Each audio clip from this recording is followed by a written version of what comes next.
Chapter 1, Birthrights, Training, and Finals. Hey Kakashi-sensei. Kakashi looked up from his book to see Naruto running towards him. Kakashi was currently at the hospital to see Sasuke, who had gotten here after he had the curse mark put on his neck by Orochimaru. He had it sealed and was put here so that he could heal. Kakashi-sensei, Naruto said, can you train me for my fight against Neji? I've been trying to think of ways to do it myself and I'm coming up blank. No, was the answer. What, why not? Naruto asked. He was starting to get really annoyed with his so-called sensei. He always took Sasuke off after training to teach him special jutsu. Kakashi looked around and then leaned down to Naruto. I can't tell you here, he said, making Naruto raise an eyebrow. Meet me in the Hokage's office in 20 minutes, I'll explain there. Naruto was slightly confused but decided to just listen to his sensei. He had a feeling this was going to get very interesting. 20 minutes later. Naruto arrived in the Hokage's office wondering what it was Kakashi wanted to tell him. He was shocked to see that Kakashi was already there. You're actually here, Naruto said, surprised. He ran to the window and looked up to the sky as if searching for something. The Hokage and Kakashi looked at Naruto like he was nuts when Naruto turned around. Okay, he said, relieved, it's not the end of the world. The two sweat dropped and looked at Naruto as he turned serious. Okay then, why won't you train me, Kakashi? Naruto asked, really wanting some answers. Because, Kakashi said, I'm not strong enough to be your teacher, Naruto. What? Naruto was wondering if he had actually heard that right, you're not strong enough. Naruto, Kakashi explained, if you are anything like your mother and father, you are going to need a really strong parent to train you. Unfortunately, that person is too busy at the hot springs, researching for a book. Naruto's sweat dropped at that. He had a feeling that he would like this person. For that reason, the Hokage said, we are going to give you your birthrights. My birthrights? Naruto asked, hoping that this wasn't some messed up fantasy. The Hokage smirked at Naruto and reached into his desk. He pulled out 5 scrolls. One was red, another was green, another was white with kanji for light on it, another was black in kanji on it, another was silver with beast in kanji. Naruto, the Hokage said, your mother gave me these scrolls for safekeeping before she died. My mother? Naruto asked, wanting to know more. Yes, the old man said, you see, your mother, Kushina Uzumaki, was not from Konoha. She was from the Whirlpool village in Water County. The Uzumaki clan founded the village and lived there for many years. She came to Konoha under the wishes of her father, who wanted an alliance with us. Here she met your father. The two fell in love and after a while they married in secret. In secret? Naruto asked, why? Your father, the old fire shadow explained, had a great deal of enemies in and outside the village. He married your mother in secret to protect her and you from those enemies. Who is my father? Naruto asked.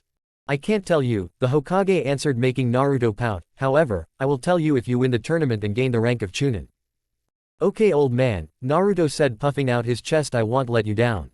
Now I have to ask, what's with the scrolls? These, the fire shadow explained, are scrolls containing fighting styles from your village. What are they? Naruto asked, his curiosity really starting to get the best of him now.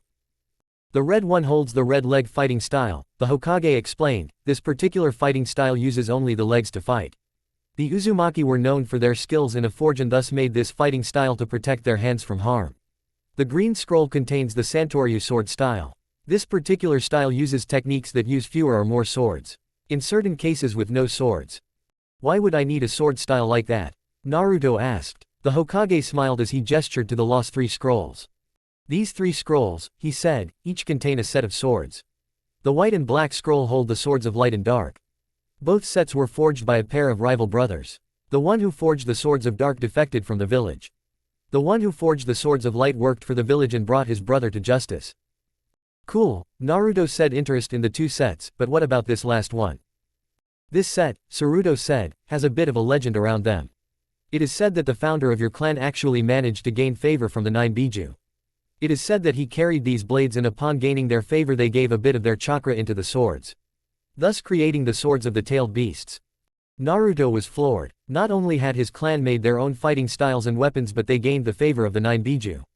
This was really starting to get interesting. He felt Kakashi tap on his shoulder and he turned to see his sensei holding a scroll. Naruto, he said, these are some strong jutsu that I learned over the years. I want you to take these and learn them. Naruto smiled widely as he took the scroll. His face fell.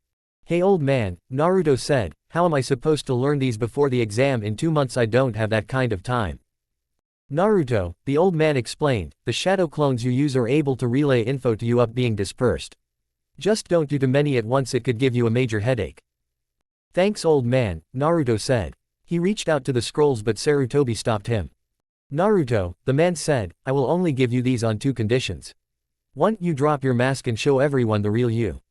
And 2. You get rid of that orange monstrosity and get some real ninja wear. Naruto nodded his head. Then he took the scrolls and put them in his bag. He was about to race out when he remembered something. Hey old man, Naruto called back, why don't you try to use shadow clones to do the paperwork for you? The Hokage was about to answer when realization dawned on him. Naruto left and so did Kakashi since had to go train Sasuke. Just because he was though it didn't mean that he would enjoy it. As soon as those two left Sarutobi took out a paper that his students had given him. He unfolded it to reveal the words, "Hit head here," written on it. He then placed said paper on his desk and started banging his head against it going saying, "Stupid. Stupid. Stupid." Meanwhile, Naruto was walking down the road to find a ninja store. He ignored the glares he got from everyone and found a shop that had a sign in front of it that consisted of 2 swords crossed in an X pattern. Naruto walked in and saw the last person he expected to see. 10-10. Said girl turned around and saw Naruto. "Hi Naruto," she said, "what's up?" "Well," Naruto said, "I came here for some business." "Really?" 10-10 asked getting interested, "What is it?" "Simple," Naruto said, "I want to get rid of this." She looked at what Naruto was wearing and couldn't agree fast enough. She net threw some stuff in the back and brought out some clothes for Naruto to try on. He walked into the back and decided to try them on. After a few minutes Naruto walked out. Instead of the orange jumpsuit he had long baggy black jeans and a pair of black combat boots. He had on a black t-shirt that fit him and showed off some muscle that was hidden by the orange jacket he used to wear. On top of that he had a blue sleeveless trench coat with the kanji for rage on the back. 10-10 took in Naruto's new appearance and blushed slightly. Naruto was examining his new look when he noticed something on the wall. It was a black violin with red and gold trimmings. It also had many kanji symbols written on the side. "What's that?" Naruto asked walking towards it. "That," she asked, "it was supposed to be a musical weapon. If you play it while pushing chakra into the symbols it's able to cast powerful ninjutsu or genjutsu. Unfortunately no one has been able to play it. If you do some screeching noise plays instead of music." Naruto reached out for it and took the bow. He placed the bow on the strings. Before 10-10 could warn him he dragged the bow across the strings. Instead of a screeching noise like 10-10 expected, a lovely tune played. It was so beautiful she found herself lost in it. When it stopped she pouted to herself. Naruto smirked. He found a scroll beneath it that had the kanji for music on it and took it too. "How much will this cost?" he asked. He didn't really have much money. "Well, since we've had that thing a long time and you're the only one who's been able to play it, I guess it's free. That'll be 600 ryo, she said, fighting down her blush. "Thanks 10-chan, Naruto said as he paid and left. "He called me 10-chan, she thought with a happy grin on her face. She was really starting to like the new Naruto. Later, Naruto sat in his apartment with the 3 sword scrolls around him. He sighed as he undid them all. The scroll of light had the pictures of a dove, a lion, a wolf, a butterfly, a dragon, a leopard, and a phoenix. The scroll of darkness had the pictures of a fox, a large dog, a white fox, a bear, a hawk, a boar, and another fox, only this one was red. The third scroll had the pictures of all 9 biju. A 1-tailed raccoon dog thing, a 2-tailed cat thing, a 3-tailed turtle, a 4-tailed monkey, a 5-tailed dolphin horse thing, a 6-tailed slug, a 7-tailed horned beetle, an 8-tailed giant ox, and finally a 9-tailed fox. Naruto had a feeling that this was probably not going to be easy. He focused into each scroll and then there was a sudden burst of chakra. In the wake of the burst he was hit with each burst and he lost consciousness. Naruto's mindscape. Naruto woke up in a sewer. Naruto looked around and saw a huge door with the words, "Get in here stupid," written on the door in neat handwriting. Naruto groaned at being called that but walked in nonetheless. He nearly lost it at what he saw. He saw all of the animals from the scrolls he had seen. He even saw the biju, only they weren't in cages, except for Kyuubi, and they were spacing out. "What's going on?" Naruto asked. "Kit," the 9-tailed fox said from in his cage, "the biju outside the cage are the mental representations of the swords you have. They are currently deciding whether or not you are worthy of wielding them." Naruto was quiet for a minute, then the beasts all snapped out of the dazes that they were in. They all turned to Naruto. The beasts then talked to each other. After they finished, the dove, the red fox, and Kyuubi looked at him.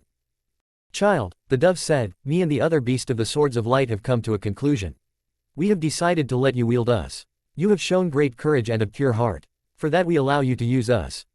Boy, the small fox said, the swords of darkness have talked and we shall let you wield us.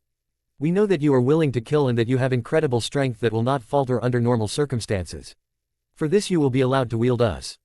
Naruto smirked happily at that. Then he turned to the representations of the demons who still looked a little dazed. When they snapped out of it they looked angry.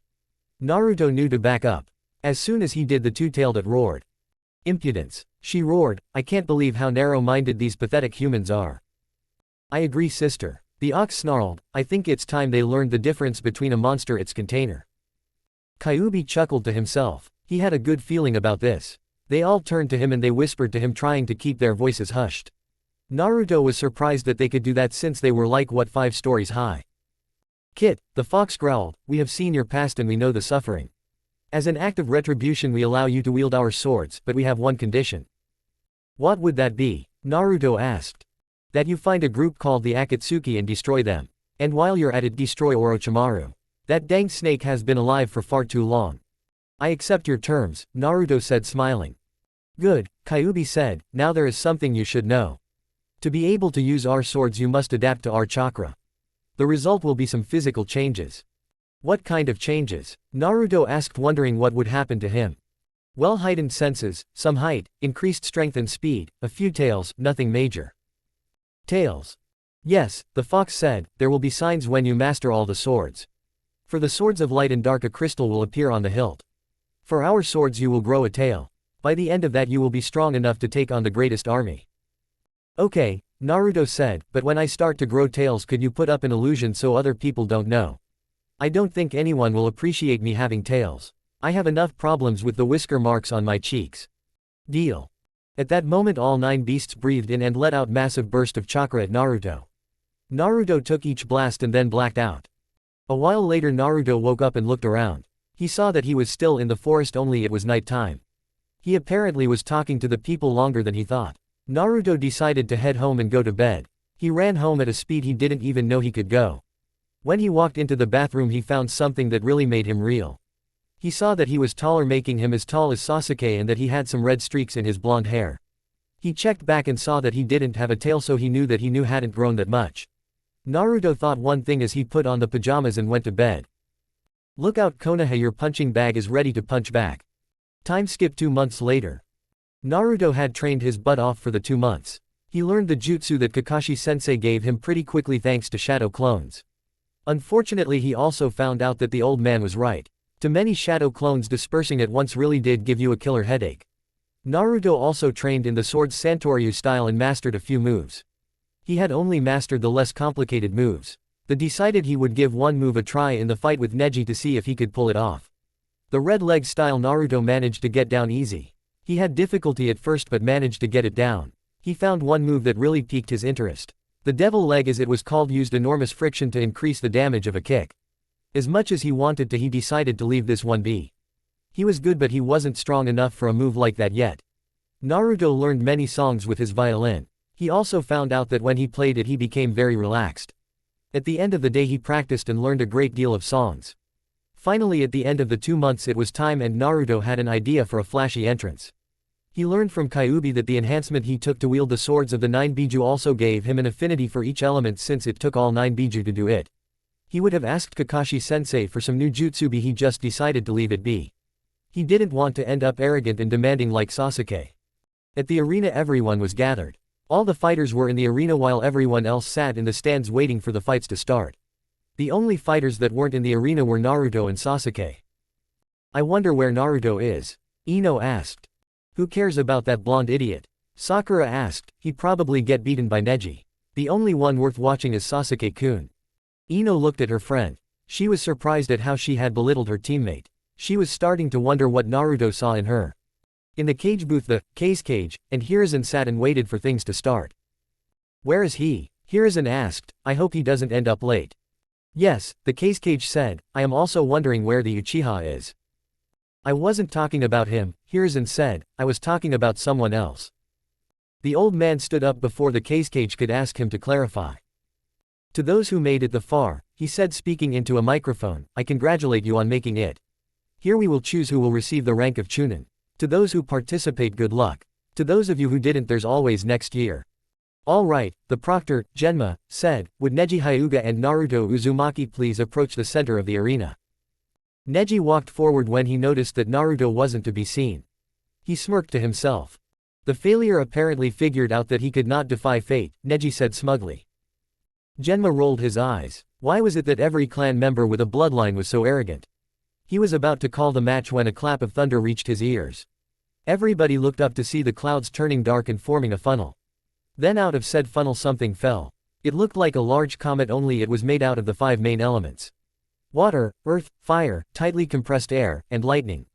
The tail was made of lava, boiling water, a liquid metal, and wood that was breaking up as it fell, making look like a comet's tail. The comet slammed into the ground in the center of the ring. When the smoke cleared, everyone had to do a double take with what they saw. In the center of the crater stood a tall blonde with red streaks in his blonde hair. He wore a black skin-tight shirt that showed his muscles, causing a blush to go through the girls and women of the arena. The had on long baggy jeans and a pair of black sandals on his feet. Over his shirt he wore a black trench coat with kanji for rage on the back and red flames licking at the bottom. In between the rage and flames was the image of a fox with 9 tails. A few people bristled at that. He also wore a belt that had the Konoha symbol on the buckle. Unknown to everyone, on the back of the belt under the trench coat he had the 3 scrolls for his sword sets connect to the back. He had on a pair of black gloves, fingerless gloves, and the kanji for music tattooed on his forearm. Naruto grinned and looked up as he had been previously, hanging his head, hiding his eyes with his bangs. Naruto Uzumaki is here. Chapter 2, Battle Royal Part 1. That's Naruto, Ino shouted as she saw the new and improved version of the blonde knucklehead. Sakura was staring too, but was in denial. She was trying to convince herself that there was no one who could look better than her Sasuke. Choji was frozen in mid-chew and staring at Naruto. Kiba was smirking. He had a feeling that the match with Neji was going to be brutal. Hinata was currently holding her nose to prevent the massive nosebleed that would have erupted when she saw Naruto's muscles. Down in the arena, Tamari was staring at Naruto. Wow, she thought, this kid went from loudmouthed squirt to hot stud in less than 2 months. I hope he's still single. Kankuro was noting the look on his sister's face and was grinning as he knew that he could use this as blackmail material later. Shikamaru's eyes were wide, but he still had that bored look on his face. Troublesome, he said out loud. Gaara had on a slight sadistic smile as he stared at the blonde. Maybe he can help me prove my existence, he thought. Shino was wondering what had happened to the boy that made him change so drastically. He was also starting to wonder how he was able to do that thing when he entered the arena. Am I late, Proctor? Naruto asked. No, Genma said smirking, you made it just in time. Now the match between Neji Hyuga and Naruto Uzumaki will begin. Genma then decided to get the HEKC out of there because he had a feeling that this was going to be a rough one. The other contestants all filed out of the arena and went up to the fighter's box. Up in the stands, 2 Chunin, Kotetsu and Uzumo, both sat and watched the match. The kid's come far, Uzumo said. Yeah, Kotetsu said, but is this kid strong enough to fight a prodigy of the Hyuga clan? In the arena, Neji faced Naruto and crossed his arms. Give up now, he said, there is no way that you can defy fate. He didn't receive a reply. Are you listening to me? You know Neji, Naruto said, why don't you just shut your mouth already? I got a Chunin flak jacket with my name on it and I'm not getting any closer to it listening to you go on and on about how hard your life's been. These people came to see a face, so why don't we just give them one? Neji smirked and activated his Byakugan. Fine by me, he said smirking. Watch closely, Hanabi, Hiyashi Hyuga, the patriarch of the Hyuga clan, said to his youngest daughter, there is no other Hyuga who has blood thicker than Neji's. The young girl simply nodded, showing that she was listening. She watched, wanting to see if the boy really could fight. In the arena, Neji charged at Naruto, who just stood there. Just as Neji was about to strike, he mob-bed skillfully to the left and went through hand signs. Hidden mist jutsu. A thick fog covered the arena and people were starting to complain that they couldn't see the fight. So you know a new jutsu, Neji said, it doesn't change a thing. Naruto smirked and added more chakra to the mist, making it denser and denser. When it was dense enough, he focused into the seal on his arm and brought out a black violin with red and gold trimming plus a bow. Naruto set the bow to the strings and began to play. As he did, a beautiful yet sad song rose from the arena. Everyone heard it, closed their eyes and enjoyed the song. It seemed to bring back memories of loved ones that were long since gone. Neji heard it and it brought back memories of his father. How he and him used to goof around before he died. When the song ended, the mist lit up and showed Naruto playing. So you can play an instrument, Neji said, do you really think that will help you? Actually, Naruto said, I do. Naruto then began to play another song, only this time he focused chakra into one of the kanji symbols on the side. As he played, Neji noticed something. The strings were glowing. Sudden electricity began to leak from the strings a little bit. As Naruto sped up, the lighting increased in amount until the bow seemed to be made of electricity. Naruto then took the bow and stuck it out, yelling, "Ninja art, thunder song." A huge bolt of lightning leapt from the bow and went straight for Neji. Neji realized this and dodged it just in time for it to graze his cheek. The bolt went right past him and struck the wall, blasting a hole in it. Everyone was currently staring at that. Who would have thought that music could be used as a weapon? Music is a weapon, the Kage said, raising an eyebrow. I think they may have underestimated the boy when they said he was the dead last. Indeed, Sarutobi said with a smirk. In the stands, Hanabi was currently staring at Naruto. She had been taught that power was everything, and that was currently showing. Naruto now had his violin sealed into the kanji on his arm and smirked at Neji. I hope that that's not all you got, little girly boy, he taunted, because it's not all I can do. Neji recovered from his shock and charged at Naruto. Naruto jumped out of the way and shot an arm forward, hitting Neji in the face. The prodigy was knocked back and looked at Naruto to see him swirling a windmill shuriken in his hand. Naruto spun it a bit before throwing it. Neji ducked and shot forward and nailed Naruto in the chest with a gentle fist strike. I told you he'd lose, Sakura said with a smirk at Ino. Back in the arena, Neji smirked until he saw Naruto smirk himself and said, "Sucker." Naruto then turned into a puff of smoke. A shadow clance. Then where's the... Oh, Neji. Neji turned around to see the large shuriken Naruto had thrown burst into smoke and then reveal the real Naruto with another windmill shuriken. He threw it and went through hand signs. Windmill shadow shuriken. The one windmill shuriken Naruto had thrown now became 20. But he wasn't done there. He went through more hand signs and yelled, "Wind style, great breakthrough." Naruto shoved his hands forward and a blast of wind shot out. Each shuriken, now spinning like saw blades, went even faster at Neji. Said boy frowned and focused his chakra and spun. Rotation, he yelled. The shuriken all bounced off. He knows a wind jutsu too. Tamari thought, now I really want to get a date with this guy. Father, Hanabi said, that's the... Yes, Hiyashi said, such talent wasted on the branch family. Neji was starting to slow down from the rotation and Naruto saw an opening L. He rushed forward and said, ribs. Neji stopped spinning just in time to take a hard kick to the chest. The sudden feeling of made him wince and he thought he heard something crack. He was sent back a bit from the kick and clutched his chest in pain. How did you get past the rotation? He asked. It was one of the strongest moves in the Hyuga arsenal and a commoner had just gotten past it. Every defense has a weakness, Naruto said, yours is that you slow down when you stop the move. I took advantage of that. The Hyuga in the stands were speechless. This brat had just found way past their ultimate defense. They were starting to think that this kid had stolen clan secrets. You know, bug eyes, Naruto said, I'm starting to get a little bored. What do you say we end this? One more for each of us. I'll even let you go first. Everyone was shocked. One move to end it. And he was letting Neji make the first move. Was this kid nuts? Even so, they were wondering what would happen next. Fine, Neji said, prepare to face the reality of fate, loser. Neji took a stance that shocked the Hyuga members present. Trigrams. 128 palms. Neji yelled while charging at Naruto. 2 palms. 4 palms. 8 palms. 16 palms. 32 palms. 64 palms. 128 palms. Each strike held true to its mark. Neji smirked as he had won. The keyword bethought. His smirk soon vanished when Naruto vanished in a puff of smoke. Neji looked around and saw the ground break behind him. Naruto jumped out of the ground and smirked at him. Word to the wise Neji, Naruto said, if you want to beat me you have to stop underestimating me. All the Hyuga were really starting to get irritated now. This kid, this no-name loser, had just bypassed their strongest moves like they were nothing. The Hyuga consul was now plotting to have him executed for stealing clan secrets. My turn now, Naruto said as he reached into his trench coat. Naruto pulled out a scroll that had the word dark in kanji on it. Naruto then performed a few hand signs and the scroll opened. As it did, a burst of black chakra came out. From said burst, Naruto pulled out a sword that everyone stared at. It was about 2 feet long with a black blade and Shadow Fox written in red kanji on the blade. At the bottom of the blade was the image of a fox with flames coming out of its mouth. I've been wanting to try out this move for a while now, Naruto said as he took a stance with the sword on the right side of his body with the blade pointed down to the ground. His right hand was on the handle while his right hand was on the blade. He was very careful not to cut himself. He focused and said, "One sword style, lion song." Naruto vanished in a blur and reappeared on the other side of Neji, his sword in a different position, meaning he had swung it. As he stopped, the echo of a lion's roar echoed through the stadium. Everyone waited with bated breath as they waited for something to happen.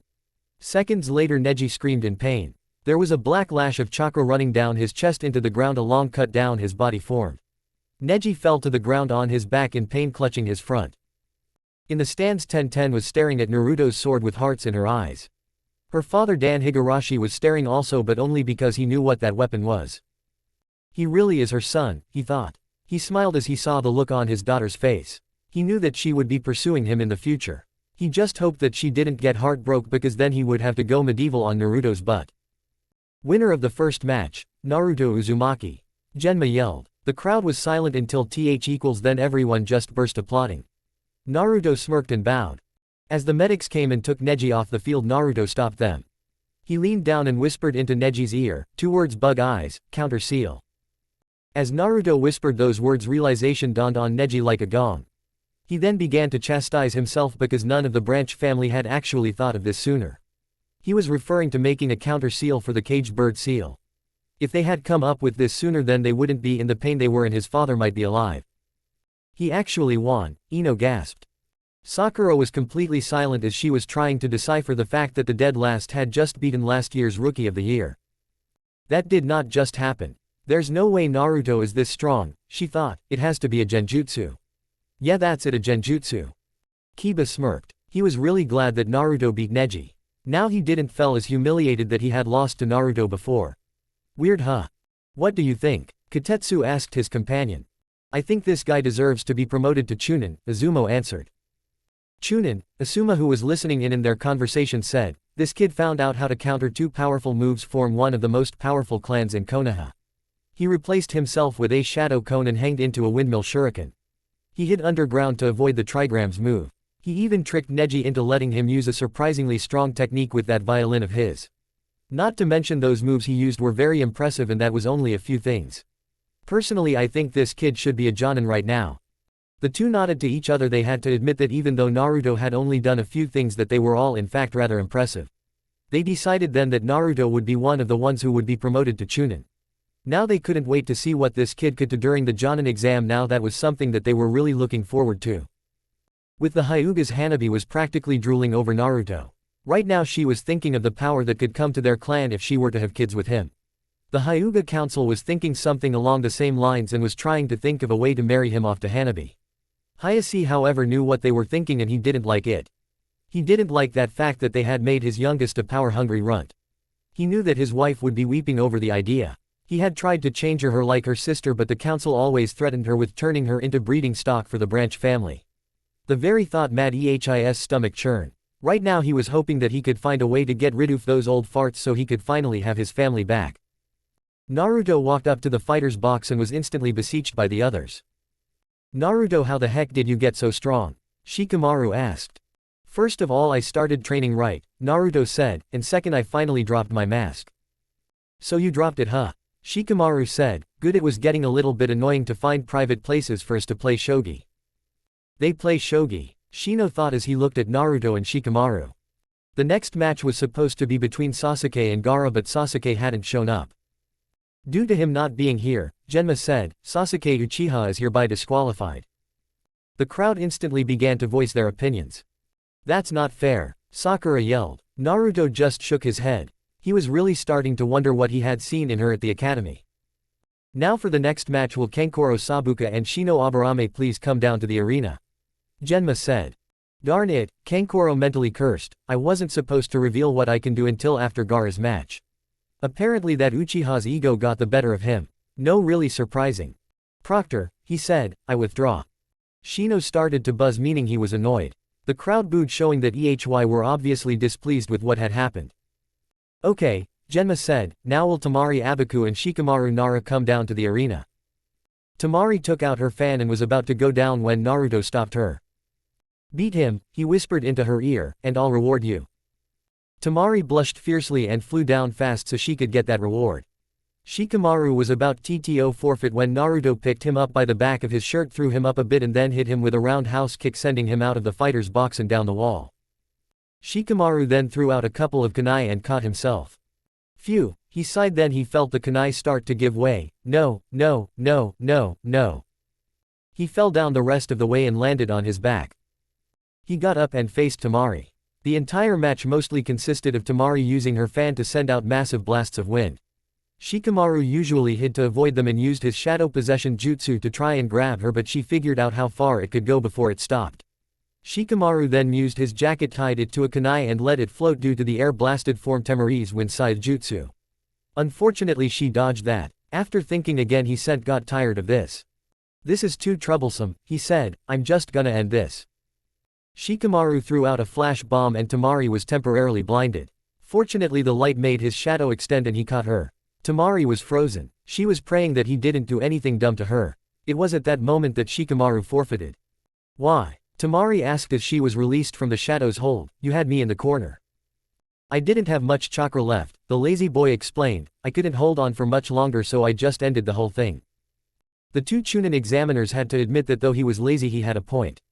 He had shown excellent abilities in strategy and he knew when he was almost out of chakra. Most people would have tried to continue and fight. That would have resulted in them getting killed. They found another person who would ascend in the ranks. They also figured that Temari was another worthy candidate. She showed some skills with wind jutsu and strategy. Should have figured that would happen, Naruto said as he watched Shikamaru walk back up to the fighter's box. Temari flew up and landed in front of Naruto. So, she said, where's my reward? Naruto smirked and leaned in and kissed Temari on the cheek, effectively making her blush bright red. Kankuro snickered at the look on his sister's face. He would definitely be using this as blackmail. Now for the semi-final match, Genma announced. Would Gaara Sabaku and Naruto Uzumaki come down to the arena so we can begin? Gaara disappeared and reappeared in a swirl of sand while Naruto jumped down and landed in front of the sand ninja. Uzumaki, Gaara growled, I hope that you are able to prove my existence. I just hope that you are able to handle what I can give you, Naruto said with a smirk. Genma was about to start the match when there was sudden swirl of sleeves topped him. Out of said swirl appeared Kakashi and Sasuke. Sasuke was now completely dressed in black with bandages wrapped around his arms and legs. Are we late? Kakashi asked. Yeah, Genma said, your match was cancelled and the boy was disqualified. What? Sasuke yelled, I can't be disqualified. I'm an Uchiha. Does it look like I care? Genma asked, now get off the battlefield before I throw you off. Sasuke saw Gaara and charged at him but was cut off when Naruto spun and threw out a leg and struck Sasuke in the stomach, sending him back. Sasuke would have gotten up and gone at Naruto but Kakashi gave him a quick chop to the neck, knocking him out. Kakashi groaned as he did. He was really starting to wonder what the heck was wrong with the council and this brat. Sorry Genma, Kakashi said as he lifted Sasuke off the ground, you can continue your match. Okay, Genma said, turning to the two combatants. Now the semi-final match between Gaara Sabaku and Naruto Uzumaki. Begin. Chapter 3, Battle Royale Part 2. Gaara faced his opponent and smirked sadistically. I hope you're as strong I sense you are, Uzumaki. He yelled as a swarm of sand shot out of his gourd and went at Naruto. The blonde just smirked and dodged to the side, moving faster than he normally did. Naruto put his hands together in a ram seal and yelled, Kai. As he did, Naruto felt himself get lighter. In Teehee scroll Kakashi gave him were the instructions for gravity seals. Naruto made a few. In the months that passed, Naruto was up to 30% his weight and was getting faster than ever. Naruto then blurred out of sight from Gaara. Fortunately for Gaara, Naruto wasn't quick enough to get past his sand defense. Naruto growled. He had to think of a way to get past that sand. Then he got an idea. Fight elements with elements. Naruto quickly went through hand signs and yelled, Fire style, Fireball Jutsu. Naruto opened his mouth, letting out a huge fireball. The flames slammed into Gaara's sand wall and turned to glass. Did the same thing until glass was all over the arena, making Gaara a sitting duck. He charged at Gaara Shadow Fox at the reed when the glass suddenly broke down and then converged. Luckily Naruto sensed the sand coming and got out of the way before he could get turned into shish kebab. Dang it, Naruto though, he can turn glass right back into sand. I got to wrap my brain around this. In the audience everyone was staring. The Rookie 9 were staring because they didn't know Naruto knew a strong jutsu. The Suna siblings were staring because they were surprised Naruto was actually still alive. Normally someone would be dead going against their brother by now. Naruto was thinking of a way to get this guy when he got an idea. He went through more hand signs and yelled, "Water style, water bullet." Why couldn't I copy that jutsu? Sasuke seethed as he saw Naruto knew a move that he didn't. Kakashi just smiled under his mask. His student had come a long way in just a few months. Naruto launched a few balls of water from his mouth that collided with the sand Gaara was using. He fired more and more until he stopped after firing 6. "Is that all you got, Uzumaki?" Gaara asked. "I thought you were stronger than this." Gaara then summoned his sand but was surprised when it rose up but fell back to the ground. He tried again but it failed again. "You ever been to the beach?" Naruto asked, getting the redhead's attention. "If water mixes with sand it becomes a big clump of mud. And since you can't control it I can do this." Naruto appeared in front of Gaara and swung out a leg. Ribs. The blow from the kick knocked Gaara back. For the first time in his life Gaara actually felt pain. Naruto appeared in front of him again and cried, "Legs." This kick knocked him into the air. Since Gaara wasn't able to control himself in mid-air he was defenseless again. What happened next? Lower back, shoulder, neck shoot, ultimate mincemeat. The following kicks hit Gaara in the respective places. The final one knocked him back down to the ground. In the stand Guy was staring at the fighting style Naruto was using. "I've never seen a fighting style like that," Guy said. "I wonder what it's called." "It's called the red leg style," Kakashi said, getting looks from everyone. "I've never heard of that style," Guy said. "How does Naruto know it?" "This fighting style," Kakashi explained, "uses only the legs. The result is extreme leg strength. So much that it rivals Tsunade's strength with her fists." "How does some clan-less idiot know it when Sasuke doesn't?" Sakura asked. She immediately regretted it as she felt her sensei glare at her. "Just because he doesn't know his parents' names," Kakashi growled, "doesn't mean that he doesn't have a clan. Now sit down and shut up." Sakura did just that. The other Junin were looking at Kakashi in surprise. They weren't expecting him to stand up for the supposed dead last on his team. Back in the arena Gaara rose up with a groan. "Pain," he growled, "intense pain. This is the fight I've been longing for. You shall prove my existence." Gaara's sand had dried and he was able to use it again. He sent it at Naruto who dodged again. Gaara brought out more sand and Naruto got an idea. He flipped through more signs and yelled, "Water style, great vortex." Out of the ground rose a lot of water forming the jutsu and was sent flying at Gaara. This once again made his sand useless and soaked him. Naruto charged at him, this time his leg extended out as he neared the soaked red head. He yelled, "Mud and shot." The kick collided with Gaara's ribs making a loud cracking noise. The boy was sent flying and hit the wall. Gaara fell to his knees groaning in pain. "Hey Sandy," Naruto said, "I got another lesson for you. When sand also has a bit of iron in it. When you get sand wet and when you're covered in it, you get a fried red head. Lightning style, Atlas grip." Naruto vanished again and appeared in front of Gaara. Then he swept him up into a tight bear hug. As soon as he did, Naruto sent out a lot of electricity frying the red head. As the move ended, Naruto lifted Gaara over his head and threw him like a toy towards the center of the ring where he hit with a loud thud. Sasuke was really seething now as he saw 2 more jutsu he didn't know and couldn't copy. What the heck was going on? Kakashi noticed this too and began to wonder why. He would have to ask Naruto later. Right now he had to keep his other student under control. Gaara rose up again and groaned, "I will not lose to you." This time sand burst from the ground covering a lot of the area around them. "Oh man, I'm going to need more than a little water to fix this up." Naruto had to think fast, otherwise what happened to Lee was going to look like a scratch when he was finished. Naruto had to think fast. Then he decided it was time to fight fire with fire. He sealed Shadow Fox back in its scroll, then went through multiple hand signs. As he did, he was enveloped in a sudden burst of wind. Gaara narrowed his eyes to see through. When he got through, he saw something that shocked. Naruto now had 3 swords. One in each hand and a third one in his teeth. The one his left hand was a silver color with Raging Storm written in kanji with the picture of a hawk on the bottom of the blade. The one in his right was a yellowish color with Roaring Wind written in kanji and the picture of a cheetah on the bottom of the blade. The one in his teeth though was what got Gaara's attention. It was a brownish color with Bleeding Sand written in black kanji and a picture of one tail on the bottom. In the stands, 1010 was staring at all 3 swords. "Daddy," she said, "I haven't seen this kind of sword style before." "It's called Santoryu," her father Dan Higurashi said. "Instead of using just 1 or 2 it uses a third. I know that the style was lost years ago." Back in the arena, Shukaku was screaming his head off at Gaara. "Kid," Shikao yelled in Gaara's head, "I know that sword. You have to end this now before he uses it." Naruto went through hand signs and yelled, "Shadow clone jutsu." 2 shadow clones appeared. Naruto noticed that they had 3 swords as well, but they were regular katana. "Looks like my swords can't copy," Naruto thought. The 3 clones took a sword fighting stance and yelled, "Uzumaki style, 9 swords barrage." The 3 clones shot forward and ran at Gaara. Gaara sent out his sand and the 3 Narutos shot forward. Naruto smirked as the sand closed in on him. Then using the power of bleeding sand manipulated it so it stayed away from him. How is he doing that? Gaara thought. "Kid," Shukaku cried, "that sword is called bleeding sand. A long time ago me and the other tailed beasts put our chakra in a 9 swords. While he has my power." Unfortunately for Gaara, the 3 Naruto closed in. Now with his sand disabled he couldn't detonate himself. The first Naruto turned his swords to where they were all pointing the same way. Then he swooped in like a top and yelled, "Tornado." The result was a Naruto spinning and Gaara being sent in the air by a sudden twister by the 3 swords and a few cuts on his chest.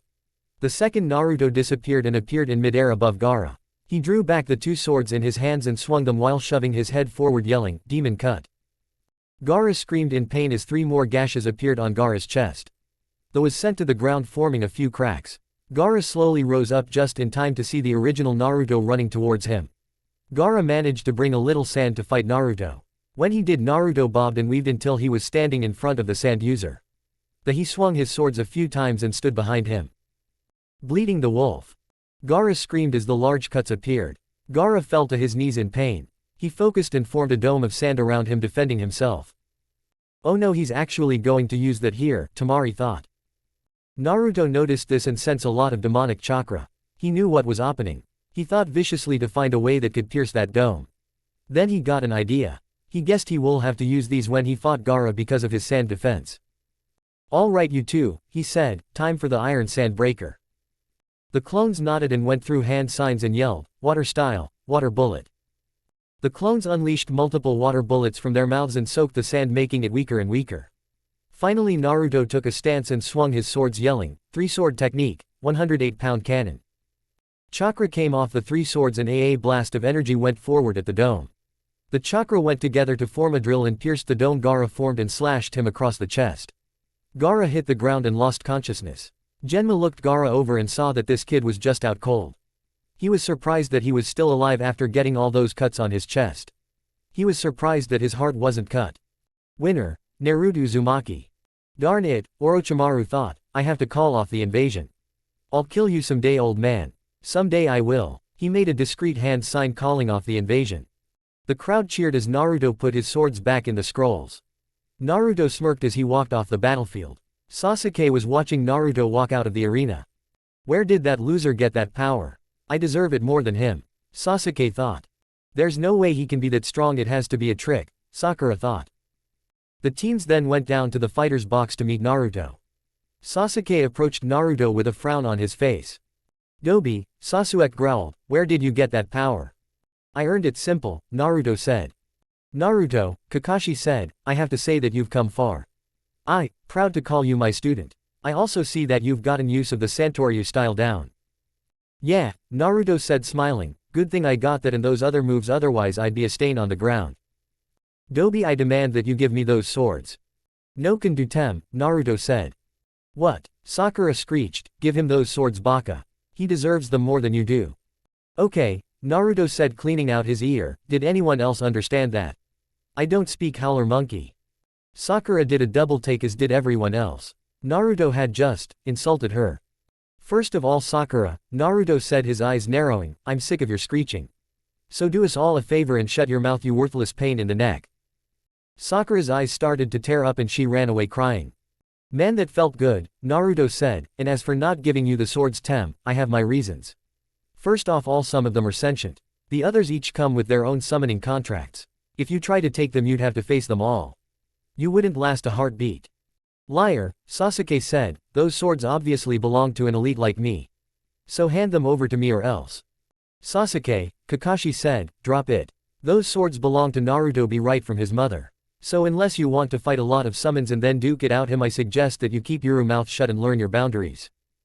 Sasuke snarled at that. This man was denying him what was rightfully his. This guy was supposed to be helping him grow stronger. He needed that power so that he could defeat his brother. Sasuke jumped at him with the intent of ripping the information out of him.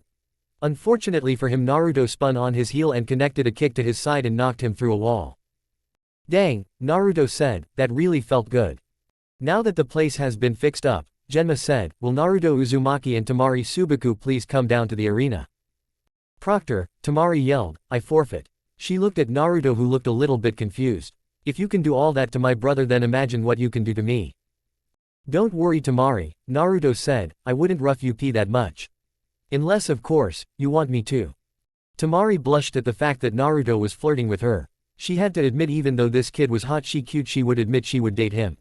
She just wished that they didn't live so far apart. Winner of the Chunin exams tournament, Naruto Uzumaki, Genma stated, getting roars from the crowd.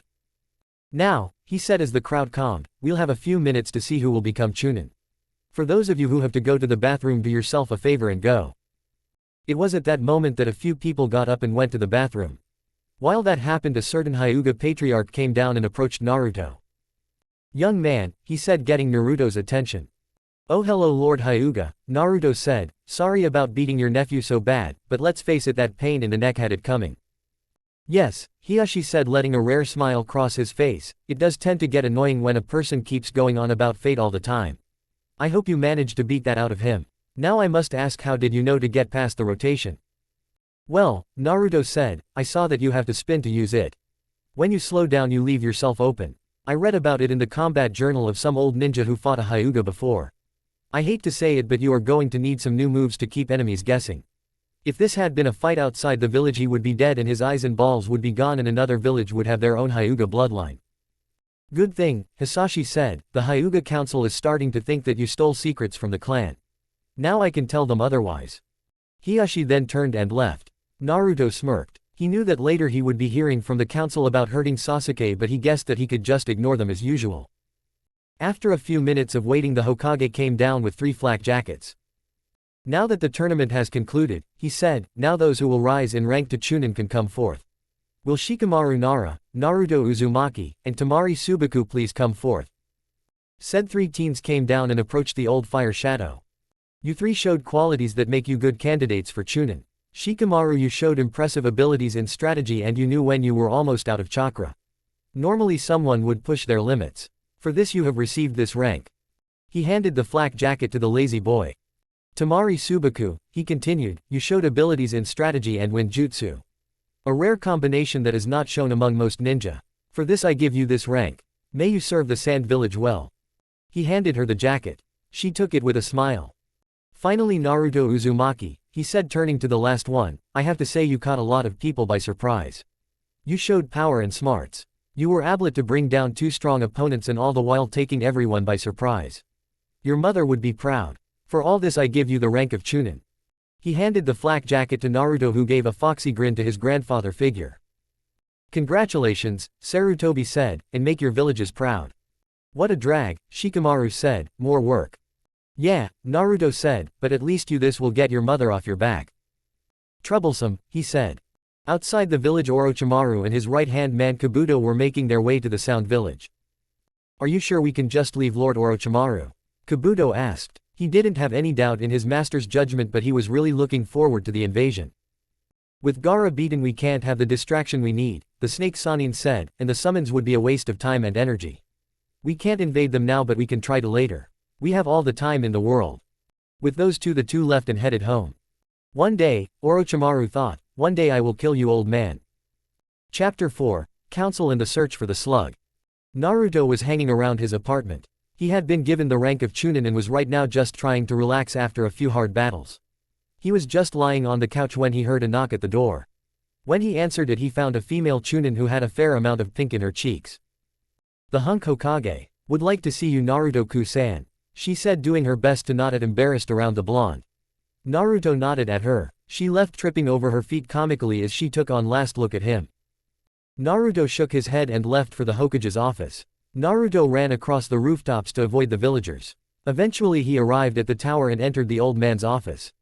Inside was a man with long white hair, a helmet that had the kanji for oil on it, a fishnet undershirt with a red GI over it. He had red marks on the side of his face. Hey old man, who's this? Naruto asked. The old man was about to explain when an Anbu appeared out of nowhere. Hokage-sama, he said, the council has requested your presence. The old man sighed. Then he got a devious grin. He knew what the council had planned. And he knew how to get back at them. Naruto, the old fire shadow said, it appears that I will have to wait to tell you your heritage. Although I can reveal it to the council. That should make a few heads turn. Naruto nodded and Kakashi, who was with him, smiled under his mask. They three then headed to the council chambers. As soon as they entered, a civilian councilman started mouthing off. You brat, he growled, how dare you take what is rightfully the Uchiha's? You will give him your Chunin rank. No, he's not, Kakashi said, Sasuke's ego kept him from arriving on time. Naruto did, thus he gets to move through the ranks. For those of you who don't want this, take it up with the Hokage. Silence, Kakashi, Homura said, you're speaking out of turn. No, Naruto said, you are speaking out of turn, you old relic.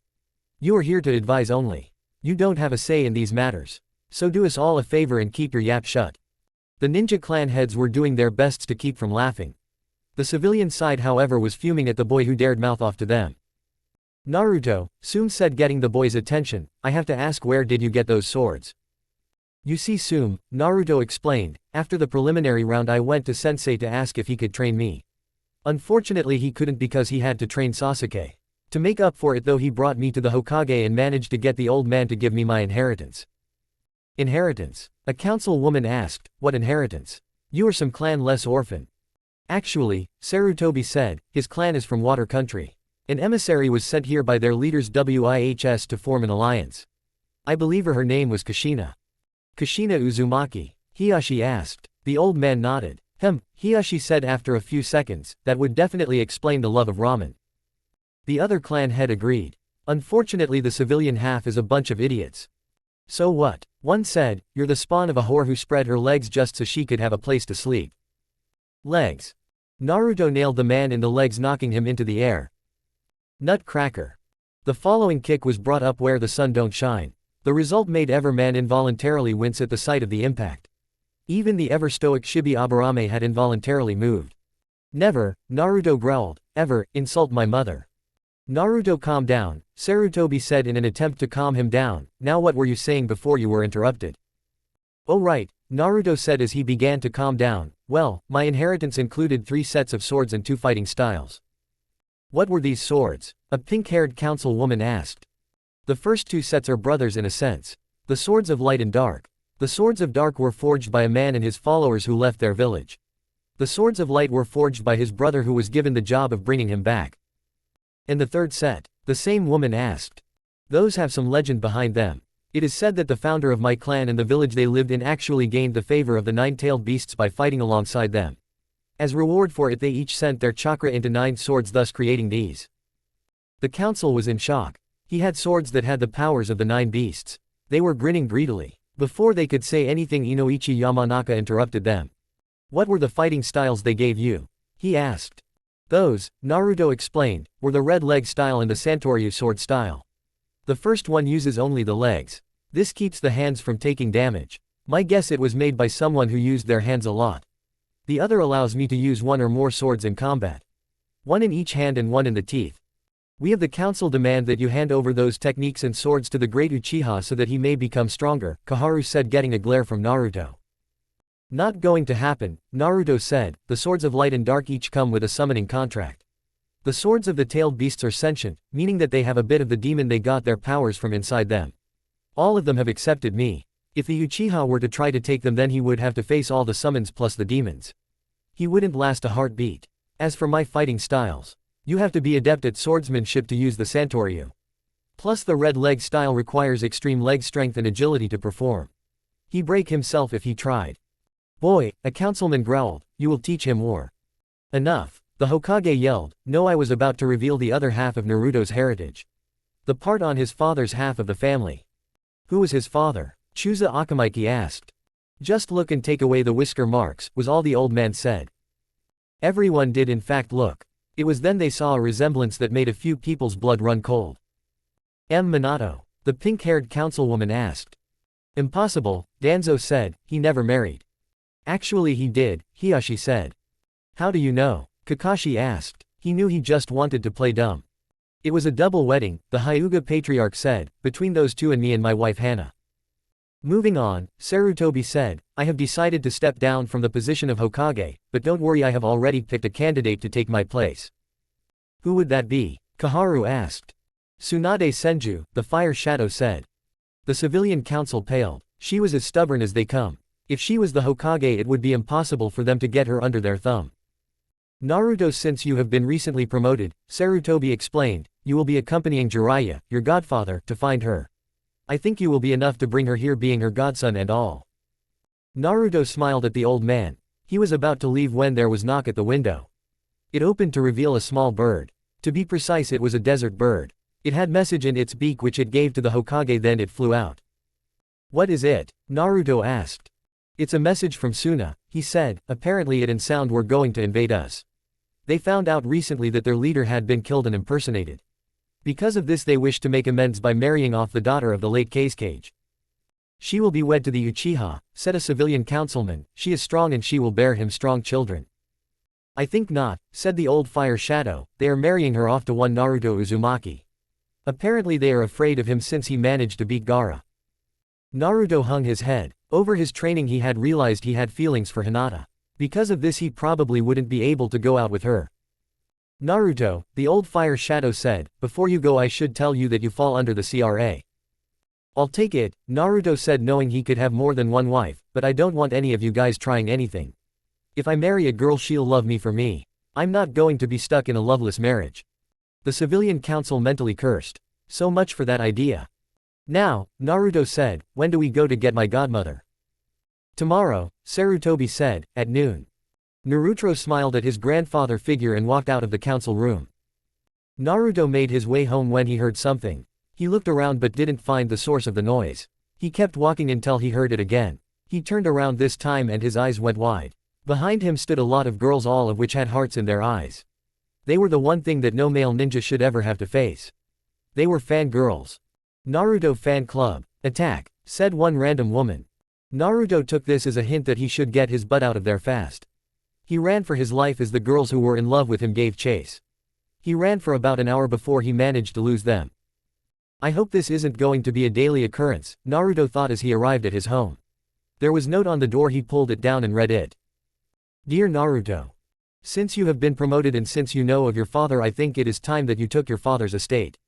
In the meantime you might want to be careful. The civilian council will most likely try something to give the Uchiha your sword, so you might want to be careful. Signed. The old man. P.S. In the bottom of this note there is a seal that holds a scroll that holds the knowledge of how to forge weapons. You might need it at some point. Hint, hint.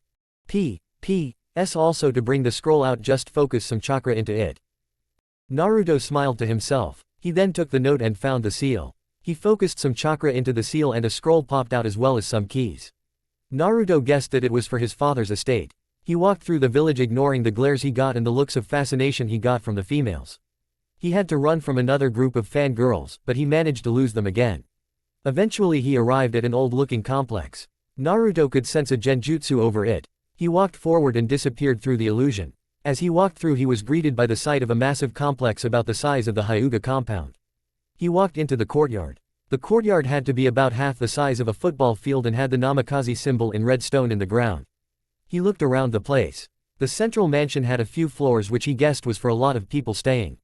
Naruto looked around some more. He found a weapons forge, a training dojo, a large kitchen, and what looked like a massive vault. Naruto knew that this was something that his father wouldn't want anyone trying to get their hands on.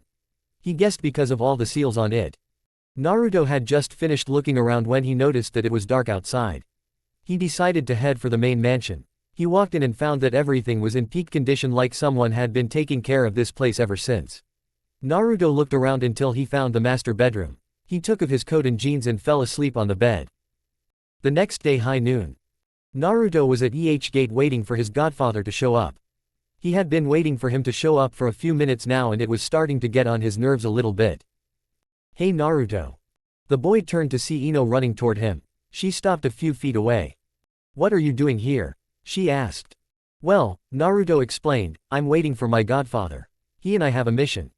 Cool, she said, what is it? To find my godmother Tsunade Senju. Tsunade? Ino asked, cool. Hey, when you see her could you ask her if I could have an autograph? She's my idol. Okay, Naruto said, I'll see what I can do. Naruto. Both teens turned to see a very angry Sakura storming up to them. Who do you think you are? She screeched, you took Sasuke's rightful place as a chunin. No I didn't Sakura, Naruto said, he showed up late meaning his arrogance got the best of him. He has to get over it otherwise he is going to get killed. Sakura would have continued screeching, but a large plume of smoke stopped her from doing that. Out of the smoke stepped a familiar figure that Naruto remembered. Hey, Naruto yelled, you're that old guy the first saw in old man Sarutobi's office yesterday. That's right, he said, I am the great Jiraiya, the Toad Mountain Sage. Wow, Naruto said, and I thought Sasuke was full of himself. The old man's face faltered as he heard that. Anyway kid let's get going, the old man said getting serious. The two then turned around and left. Where are those two going? Sakura asked. They are on a mission to find Tsunade Senju, Ino answered. Tsunade. Sakura thought, maybe I can get her to train me. I'll grow strong and then Sasuke will love me. Naruto and Jiraiya walked on.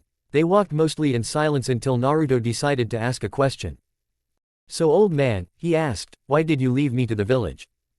Well, Jiraiya said, me and Tsunade both thought that you were dead. What? Naruto asked. Jiraiya sighed. He shook his head at how stupid he had been at that time. Naruto, Jiraiya said, when the fox was sealed in you me and Tsunade were assigned to be your godparents. After the sealing we were approached by an Anbu. He said that you had died during the sealing. Tsunade was grieving that she had lost her brother and boyfriend, so she left with a broken heart. As for me I was upset that your father's legacy wouldn't continue. Because of this I decided to leave the village for a while. I'm sorry that I couldn't be with you. It's okay, he said, if someone I knew died I would be upset too. I mean who wouldn't right? Yeah, the sage replied, Naruto I have to tell you while on this trip I'm going to teach you one of your father's favorite techniques.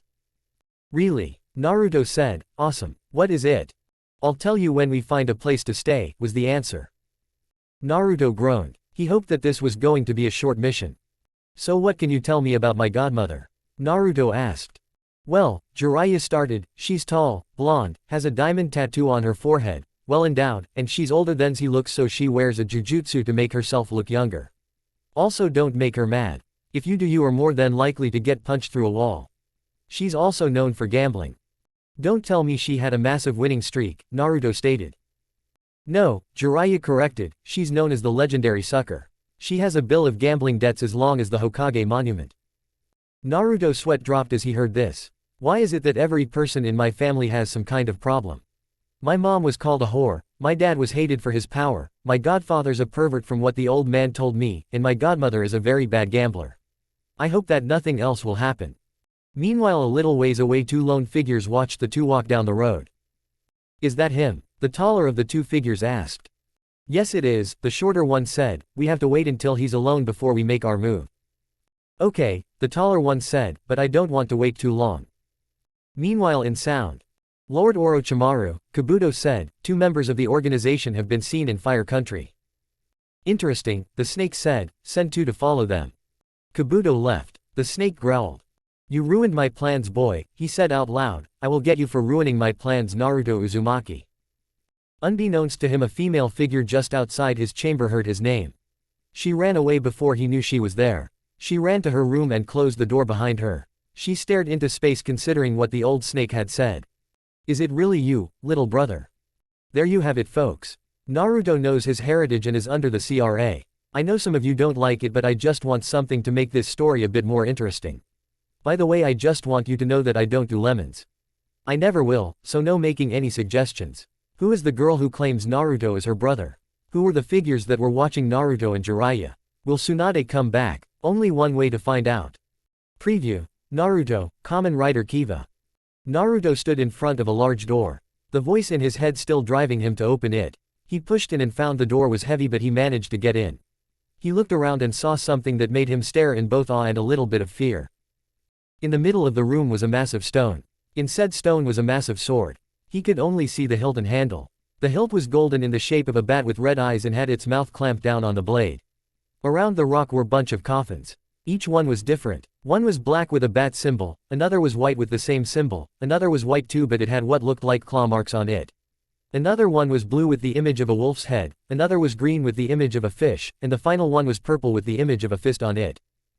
Naruto approached the stone. As he did, a thing of stairs appeared and Naruto slowly climbed it. He reached out slowly and grasped the hilt of the sword. As he did, there was sudden burst of energy. Naruto screamed as large amount of pain ran through his body. He didn't see what looked like stained glass marking ran up his body. Naruto fell back, the sword still in his grip, and fell to the ground. Naruto. Kakashi in his Anbu gear and a few other Anbu ran inside following the boy. "Don't worry Naruto," he said as he picked the boy up, "we'll get you back." "I don't think so Kakashi, one of the Anbu in an eagle mask, the demon is weak now. Now we can finally kill him." As soon as he said that, a loud roar echoed through the room.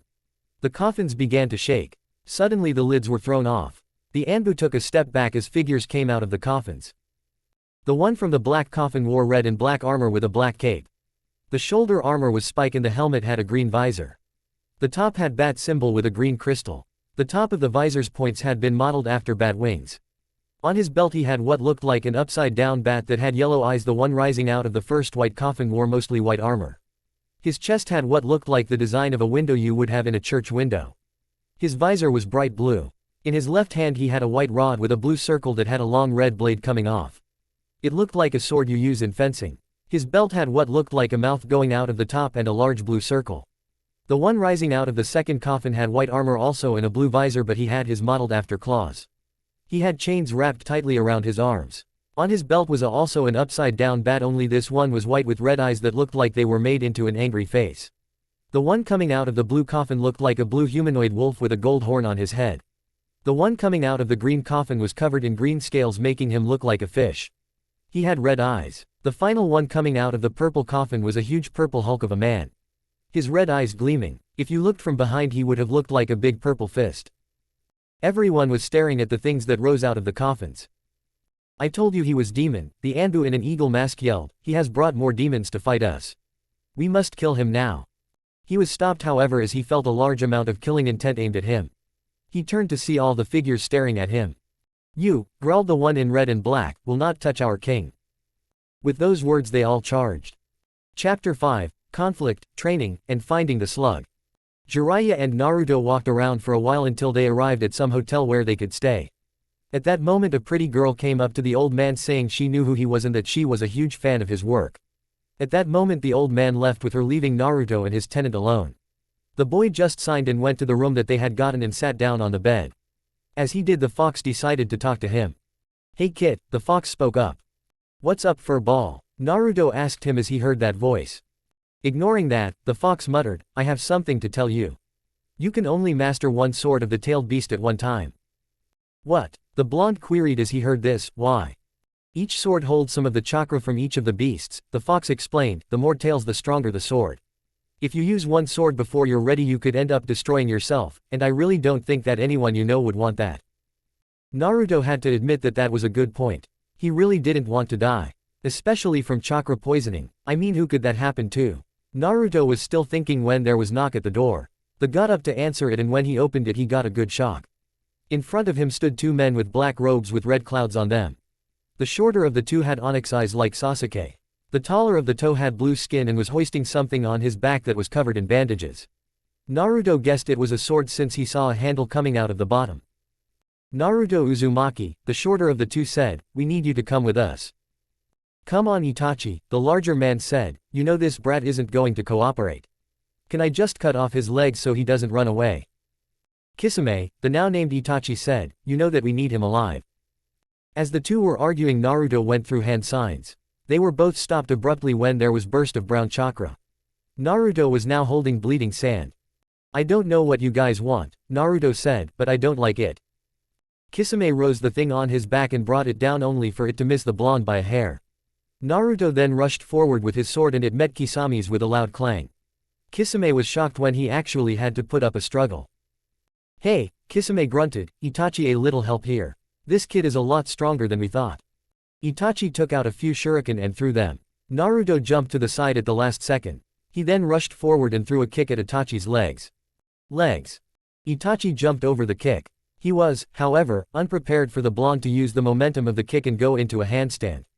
The momentum made Naruto spin on his hands. Twister. Itachi was hit in the face hard and was sent back a few feet. The elder Uchiha was clearly surprised by the strength of that kick. Itachi. A voice yelled, breaking the man from his train of thought. Everyone looked at the source of the voice to see Sasuke standing down the hall. Little brother, Itachi said like he was bored. Itachi, Sasuke growled, I have survived all these years. Now I will finally avenge our clan. As the boy said this, he started to form a chidori in his hand.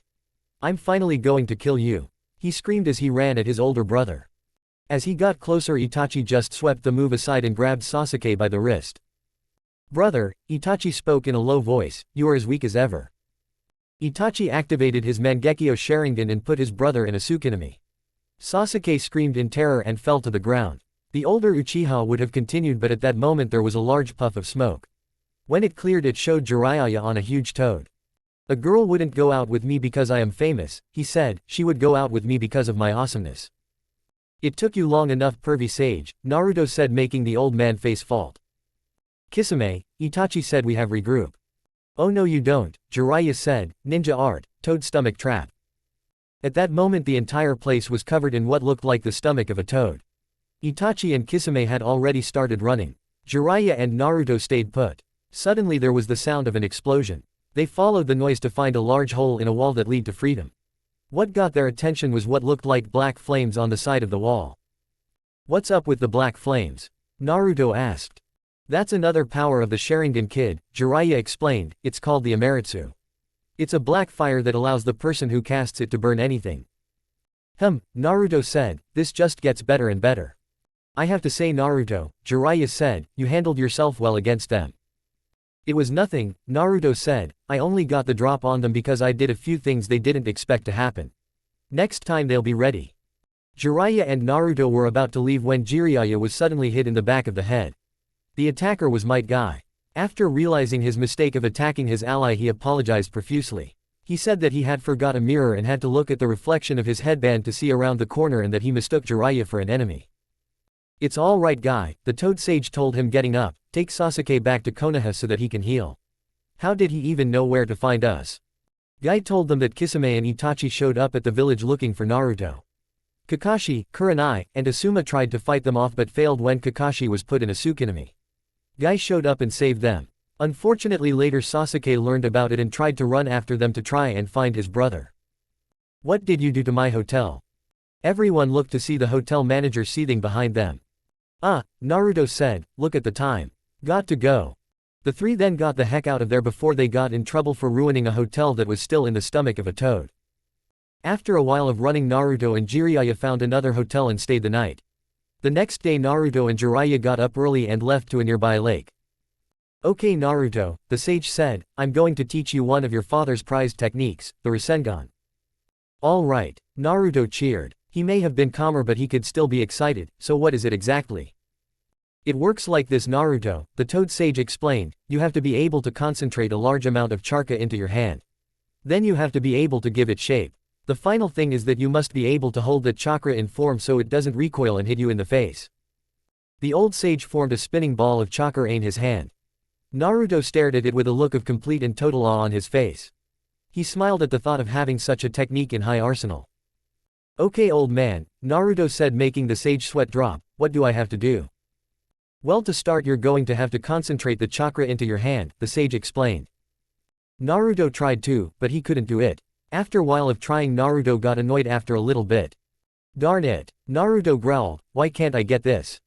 I think it's because you're not focusing right, Jiraiya said, getting a confused look from the blonde. He noticed the look so he explained, you have to focus your chakra solely into your palm. My guess is that you're not focusing it enough. Naruto was quiet for a moment and then got an idea. He pulled a pen out from who knows where and drew a small spiral in the center of his palm. He focused his chakra again, only this time he was thrown back from the sudden burst of chakra. There were even some burns from it on his hand. Jiraiya saw his student get thrown back and jumped in just in time to catch him before he crashed. This kid is something else, the Toad Sage thought. He actually managed to burn himself with his own chakra. Given his talent and the power he got recently from what the scarecrow told me, it's not really a surprise. Hey, Naruto groaned, I finally got it. So what next? Now kid, Jiraiya said, we need to take a break. You used up a lot of energy learning this part. Besides, we need to continue the search for your godmother. Naruto was begrudging at first, but eventually he relented. The two walked on for a while until they came across what looked like a decent hotel. The old sage paid for the room and they headed to the room. Naruto slept well while the old man was a little nervous. He knew that his old teammate was still sore at him for an incident that involved a game of poker. He was hoping that she had forgotten about that. Meanwhile in Sound, Lord Orochimaru, a Sound nin stated as he approached him, "Our spies have found that Jiraiya and the boy are in fact on a mission to find Tsunade Senju." Tsunade, the snake said, "I believe that I can have a use for her. Her medical skills could come in handy for if me or any of my men are injured. Get Kabuto, I'm going to find my former teammate." The next day with Naruto and Jiraiya. "Okay kid," Jiraiya said as they got to a secluded area, "you've gotten the amount of chakra you need to focus, but now you have to learn to form its shape." The old man then reached into a box and took out a lot of balloons. "What are those for, pervy sage?" Naruto asked. Jiraiya growled at the nickname but explained, "You are going to fill these with chakra until you've gotten the basic shape for the Rasengan down. After that you will have finished the second part of the Rasengan training." Naruto nodded at the old man. Then he took a balloon and started to focus chakra into it. Unfortunately the thing burst when he tried. Naruto tried again and this one burst as well. He tried again and again for a few hours. Finally as he was down to his final balloon the balloon stayed intact. Jiraiya looked at Naruto in surprise. This kid was learning fast. Of course, if he remembered correctly, the Uzumaki clan were usually fast learners. He made a mental note to give him some of his mother's techniques when this was over, but that was a job for another day.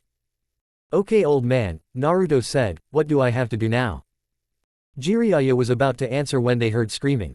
They both turned to see a large crowd running from something, but they didn't know what. Jiraiya grabbed a man from the crowd and pulled him off to the side, so he could talk to him. "What's going on?" he asked, trying to get some answers. "There was a monster sighted in the upper part of town," the man said, clearly scared. "It looked like some kind of giant snake or something." "Orochimaru," Naruto growled, "what is he doing here?" "I can guess that he found out about Tsunade," Jiraiya said as he let the man go. "He probably wants her so that he can use her medical expertise." "Not if we get her first," Naruto said.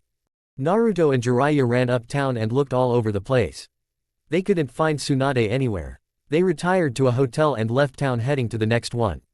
It was there that Naruto began the next part of his Rasengan training. "Okay kid," Jiraiya told him, "this one is going to be a bit more difficult than the other two steps.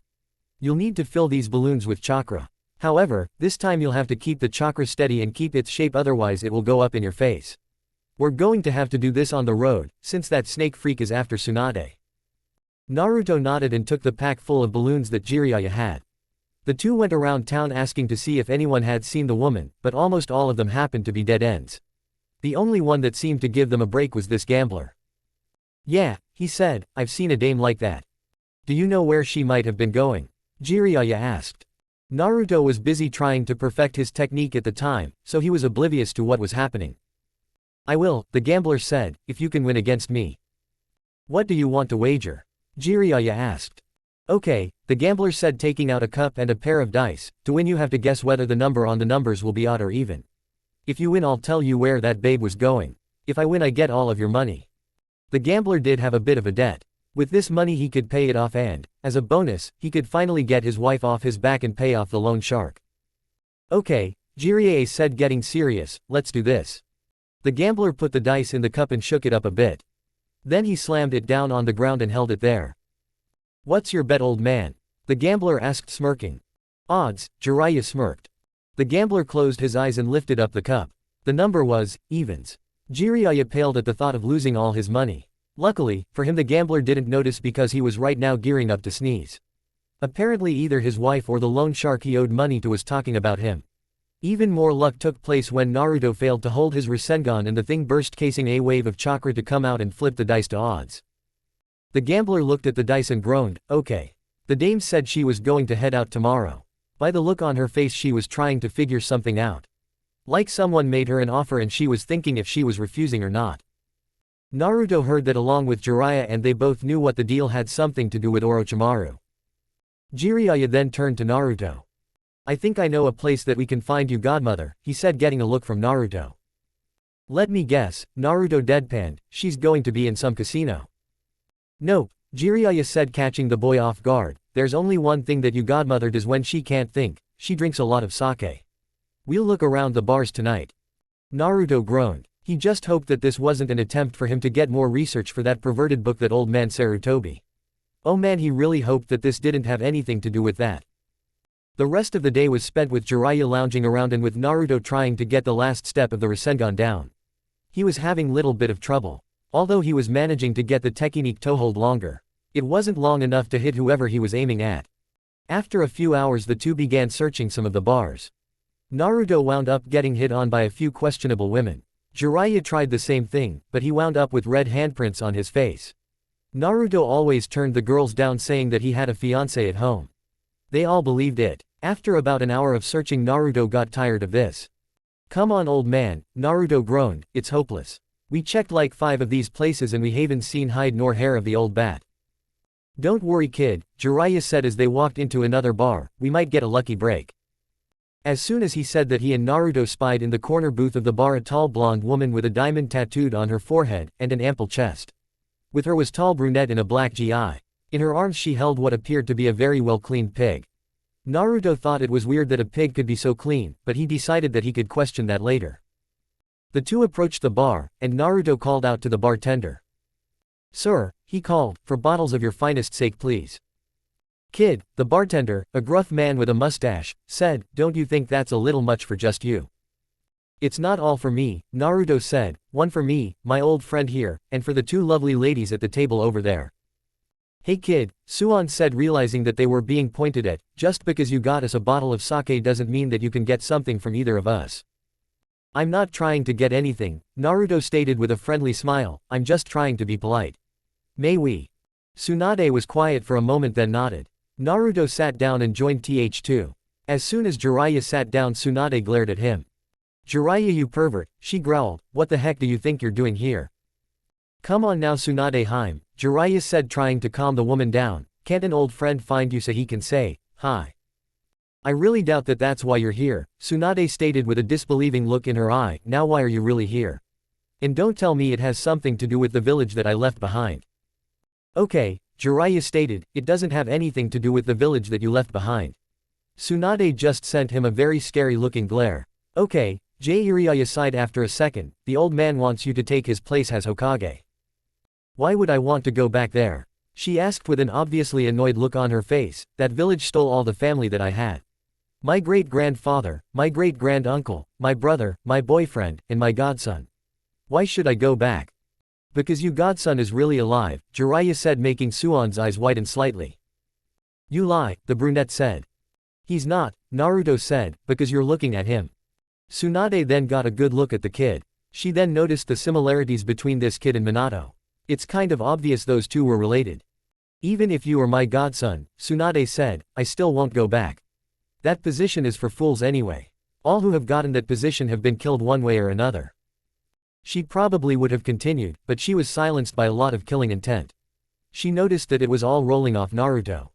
You insult that position, Naruto growled, you insult my father you old bat. Tsunade felt a vein pop and glared at the boy. If there was one thing that she hated it was being called old. I suggest you watch your mouth brat, Tsunade growled, I could beat you into the ground with one finger if I wanted to. Oh yeah, Naruto asked with a smirk, prove it grandma. The older blonde got up and turned Tachi brunette next to her. Shizune watched Tun, she said, I'm going to teach this kid some manners. The now named Shizune took the small pig and got up and followed the blonde. So, Jiraiya said as Naruto and Suan walked out he door, how do you know Tsunade Heim? I'm her apprentice, Shizune said, I wanted to be a medic nin so I decided to try and study under the best. In the street Naruto stood across from Tsunade. One finger is all I'm going to need, Tsunade said with pride. She was quite proud of her strength. Okay, Naruto said, what do you say we make this interesting? If you can beat me with your finger you don't have to come with us. If I win then you have to come with us. No, ifs, ands, or buts. Okay brat, Suan said, you're on. Naruto charged at the old woman. Tsunade stuck out her hand placed the finger on Naruto's forehead. She flicked her finger and Naruto was sent flying. Told you I'd beat you brat, she smirked. Sucker, was all Naruto said before he vanished in a puff of smoke. There was a loud cracking sound. Suan turned around to see Naruto bursting from the ground. Then he shot toward her his leg extended. Mutton shot. Tsunade reacted fast and swung her whole arm. The force behind the two moves. She was shocked to see that the kick was as strong as her punch. Naruto jumped back and landed with a smirk. "I win," he said. "What?" Tsunade asked, "but I'm not beaten." "Yes," Naruto said slyly, "but the deal was that you would only use your finger. You used your whole fist." Tsunade groaned. She had just been caught up in a loophole because of her pride. She was never going to be able to live this down. "Now," Naruto said standing up straight, "before we turn in for the night, I have to ask. What was the deal you made with the snake Sannin?" Chapter 6, Battle Royal. Sannin, medics and a swordsman. "So the stupid snake said that he would bring back your loved in exchange for your help in the future," Naruto said, trying to understand everything that his godmother had told him. "That's pretty much the gist of it," Tsunade said. "So what are we going to do about him?" Shizune asked. "I think I know," Naruto said. "You and the old pervert here can fight him while me and Shizune can take on his right-hand man." "That sounds like a plan," Shizune said, "but how are you able to take on Kabuto? He's a tough medic nin from what I've seen." "I've learned a few tricks in a training," Naruto said, "those taijutsu moves, some sword techniques, and a new move that belonged to my old man." "Which one of your father's moves?" Tsunade asked. "You'll just have to find out," Naruto said with a foxy grin. "Want you?" The older blonde smirked and crossed her arms at her godson. He was just as bad as his old man. "So how long until you two meet?" Jiraiya asked. "About a week," the elder blonde answered. "That should be enough time to master the rasengan," Naruto thought. "Hey grandma," Naruto said, making the elder woman groan, "why don't we make a little bet?" "Okay kid," she said, her gambling addiction getting the best of her. "What do you have in mind?" "It's simple," Naruto said, "if the snake freak dies when we fight him, you come back with us." "If he dies?" she asked. "Yeah," Naruto said, "if we all manage to kill him, then you have to come back with us to the village." "All right kid," Tsunade said, "you got a deal." Jiraiya was mentally doing a happy dance. Since Naruto made that bet, it meant that he didn't have to hold back. He also knew that making a bet against Naruto was a very bad idea.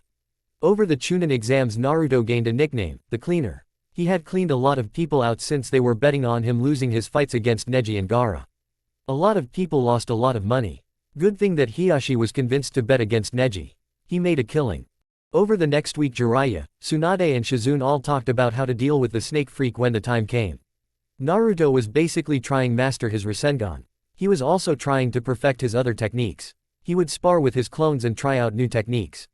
Once while he wasn't training, he got an idea. He took out a scroll and started writing down some notes. He had gotten inspiration from his old man again. Naruto kept this a secret from the others around him. He didn't want to reveal this one just yet. At the end of the week, Tsunade stood in a large field waiting for her former teammate to arrive. After a few minutes of waiting, there was a plume of smoke. When it faded, it showed Orochimaru and Kabuto. "I trust you've come with an answer," Orochimaru stated with a grin. "I have," Tsunade said. As soon as she finished her sentence, she charged with a chakra-encased fist. The snake man barely managed to jump out of the way in time. "I thought we had a deal," Kabuto said as he jumped out of the way of the fist of mass destruction. There were some interesting developments. Tsunade smirked as Jiraiya, Shizune, and Naruto all jumped out. "I can't believe this guy actually fell for it," Naruto laughed. "I thought he was supposed to be smarter than this." "Well, we all have our dead moments," Jiraiya said. "Me and Tsunade got the snake. You and Shizune deal with the four-eyed freak." Kabuto felt a vein pop in his head when he heard that. He growled and chakra focused into his hand. He charged forward and swung. Naruto managed to jump out of the way. He went through a few hand signs and bloody sand appeared in his hand. Kabuto put chakra in his other hand and charged at Naruto. The blonde dodged both strikes and jumped back. Naruto jumped up in the air and came back down, his sword drawn back. As he fell, he yelled, "Eat this punk! Flying Dragon Blaze!" Kabuto jumped up to avoid the strike, but Naruto turned around at the last second and slashed Kabuto across his back. As the slash made contact, Kabuto screamed in pain as a large cut ran across his back that lit on fire. Kabuto fell to his knees in pain. Naruto grinned but was still wary in case Kabuto was still ready to fight.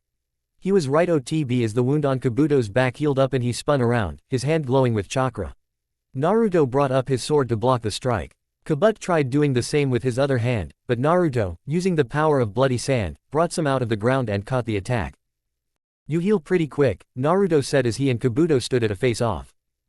"I've learned ways to make my body heal exponentially," Kabuto gloated. "My healing ability is on par with yours." "You think so?" Naruto asked. "Let's see you heal after this fight, you four-eyed weirdo." Shizune intervened by shooting off a few poison-tipped needles at Kabuto. Kabuto had no choice but to take off from his face-off with Naruto. Naruto jumped back and placed his sword at his side and charged at Kabuto again. Kabuto dodged the slash aimed for his head and Shizune hit him IWHT a few well-pulsed punches. Then she followed it up with a kick to the face. Kabuto groaned as he caught himself. "I am not about to lose to some two-bit loser and a little whore," he yelled. Naruto growled as he heard that. He could take many things, but insulting one of his friends was not one of them. Naruto put bloody sand in his teeth and did more hand signs. Another sword appeared in flame this time. It was a long reddish-colored blade with the image of a phoenix on the bottom of the blade. It had the words, "Heaven's Phoenix," written in kanji. "Time to show you what I really got, punk," he said before he and Shizune charged at the silver-haired traitor. Meanwhile, Tsunade and Jiraiya were both going toe-to-toe with the snake freak. Suand had managed to sneak up on the Sannin while he was busy fighting Jiraiya. When Orochimaru realized she was there, it was too late. The slug Sannin then flooded Orochimaru's arms with her chakra, effectively ruining the coils in his arm. The snake Sannin snarled in anger. Orochimaru brought the kusangi out, only he was holding it with his tongue while it was still in his jaw. He tried to use the attack to stab Tsunade, but Jiraiya came out of nowhere and nailed the man in the side of the face with a solid kick. Tsunade then sent a super strong punch to the snake's jaw, sending him flying. "You're pretty pathetic without your arms, snake boy," Jiraiya taunted. The snake sage growled loudly. He hated being mocked, especially if it was by the boy that always made a fool of himself when he was a little kid. The snake man growled at his former friend and shot out a devastating kick. Well, it would have been devastating if the move had actually made contact. Jiraiya switched with a log at the last second and then nailed the old snake in the back of the head with a kick of his own. "You have got to start taking this seriously," Jiraiya said, "or you're going to die before you can meet your goal." Orochimaru snarled again and was about to retort, but Tsunade came in again and gave him a decimating combo of chakra-enhanced fists. Tsunade was inwardly grinning like mad. They were actually beating him. It was a good thing too, because she was really starting to worry about her godson. She had seen the move he used with his hands. He had used chakra scalpels. If Naruto wasn't careful, he was going to get hurt bad or worse. She was brought out of her musings by a tongue wrapping around her neck. She followed it to find Orochimaru smirking at her. She grinned and using her incredible strength forced it off her neck. The snake gasped in surprise. Then, taking hold of his tongue, and grimacing while she did, yanked on it, pulling the snake with it. She drew back her arm and slammed it into the side of his face. Back with Naruto and Shizune. Naruto, using bloody sand and Heaven's Phoenix, blocked two more chakra scalpels aimed for his chest. He and Kabuto stood at another standoff. While they glared at each other, Kabuto had to ask Naruto something. "I have to say, Naruto," Kabuto said, "I'm surprised you weren't surprised to find out I was a traitor." "I had a feeling you were one from the beginning," Naruto said. "I guessed since you took the exam so many times. No one fails that many times on purpose. Plus, some of the info you had on those information cards was confidential. I decided not to tell anyone since, who would believe the dead last?" Kabuto chuckled. "You're smarter than your file made you out to be. Stronger too. We could use a fighter like you in the Sound Village." "Sorry," Naruto said apologetically, "but I think I'll stick with my village." Naruto then, using surprising strength, pushed Kabuto back and then crossed his sword in front of him. Then he swung both, saying, "Two-sword style, hawk wave." There was a massive gust of wind that knocked Kabuto back bit. Naruto took advantage of the medic ninja's disorientation and yelled, "Release." Naruto felt the gravity seals on his lift up and he felt his weight decrease. He also made a mental note to increase the weight when he got back to Konoha. He smirked and sped at Kabuto with his sword drawn back ready to swing. Kabuto saw this coming and formed chakra scalpels in both his hands. Naruto saw this and held both his swords in front of his, pointing up like horns on a rhino. He lunged forward, spinning, and called out his move, two-sword technique, Rhino Cycle. Kabuto gasped as he had not been ready for an attack such as this. He jumped back and then to the side to avoid the move, but Kabuto's arm didn't get out of the way fast enough and he got a large gash going down his left arm.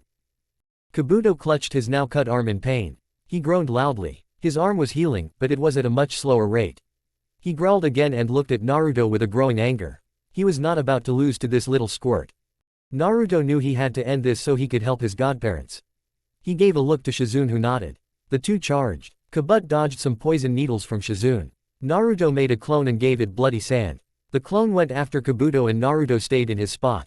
Meanwhile, Shizune used her chakra to short out Kabuto's nervous system. In other words, he couldn't move right. Kabuto then noticed the clone Bloody Sand running at him. The clone yelled, "One sword style, lion song." The clone vanished and reappeared behind Kabout and a lion's roar echoed through the battleground. Kabout screamed as the lash of energy appeared and blood sprayed from the wound. Kabuto saw Naruto focusing his chakra and that the sword he was using was glowing. Orochimaru wasn't faring as well either. He looked over to see his assistant in pain. He growled as he knew he would have to bring him out. "Kabuto!" he yelled. Kabuto, despite his pain, got up. He saw Naruto rushing at him with the now glowing sword. He jumped up and hit Naruto in the shoulder with a chakra scalpel. Naruto screamed in pain. Shizune ran to Naruto's side as he fell to the ground and Kabout ran to his master.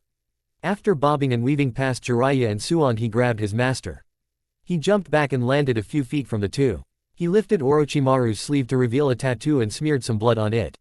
Jiraiya and Tsunade and both knew what he was going to do. They both cut on of their fingers, did a few hand sign, and then slammed their hands onto the ground. Summoning Jutsu. There were huge plumes of they cleared. It revealed Orochimaru on top of a purple and black striped snake, Jiraiya on top of a giant toad wearing a yakamata and smoking a pipe, and Tsunade on top of a giant white and blue slug. "Orochimaru," the snake Manda growled, "you know I don't like to be summoned." "Forgive us Lord Manda," Kabuto said, "but we need you to help us destroy these idiots." "Fine," the snake growled, "but when this is over I expect 100 sacrifices." "You ready to end this freak once and for all?" Jiraiya asked his summon Gamabunta. "Yeah," the giant toad answered, "I've always wanted a snakeskin wallet." "Are you ready to end this?" Tsunade asked her summon. "I don't know her name so I'll just call her the Slug Queen." "I am," was all the Slug Queen said. They combatants all stood in silence for a moment. Then the Slug Queen drew back her head and said, "Acid slime." Slime shot out of her mouth, if you can call it that, at Manda. The snake managed to dodge the projectile. It hit a rock and the small thing was instantly dissolved to goop.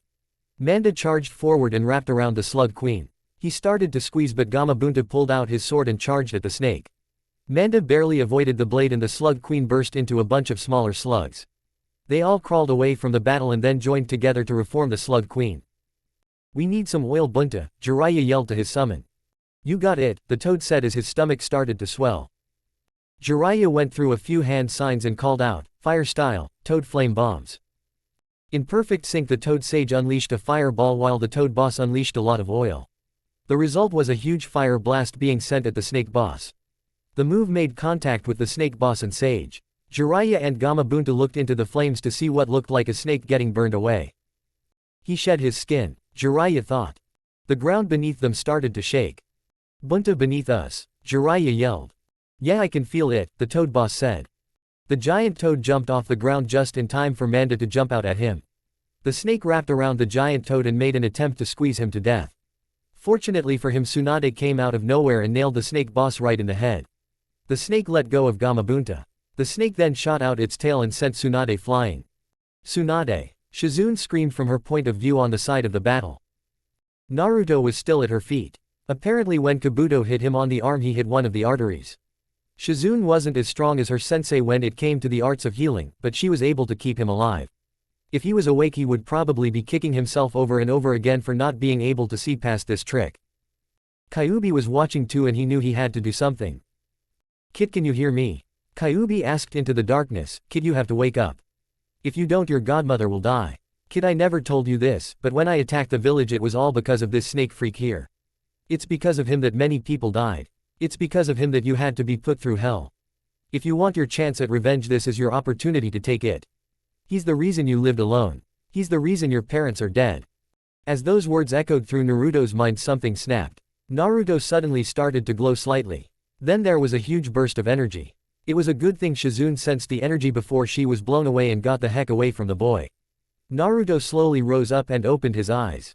Both were now crimson with slit pupils. Naruto then threw back his head and let out a massive roar of anger. As they heard it the battling Sannin and their respective summons stopped cold. They turned to see Naruto radiating reddish chakra. Suddenly it was joined by a brownish color. Beside him Heaven's Phoenix and Bloody Sand both floated in the air. Heaven's Phoenix's blade shined bright before a crystal appeared on the hilt. Naruto may have been angry but it was a righteous anger. The sword sensed this and thus allowed Naruto access to its full power. As for Bloody Sand it sensed only the rage and hate toward the snake Sannin. The sword sent of a brownish chakra toward Naruto.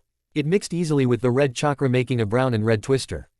Naruto's right eye then turned yellow with 4 small diamonds in it. Then a black fox tail burst from Naruto's backside right above the tailbone. Naruto had mastered the first demon sword. Orochimaru. Naruto roared in anger, "It's time to die." Naruto vanished in a sudden burst of speed. Then he reappeared in front of Manda. Naruto swung Heaven's Phoenix. The blade lit up in flames and burned the snake's skin. Manda screamed in pain and then glared at the young blonde. "You little runt," he yelled, "you'll pay for that." The snake charged at Naruto. Naruto jumped out of the way and, calling on Shukaku's power, yelled, "Sand coffin." Sand burst from the ground and wrapped around the snake's body, pinning it to the ground. Tsunade took advantage of this and grabbed Gamabunta's sword. With her incredible strength she was able to lift it. Then she drove it down into the snake's brain, effectively killing it. Naruto then formed 2 clones, both of which had the same appearance as he did. All 3 of them charged at the snake Sannin and his right-hand man. Kabuto saw them coming and jumped. One of the Narutos saw him and threw Heaven's Phoenix to one of the other clones. He jumped up and started focusing chakra into his hand. This Naruto jumped up and appeared a few feet in front of Kabuto. It was then that Kabuto saw the spinning ball of chakra in Naruto's hand. His eyes widened in fear.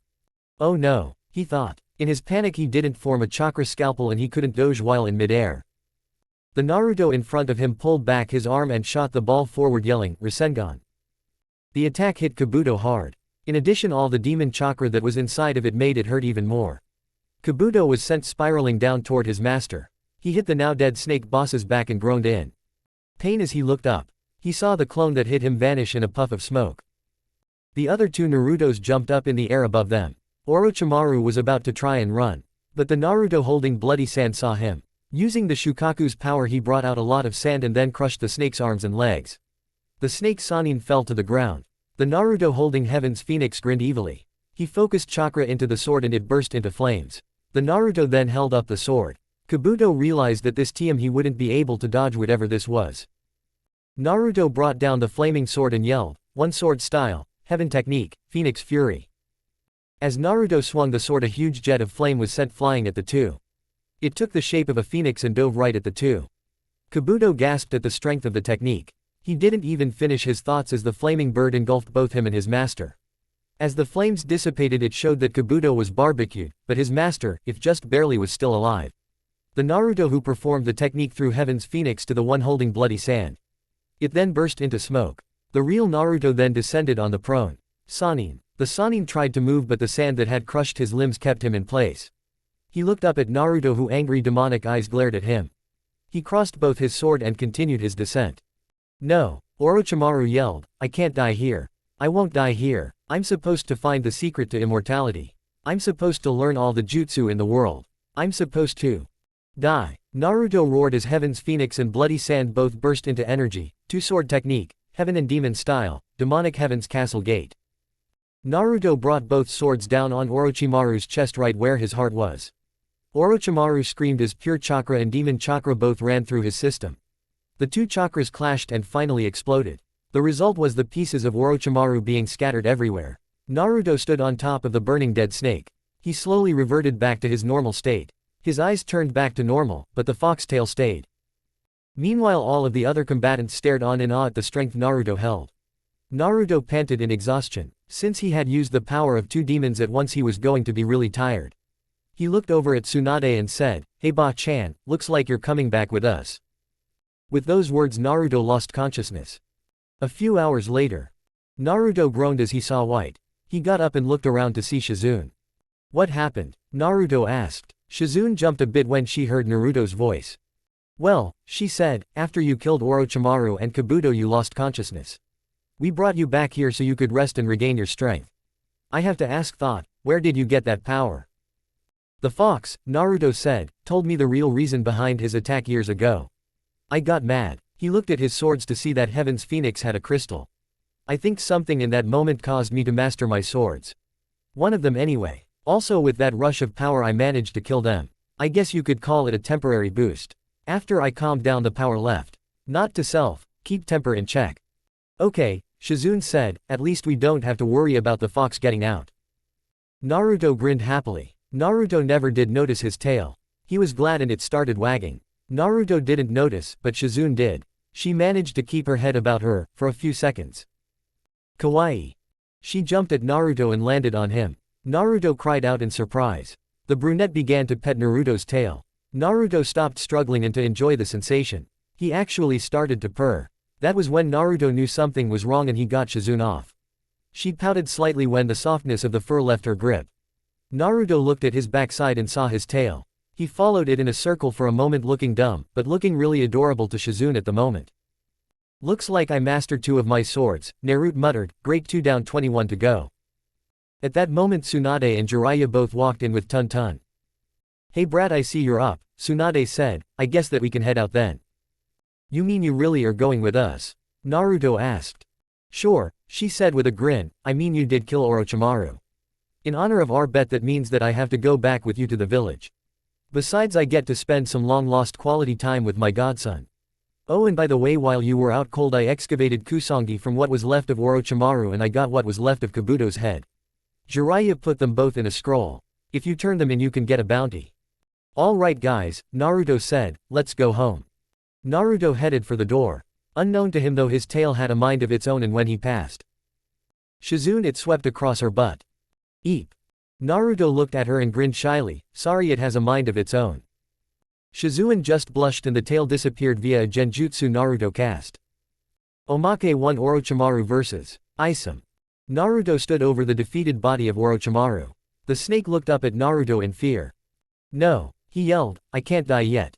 I'm supposed to find the secret to immortality. I'm supposed to learn all the jutsu in the world. Oh, shut up you big baby. Everyone look around to find the source of the voice. Jiraiya said, who's there? Oh sorry, I'm Isam, the author. Wait, Naruto said as he powered down from his chakra high, you're the one who made this universe. Not really. This is just my take on the universe. What? Tsunade asked. I can't tell you. Tell us what you mean or I will find you and completely destroy you. Orochimaru yelled.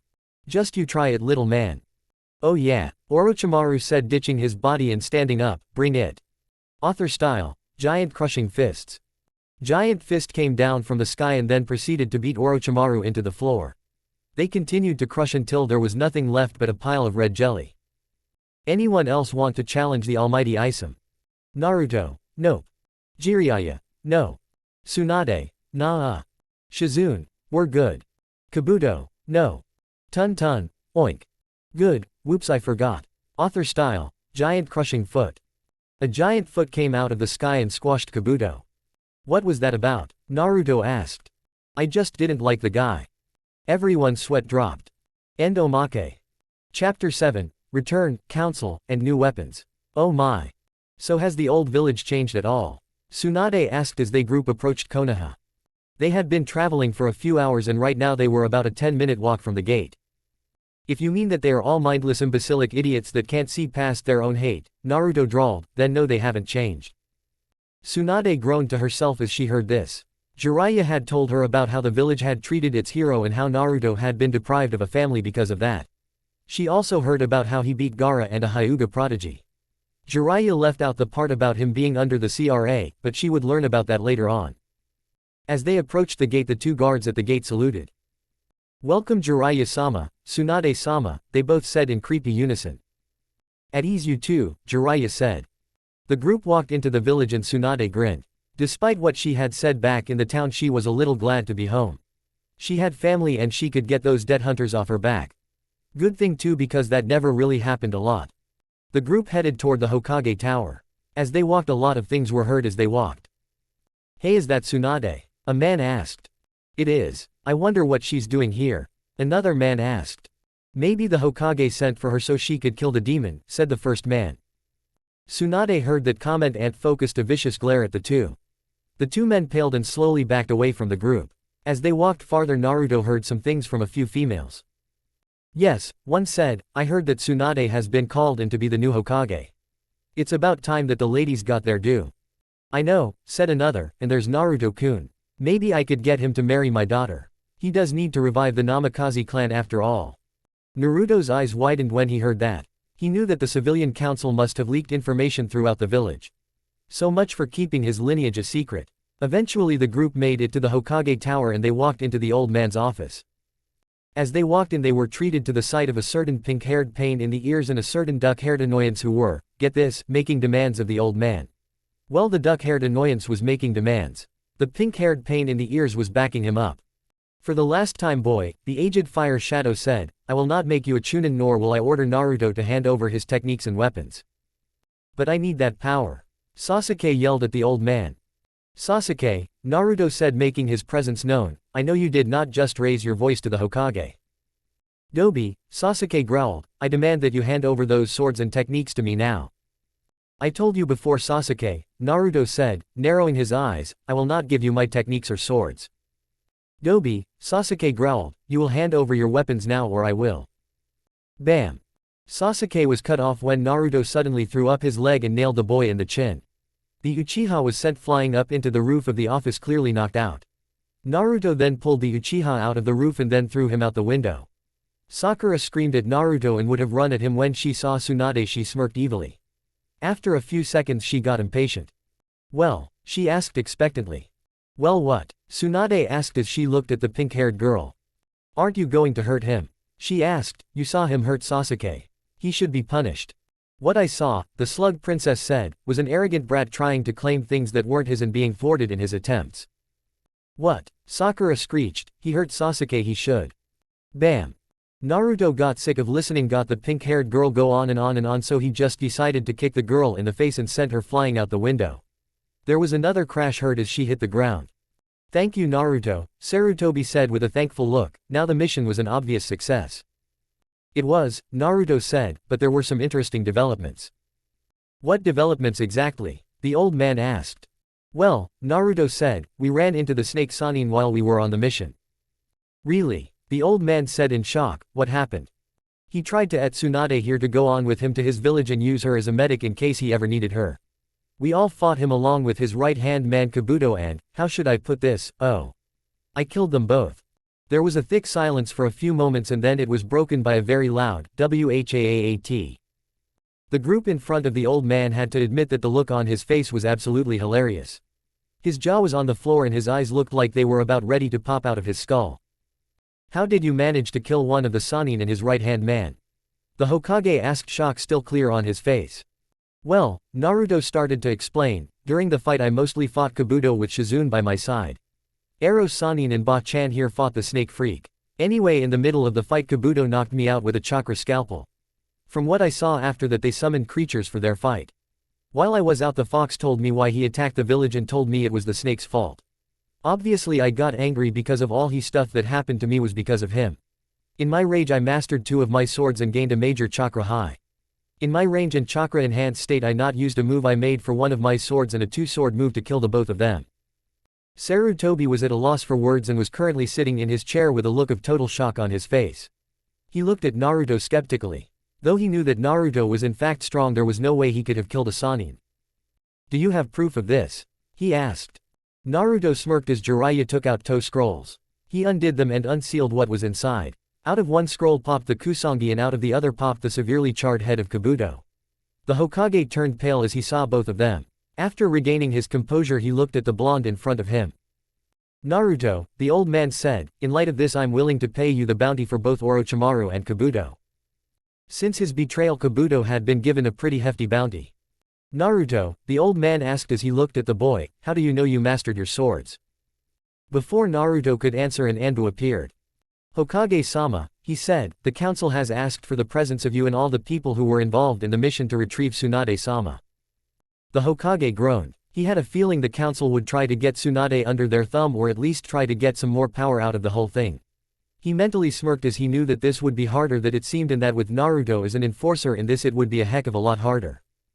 The group in Hokage went down to the council chambers where the council was waiting. Tsunade, said a pink-haired council woman, it's good to have you back in the village. It's good to be back, I guess, Tsunade said. Now we would like to talk to you about your position as the Godime, Kaharu said while inwardly grinning evilly. What do you want to talk about exactly? She asked, though she already had a feeling she knew what. How we are to punish the demon for harming Haruno-san and Uchiha-sama, a civilian councilman said. The reaction was Tsunade walking up to the man and using her incredible strength caved in his skull. Everyone stared at the woman with a look of shock and fear on their faces. Does anyone else have anything to say? She asked in a slightly angry tone. The civilians did the smart thing for once and shut up. Now, the slug Sanin said, I want to know exactly why you want Naruto to be punished. He attacked the Uchiha and my daughter without provocation, Rose Haruno said, he should be punished for harming them both. I witnessed the event, Suan said, and the only reason Naruto hurt Sasuke was because we came into the Hokage's office and found him demanding things from the current Hokage. Then he demanded that Naruto hand over his weapons. Naruto did the only thing he could do and knocked him out to shut him up. The reason Haruno was hurt was because she started demanding that I punish Naruto for hurting her precious Sasuke. Both are liable reasons why he attacked them. The council was quiet for a moment. They didn't have a leg to stand on in this case. They growled and glared angrily at Naruto, who just glared back at them. Now then, Suan said, since I'm the new Hokage, I have one order of business, the removal of the civilian council. You can't do that, yelled Rose Haruno, we're the council. You can't just fire us. I'm the one getting the title as Hokage, you pink-haired howler monkey, Tsunade growled, now those of you who aren't a member of a shinobi clan get out. Nobody moved. Now. That got the civilians moving and they all rushed out of the room in a hurry like the cowards they were. After they were gone, Naruto burst out laughing. It's about time someone told those jerks off, he said, I'm just glad they're off the council cause they were major pains in the butt. Naruto, Sarutobi said, as my last deed as Hokage I would like to give you these. He took a scroll that had the word elemental written in kanji. These scrolls, he explained, hold some Uzumaki clan techniques. These are the low-level ones. The rest I believe your father put in the Namikaze clan vault. Thanks old man, Naruto said with a grin. Oh, that reminds me, Naruto said as he turned to leave, I want the clan heads to come by my place around 6 tonight. I'm thinking of setting alliances with you since I owe you guys for trying to adopt me when I was a kid. How do you intend on sealing the deal, kid? Sum asked. You're just going to have to find out, aren't you? Naruto answered with a sneaky grin. Sum growled at not getting a direct answer. With that, Naruto left. Naruto walked through the clan district and found the space where the Namikaze clan household was. He walked to the middle of the space and found a large red spiral in the middle. He bit his thumb, cutting it, and smeared some blood in the middle of the seal. The ground began to shake and a large complex rose up from the ground. It was basically as big as the Hyuga complex. Naruto didn't have enough time to do a complete tour of the place. He searched for a while and found the forge. He grinned as he walked inside and saw that everything was in one piece. He grabbed a few pieces of metal and fired up the furnace. Later, around 6. The clan heads and their children walked toward the newly resurrected Namikaze compound. They had to admit that this place was impressive. Hiyashi felt some old memories running through his mind as he walked into the place. As they walked in, they heard a loud clanging sound. They followed it until they reached the forge. They could see Naruto with a pair of gloves on using a hammer to strike a piece of heated metal. Naruto rose up from his work and looked up at the families. Welcome, Naruto said, sorry but I ran a little late in some of my work. What work exactly? Inoichi asked, his daughter looking quizzically at Naruto. I'll show you in a minute, Naruto said, striking the metal again. In the meantime, the kitchen is down the hall. I checked earlier and the food is still good. Help yourselves, Dot and Chusa. Choji, if I find half of my food gone, I'm going to blame you too and you'll have to pay me back. The two Akamaki nodded in understanding. Everyone turned and headed for the kitchen. Some of them felt like a little snack. The group waited for 10 minutes before Naruto walked into the kitchen looking tired, but looking happy. So what are the conditions to the alliances? Sum asked. Not much, Naruto said, I already know none of you had any ill intent since I saw that the adults in the room all tired to adopt me at some point. So all you need to do is give me your word and in return I'll give you a little something. They all grinned. They all had a feeling that trying to help that kid out would come in handy at some point. They just didn't know how. Okay Naruto, the clan heads said in unison, you have our word. Okay, Naruto said grinning, now onto what clinches the deal. By the way, I should tell you these weapons are for the clan heads only. You can give them to your children if you think that they're ready or if they become clan head. Naruto opened the box that he had brought with him.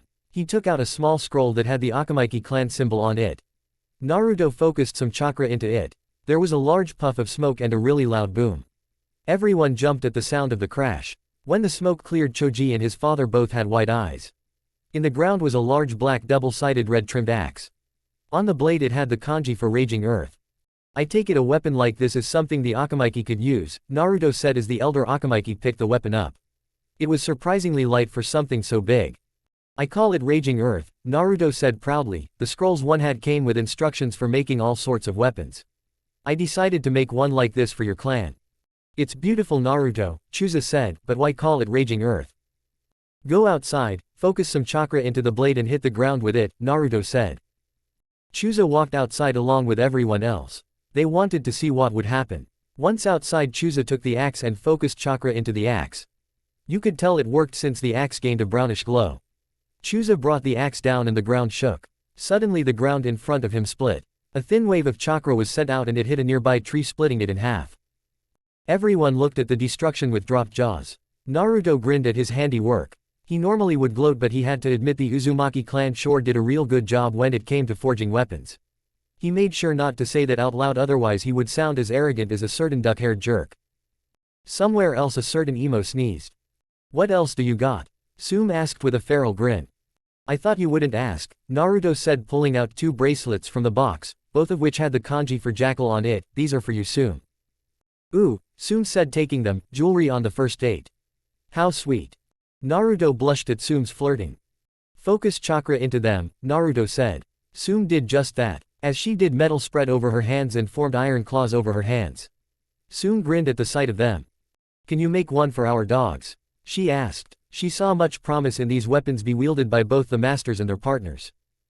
I already did, Naruto said, taking out a much smaller box. 1 set for your dogs and 2 more sets to go with Henna if she gets to become clan head. Sume smiled toothily, but then grabbed Naruto's head and gave him a quick kiss on the lips. Naruto's face now resembled Hinata's when she blushed. Said girl was also glaring holes into the back of Sume's head. Hiyashi noticed and put a hand on her shoulder to try and calm her down. Ahem, Naruto said once he regained his composure, for the Nara clan I have this. Naruto took out another scroll from the box and unsealed it. Out came a very nasty looking spear. The shaft was long and made of a very dark looking wood. The head was made of a pitch black material that was serrated and looked like it could tear through strong armor. I call it the Shadow Spear, Naruto explained. Obvious I know, but it was all I could think of on short notice. Shikaku took the spear and examined it closely. If you want a real surprise, Naruto grinned, focus some chakra into it then swing it. The elder Nara focused chakra into it and swung the spear. As he did, a black shadow shot out and lashed out. Naruto ducked just in time for the shadow lash to hit the nearby wall and leave a long gash along it. Whoa, Shikamaru said as he looked onward at the gash. If you come up with techniques for them, Naruto said, you'll have to come up with them your own self. Both Nara men grinned happily as they held their new family weapon. Abarame's turn, Naruto said, I know weapons aren't really your style, but you guys do need to expand your artillery. Someone may learn a weakness in your clan and use that very same thing against you. Logical, Shibi Abarame, Shino's father said, insects must adapt to different situations. As will we to our future enemies. Naruto grinned at man. He took a scroll from the box and took out a scroll for the Abarame. He unsealed and out came a chain with a weight on one end and scythe blade on the other.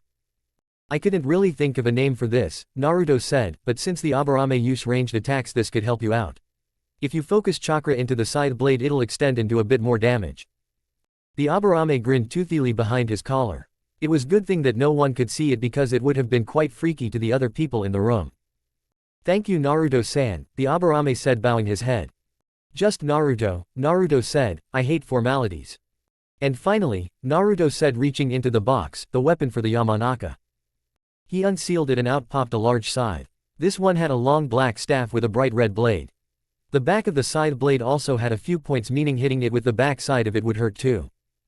The Burning Devil, Naruto said as Inoichi picked it up, focus chakra into the blade and it lights on fire. Swing it while it's lit and flames leap from the blade. It should come in handy if you don't have time to use your mind transfer. And help you double team your opponent with the victim of your mind destruction technique. Inoichi grinned. Then he remembered something. Only the Naras and the Akamikis, were able to transfer elements like that. I see you noticed that only you and the Naras and Akamikis weapons can transfer elements like that, Naruto said with a smile. I know about the Ino Shikacho trio. If you ever run into someone who knew how to counter the team attacks you have, then you can pull these out and give them something new to prepare for. The former and new trios smirked as they heard this. Naruto had not only made their families a bit stronger, they also made their team stronger. It was only getting better and better. Oh, I almost forgot the Hyugas, Naruto said, pulling out 2 scrolls. Why do we get 2 weapons? Hiyashi asked. I know that there are two different Hyuga styles Hiyashi, Naruto said, the one you use and one your wife used. I made one for yours and for the one your wife and now Hinata will use. Naruto unsealed the one for Hiyashi and a brown sword with the Hyuga symbol on it and the kanji for eagle. I call it the all-seeing eagle, Naruto said, it works like your Juken style. You can shut down chakra from your enemies. It's useful against genjutsu and ninjutsu users. Plus a little kenjutsu added to the family could never hurt anyone. And am my weapon N Naruto-kun? Hinata asked. Her stutter had gotten better. Naruto smirked and unsealed a pair of gloves. These had metal running down to each fingertip and had a sharp point on the edge. Hinata, Naruto said, I know you don't like to fight, but you are going to have to use these. From what I read from something my mom left, her style was more of defensive type. This should add some extra punch should you ever go on the offensive. Hinata took the gloves and put them on. She smiled and gave Naruto a quick hug. Naruto smiled and hugged her back. If that is all, Naruto said, I've been working for a long time and I'm pretty worn out. I think I'm going to turn in early. The clans nodded. They knew from watching other forgers that forging weapons, especially of this caliber, was very exhausting. As they turned to leave, Naruto called out. Oh, and to my fellow Chunin and Genin, Naruto called, I want you guys to start training your butts off. If you want to inherit those weapons and if you want to use them effectively, you are going to have to be much stronger than you are now. They Genin and Chunin all nodded as they heard this. They had a feeling that they would have to be stronger than they were now. They thanked Naruto and left. Well, the guys left. Ino ran back and gave Naruto a kiss and signaled, call me. As they left, Naruto was approaching the box when he noticed that there was one scroll left. He remembered that there was one person who didn't show up. He sighed to himself he could just give it to him tomorrow. As he started to put the box up, there was the sound of a throat clearing. Naruto groaned as he heard it and turned to see someone that wasn't invited. Two people actually, Sakura and Sasuke. With them was Kakashi, who actually was invited. What are you two doing here? Naruto asked, referring to his former teammates. He had invited Kakashi and he guessed that those two tagged along. We came to see what you were going to give Kakashi, Sasuke said. Fine, Naruto said, but if you try and touch it I will hurt you both. Sorry Naruto, Kakashi said, sounding upset with himself, I couldn't shake them and Sakura said she would sing if I didn't let them come. Naruto paled at that. Sakura's singing voice was terrible. She once sang at a karaoke bar a few years ago. Her singing is now used as a torture device in the interrogation department. Okay, Naruto said as he reached in and took out the last scroll in the box. He unsealed it and a long katana popped out. The blade was an electric blue and had the image of a lightning bolt running down the blade, and it had the Hitaki clan symbol on it. I call it Storm Rage, Naruto said. If you focus chakra into the blade it'll turn into electricity, providing a more efficient cut. It's also useful for fighting people with a water affinity.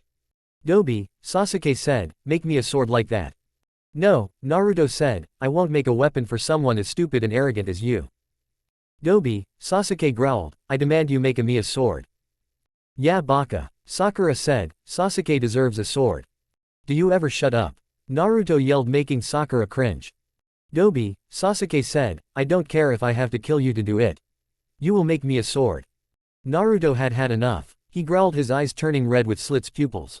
He started to radiate red chakra and his killing intent shot through the roof. Sasuke backed away in fear and Sakura looked close to wetting herself. Check that she did wet herself, since she now has a growing stain in the front of her pants.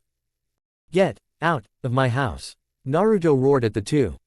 The two turned tail and ran. Sasuke was silently vowing to make the council tell Naruto to make him a weapon. Sakura was going to tell her mother to tell the council to do just that, then execute Naruto for threatening her. Boy, were they in for a surprise. Sorry about that, Kakashi, Naruto said. Kakashi reached for his new weapon when Naruto jerked it back. Oh no, Naruto said, you're not getting it that easily. I gave these to the clan heads because I owed them and because I knew that they and their children were strong. For you I have a condition. What's that? Kakashi asked. He really wanted that sword. I want you to build your strength back up, Naruto said. You've slacked off in your training. If you want to use this sword I want you to be back at the strength of an Anbu captain. Deal. Naruto held out his hand. Kakashi grinned under his mask and shook the boy's hand. Deal, Kakashi said. Now if you need me, Naruto said, I'll be going to bed. I can guess, Kakashi said. I heard that forging takes a lot of time and energy. Good night, Naruto. Night, Kakashi, Naruto said with a grin.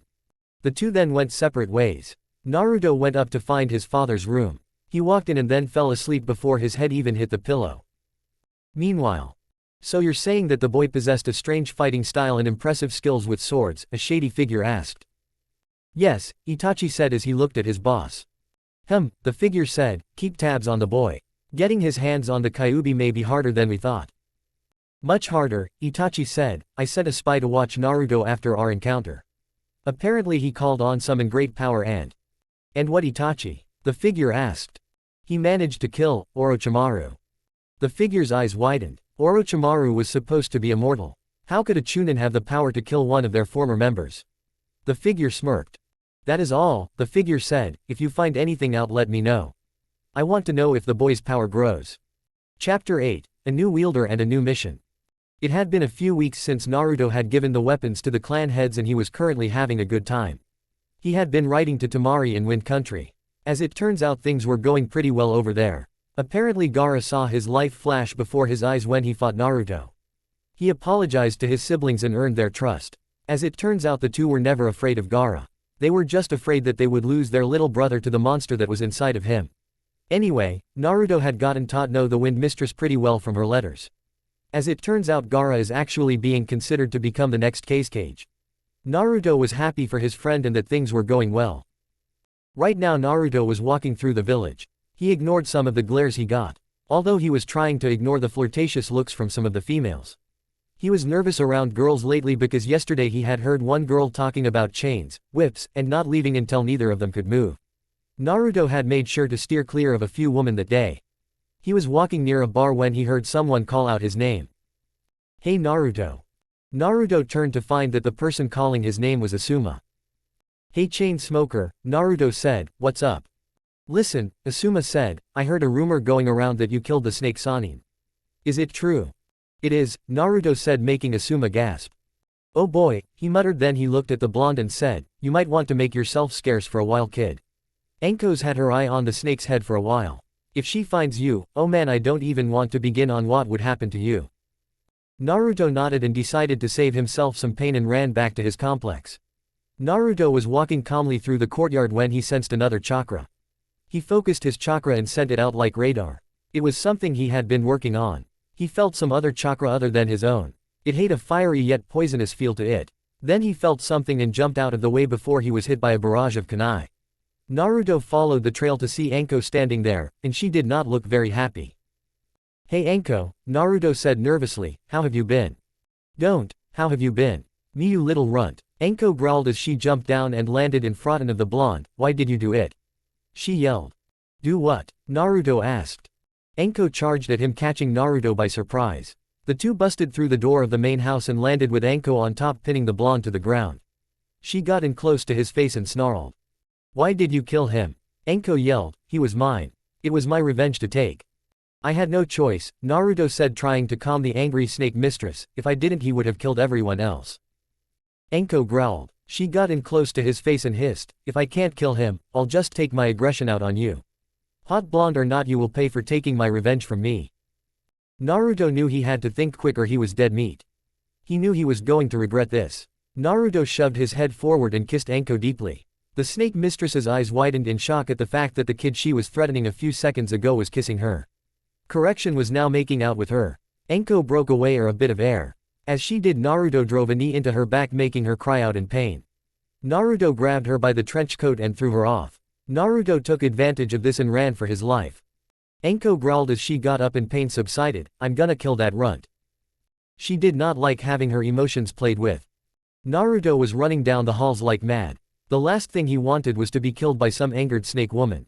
He ran until he reached a room and ran in. Naruto locked the door behind him. He turned around and gave a calming breath to bring his heart rate down. He looked and saw which room he was in. He found that he was in his trophy room. Naruto had gotten a few things in his short career as a ninja. He looked and saw a large cleaver-like sword.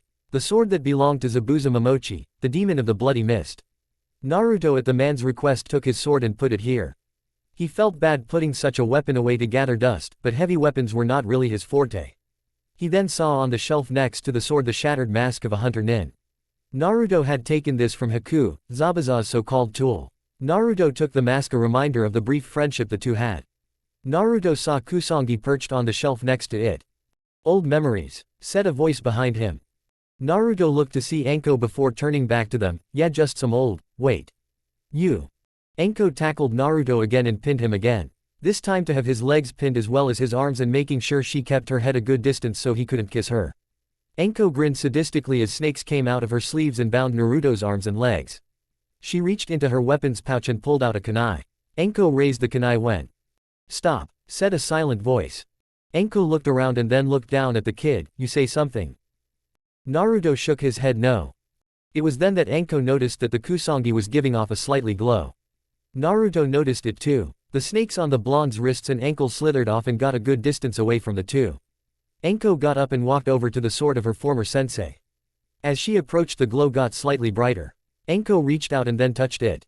As it did, there was bright flash of purple chakra. Naruto covered his eyes and looked to see that Anko was now holding two swords. One had a green blade and the hilt made the blade look like it was coming out of a small green snake's mouth complete with fangs. Above the snake's head there was the kanji for emerald viper. The second sword had purple blade and the hilt made it look like the blade was coming out of the mouth of purple cobra. Above the snake's head there was the kanji for dark poison. Okay, Anko said, what in the heck is this? I read about this, Naruto said. I think that sword was sentient. The reason it was glowing was because it sensed you as its next wielder. I think it only changed that way to suit its wielder. Cool, Anko said as she looked at her new swords. You know, Naruto said, I would be happy to teach you my sword style, but there is a condition. What's that? Anko asked.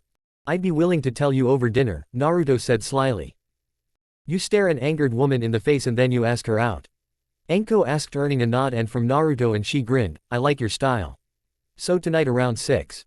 Just then an Anbu appeared and said, Namikaze-san, the Hokage has asked to see you.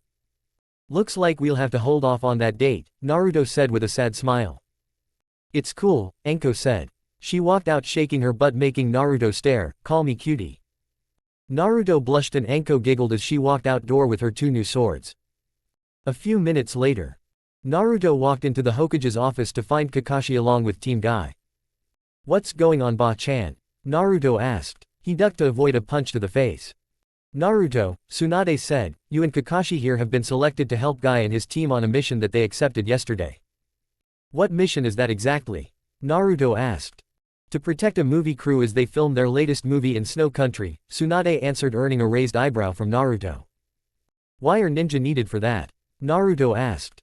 The client didn't explain, Tsunade answered, I think he was a bit paranoid. But why me and Kakashi? Naruto asked. This still wasn't adding up. Well, Tsunade explained, Kakashi is up to his old self when he was an Anbu captain from what I heard from some people around the village, and he knows Snow Country. I'm sending you since you do know how to handle yourself in rough situations. Tsunade had managed to heal Lee after his fight with Gaara. He was up to fighting strength, but he was still recovering. If he got in over his head he was going to wind up painting the snow red. Okay, I'm in, Naruto said. Good, Tsunade said with a smile, you'll meet with a boat driver to take you to where we last heard from them. Oh, and be sure to dress warmly. The two left and Naruto grinned at Kakashi. You've been training, haven't you? Naruto asked as the two made their way to where to find their boat. I have, Kakashi said. I wanted to make sure I could get that sword as soon as I too. Naruto grinned at the one-eyed man. Then he took out a scroll and unsealed Storm Rage. It was currently in a sheath that had the image of a wolf's head at the top and the image of lightning going down. He handed it to Kakashi, who took it grinning like mad, though you couldn't tell due to the mask. After a few minutes they arrived at their boat and rowed off to Snow Country. It took them a day and they arrived at Snow Country. Naruto had switched his normal attire for a coat and shoes instead of the normal sandals. He had on a cloak that helped cover the scrolls for his swords. Kakashi didn't really have that much of a difference in attire except for a scarf he now wore around his neck. The two found that he spot that Team Naruto saw the large ship that had been used to transport the team, the client and all of the movie crew. He also saw a caravan that would be transporting all the equipment and the people. The boat arrived and a man with glasses walked up to them. You must be the backup that strange man told us was coming, the man said, my name is Asama. Naruto said holding out his hand, the scarecrow is Kakashi. The man just smiled at the guy creeping him out. So where are the others? Kakashi asked. Inside the caravan, Asama answered, they've been waiting for you. The two made their way to the caravan. When they entered they were greeted to the sight of Team Guy and a black-haired woman. She wore the attire that seemed similar to a princess. Hey guys, Naruto said, getting everyone's attention. Hey Naruto, Tenten said with a happy smile and a quick hug. Yosh, Naruto, it is good to you are still as youthful as ever. Lee said, shaking Naruto's hand. Namikaze-san, Neji said. Please, Naruto said, just Naruto. I hate formalities. So what happened that made you call for backup? It's just a movie crew. That was before we realized what was really going on, Guy said, getting serious. What do you mean? Kakashi asked. This, Guy said, pointing at the woman, is Princess Koyuki. Daughter of the daimyo of the Land of Snow. I had a feeling it was something like this, Kakashi said. The woman looked up and saw Kakashi. You, she said, you're that Anbu that saved me when my father was murdered. Yes, Kakashi said, eyes smiling at the girl. Now why is it you called for backup? Well, Neji said, we were filming a scene for the movie when we were attacked by a group of snow ninja. They wore a strange armor that kept Tenten from hurting them with her projectiles. It also seemed to stop my fighting style from hitting their chakra points. It seemed like the only way we can get them is if we engage them in hand-to-hand combat. Their jutsu even seemed enhanced by it. Chakra armor, Kakashi stated, it seems to be stronger than before, and this jutsu enhancement feature is something new. They must have added that recently. Hey, Naruto said, speaking up, was there anything that their armor had in common, like a piece that was copied on each? The team was quiet until Tenten realized something. Yeah, she said, grinning, they each had a yin-yang symbol in one spot on their armor. What are you getting at, Naruto? Lee asked. From what I can tell, that might be a weak spot, Naruto said. I think that why they all had the same symbol. If you find that spot on them, then hit it. The team all nodded. They knew that if they fought them to aim for that spot. Naruto smirked to himself as the caravan started to move along the way. There was move he had been dying to try. The group traveled for quite some time. All the while Koyuki sat in silence. At one point the gang rested along an old train track to let a few people give back to nature. Hey Kakashi, Naruto said to the old scarecrow, I was wondering what happened to Koyuki and why does she seem so against going here? Well, Kakashi said, it all started when she was a girl.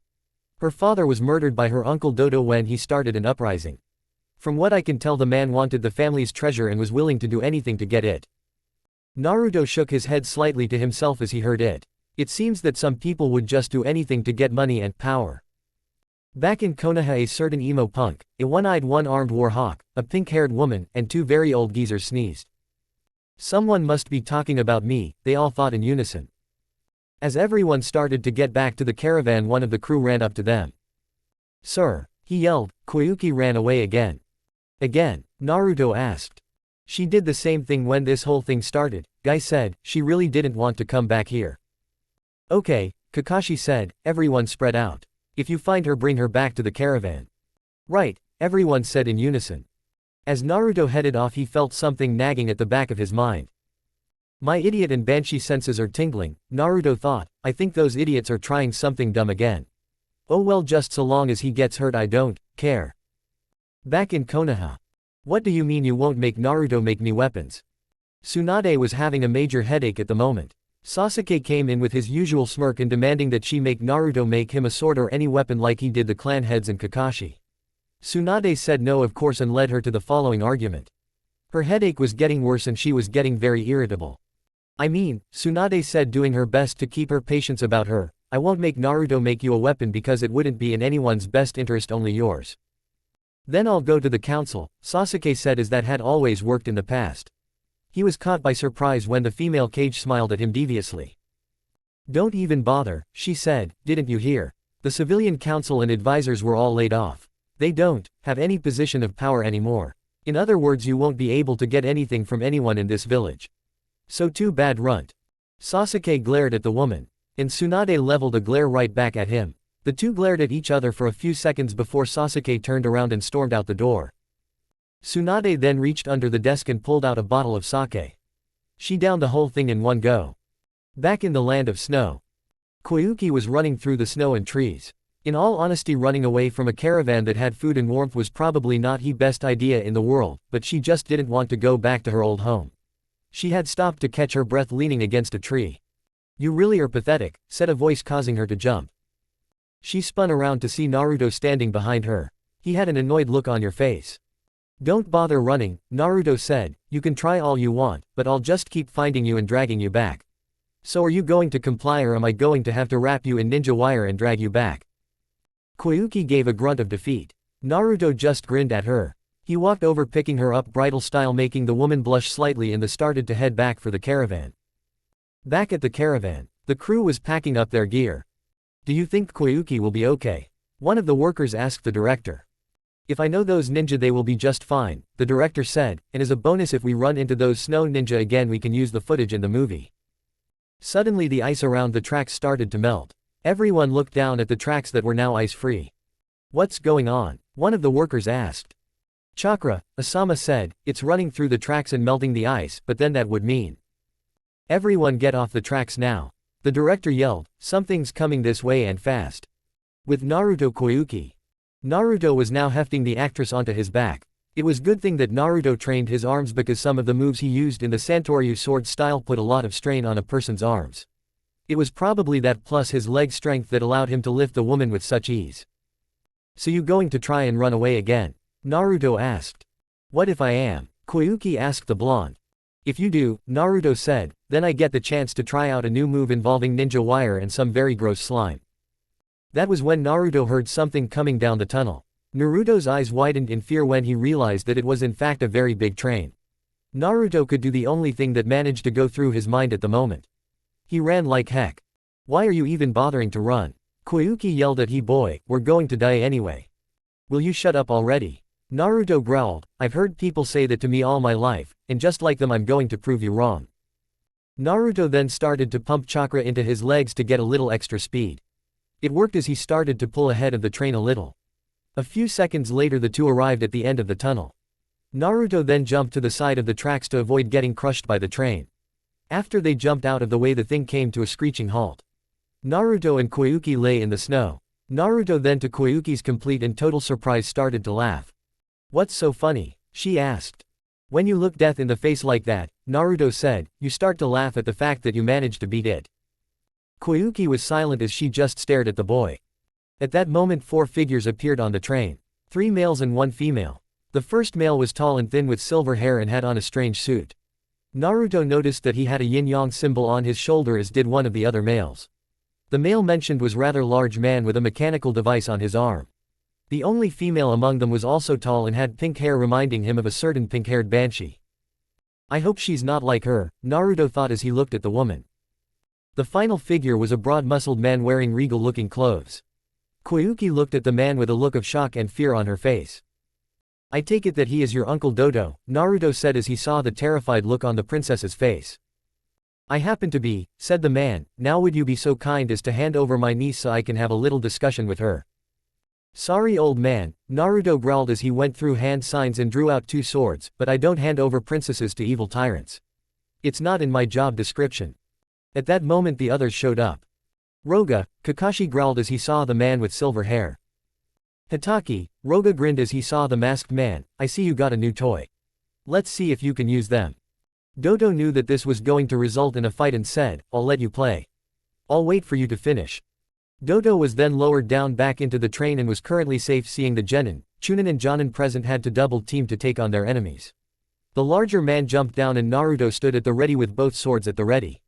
The larger man noticed an interesting design on both. The first one was Shadow Fox. The second though was new one.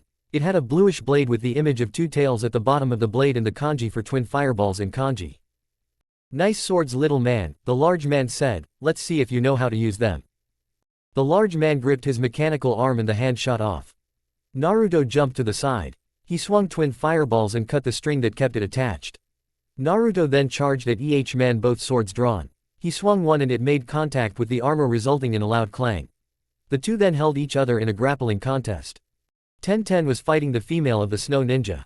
Instead of throwing things though, she was keeping it close with a bow staff. Each time she hit, she was trying to make a shot for the Ting-yang mark. Unfortunately it was hard to reach because the thing was on her back instead of her shoulder like her comrades.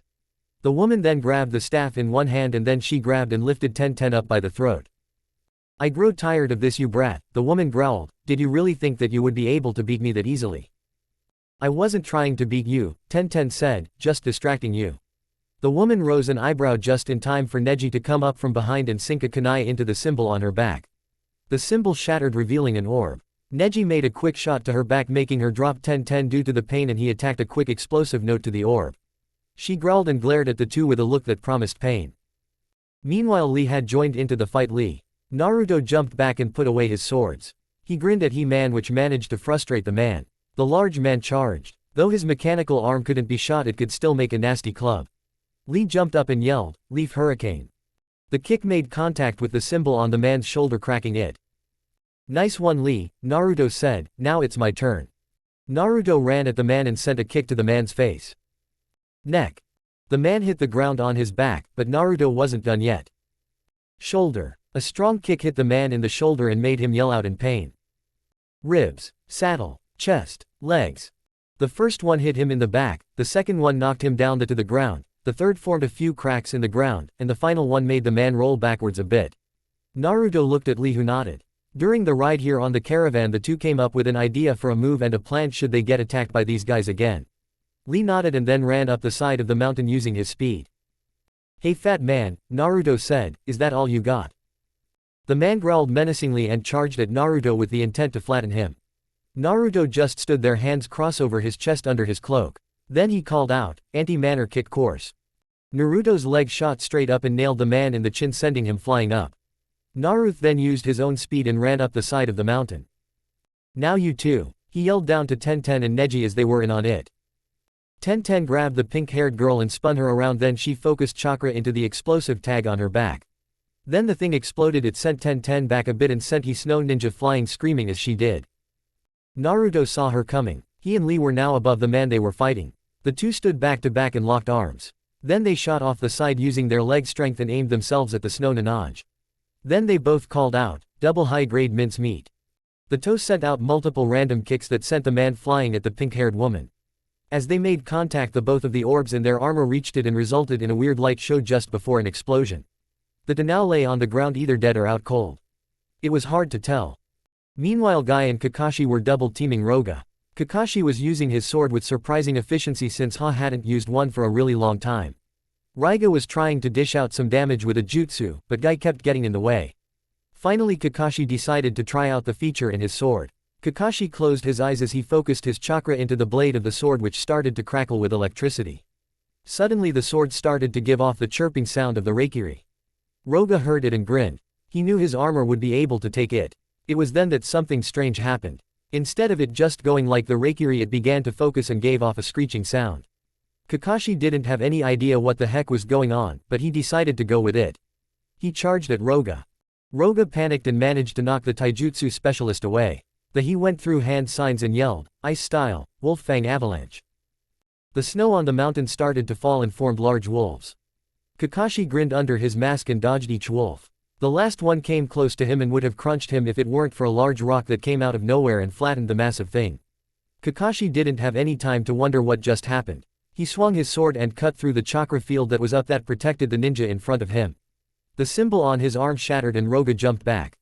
"Do you think that's going to stop me?" he asked. "No," Kakashi said as he vanished and reappeared behind Roga, "but this should."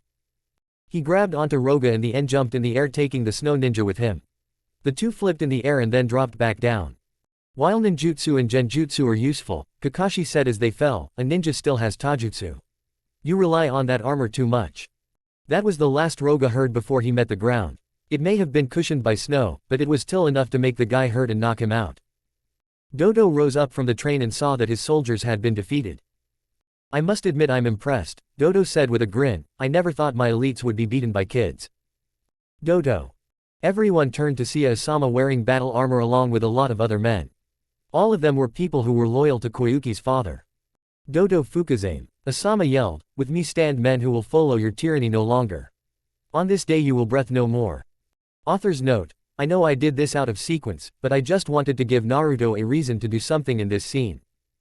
The men all charged at the train with the intent of killing the man who stood on top of it. Dodo gave a nod with a sadistic smile. The side of the train cars opened and revealed a few Snow Ninja next to a bunch of kunai launchers. Dodo nodded again and the launchers fired. A lot of men were struck down by the projectiles. Soon only Asama stood. He was then shot down by one last shot. Everyone looked on in horror. Naruto looked at the sight, a dark anger burning deep within him. Dodo laughed cruelly at the massacre before him.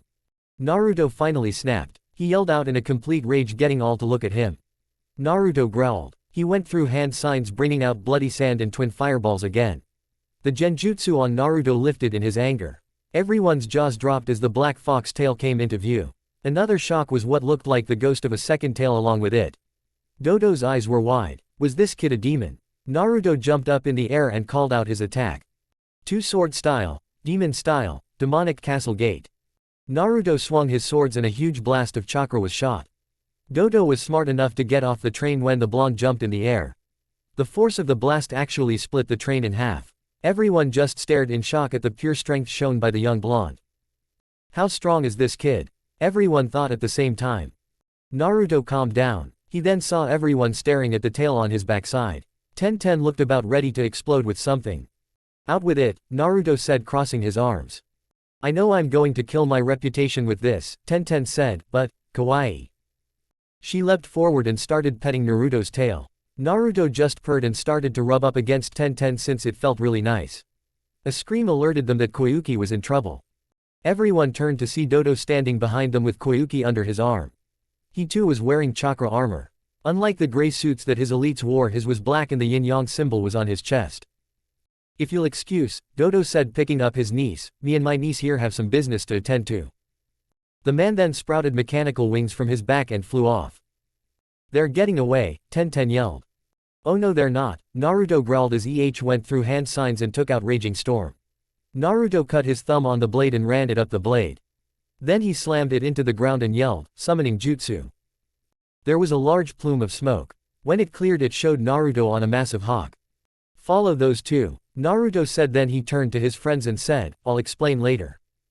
The hawk flew off after the two, but Dot had a really good head start. After a while of flying, the uncle and niece landed in front of a well that was in the middle of a large circle of ice pillars. Dodo sneered and ripped the necklace that was around the princess's neck. Finally, Dodo said, grinning, the treasure of the Fukuzame clan is mine. He slid the crystal into a slot. And the ground shook. Dodo grinned. If it was this kind of reaction, then the amount of money must have been massive. Suddenly there was burst of steam and the temperature started to rise. The snow melted and grass and a few flowers sprung up. What is this? Koyuki asked, to no one in particular. A heat generator. Dodo asked, this is the treasure of the Fukuzame clan. Darn you, brother. Hey. The two turned to see Naruto riding on the eagle he summoned. Dodo grinned. He found something that he was able to take out his frustrations on. All right kid, you want to play? Dodo asked as he went through hand signs, then come on. Black Dragon Blizzard. Dodo drew back his fist and let loose a punch that sent out a dragon made of black snow flying at Naruto. Naruto jumped off the eagle and landed safely across from Dodo. Unfortunately Dodo was faster than Naruto thought and wound up getting lifted up off the ground by Dodo. I've had it with you, brat. Dodo yelled as he slammed Naruto into the ground, sending him under the ice. Koyuki called out Naruto's name as he fell beneath the surface.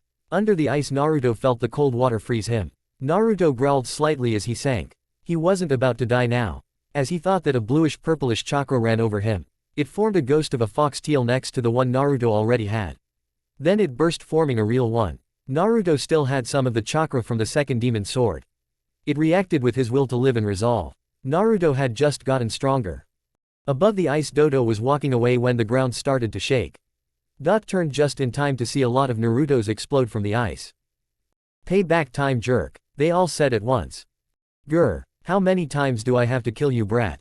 Dodo yelled in outrage as he went through hand signs again, Twin Dragon Blizzard. Dodo fired dragons made completely out of black snow out of his hands. The two dragons converged and destroyed the clones. Dodo grinned, until he saw that there were two left. Obviously the original and a clone. One was spinning around like a top and the other was just standing there at the ready.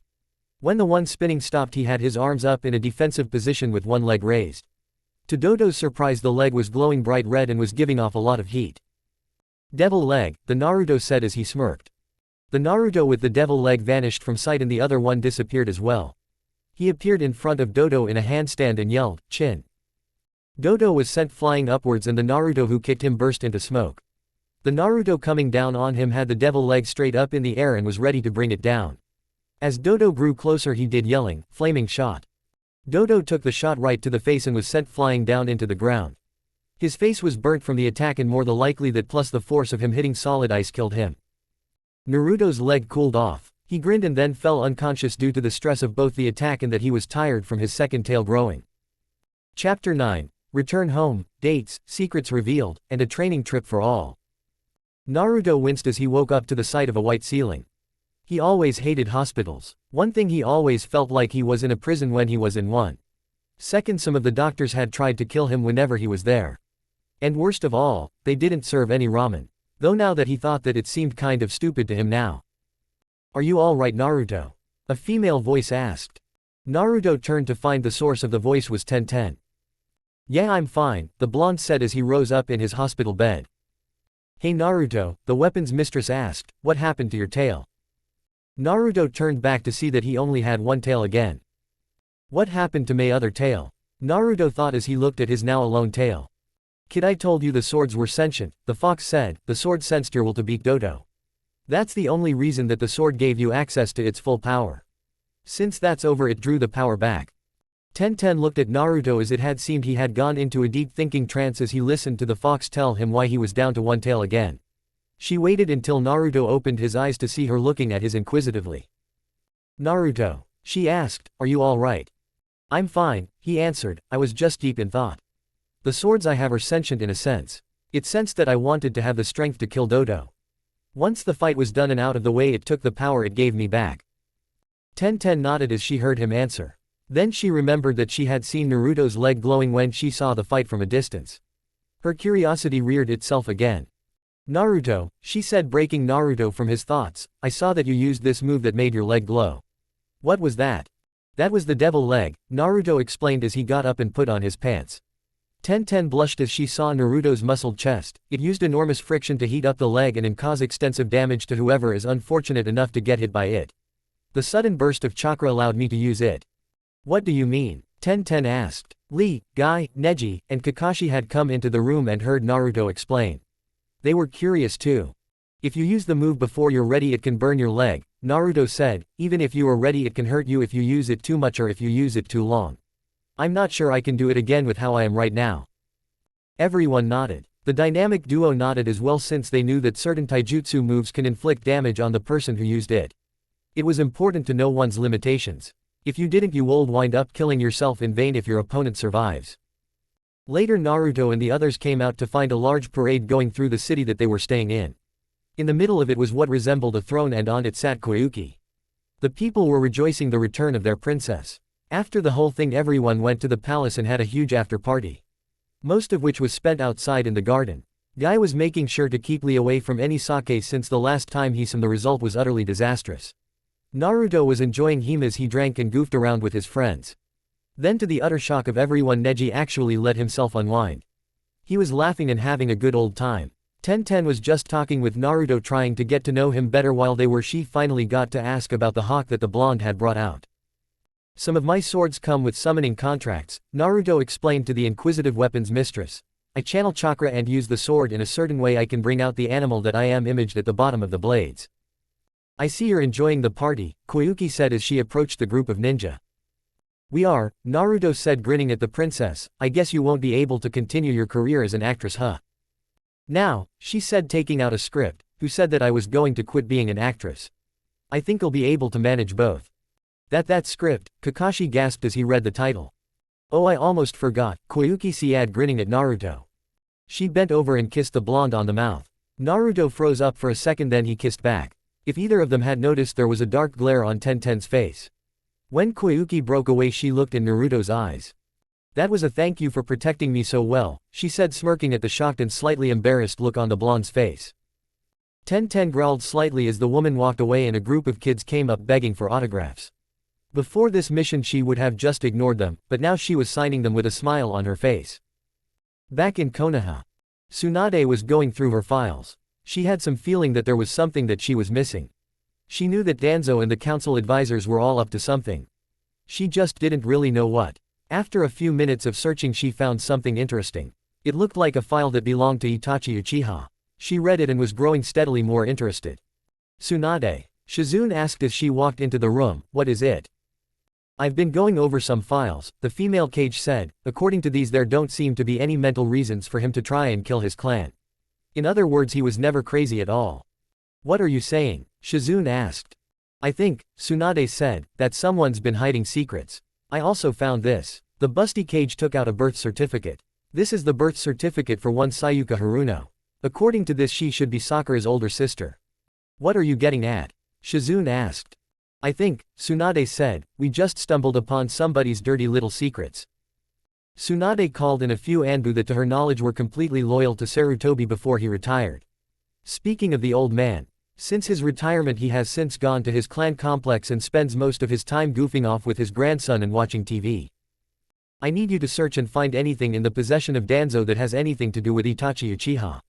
I also need some of you to look through some things of the Haruno clan. Yes ma'am, the Anbu all said in unison.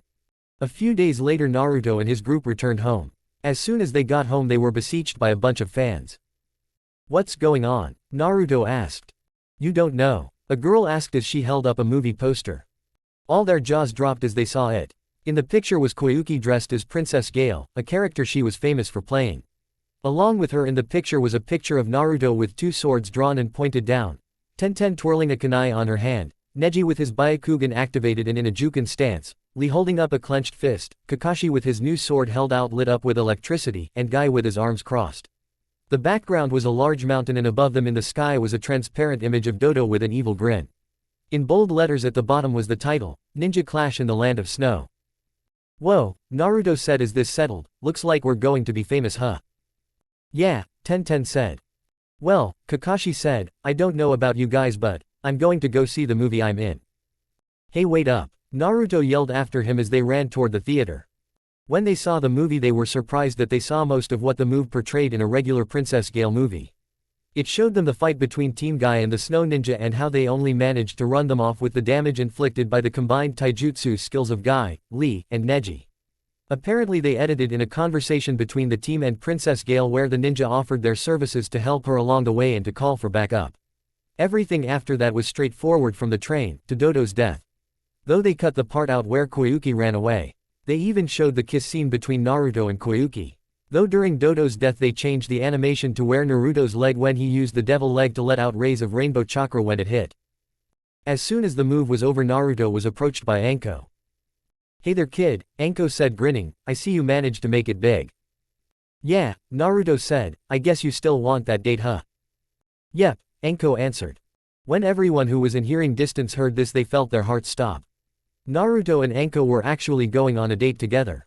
A lot of people ran outside to see if it was the end of the world. So, Anko said, 6 o'clock your place. Yeah, Naruto said, to the purple-haired Kuoichi. See you then cutie, she said. Tenten was growing more jealous by the second. First it was the princess and now it was the snake mistress. What's next? A girl from the outside world comes and tries to seduce Naruto. She was going to have to make her move on him fast otherwise she would never get her chance at the guy. After that everyone went home. The girls went to the hot spring to relax. They kind of needed it after a very stressful mission like that. Everyone spent most of the day relaxing. Of course Jiraiya got caught peeking and girls got all tense beating the snot out of him. They spent more time relaxing and then they all went home. Later 6 o'clock p.m. Naruto stood in front of a mirror wearing a white shirt with black jeans and a black jacket. His hair was combed making it only slightly less spiky and he had splashed on a bit of cologne. He grinned as he looked at himself in the mirror. As he finished looking at himself he heard a knock at the door. He answered the door and nearly fainted at the sight. At the door stood Anko wearing a green dress with a yellow sash running across her waist. Naruto could smell the perfume on her and he liked the smell. The snake mistress smiled, a real genuine smile, and reached out and shut Naruto's previously hanging jaw. You're gonna want to shut your mouth kid, she said in a flirty tone, you'll catch flies and that's a major turn off. Naruto chuckled nervously and blushed slightly as the girl smiled at him. The two then headed for the restaurant. The restaurant in question was called the Jade Sparrow. It was one of the more prestigious eateries in the village and Anko was surprised Naruto could afford this place. How can you afford to eat here? Anko asked as they walked in. You see, Naruto said, when I got my inheritance it included a vast sum of money that both of my parents had. In other words my family is pretty much stinking filthy rich. Excuse me sir, the greeter said, but I don't see your name on the list here. Naruto looked at the woman. He had made a reservation long before he and his date had come here. He knew that she was one of the people who hated him, but he knew the best way to get past her. I think I can get us in, Naruto said taking out some money, will this do? The woman's eyes turned into Ryo signs as she reached to take the money. As she was about to reach it though Naruto closed his hand. Naruto said wagging his finger, table and meal first. Then you get your pay. The woman growled slightly and grabbed 2 menus. She then led the 2 to a booth in the back. After that she went to go get a waiter and or waitress to serve them. So, Enko said, what were you talking about there being a catch to me learning your family style? Well, Naruto said, the only way for you to learn is for you to marry me. I'd have to marry you? Enko asked. She was surprised this kid was bringing it up. Well, Naruto said, we can either do that or you can come up with a style of your own using the 2 swords. I have seen people come up with their own style before. As Enko was thinking this over a waitress came over. She was looking at Naruto flirtatiously since unlike the greeter she wasn't a hater. What would you 2 like to drink? She asked. I'll take a sweet tea, Enko said. I'll take a Diet Coke, Naruto said. Coming right up, she said casting another glance at the blonde. So, Enko said as they waited for their drinks, what would you recommend for a sword style for my new toys? Well, Naruto said, I'd suggest either a style where you strike fast and end your opponent quickly like the way a snake strikes when its opponent is vulnerable, or a style where you bide your time and then strike. Enko was thinking it over. She was trying to put it all together. As she wasn't thinking the waitress came back with their drinks. Are you 2 ready to order? The waitress asked. Yeah, Naruto said, I'll have the duck with orange sauce. I'll have the sushi, Enko said smiling at the blonde.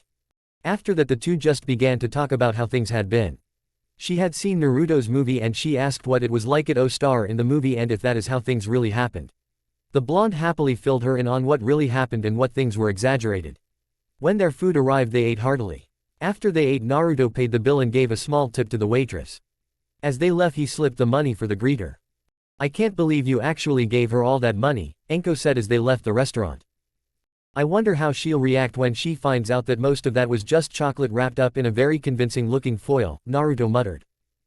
Enko looked at the boy then back at the restaurant. Then she laughed a bit. She grinned at Naruto and said. Kid, you really know how to make people mad, she said, you're not going to try that on me sometime are you? No, Naruto answered, I'm not about to pull a mean little trick like that on my date. Enko giggled slightly and wrapped her arm around the boy's neck. The 2 then walked down the road a bit and found themselves at a very interesting looking club. After a little coaxing from Enko the 2 went in. When they walked in there was the sounds of loud music and the sight of bright flashing lights. There was also a hint of danger due to the fact that there were a few bouncers around the place.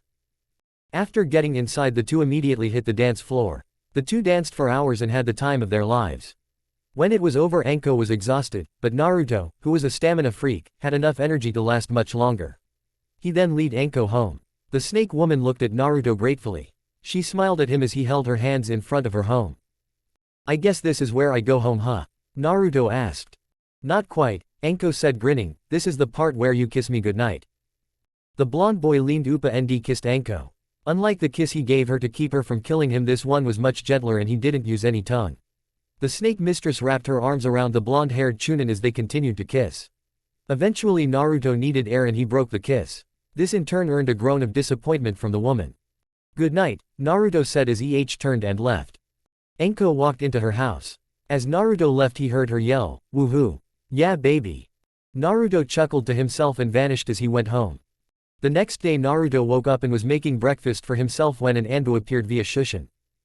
Namikaze-san, the Anbu said, your presence has been requested by the Hokage in about 2 hours. Naruto nodded at the man who then vanished in a swirl of leaves. Naruto spent the next 2 hours eating his breakfast, showering, and getting his clothes and weapons. As he was leaving he was approached by old man Jiraiya. Hey kid, the old man said, how are things? Good. What's up with you Ero-sanin? Naruto asked as Jiraiya growled. Great, Jiraiya muttered to himself, first it was your father and now you. I tell you there's no respect for a man of my profession. You mean peeking on women while they're in the hot spring? Naruto asked matter-of-factly. This in turn got a lot of females glaring at Jiraiya. The man took the hint and ran away followed by a horde of women from the APA or the Anti-Pervert Association. Naruto continued his walk to the tower when Jiraiya showed up again having narrowly escaped from the women with his body intact. So kid, Jiraiya said, I was wondering, how would you like to go on a 3-year training trip with me? A trip for training, Naruto deadpanned, a trip where you will most likely abandon me to go do some of your research for your perverted book. You can count me out old man. At least consider it, Jiraiya said. There are some pretty strong characters on the Akatsuki and you'll need to be really powerful if you wind up going up against their leader. And just who is that leader? Naruto asked. If you want to find out you'll have to face him yourself, Jiraiya said grinning. Naruto glared at the old man and decided to teleport to the Hokage's office just so he didn't have to deal with this perverted old goat. Naruto vanished in a sudden swirl of flames, catching the old guy by surprise. This was an ability he acquired when he mastered Heaven's Phoenix. In the aftermath of the sudden burst of fire, it left the old man covered with a bit of soot and coughing up a little bit of smoke. No respect, Jiraiya muttered as he spat out some soot. Naruto reappeared in the Hokage's office in a flash of fire, scaring the daylights out of the people present. Naruto found that Sasuke and Sakura were both there as well.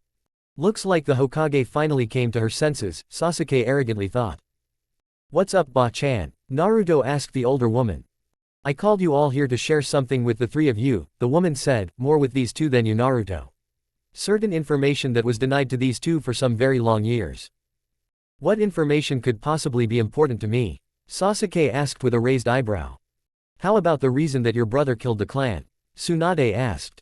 That got an immediate reaction from the normally brooding Uchiha. He looked at her like he was expecting her to give him what he wanted. And for once in the past few weeks he actually got it.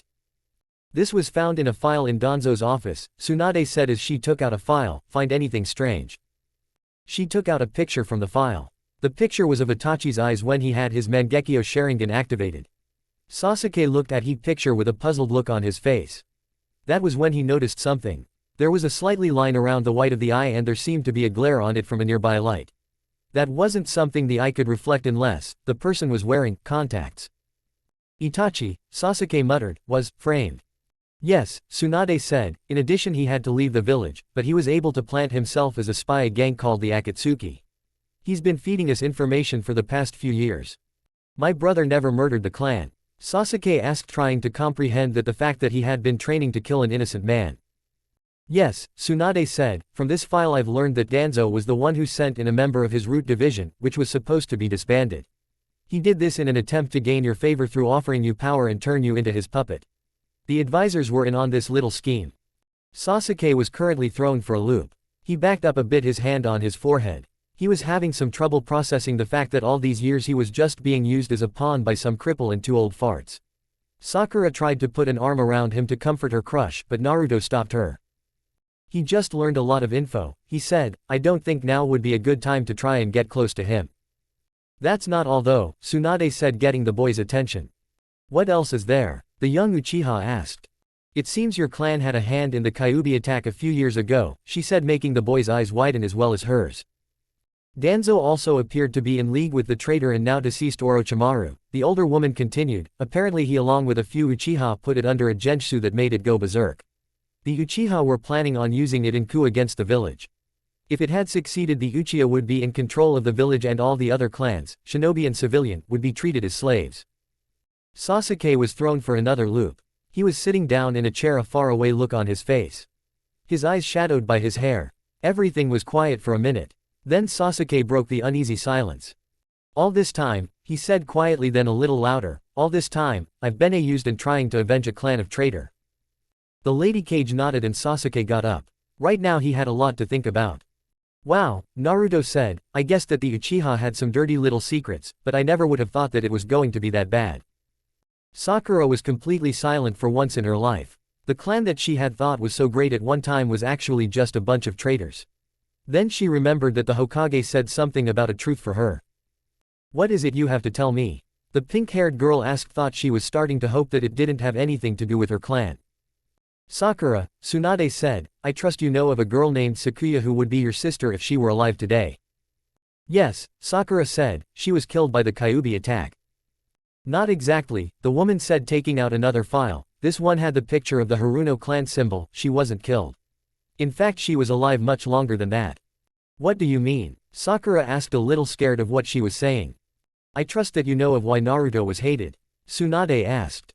Why yes, the girl admitted after getting a questioning glare from the older woman. My mother told me about Kyuubi and how she killed my sister and my grandfather, but what does this have to do with anything? Well, Tsunade said, as you know, Naruto has very few supporters. A few years ago one of these supporters was your sister. She was? Sakura asked. Yes, Tsunade said, according to this your sister wasn't rally-liked due to her connection with Naruto. A few days after she was found helping Naruto she vanished. No blood, no DNA, not a single trace. What does this have to do with my clan? Sakura asked. Well, Tsunade said, I trust that Naruto may be able to help you there. Naruto, have you studied sealing yet? Yeah, Naruto answered his godmother's question, why? This file holds instructions for a seal that can alter memories and delete old ones. I believe a seal such as this is on Sakura's person. More than likely around the neck or head area. Naruto looked at Sakura, then he saw her pink hair had grown back a bit. He walked behind her and moved the hair up, revealing a strange mark on the back of the girl's neck. I think I found it, Naruto said. Good, the woman said, now I want you to unseal it. The file doesn't says what happened when she disappeared. Maybe we can find out what did happen. Naruto put his hands on the back of Sakura's neck, on hand covering the other. He looked at Sakura, who nodded at him in return. Naruto nodded back and focused his chakra into the seal. Sakura, Shia-YDN, and her pupils went wide as she saw a memory that was sealed away. Lost memory begin. Sakura looked up at her father and mother, who had strapped her and her sister down to a table. What are you doing? Sakura asked as tears started to fall from her eyes. This girl, Sakura's father spat, has been in league with the demon. From what we have seen you have too. Sakura had been trying to befriend Naruto after he saved her from some bullies who kept making fun of her because of her looks. No, I haven't, Sakura tried to say but was slapped by her mother. Don't lie to us, her mother growled, we're going to turn you into the perfect tool to get back at that demon and get some status with the Uchiha clan's final member. She nodded at her husband. Her husband went through a few hand signs and put on hand on both of his daughters' stomachs. Both girls screamed in pain as the ritual started. Sakuya slowly began to turn to chakra and flow inside of her sister. Sakura screamed as she felt the foreign chakra enter her system.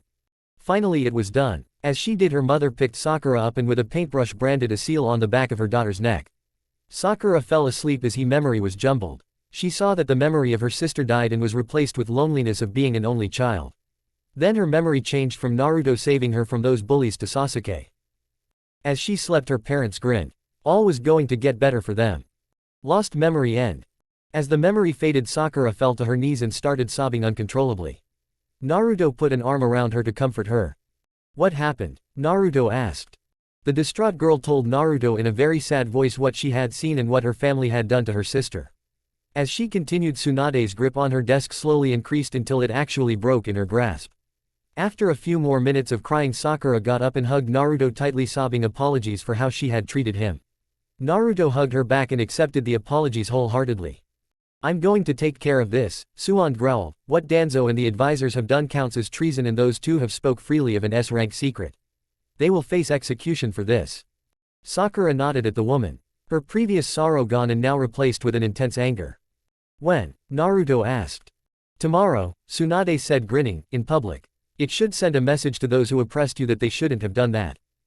Sakura got up and clenched her fist. She knew that she would have to face her parents for one more day, but it would be worth it if she could manage to avenge her sister. It was then that Sakura remembered something. That voice that was always nagging in the back of her head. Ah, sis, she thought, are you there? Yep, said a voice, I'm here. Sakura grinned slightly to herself. Then she got up, bowed to the Hokage, and then went home. Though she wasn't really sure if she could call it her home now. Naruto decided to go home as well. He knew that he had some work to do. At the Uchiha complex, Sasuke stood above the grave of his father and mother. He looked at his fathers in disgust. His mother, though, she was a nice woman. He knew that there was no way that she could be in on the coup against the village. He looked at his father's grave and spoke. You were my idol, he said. All these years I wanted to avenge you and you turn out to be nothing like I thought you were. You're just a traitor who did anything he could to get power. I see that I was wrong with my life. I won't let them use me, and I'll find a way to prove my brother's innocence even if I die in the process. He then turned to his mother's grave and spoke in a softer tone. I don't know why you had to die, mother. I'm sorry that I was the reason. They wanted to use me, and to do it they killed you. If can hear me, I hope that you can forgive me for how I've been over the years. In the kingdom of heaven, Sasuke's mother, Makoto, started to cry tears of joy as she heard her son's words. She was happy that he now saw the truth and for what her husband really was. She felt a hand on her shoulder and looked to see a red-haired woman smiling. Looks like your son has a chance at redemption, huh? The redhead asked. It would seem so, the Lady Uchiha answered, smiling at her son down below. Back in the realm of Earth, Sakura had arrived at home. Her parents asked her why the Hokage wanted to see her. She lied and told them it was an evaluation for an apprentice. She told them that they would be hearing her verdict in a few days. The two parents grinned as they heard this. That grin made Sakura shudder. Luckily she didn't do it on the outside. Sakura ate her dinner and went upstairs. She spent the rest of her night catching up with the sister she didn't even know she had. The next day. It was the late afternoon and everyone had been called to the arena.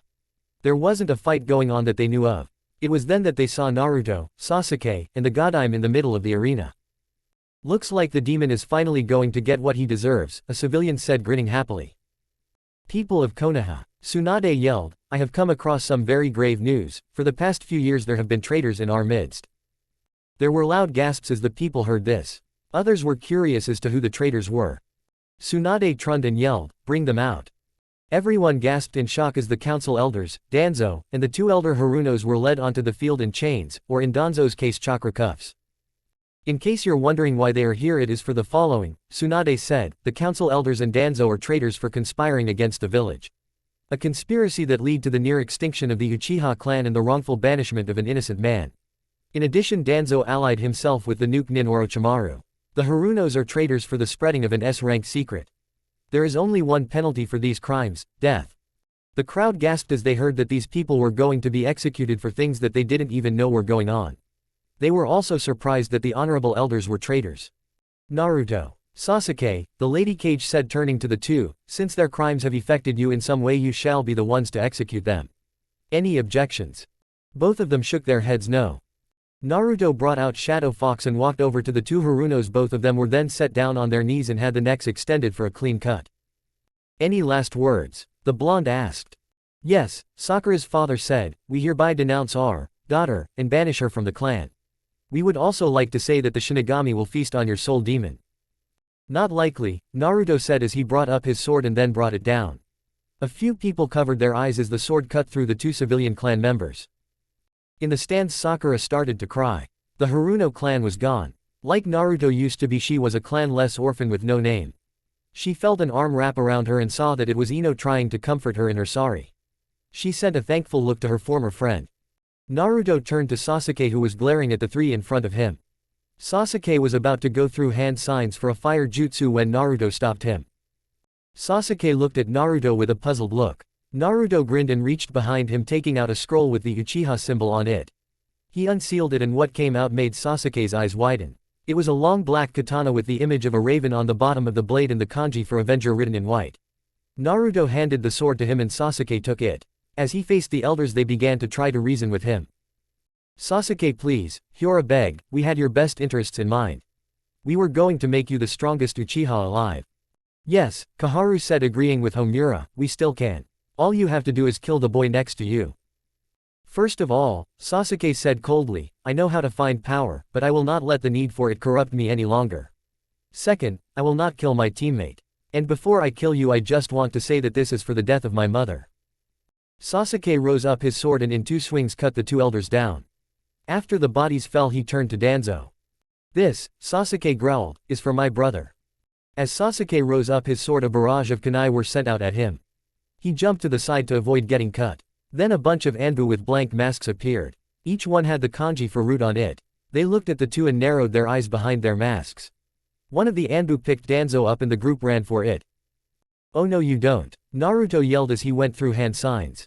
Sasuke did the same. Naruto, fire style, fireball jutsu. Sasuke, fire style, phoenix flower jutsu. The fireballs all shot out at the escaping ninja. Unfortunately, the root Anbu took all the shots that were aiming for Danzo's back. Some real Anbu showed up and clashed with the root forces. Unfortunately, Danzo was able to get away in all the confusion. Damn it, Naruto yelled as things started to settle down, he got away. He'll be back, Tsunade said, from what the old man told me he always wanted the chair as Hokage. He'll come back to try and take it. Yeah, Naruto said as Jiraiya showed up too late to help. Oh man, Jiraiya groaned, I missed the execution. Danzo got away, Tsunade said, making Jiraiya gasp. Old man, Naruto said, I want to take you up on your offer to train me. Really? He asked, looking happy. Yes, Naruto said, smirking, but on one condition. What's that? Jiraiya asked. That we do it here in the village, Naruto said, and that you let the rest of the Konoha 12 train as well. Chapter 10. Rise Konoha 12, real training begins. You want to include the entire Konoha 12? Jiraiya asked in complete shock at what the blonde in front of him was asking. The two were currently in Tsunade's office. He was explaining his plan to Jiraiya and Tsunade was listening considering whether or not she should go through with this plan. Yes, Naruto said, we both know that Danzo will try and come back. We also know that the Akatsuki will try to make their move in that time. If all 12 of us train, this village will have a great force to be reckoned with. Jiraiya understood why Naruto wanted to do this, but he didn't understand how. And just how are you planning on doing that? Jiraiya asked. I don't really know that many fighting styles and I don't plan on making that many sages. You don't have to, Naruto said. If I know my old man, I think he has something hidden in the clan vault that could help us out. Okay, Jiraiya said, but I don't know how we're going to do this in the village. There might be some spies trying to learn our secrets. I know, Naruto said, I plan on using the training grounds underneath my home. If I remember correctly, it can be locked up for a certain amount of time and we have enough provisions to last us that long in there. Jiraiya saw the logic in Naruto's plan. They would be away from prying eyes and they could train all they needed to. Plus if the Namikaze vault had all the things that they needed, then it was worth a shot. Okay, Jiraiya said. Tsunade, what do you think? I think that this is a good idea, Tsunade said. No one will know what they will be able to do or the extent of their abilities. Naruto, I give you and Jiraiya permission to take the Konoha 12 and train them for the next 3 years. This will qualify as an S-rank mission due to importance. Oh, and while you're at it, leave something for their teachers, will you? The last thing we need are our Junin falling behind. Naruto nodded. He got up and walked out the door. He had a lot to do. He only had until tomorrow till they could start training. In that time he had to convince the others to join them and figure out what they were going to train in. He was in for a busy day. Naruto then set out to find his friends. The Inuzuka complex. Naruto walked through the gate to the Inuzuka complex. Naruto walked through the main house to find Tsume in the living room talking with her daughter. She noticed he had entered and she led at him warmly. Hello Naruto, Tsume said, what's up? Hello Tsume, Naruto said smiling, listen, I need to talk to you alone for a minute. Whatever you tell her you can tell me, Henna said, right Naruto-kun. Sorry Henna-chan, Naruto said regretfully, but this is something that I need to discuss with the clan head and her alone. Henna pouted slightly and got up. She smiled at Naruto before she left. So what is it you need to talk to me about? Tsume asked, her former playfulness gone. Well, Naruto said, I'm starting training tomorrow in an underground base beneath my home. I know that the Akatsuki plan to make their move in about 3 years. And? Tsume asked, wanting to get to the point. The thing is, Naruto said, I want your son and Akamaru to join me. What? Tsume asked, getting up. You see, Naruto explained, if all 3 of us train at the rate we are, then we'll all be ready when the Akatsuki make their move. Plus we'll have a few nasty surprises for Danzo in the long run. Tsume was quiet. She was considering the pros and cons of this. She sat silently for a few moments, making Naruto wonder if she was ever going to answer. I'll consider it, Tsume said. I should have an answer by tomorrow. Naruto nodded. He knew that this was a big choice for a mother to make. He got up and walked out the door, a new destination in mind. Hyuga complex. Naruto walked past the 2 guards at the door. They smiled gratefully at the boy. Naruto smiled back. He walked past until another guard stopped him. State your business, the guard said in a serious tone. I'm here to talk to Hiyashi Hyuga on an important matter, Naruto explained. The guard nodded and said, head to Hiyashi's office. He is currently in a meeting with the Hyuga council. I warn you though, he may be angry when he out. Naruto nodded in understanding. The meeting with council before the civilian council was dissolved was a major pain. Naruto walked down the hall and found Hiyashi's office. As expected, it was tidy and very well organized, typical of a Hyuga. Naruto sat in the office until Hiyashi arrived. There was the sound of stomping outside and the door was opened violently and then slammed shut. Naruto looked to see Hiyashi Hyuga with a rather angry look on his face. Are you okay? Naruto asked as the Hyuga patriarch started to calm down. I'm sorry you had to see that, Hiyashi said. Those old bags of sand on the council want to brand Hinata with the caged bird seal and they want to marry you to Hanabi. They want to do what and what? Naruto yelled. I know, Hiyashi groaned. I tried to overrule them but my so-called father on council overruled me and they plan on branding her tomorrow night.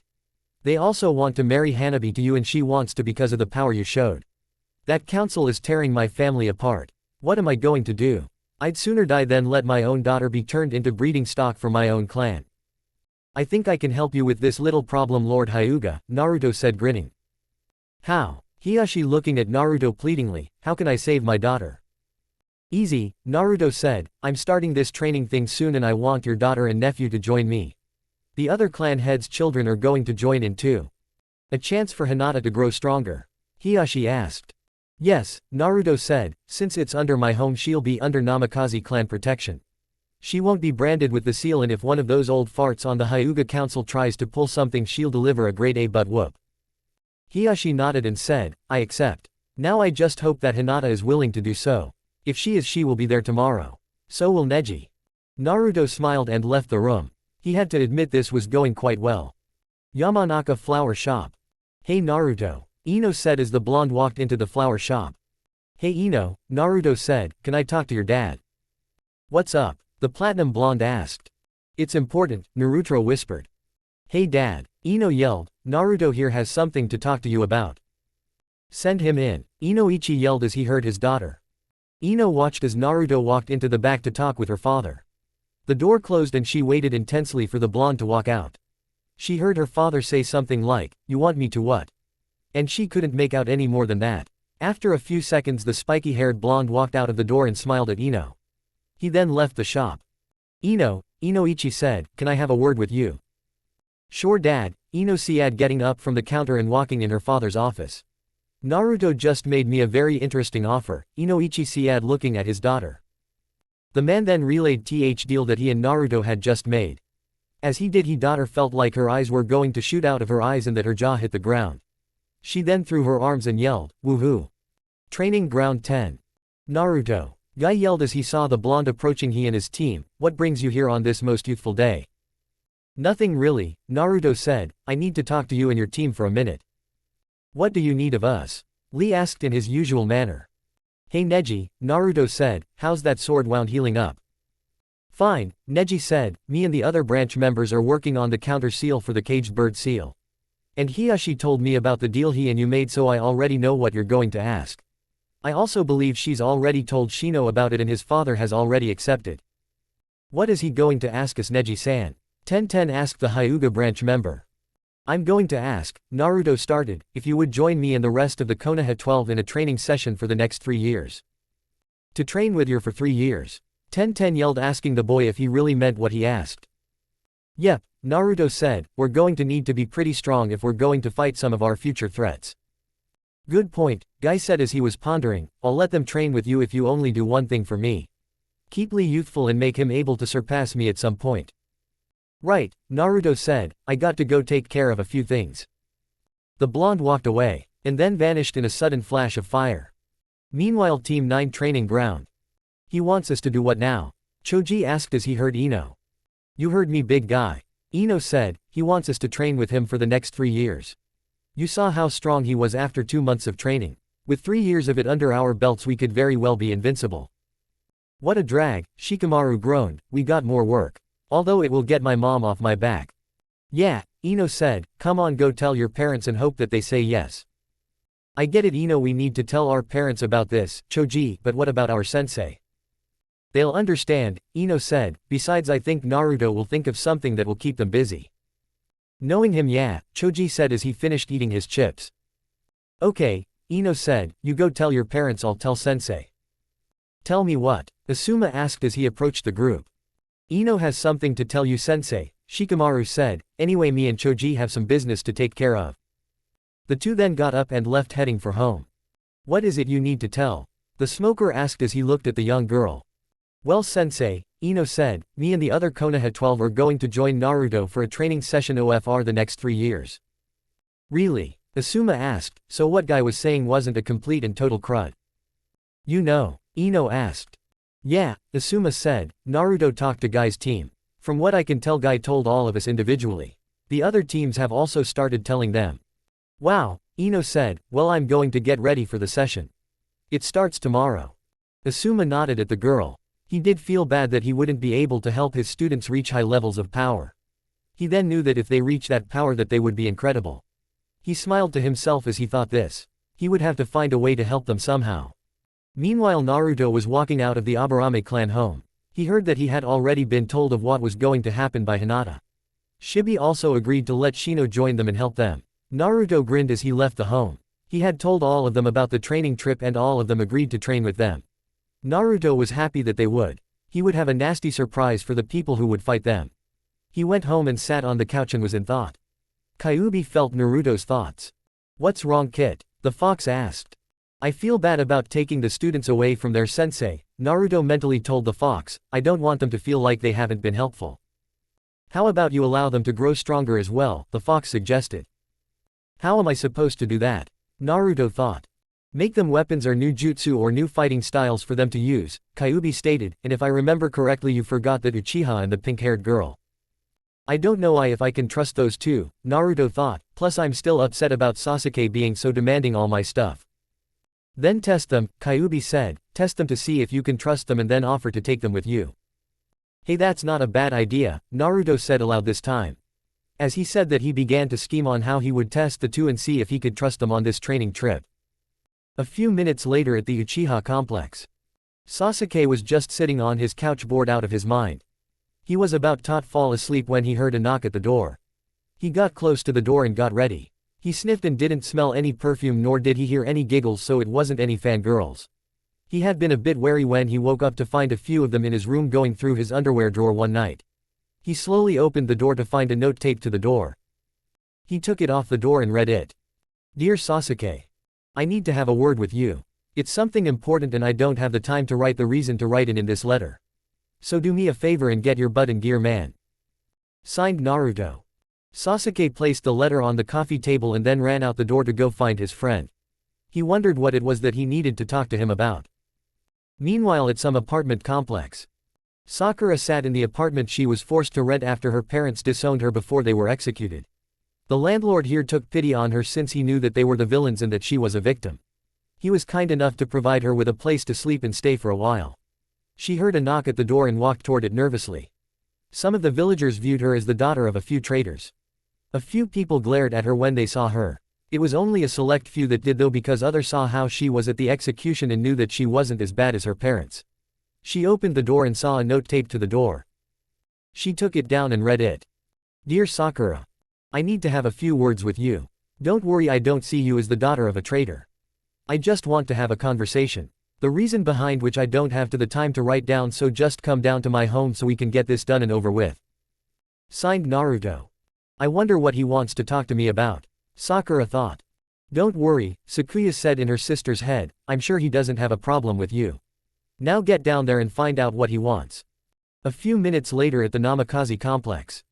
Both young shinobi approached the gate to the Namikaze complex and were shocked to see each other. "He gave you a letter too?" Sakura asked. "He did," Sasuke answered. "I wonder why he wanted to talk to us." "There's only one way to find out," Sasuke said. The two walked through the gate and saw something that completely shocked them. The door was broken down and there were signs of fighting as well as multiple scorch marks consistent with fire jutsu or lightning jutsu. There were also large gashes in the ground, meaning that Naruto was probably fighting. The two then ran in the door to find something that made their skin crawl. Naruto was currently chained to the wall. He had chakra cuffs on his wrists and was bound tight. He had multiple cuts on his body and a few bruises consistent with multiple strikes with either a bat or a pipe or some other weapon. Out of the hallway walked a few rude Anbu. Behind them was Danzo. "I told you that you wouldn't be able to defeat me, demon," the man said before laughing. "Now I give you this one last chance. Join me or die." Naruto just growled and spat a combination of blood and saliva at the man. The combination hit him in the face. The old war hawk wiped the blood away from his face and shook his head. Danzo made a motion to one of Root. The man then body flickered away, leaving the boy to his fate. The Root rose his sword and was about to bring it down on Naruto's head. The next thing Naruto knew, Sakura and Sasuke were in front of him. The Root looked at the two in shock, then he spoke in an emotionless tone. "Leave now, you two," he said, "this has nothing to do with you." "It has something to do with us," Sasuke said, drawing the sword Naruto gave him at the execution. "I don't care what happens to us. We're not letting you hurt our comrade." "Yeah," Sakura said, agreeing with her crush. "Fine then," the Root said, raising his sword again. "I'll kill you and then him." The Root brought the sword down. Sakura braced herself for impact, but to her surprise, she did feel anything. She looked up and saw the sword inches from her face. Then the root backed away. Then all the root around them started to laugh. There were large puffs of smoke and they saw a bunch of Narutos. What the heck is going on? Sakura asked, clearly confused. I'll explain, Naruto said. The two looked to see that he was completely and utterly fine. No wounds, no cuffs or chains, no nothing. What the hell, Naruto? You scared us half to death. We thought you were in trouble. Sakura yelled. The volume was enough to make the clones disappear while clutching their ears. It's simple, Sakura, Naruto said, smiling at the two. You see, I needed to know if I could trust you for something. I decided to come up with this little test to make sure that I could. Sorry about misleading you, but it was the only way I could know for sure. What is it exactly you needed to trust us for? Sasuke asked.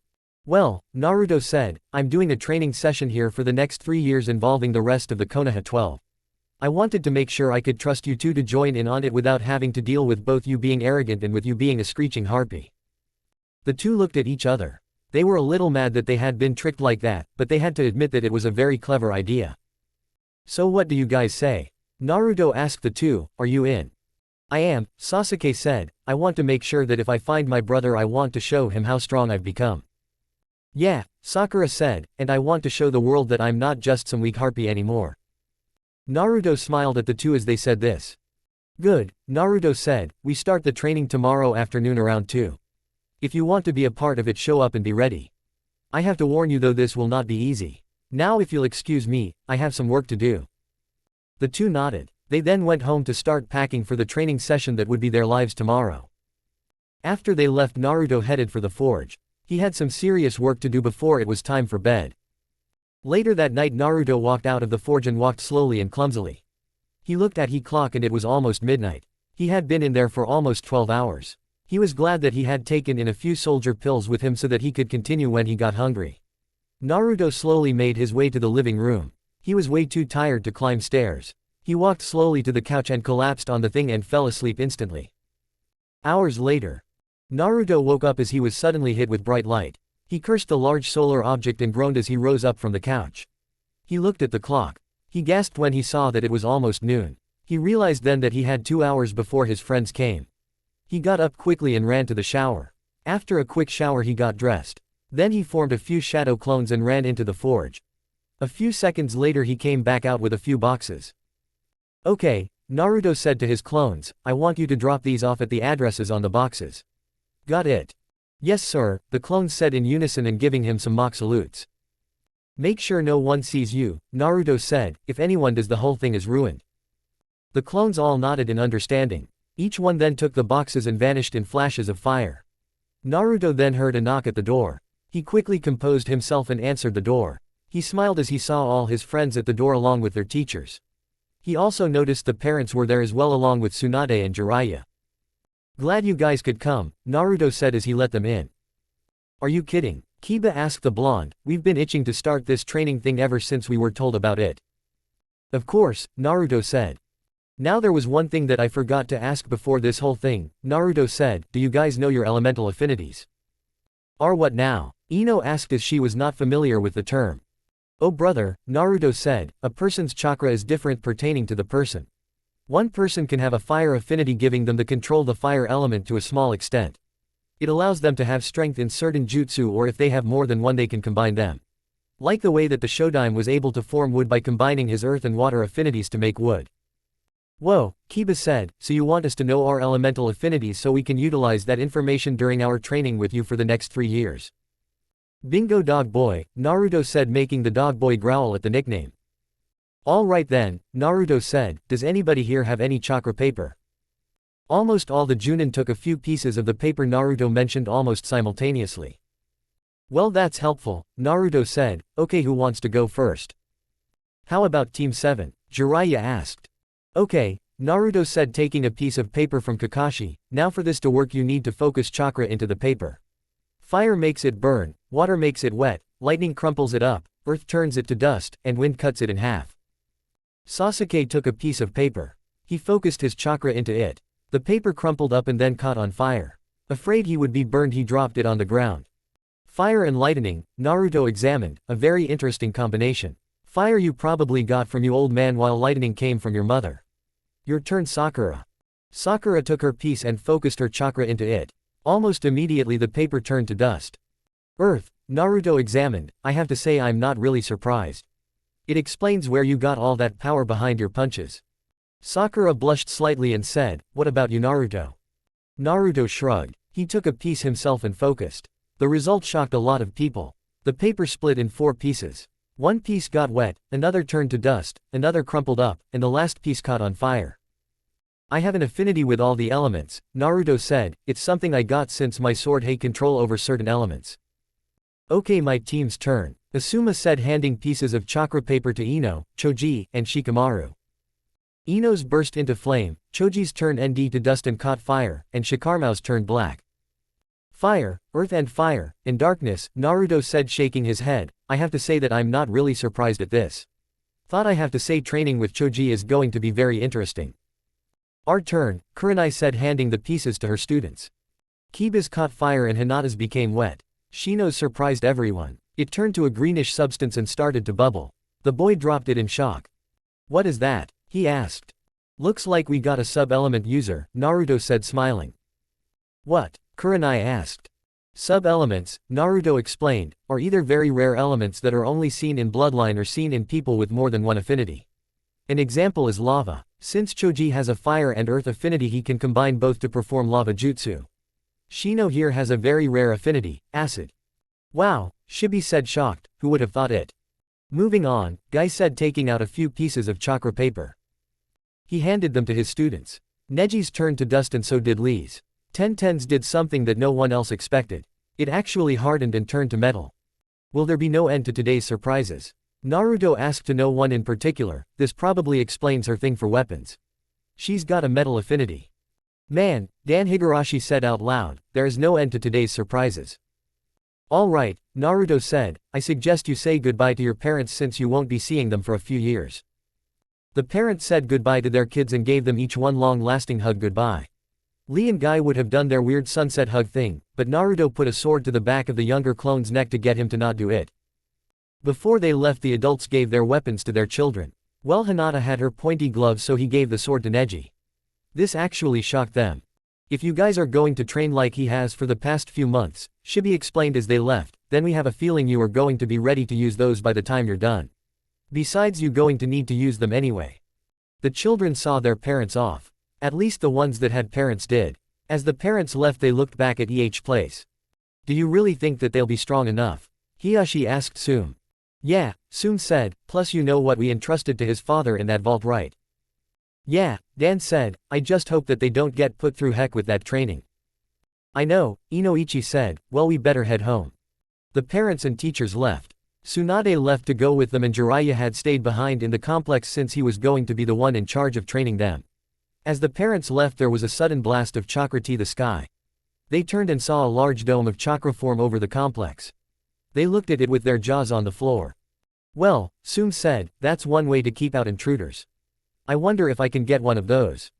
The clan heads went home while the teachers of the teams felt a little depressed that when they got out that they wouldn't be able to keep up with their students. Each one of them went home. Of course, they never noticed a few Naruto shadow clones turned into smoke a few houses away. Kakashi's house. Kakashi walked in the front door and noticed a box on his couch.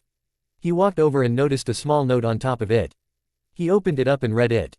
Dear Kakashi, I know that you want to grow stronger along with us. In light of that, I made up a few sword techniques for your sword and a few lightning jutsu to go with it. Hope you enjoy. Signed, Naruto. P.S. Since it says in your file that you have both a lightning and a fire affinity, why don't you make a move like your Raikiri and Chidori only with fire instead? Kakashi was silent as he read this. Then he walked over to the wall and started bashing his head against the wall. Why hadn't he thought of that before? He continued for a few minutes and then he took some Tylenol for his headache. Guy's house. Guy walked in not in his usual cheerful self. Since his team wasn't going to be around for a while, he wouldn't be able to spread his flames of youth. Wow, even when you write that, it seems weird. The man walked upstairs to bed. When he stepped in, he noticed a large box. He opened it and his eyes widened at the sight. Inside was a pair of gloves. The thing looked like they had crystals on the knuckles and the fingers were made of metal. On the top of the glove there was a steel in kanji. There was also a pair of boots that looked the same, but no crystals. He found a scroll with a note on it. He opened the note and read it. To Guy. I know that you're probably upset that you won't be able to train your students, so in light of that I have given you these. I couldn't think of a name for them. Anyway, they both are made of strong metal and gloves had crystals in the knuckles. They both make devastating weapons for a taijutsu user like yourself. Also, the weapons can be sealed into a bracelet-like form so you don't have to carry them around all the time. In the scroll is a style called the Great Iron Fist. From what I read in it, it's an extension of your fighting style. Oh, and just so you know, I gave Lee weapons similar to these and he's learning the same style. Good luck, man, you will need it. Signed, Naruto. Guy felt himself tear up as he read the note. He smiled widely as he knew that his flames of youth and Lee's were going to be brighter than ever. Asuma's place. Asum noticed a package on his doorstep as he approached his home. He picked the box up and walked inside. He set it down on the dinner table and opened it up. As he did, the cigarette in his mouth fell down as his mouth fell open. Inside was the most beautiful set of trench knives. The handle where he put his hands was black while the blade was silver and serrated. The handle also looked like a pair of brass knuckles with the leaf symbol on it. One of the trench knives' blades had the kanji for fire while the other had the kanji for wind on it. He found a note next to the knives and read it. Dear Asuma. I don't want you to wind up lazy like a certain person we know, cough Shikamaru cough. Anyway, I made you these. I call them the Death Brothers. I read that you have a fire and wind affinity, so one used fire chakra while the other uses wind chakra. Be sure to know how to focus both before you go trying to use it. I don't think you would want to accidentally burn or cut yourself while training. Enjoy. On a side note, stop smoking already. Not everyone likes the smell, and to be quite honest, you cutting your life in half doing that. The last thing anyone wants, least of all you, is to die an early death. Okay, bye. Signed, Naruto. Asuma picked up his cigarette from the floor and threw it away. He looked his new knives and smiled. This was about to get really interesting. Kurenai's place. Kurenai walked through the door and found a small box on her coffee table. She wondered who it was that sent it to her. She was about to leave it alone when she saw a note written on the box. It read, "Open me now." The woman shrugged and opened the box. Her eye widened at the sight in the box. It was a small violin. It was mostly white with image of a rose carved into the thing. She also noticed a few kanji symbols on the side. She also found a book that was entitled, My First Violin, and another book entitled, How to Write Music. Kurenai then noticed a note in the box. She picked it up and read it. Dear Kurenai. May I introduce you to the White Queen? This violin is similar to mine. Though it's useful, I mostly use mine as a hobby now. Plus I mostly use it now as a weapon if I'm able to sneak up on someone and use it to put them in a scary genjutsu. Since that is your specialty, I figured you would make better use of it for me. The first book will teach you to play beginner's songs. The other book will allow you to make new ones. Also, if you focus chakra into the kanji symbols, you can alter the genjutsu to make it different, or if you want to use a music technique. I have a feeling you are going to need it. Signed, Naruto. Kurenai smiled to herself as she read this. It looked like Naruto wasn't just trying to make the Konoha 12 stronger but their teachers as well. She picked up the violin and its bow. She smiled to herself and sat down and opened My First Violin to page 1. Chapter 11, Return of the Konoha 12. It had been almost 3 years since the Konoha 12 had gone into the Namekusei complex for training. Since then things had been quiet for the village. Well, most of them anyway. Tsunade was constantly questioned by idiots who said that Naruto was corrupting the future of the clans. They were then sent straight to the hospital with a lot of broken bones. Over the last 3 years Danzo had been hiding underground. It was hard to tell where he went or when he would strike. At the time, everyone from the teachers to the clan heads were currently at the bar. The reason for the little party was that their children and students would be returning the following day. Man, I can't believe it's nearly been 3 years already, Enko said as she took a bite out of her dango. Time flies, I guess, Asuma said. I agree, Guy spoke up. I cannot wait to see my youthful charge. I wonder how much more youthful he has gotten over the years. We'll just have to find out, Enko said as she took a swig of her sake. After the party everyone went home. The next day they woke up with small hangovers. After throwing up a few times, taking a lot of aspirin, and making sure that their breath didn't reek like it had last night, they headed out for the Namekusei compound. The grounds were currently surrounded by a bunch of villagers. Over the past 3 years, news of how Naruto killed Orochimaru, thanks to Enko spilling it out at a bar, people had begun to see him in a different light. Slowly, but surely they were getting over their hate from the Kyuubi attack. Tsume, Hiashi, Shibi, Dan, Inoichi, Shikaku stood waiting for their children. Kakashi, Kurenai, Guy and Asuma all stood waiting for their students and to see what kind of strength they would have after training for so many years. Tsunade waited cause she wanted to see her godson. Enko waited so she could see her blonde fox as she started calling him after their date. She also said that if any girls tried to get Naruto for his family name and money that she would torture them so horribly that they would be begging for death by that time. Over the years their looks hadn't really changed. Kakashi basically wore the same outfit, only his Junin vest had a lightning design on it. Kurenai wore a red and white battle kimono with a red rose on the back and had the violin Naruto made her sealed in her arm. Asuma still had his basic look, but he kept the trench knives Naruto made on his belt. Guy looked the same, only he had the bands for his iron gloves on his wrist and the boots underneath his leg warmers. Enko's look had changed to where she wore a slightly more modest outfit. She wore a shirt that still showed off a little cleavage and purple trench coat that had Toxic Mistress and had Emerald Viper and Dark Poison in an X pattern on her back. After a few minutes of waiting, the force field around the Namikaze compound began to lift. After the field was gone, the gates slowly opened. As it opened, it revealed 13 figures. All of them were easily recognizable by the parents. As they looked, they were surprised that their children's looks had changed. Jiraiya was the first one out. He still wore the same clothes as before. The only difference was that his hair was slightly longer. Kiba, now slightly taller, wore a black jacket with the hood down and open to reveal a white shirt. You could tell he had gotten stronger due to some muscle that was under his shirt. He also wore baggy jeans that had a chain linking the belt in the left pocket. He wore a belt that had a buckle designed after a wolf's head. He wore black Anbu sandals on his feet.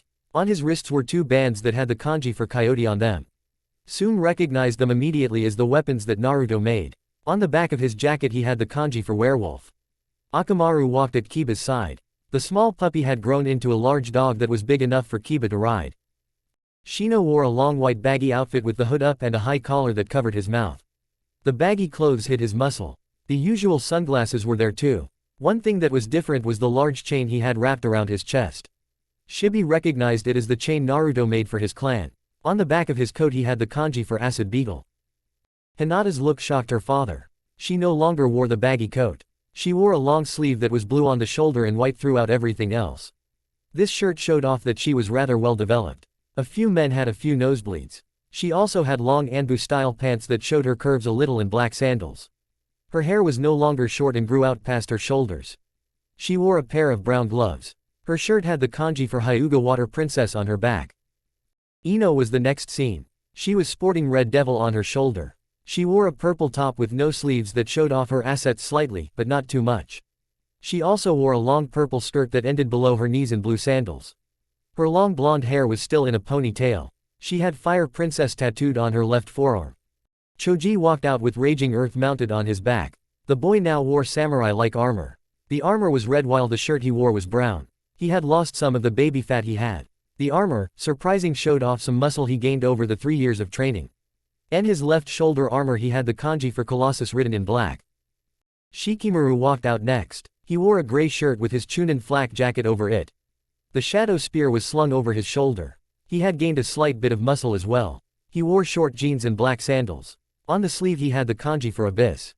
Neji walked out next. He wore an open tan jacket with a white HSIRT underneath and long black Anbu-style pants. He had All-Seeing Eagle sheathed on a belt that had the Hyuga symbol for a buckle. On the back of his jacket he had the kanji for Hyuga's swordsman. Tenten still had her hair up in 2 buns. She had grown some muscle like everyone else had. She wore a blue Chinese-style shirt and black Anbu pants and blue sandals. On the back of her shirt she had Iron Maiden in kanji. Unlike the others, she didn't carry a weapon. Lee walked out and he wasn't in the usual green jumpsuit, much to Guy's dismay and everyone else's relief. He now wore a green shirt and long blue jeans. His hair was still a bowl cut.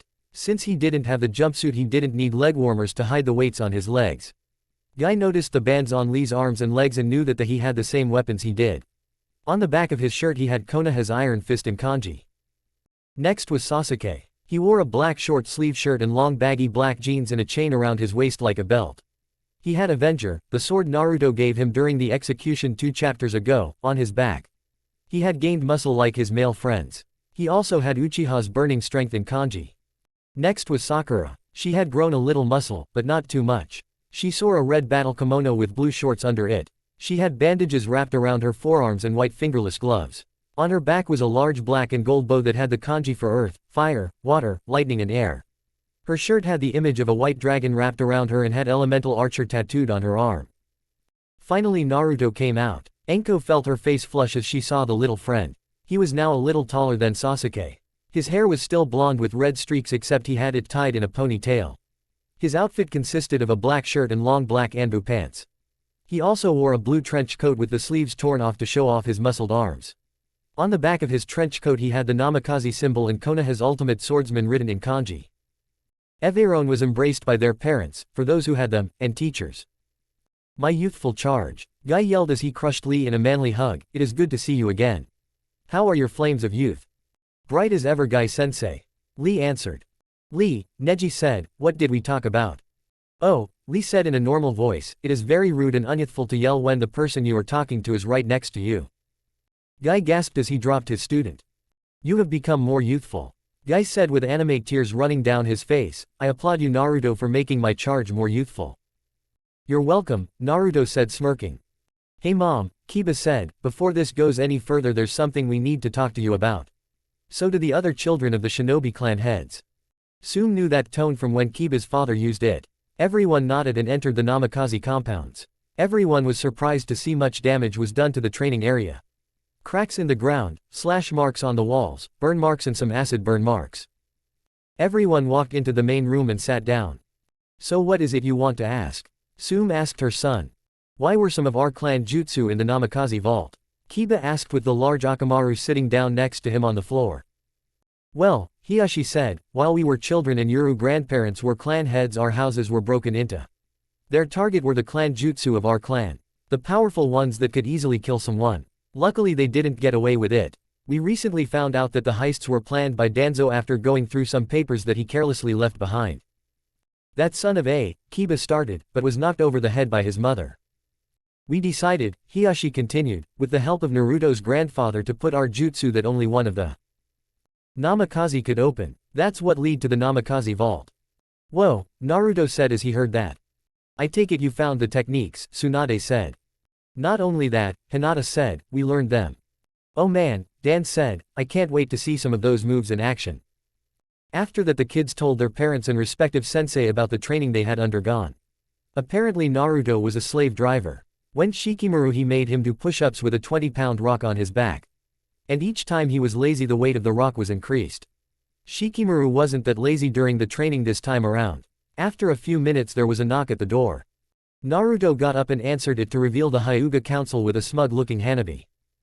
The Hyuga Council, Naruto muttered, to what do I owe this pleasure, the blonde asked while trying to be civil. He was still upset about them wanting to put the caged bird seal on Nata. Plus he didn't want to marry Hanabi. It was obvious that she only wanted him for his clan name and power. He didn't want to stuck in a loveless marriage. Plus she was way too young for him anyway. We, said one of the councilmen, are here to take Hinata with us so that she can be tested against Hanabi to see if she is worthy to become the clan head when she comes of age. Hanabi smirked and looked at Naruto. She looked at him with a playful look that was obviously more than innocent. Naruto just leveled a glare at her making her look at the ground and squirm. Why don't we do it here? Naruto asked, I mean everyone is here. It would be a waste of time to just walk back to the Hyuga complex. Good point, said one councilman trying to hide his smirk. He and the rest of the council knew that Hinata would lose to Hanabi and they could finally put the caged bird seal on the weak little Hyuga. The Hyuga Council and everyone else made their way to the sparring ring.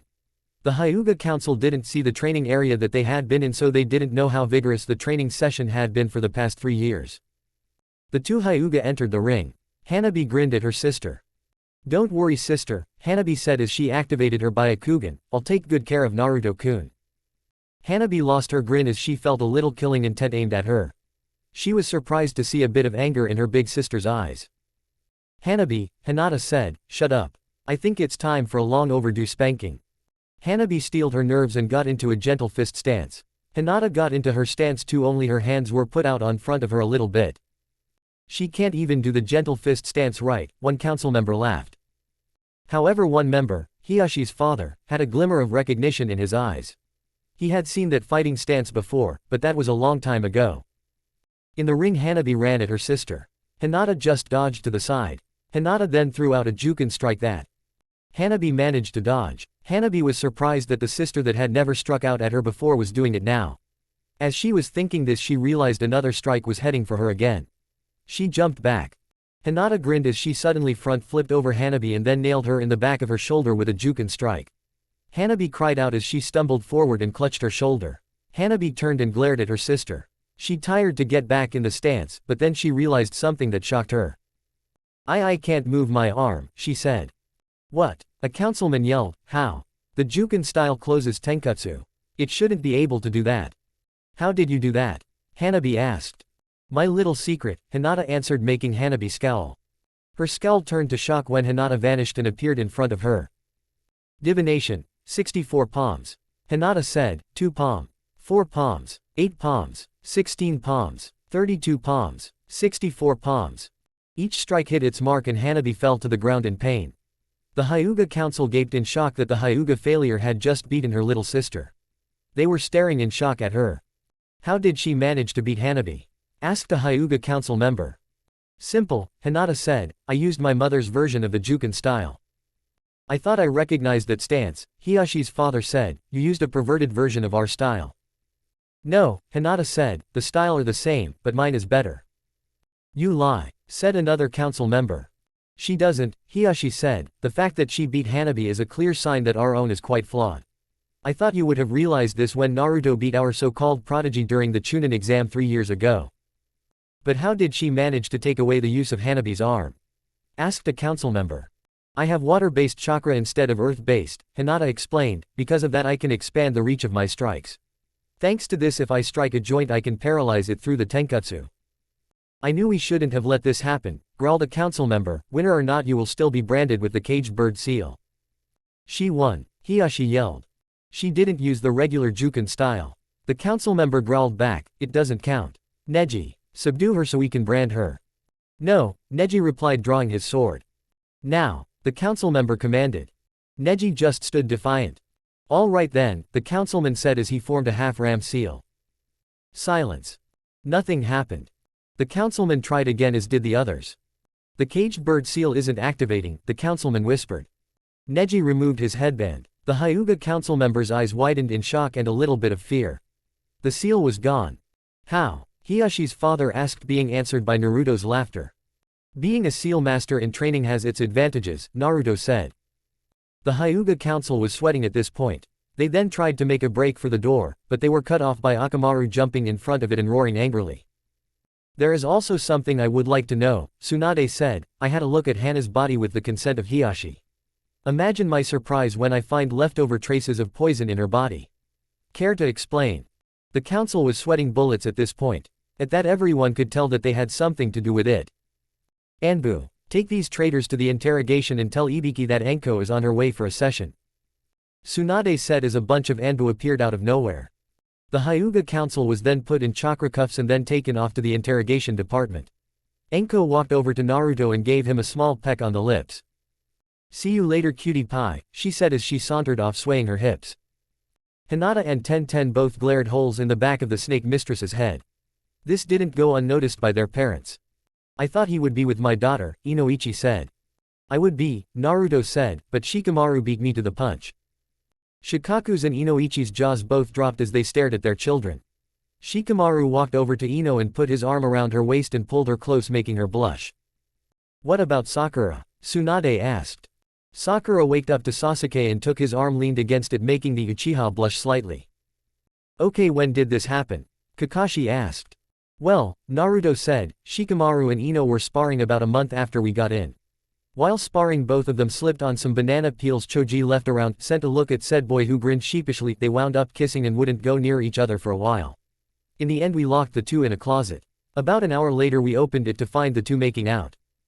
That explains a bit, Tsunade said, but what about Sakura and Sasuke here? Sakura grew on me during training, Sasuke said. After a while we got to talking and I wound up asking her out. You'd be surprised that you can actually go out with someone in this place. You can? Tsunade asked. Yep, Sakura said. Choji made us dinner and Naruto played his violin in the background. It was really romantic. Plus, despite his nature, Shikamaru made a pretty good waiter. Everyone stared at Shikamaru, who squirmed a little under everyone's gaze. This is just too insane, Kakashi said. So how did you and Hinata finally get together? Hiyashi asked. Well, Hinata said, sitting next to her father, I finally got the guts to admit my feelings for him. Everyone snickered a bit when they remembered what had happened. What's so funny? Sum asked. When Hinata told him, Kiba said laughing, Naruto told her the same and gave her a little kiss. After that she let out of the biggest fangirl squeals I've ever heard. The boy then stuck his finger in his ear and cleaned out his ear. I can still feel my ears ringing and Akamaru had to bury his head in the ground when it happened. Everyone blinked before they started laughing a bit. You said you wouldn't tell anybody about that, Hinata muttered looking a little embarrassed. We couldn't help it, Tenten said, it was freaking funny. So now that we're out, Naruto said, why don't we head to Ikiruka's? I'm in the mood for some real ramen for once. Yeah, Ino said, we had some of the instant stuff and we want to compare. Yeah, Choji yelled, ramen. With a shrug everybody got up and decided to go to Ikiruka's ramen stand. They decided it would be a way to celebrate the return of their children from their training trip. The group of genin made their way to the stand. As soon as they entered they were greeted with the sight of an old man and pretty young woman. Hey there old man, Naruto said sitting down. Naruto, the old man Tyuki said, where's my #1 customer been for the past few years? I've been training with my friends here, Naruto answered as the people mentioned sat down. Hey there, Ayame said smiling. Choji was currently staring at Ayame. The girl noticed this and decided to have a little bit of fun with it. She winked at him making the Akamaiki blush. Everyone ordered a different type of ramen that suited their tastes. So Naruto, Tsunade asked as they waited for their meals, how have you come along with your swords? I've mastered all of the swords of light and dark, Naruto answered making the others gasp. All of them? Enko asked, how did you manage to do that in 3 years' time? It took me a year with both sets, Naruto explained, apparently my determination and other things involving my friends gave me access to their power. Unlike the third set they need positive feelings or, in the case of the swords of dark, a deep fury. How did you manage the last part? Sume asked as their food arrived. I found out about what happened to my family in Whirlpool, Naruto answered, my clan was slaughtered by some guy with weird eyes. Anyway since I mastered the swords of light I trained only with the dark. Swords. My righteous fury, as the fox calls it, gave me the ability to master them. Naruto, Tsunade said, shouldn't you not mention the... We know about the fox, Sasuke said taking a bit of ramen. He wasn't a big fan of the stuff, but it was decent food he would admit. You told them? Sume asked. Some of them already knew, Naruto said causing the parents to stare at their children. Mom told me before she went missing, Tenten said. I figured it out, Shikamaru said. Uncle told me, Choji said. Grandma obviously, Kiba said. My mom obviously, Sakura said. The rest of us didn't know, so you can guess we were feeling pretty upset about that, Sasuke said looking a little bit upset. After that everyone ate in relative silence except for the parents and sensei asking their respective students and children about what they trained in and how powerful they had become. The answer was that they would just have to wait and find out. They finished eating and paid. Well they all ditched Jiraiya and left the bill for him to pick up. They all figured since he sold those Ika books that they would have plenty of money to spare, but he was just too much of a tightwad to do so. After that everyone went home. Naruto was walking through the courtyard of his home. He then felt something was off. He noticed the door was unlocked, and he knew that he locked the door when he left. He walked through the house. When he entered he found a note on the coffee table. It read, "Come upstairs. I have a surprise for you." Naruto raised an eyebrow at the letter. He made his way upstairs. When he entered he saw a sight that almost made him faint. In his room on his bed sat Enko in a purple swimsuit that looked like it was made from snake skin. Hey there, she said in a husky tone, I never did properly thank you for killing my old sensei. Plus you can consider this a, welcome back from training, present. The purple-haired vixen then walked up to him and pulled him into a deep tongue-probing kiss that felt like he was getting a deep gum cleaning. She then pulled him into the room with her and shut the door behind them and there was the sound of a lock being clicked shut. Meanwhile, in a cave in AIM 8 astral projection stood. So are we ready to begin the plan? Asked a figure with multiple colored eyes. It seems that we are, said one figure with a Venus flytrap on his head. He also spoke in 2 voices. Finally, said a figure with a large scythe on his back, Lord Jashin has been wondering when his next sacrifices will come. Sasori, the man with multiple eye colors called, Deidara. One figure that had hair covering one eye and another who seemed to be a hunchback approached. Yes Pain-sama, the one with hair over his eye said. Go and retrieve the Ikibi, the now identified Pain ordered, it is time to set our plan in motion. Chapter 12, Akatsuki Rise. The case cage has been captured. Late night in Suna. There was a strange sight going on this night in Suna. 2 figures floated in the sky staring at each other. The first of which was a red-headed 16-year-old with brown and black clothes and a white scarf wrapped around his waist. Above his right eye was the kanji for love in red. This was Gaara no Subaku, the case of Suna. Gaara's blue eyes narrowed intensely as he stared at the man he was fighting. The man in question was male. He had long blonde hair that flowed past his shoulders and covered one of his eyes. If you removed the hair you'd see a fake one in its place. The man wore a long black robe with red clouds decorating it. His hands had mouths on them. It was unknown what those were for at the moment. What stuck out about him was the fact that the man was standing on a giant bird that was made out of clay. On his head he wore an Iwa headband that had a long gash across the plate on the front. This was Deidara, the mad bomber. "What do you want with me?" Gaara asked as Deidara. "You have something that our boss wants," the mad bomber said, "you and 8 others like you."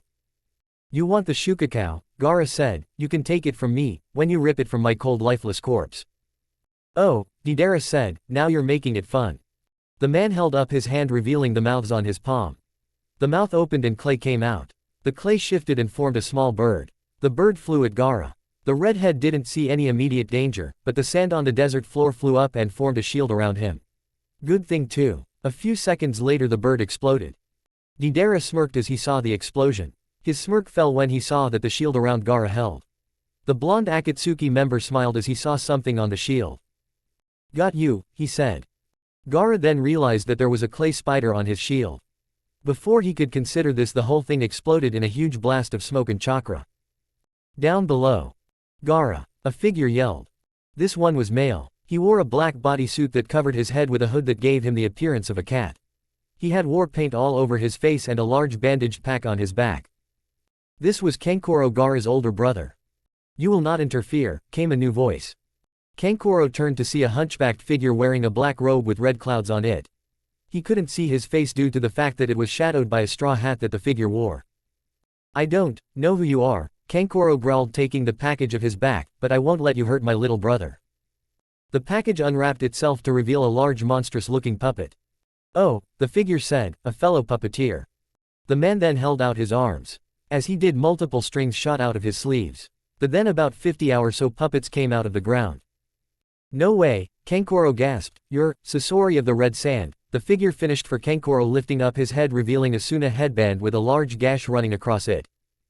The puppets then charged at Kankoro. The boy tired to fight them off, but was struck from behind with a poisoned blade. The boy fell down in complete agony. The pain he was in just seemed to get worse and worse. "Deidara-senpai," yelled Sasori, "we need to go. This place is going to be swarming with ninjas soon." "You're right," Deidara said, flying down on his bird, "let's go. We need to get him to the ceiling area." With that, the puppeteer's puppets vanished and he jumped onto the massive clay bird. Then they took off into the moonlit night. A few seconds after their entrance, Tamari, along with a few other ninja including Anbu, came out. They looked around and saw the signs of the fight that had taken place here a few minutes ago. Tamari growled as she saw that her little brother was gone. She then heard groaning from nearby. She spun and saw Kankoro on the ground in obvious agony. "Kankoro!" she yelled as she ran over to him.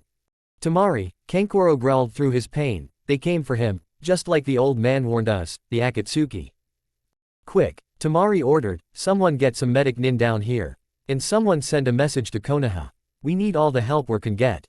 "Yes ma'am," said the Anbu. They knew better than to ignore an order from Gaara's eldest sibling. Tamari then looked to the sky and though, "Kami, help us."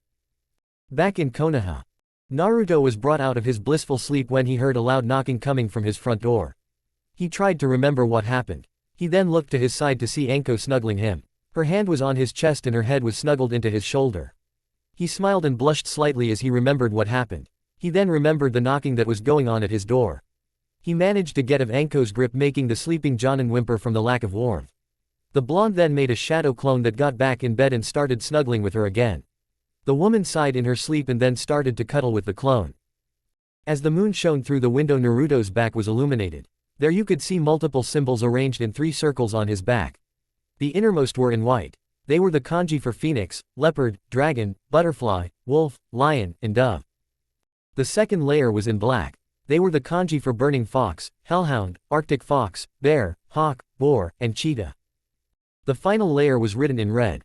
This one had the kanji for raccoon dog, demon cat, giant turtle, lava monkey, dolphin horse, acidic slug, armored beetle, great ox, and monster fox. Naruto got up, grabbed some pants, his shirt, and his boots before going downstairs and opening the door. He was greeted by an Anbu wearing a blue wolf mask. "Do you know what time it is?" Naruto asked the Anbu at his door. "Namikaze-sama," the Anbu said, "your presence is needed. It is an urgent matter."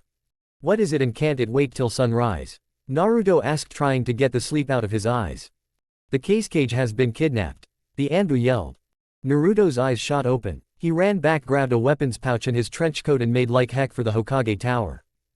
Tsunade and Team 7 had been waiting. "What's going on, Ba-chan?" Naruto asked as he entered. "What happened to Gaara?" "Something terrible," Tsunade said. "About a half an hour ago Gaara was kidnapped by two men. Both of them wore a black robe with red clouds on them." "So the Akatsuki has finally made their move," Naruto said with a low growl. "Do you have a description of either of them?" "Yes," Tsunade said. "One was a tall blonde man and the other was a hunchback that seemed to use puppets." "Sasori and Deidara," Naruto said, making everyone look at him. "How do you know those names, Naruto?" Kakashi asked. "Eros Sennin gave me a scroll that contains the profiles of the Akatsuki members before we were locked in my compound for training," Naruto explained. "Everyone in there studied it in case we ever run into them. Looks like it's going to come in handy." "Yes," Tsunade said, smiling. "Now you are to head to Suna to rescue the cage and if at all possible kill the Akatsuki members. Remember, rescue Gaara and then kill those poor bastards." "Yes ma'am," everyone said at the same time. After that Naruto, Sasuke, Sakura, and Kakashi ran out of the office. Then Naruto summoned 4 large hawks and they all jumped on and flew toward Suna at incredible speed. As they flew, Kakashi noticed something. "Naruto, where are the scrolls?" Kakashi asked. "Naruto doesn't keep them in the scrolls anymore," Sasuke said. "Naruto removed them from the scrolls and sealed them into his back. It makes them easier to get to and he doesn't have to worry about losing them on a mission." "Smart," Kakashi said as they flew. As the sun rose over the deserts of Wind Country, the Team 7 arrived at the Suna. The hawks landed and the team got off. The hawks then vanished in puffs of smoke. Naruto noticed that the village was surrounded by an enormous wall of sand. As they approached the village, they were stopped by the guards. "State your business," the guards said in creepy unison. We're sent from Konoha," Kakashi said. "We heard about what happened to the cage. Go inside then," the guard on the left said, moving, "and be quick, we don't know how much time the cage has." The team nodded as the sand that formed the gate around the village opened. They walked in the village to find the people there waiting for them. "Naruto!" Temari yelled as she ran up and hugged the blonde boy. "Temari," Naruto said, "we know what happened. Where's Kankuro?" "He's in the hospital," Temari said. "He was injected with some poison that caused him incredible pain.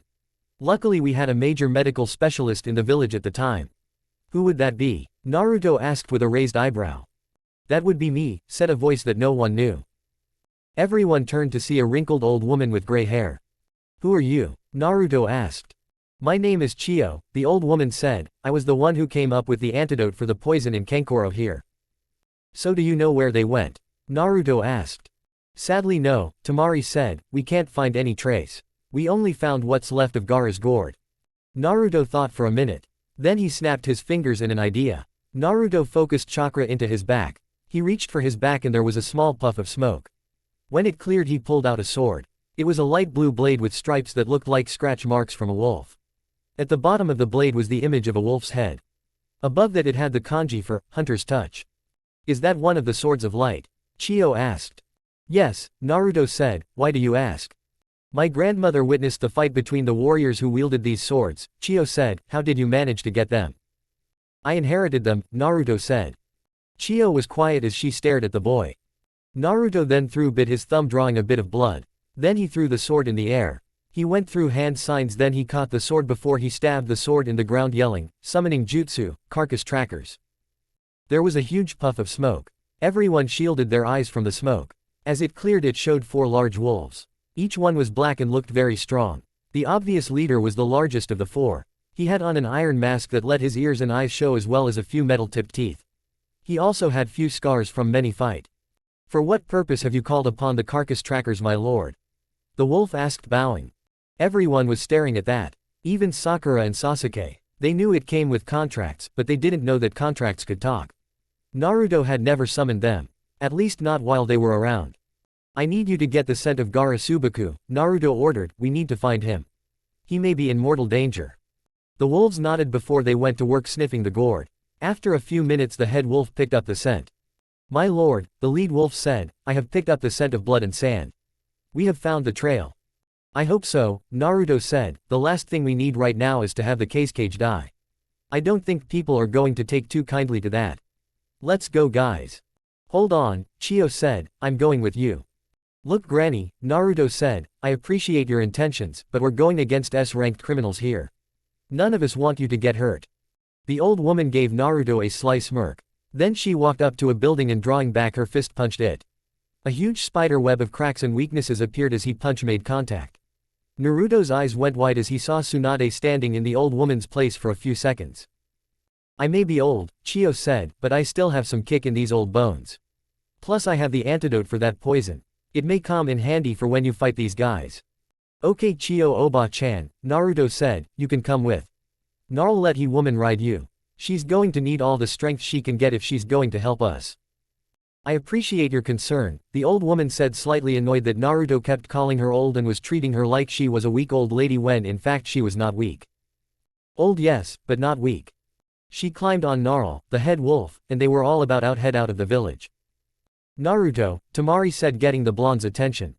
She walked up and kissed him on the lips before saying, I'll be sure to reward you if you bring back my little brother in one piece. She winked slyly as Naruto blushed. Come on Romeo, Sasuke said, we need to get going.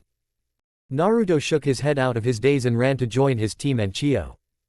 Meanwhile, in a large cave near the border of Wind Country was a large cave. Hard to believe there'd be one in the desert, but still. Anyway, inside the cave stood a huge statue. It was a large behemoth of a man-like creature that had 9 eyes. 2 were on its face, but the other 6 were on its arms. 3 of these eyes were opened. On the arms of the statue stood 2 holographic images. One was of a large man with red hair and a pair of multicolored eyes, and a man who looked like he had a Venus flight trap around his head, only he had only half of it and his entire face was black. Both of them wore black robes with red clouds decorating them. In the mid-air floated Gaara. His body was completely limp. His eyes were open wide and glowing brown. A brown-colored chakra was flowing from the boy to one of the eyes on the statue. As the chakra came to said eye, it was slowly creeping open. How long will this take, Pain-sama? Deidara asked his master, I want to get out of here as soon as possible. What is wrong, Zetsu? Having trouble with the weather here? Asked the holographic plant man. Quiet Zetsu, Deidara growled. Now, Pain said, no need to get impatient Deidara. You know how you get when you're angry. Plus you know how I deal with insubordination. Suddenly the ground behind them shifted and another person in Akatsuki robes rose out of the ground. It was a man that looked like Zetsu, only white, and he had the other half of the Venus flight trap. Pain-sama, the other Zetsu said, there are a few Konoha-nin and someone from sand approaching at a fast pace. What is the significance of that? Pain asked as he went back to the ceiling. The Kyuubi Jinchuriki is with them, White Zetsu said, plus a certain someone that Sasori knows. The hunchback turned and looked at the plant man. So she really has come, Sasori said with a hint of surprise in his voice. This isn't going to be a problem, is it? Pain asked with a tone that meant that the answer better be what he wanted it to be. No master, Sasori said, it won't. Good, Pain said, now go. We only need a little bit longer to complete the ceiling. Yes Pain-sama, Sasori and Deidara said. With it that they turned and headed out of the cave to confront their opponents. Zetsu, Pain said looking at the one below them, I want you to watch the battle. I want to see how much the Kyuubi Jinchuriki's strength has grown. Yes Pain-sama, the plant man said as he sunk into the ground. Outside of the cave. Gnarl and his pack had lead the group to the cave.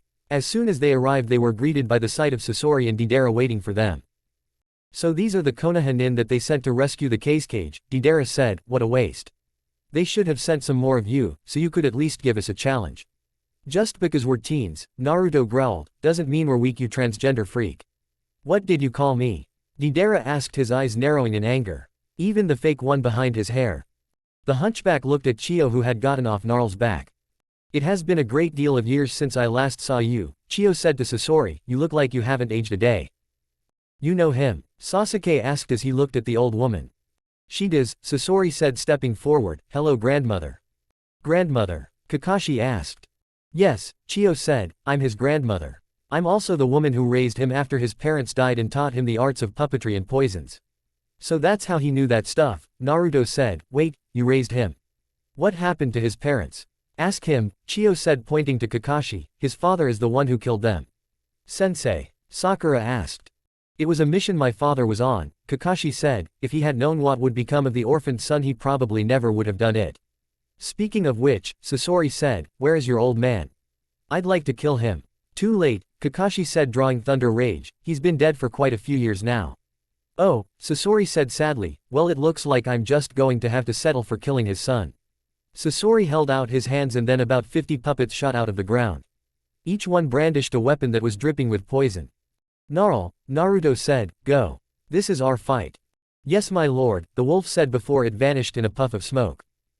Naruto then focused into his back and brought out Heaven's Phoenix. He brought up Hunter's Touch and crossed them in an X shape and spread his legs in a combat stance. Sasuke drew Avenger and Sakura took out her bow and held it like a club. Enough talk, Naruto said with his eyes flashing red, let's play. Chiyo got into a stance herself and joined the Konoha ninja. Naruto, his team and Chiyo all charged at the Akatsuki members. Sasori's puppets shot out from his charging as did Deidara. Just as the three were about to clash everything froze and became really weird like a watercolor painting.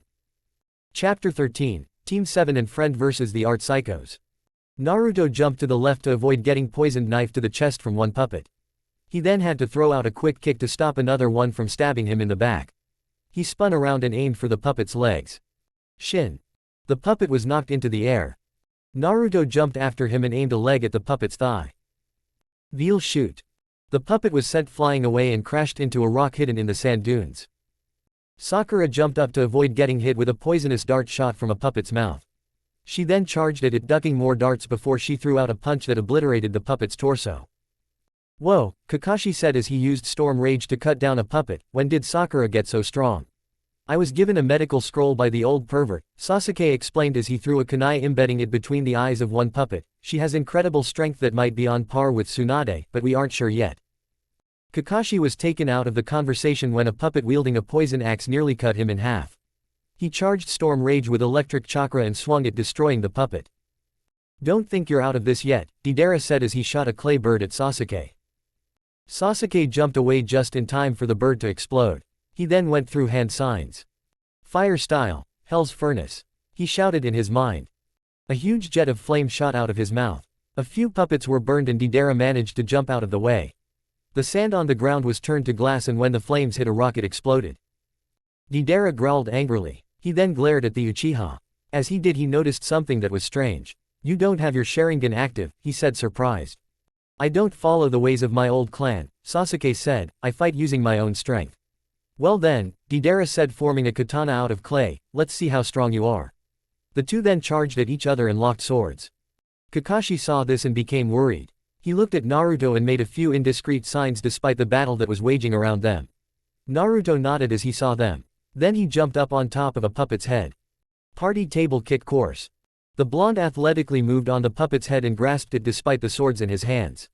He then proceeded to bust up a few puppets that were nearby.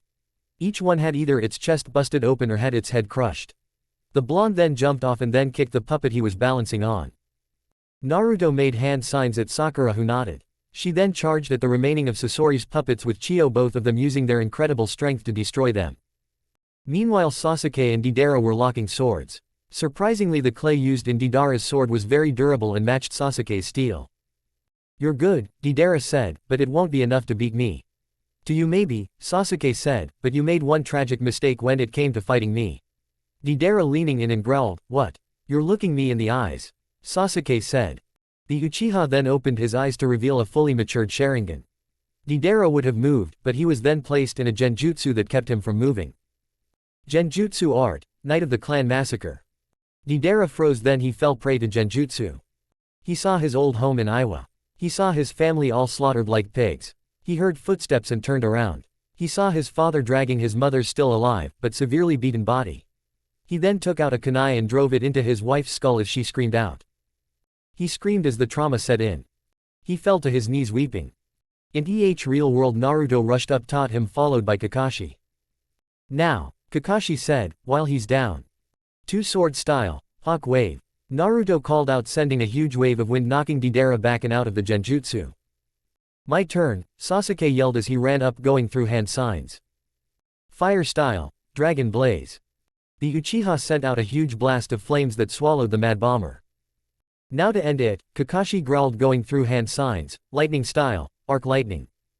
Lightning chakra focused in Kakashi's hands as he sent out a huge arc of lightning toward the flames. There was a huge explosion and sand was sent flying all over the place. One down, Naruto said, one to go. The three then went over to the fight with Sakura, Chiyo and Sasori. Sakura had taken the bow off her back and was using it as a club. Though it looked flimsy, it made a very effective club. Each puppet was crushed with the combined factors of her strength and the density of the metal. Chiyo was crushing puppets left and right. You haven't slowed down over the years, Grandma, Sasori said as he manipulated his puppets. What do you expect? Chiyo said, I always was lively for someone my age. A few more puppets came up behind the two and they soon fell. However, two more puppets burst from the sand in a sneak attack. Sakura and Chiyo both yelled out as poison blades struck their backs.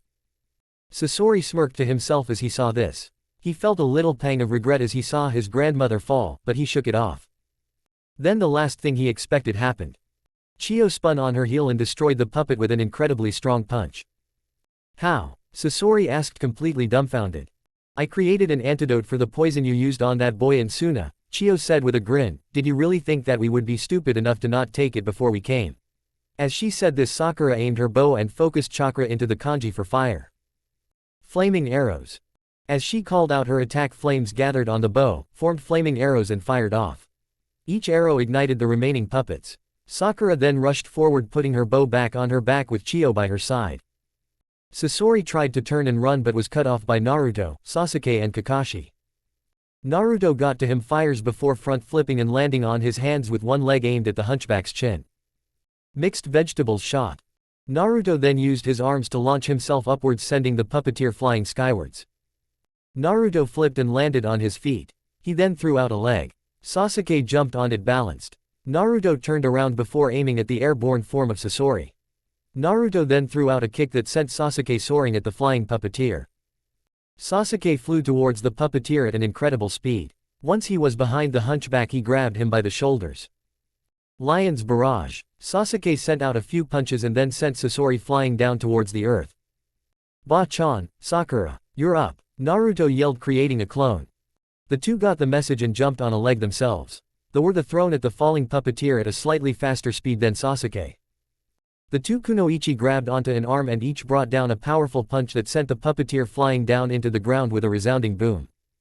The three skyward ninja landed roughly on the sand, but it was nothing too serious. Wow, Kakashi said, I've never seen such teamwork. While we were training, Sakura said, we all came up with team strategies and moves that we could use. Good thing too, otherwise that never would have worked. Well, Naruto said, I'm going to go kill that freak if he hasn't broken his neck. With that, Naruto left to get Sasori's body from the sandy crater that he now rested in. You know what I don't get? Kakashi asked. What, sensei? Sakura asked. How has this guy managed to stay like this? He's probably older than me right now, Kakashi said.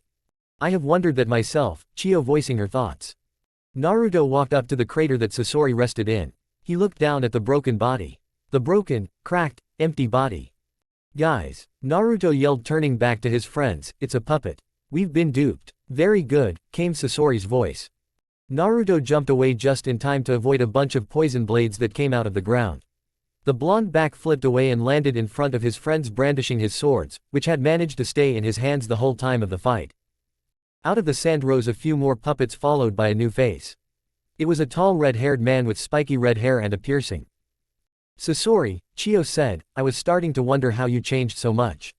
Yes, grandmother, Sasori said, I have to say I'm impressed that you managed to destroy my shell. I have to admit that one was my favorite. Too bad, buddy, Naruto said, crossing his swords. He rushed forward and swung both, yelling, two-sword technique, hawk wave. The blast of wind was about to connect when the ground in front of Sasori exploded.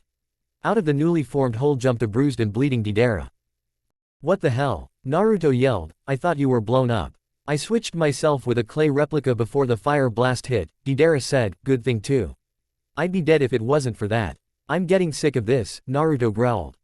Too bad, Deidara said before launching a clay bird at Naruto. The blonde just stood there. As the bird closed in on him, he whispered, Ashura. There was a sudden blast of energy and the clay bird was knocked back and exploded. Chiyo and the rest of Team 7 covered their eyes as a huge blast of energy hit them. A dark aura formed around Naruto, making Sasori and Deidara gasp. Behind Naruto stood a strange figure with 6 arms. Then as if on cue another blast of chakra and 6 fox tails came out of his tailbone. The blonde opened his eyes showing a pair of red eyes with slit pupils. Kakashi Sasuke, Naruto said, you guys take on Clay Boy over there. Miba-chan and Sakura will take on Doll Boy. Both Akatsuki bristled slightly, though Sasori didn't show it, at the little names given to them. Deidara jumped away followed closely by Sasuke and Kakashi. Sakura took off her gloves and Chiyo just mentally prepared herself. Naruto went through hand signs. There was flash of chakra and a third sword appeared in Naruto's teeth. It was a slime green color with the image of 6 tails as the bottom of the blade. All right little boy, Naruto growled out, let's play. With those words Sasori summoned 100 puppets and they small army and the 3 ninja charged at each other. Round 1, Deidara vs. Kakashi and Sasuke. Deidara landed on a sand dune and shot out a few clay crabs from his hand. Sasuke and Kakashi jumped to the side just missing the clay birds and the explosions. Kakashi, Sasuke said, when this is over I may never look at fireworks the same way again. Kakashi nodded in his direction before going through a bunch of hand signs. Lightning style, hunting storm. Kakashi generated a few bolts of lightning and they turned into large wolves. They then charged at the mad bomber. Deidara smirked before forming some clay wolves and sending them to do battle with the lightning wolves. The 2 packs charged at each other and clashed in a flurry of sparks and dirt. The packs then exploded sending sand everywhere. The 3 competitors were temporarily blinded by the sudden burst of smoke and sand. Deidara charged through the smoke forming clay swords in each hand. He charged out of the dust and at Sasuke. The young Uchiha saw this coming and jumped out of the way to avoid getting cut. You really need to learn to hold still, Deidara said with an annoyed look on his face. But the point of me dodging is for me to live, Sasuke said, if you can't appreciate life you can't appreciate art. Deidara glared at the Uchiha and doubled his efforts to slice him. Sasuke leapt back and took out his sword before the 2 met with a loud clang. The 2 glared at each other in a standoff. You can't beat me without those eyes boy, Deidara growled. I'm not like the other members of my clan, Sasuke growled, they grew weak because they relied on their eyes. I don't, and that's what makes me strong. There was a sudden flash as electricity lit up Sasuke's sword. The electricity was sent through the metallic parts in the clay in Deidara's sword. The result was the mad bomber crying out in pain as he jumped back to get away from the current. Sasuke then opened his eyes to reveal a fully matured Sharingan. Then the 3 kamas fused together forming a spiral. The boy then charged. The lightning that was coursing through his sword turned black as Sasuke cried out, Raiden, 1000 Bird of Darkness. Deidara jumped out of the way to avoid the black lightning. You need to be better than that if you want to kill me you little bug, Deidara taunted. Who said I was trying to kill you? Sasuke asked. At that moment a bunch of dogs jumped out of the sand and clamped down on Deidara keeping him in place. What the hell? He yelled. He looked to see Kakashi with his hands in the sand with a summoning scroll. You let yourself get angry with Sasuke, Kakashi explained, with your anger distracting you I was able to do this. Damn you, Deidara yelled. He threw out an arm and shot out a clay bird. Kakashi jumped to the side, but was knocked to the side by the blast and hit a sand dune hard. He tried to shoot again, but was cut off when his arm was cut off by Sasuke. You little twerp, Deidara yelled in fury, I'll kill you. I swear I will kill you. Is that all you can say? Sasuke asked. Deidara just glared at them his mechanical eye flashing. Well then, Sasuke said, since you don't have anything else to say I'll end this. Tsukinami. Deidara made the mistake of looked into Sasuke's eyes. In the genjutsu. Warning, torture scene. If these aren't allowed in T-rated ones I'm sorry. For those of you who don't want to see this, skip it until you see bold print again. Deidara looked around. He was in some kind of chamber tied to a crucifix. The room was blank with stone walls and only torches lighting the room. In front of him stood a large muscular man with a leather mask. He reached into a small object that had smoke rising out of it.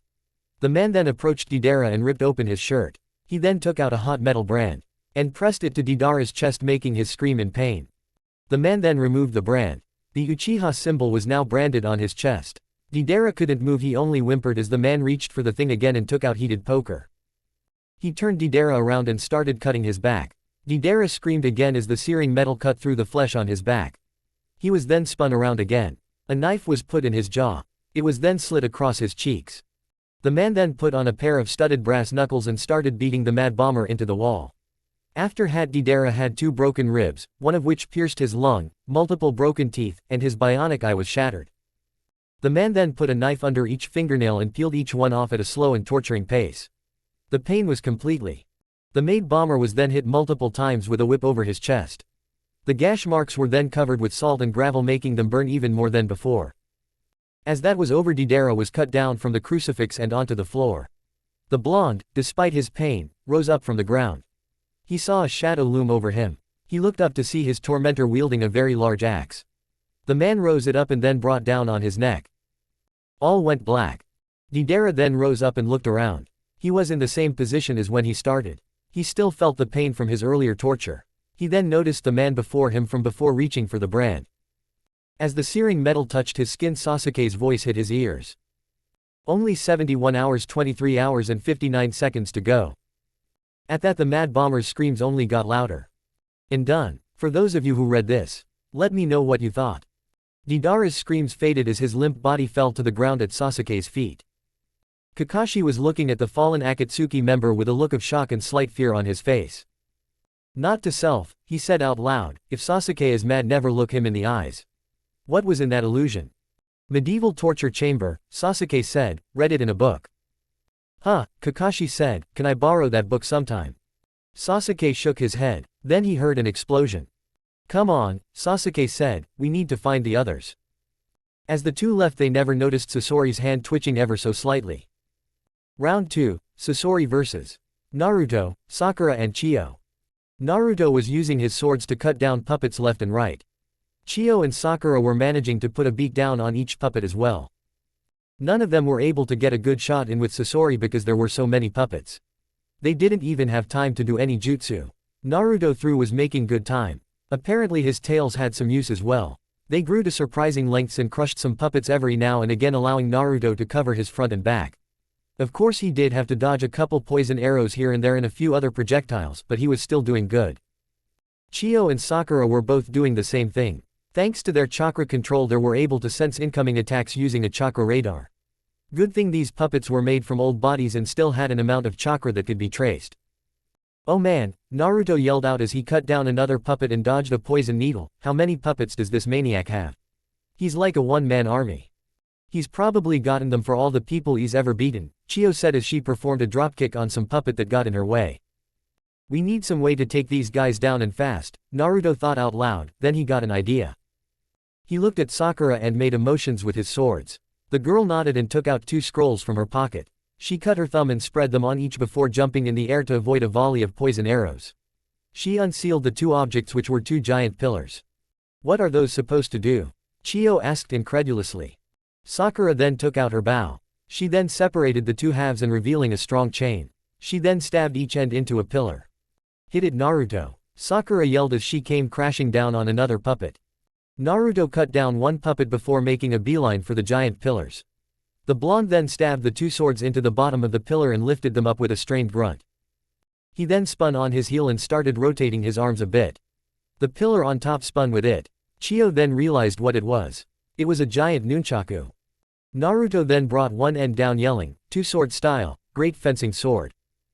The giant weapon was brought down and crushed a bunch of puppets like insects. Sasori watched on amazed. That kid was a chunin. Apparently the Hidden Leaf village wasn't falling from grace like some other ninja villages thought it was. After a few swings, the large pillar shattered, having hit a rock on the ground.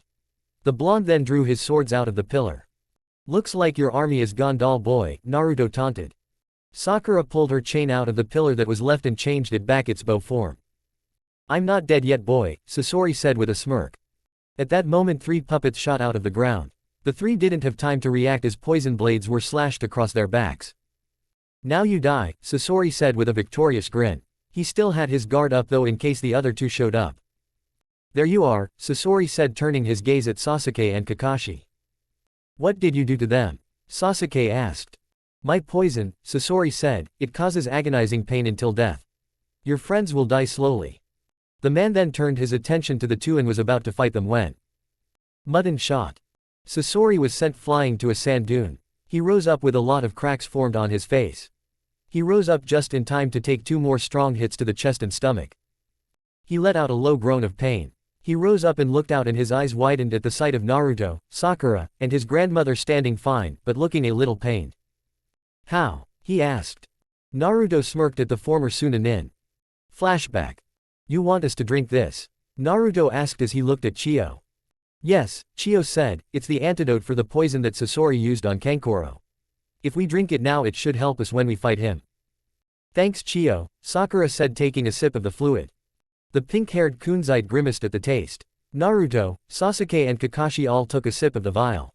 Of course Kakashi did it while they weren't looking so they didn't get to see his face. When we do face them, Chiyo said, don't let yourselves get hit with the blades. We need to keep the fact that we took this a surprise. It may give us time to hurt him. Got it Granny, Naruto said. Chiyo growled and Gnarl couldn't help but chuckle. That earned him a bop over the head from the woman riding on his back. End flashback. Now it's our turn to bash you. You overgrown pack of wood. Naruto yelled. Sakura went first. She spread her bow with the chain again and started twirling one end like she would a nunchaku. She swung it hard and struck Sasori's chest. The red head was sent flying. He was intercepted by Kakashi who brought down both hands hard on his head. Sasuke came up next and nailed him in the side of the head sending him flying. Chiyo caught her grandson and then gave him a long overdue beating. Naruto came up next forming 5 shadow clones. Ready boys? Naruto asked. The clones all nodded. Chiyo then threw her grandson at the blonde boy. Naruto brought up his leg sending Sasori skyward before calling out, 10 crushing swords. Clone 1 ran underneath the airborne puppeteer. Jumped up a bit and swung both downward yelling, 2 sword style, double slash, climbing the tower. 2 air-based projectiles shot off and hit Sasori sending him up. Clone 2 jumped up high over Deidara. He took the same stance and swung his sword down saying, 2 sword style, double slash, tower climb return. 2 more projectiles shot from the swords and struck Deidara. The force plus gravity sent him plummeting. Sasori rose up in pain. His chest was cracking all over. In his pain he didn't notice Clone 3 coming at him until he spoke the words, 2 sword style, double slash, flash. Sasori looked up to see 2 air projectiles coming at him. He didn't even have time to dodge. He was sent flying as the razor-sharp air hit him slicing his chest and cracking it more. Clone 4 came up behind him and held out his sword parallel and called out, 2 sword style, double slash, sand drawing. 2 more air projectiles struck the redhead chest causing his chest to crack more and a lot of it to chip off. Even his stomach was starting to crack. Damn, he thought, one more hit like that and I'm dead. Clone 5 came rushing. Deidara sent out a few chakra strings. He may not have had puppets left, but his chakra strings could still crush shadow clones. The clone dodged left and right. After a few minutes of bobbing and weaving he reached Deidara. 2 sword style, double slash, demon bear. Instead of 2 projectiles being launched the clone pounded both swords into Sasori's chest. This time it shattered. When the wood that was his body broke away it revealed a beating human heart. The clones all vanished in puffs of smoke while the real Naruto sealed his sword into his back again. The unpredictable ninja then rushed at the man forming a rasengan. No, Sasori whispered, I won't be killed by you. Sasori's body opened up and he shot multiple poison-laced projectiles. With Naruto's clones all gone and with his arms occupied with the rasengan he was forming he was defenseless. Sakura saw this and put her nunchaku back in its bow form. She then notched it and quickly focused chakra into the wind chakra. Spiral arrow, she said as she shot a swirling arrow of wind. The wind knocked away all the projectiles. At that moment Naruto was on Sasori. At this time the rasengan in Naruto's hand was much larger than the original. It was about the size of a basketball and drew it back. Eat this puppet boy, Naruto yelled over the spiral of chakra, Udamu Rasengan. Sasori screamed in pain as the massive ball of spiraling chakra tore through his body and through his heart. The puppeteer then stumbled back before hitting the ground. As he looked up at Naruto he gasped. He saw standing above him the Yondaime of Konoha. I see now, Sasori said, you will surpass your father yet. I plan on, Naruto said. With that Sasori of the red sand died. The blonde then reached down and cut off his head. Least we'll be able to cash in on this, Naruto said then his eyes widened, oh crap. Gaara. The others gasped and then made a beeline for the caves. They found the cave Gaara was in. The problem was Gaara was laying on his face. Gaara. Naruto yelled, damn, they already took out his demon. He's dying. Uzumaki, Gaara said, the village, my brother, are they safe? They're fine Gaara, Naruto said looking at the boy. Chiyo sat down next to Naruto and laid a hand on the boy's chest. I think I might be able to save him, Chiyo said, stand back. The woman then placed her hand on Gaara's chest. She focused her chakra and started to use her knowledge of both the seal on his heart and of medical jutsu to heal him. Gaara, Chiyo whispered so only he could hear, I don't see why you want to live. People never change. This world will never change. The world will always be violent and unnecessary death will always be around us. Gaara gave a weak laugh, Chiyo, you weren't there after the sealing. I was a monster. I killed all who stood in my way just to prove my existence. Though loving myself and caring only for myself was the only way that I would be able to exist. Then I met someone. He told me that the only way to live is to protect those you care about. My brother, my sister, my village. I protect them, and I have grown stronger because of it. Who is this person? The old woman asked. She wanted to know who it was who was able to change the boy. Naruto Uzumaki, the redhead answered. With that Gaara slept. The first time he slept in a long time. Chiyo removed her hands from Gaara's chest. Is he going to be okay? Naruto asked. He'll be fine, Chiyo said before she collapsed. Chiyo! Naruto yelled. Naruto ran to her side. What's going on? Naruto asked. Naruto, she whispered, the jutsu I used on Gaara drains the life of the person using so the other can live. My life is fading. Don't shed tears for this old woman. My time was coming soon anyway. Now I'm glad to see someone who isn't all about power. Don't ever change Naruto and change the world. With those words the old woman's life left her. Naruto lowered his head and closed her open eyes. Kakashi, Sasuke, and Sasuke all lowered their heads in respect. Meanwhile, Deidara lay in the sand, his severed arm off to the side. Clay had formed around the wound keeping him from bleeding to death. His chest rose up and down painfully. Then out of the sand rose Zetsu. The plan man then reached down and picked up the former Iwa Nin. He will be mad when he wakes up, the plant man said as he sank into the sand carrying the mad bomber with him. Chapter 14, Alliances, Weapons, and a Starting Battle. Team 7 stayed for a few more days after saving Gaara. They were thrown a huge party. As soon as they got back Naruto was whisked away by Temari and the two weren't seen for hours. When they finally got back Naruto had a huge smile on his face and Temari was limping. After that and making sure Gaara was okay the team headed back to Konoha. Meanwhile back in Konoha. So what is this whole thing about Naruto? Suwon asked. Our favorite blonde had called her and Jiraiya to them. Ba-chan, Naruto said, I think we're going to need to be a lot stronger if we're going to fight these Akatsuki guys. We managed to kill one of them, but we still have a lot more to fight. Plus something's not right. What do you mean? The elder blonde asked. I was going over my dad's notes of sealing, Naruto said. According to that it would normally take a few days to take a demon from a seal and transfer it into something else. It took them a few hours. They must have found a way to speed up the sealing process. Plus we still have to worry about Danzo. What are you getting at Naruto? Jiraiya asked. An alliance, Naruto said, between us and all the other villages. Tsunade stared at the blonde like he was insane. Are you crazy? Tsunade asked. Kumo is still mad at us for the Hyuga incident, Iwa is still mad at us for what your father did to them, and who knows what all the other villages think. Don't worry Ba-chan, Naruto said. Avoid a punch from the blonde, we all have a common enemy so I think they will listen to reason. If not well all we lose is an alliance. Hopefully it won't be too bad of an idea.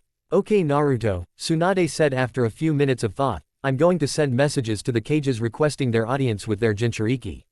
Call Suna too. Temari and Kankuro may need some new tools.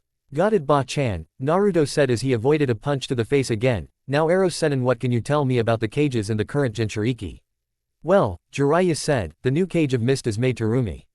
She supposedly is able to use both lava style and boil style. Their current Jinchuriki is dead, but the demon, the three tails went missing. It should manifest again in about a year or so. The Yondaime Reikage is named to the two Jinchuriki of his villages Yugito-ni, the jailer of two tails, and Kurabi, the holder of the 8 tails. The Sandame Tsuchikage is named Onoki. According to my network, despite his age, he is incredibly strong and is able to use dust style. The Jinchuriki with him are Rushi, the jailer of the Yonbi, and Han the holder of the Gobi. Okay, Naruto said, so what about the others? The one in Waterfall was taken, Jiraiya said sadly, so were the 6 and 7 tails. Dang, Naruto said, okay only send a note to the cages who still have Jinchuriki, Kiri, and Suna. Tell them to come to the village. Tell them it's urgent. Where are you going? Tsunade asked the boy. I've got work to do, Naruto said heading home. With that Suwon set to work on what to write. Later in Iwa. Tsuchikage-sama. And Anbu said as he walked in, a letter for you. The Tsuchikage was an old man with a big red nose, a triangular beard and mustache with angular corners. He had rectangular-shaped eyebrows and had no hair except some white hair on the back and the sides of his head, the back of which was tied with a yellow ribbon into a topknot. He wore a unique green and yellow coat with a red collar. If you could see underneath it, you could see an Iowa flak jacket.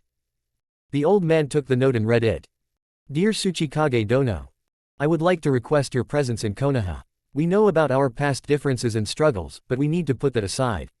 A group called the Akatsuki is after the Biju. If they gather them, all things will go terribly wrong. They already have 4 so far. If you come, we can discuss this further. Bring your Jinchuriki. Signed, the Godime Hokage. Anbu. Onoki yelled, bring me Han and Rushi. We leave for Konoha immediately. Meanwhile in Kiri. You have a letter, Mizukage-sama, said a tall man with a sword on his back and glasses. The Mizukage was a tall busty woman with long red hair and blue lipstick.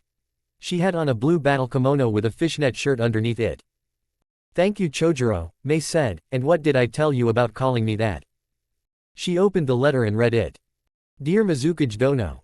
I would like to request your presence in Konoha. We know that you have gotten out of civil war recently, but we need help. A group called the Akatsuki is after the Biju. If they succeed in gathering all 9 no villages safe. If no, this may be asking much of you, but come to Konoha where we may speak of an alliance. Signed, the Godime Hokage. Mei set down the note and called out, Chojuro. Ow, pack some stuff, we're going to Konoha. Meanwhile in Kumo.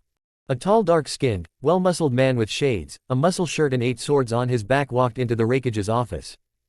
Hey bro, what do you know? The man asked. He then had to avoid getting hit in the head with a paperweight. What did I tell you about that infernal rapping Kurabi? The Raikage growled. Like Kurabi, the Raikage was well built with dark skin, slicked back white hair, and a small mustache and beard.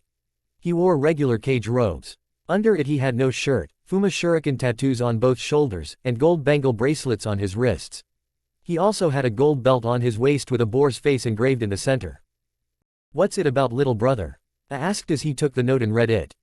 When he finished he dropped it and said, Kurabi, get Yugito. We're going to Konoha. Kurabi nodded and then took off to find Yugito. Meanwhile Gaara got a note like that, only it said that it was to enforce their alliance. A few days later. The Kages and their Jinchuriki were walking through Fire Country. So you got called too, huh? I asked Onoki. Yep, the Tsuchikage said. The Hokage said something about a group called the Akatsuki. They said something about them wanting the Biju. How do we know this isn't a bunch of hooey? It isn't hooey, Gaara said, glaring at the old man alongside his sister and brother. I almost died at their hands. The same with my brother. They mean business. I'm with the kid on this one, Mei said, and make up boy, if you don't stop staring at my butt I'm going to melt your balls off. Kankuro took his eyes of the girl's butt instantly.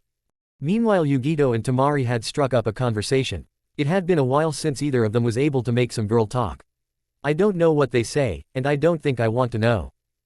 After about an hour of traveling in silence they arrived. When they arrived they saw a welcome banner along with the Hokage and the Konoha 12, minus Naruto, and the Jonin waiting for them. Glad you could make it, Suon said with a grin. Well, Onoki said, it took some doing, but we got here.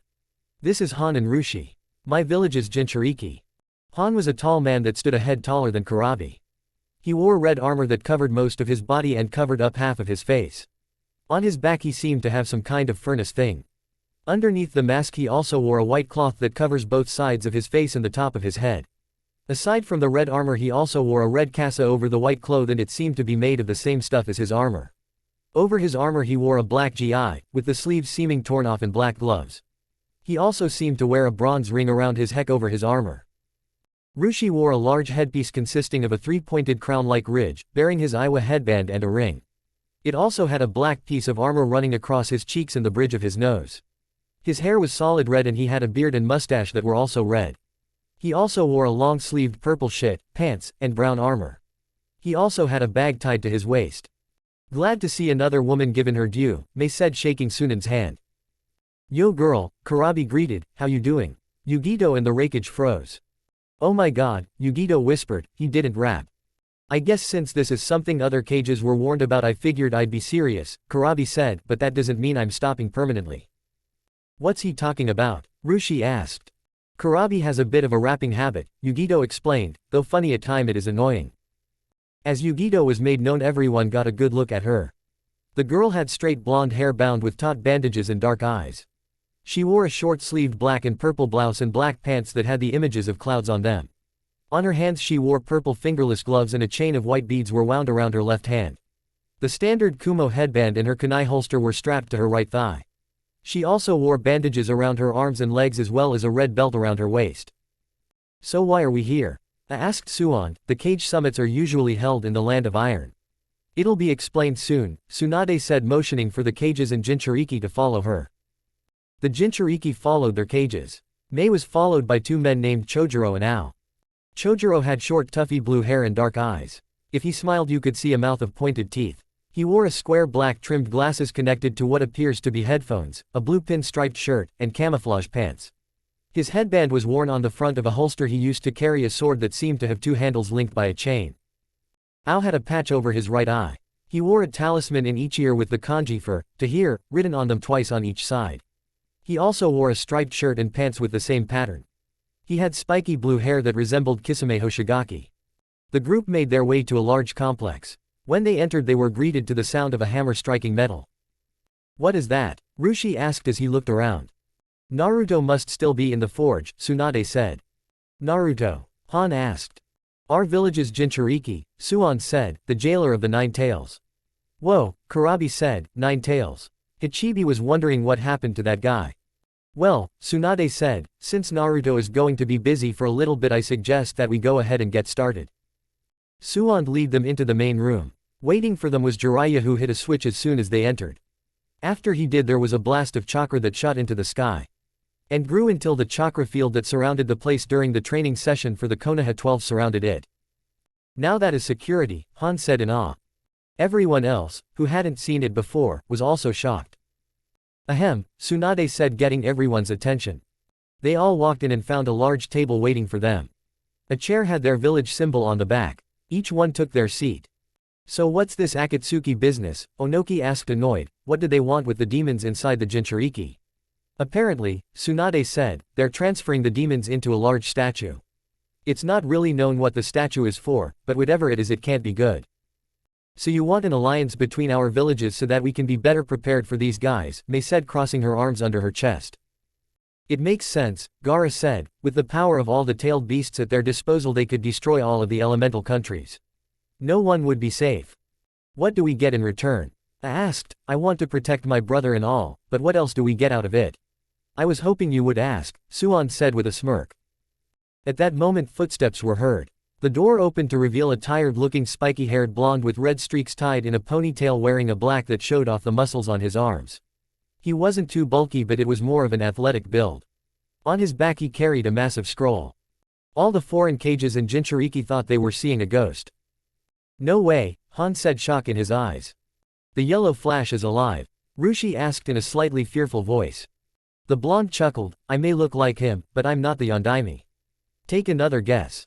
"The Yondaime's son?" Onoki asked.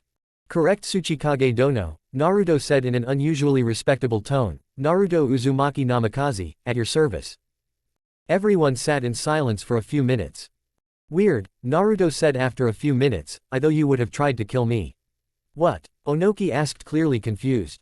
"Well, after the whole shinobi war thing I thought that you would have harbored hate toward my family," Naruto said. "Actually," Onoki said, "the team your father intercepted was in fact planning a coup against my village. If it weren't for your father my village would have wound up like the Bloody Mist." "Oh, no offense, Mizukage Dono." "None taken," Mei said with a chuckle. "So what is it you have for us?" asked the young Namikaze. "Tools that will be able to help you in the long run," Naruto said, unraveling the scroll. "Who wants to go first?" "Me," Mei said, jumping up from her seat and running over. "Energetic aren't we?" Naruto asked with a chuckle. Naruto scanned the scroll for a few seconds until he found the kanji for mist. The blonde then smeared some blood onto it and there was a puff of smoke. When it cleared it showed two beautiful blades. The weapons were basically big curved blades with handles on them. One had the kanji for lava in red plus had the image of swirling lava. The other had the kanji for boil and had the image of swirling boiling water. "Wow," Mei said as she took the two blades from Naruto. "The twin spirals," Naruto said, "both swords have the ability to turn into the element given to them. There are even sword techniques with your lava and boil abilities." "Lovely," the Mizukage said, smiling. "Thanks." "No problem," Naruto said. "Your next Raikage Dono." The large man walked up. Naruto placed his thumb across the kanji for clout and a large metal kanabo came out. It had a series of ridges and spikes going along its length. Crushing thunder, Naruto said with a smile, this is able to take on lightning chakra, hence the name. It even has its own ability. What would that be? I asked. Naruto politely took the weapon from the man. Then setting it on his shoulder he twisted it. The from opened and a handle popped out of the bottom. Naruto gripped the handle and aimed at the wall. Naruto focused his chakra. Second later a large ball of lightning shot out of the hole on the front. It crashed into the wall and then blew up leaving a huge hole. Whoa, Karabi said in shock. I got the idea from some old scrolls, Naruto said, it's based off an old weapon called a bazooka. Apparently it could shoot projectiles that blow up on contact. I took his weapon and grinned before moving to the side with the bazooka. Tsuchikage dono, Naruto called the man. The old man walked up to Naruto. Naruto placed his blood on the seal for rock and unsealed a massive flail. It was basically a huge black ball with red spikes on a short stick. Crusher is all I could think of to name this one, Naruto said. So what does this one do?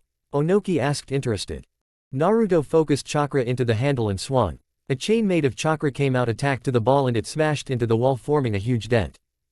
I'm not sure if you can use your dust ability with this, Naruto said, but it should help you out if someone keeps you from using your dust jutsu.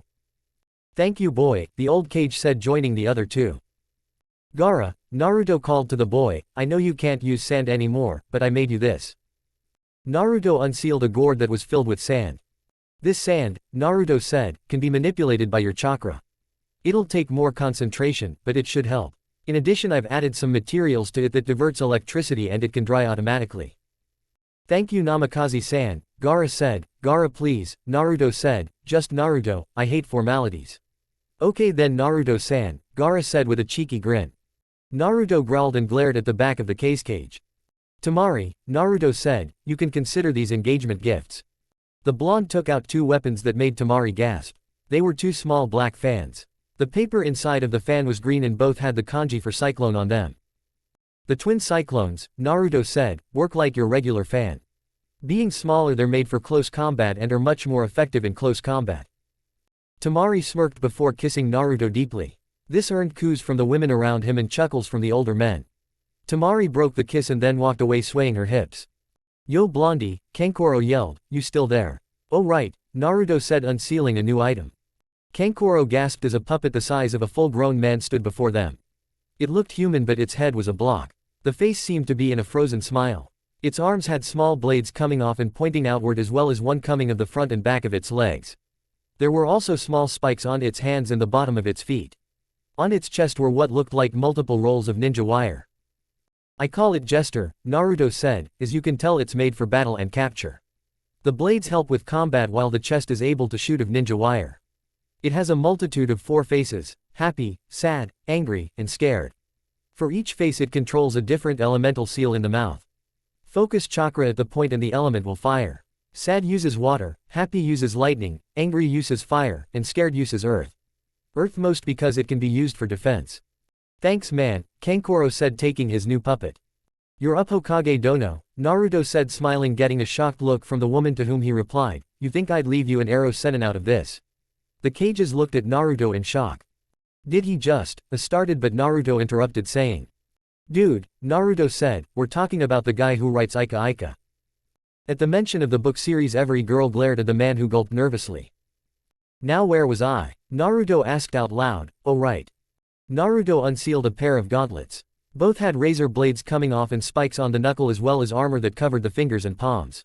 Think the TMNT Shredder gauntlet and glove only add spikes to the knuckles. Cool, Suon said. Basically it just adds a little extra oomph to your punches, Naruto said. Naruto then unsealed a staff from the scroll. It had 2 brass rings on each side and had a small golden toad sitting on the front.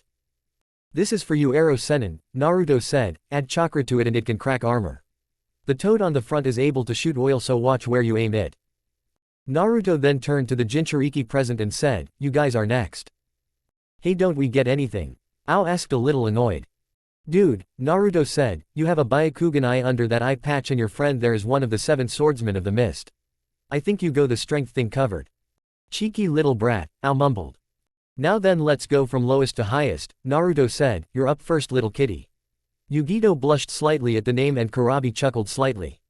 Naruto unsealed a nasty-looking set of gauntlets and greaves with twin purple stripes going down them.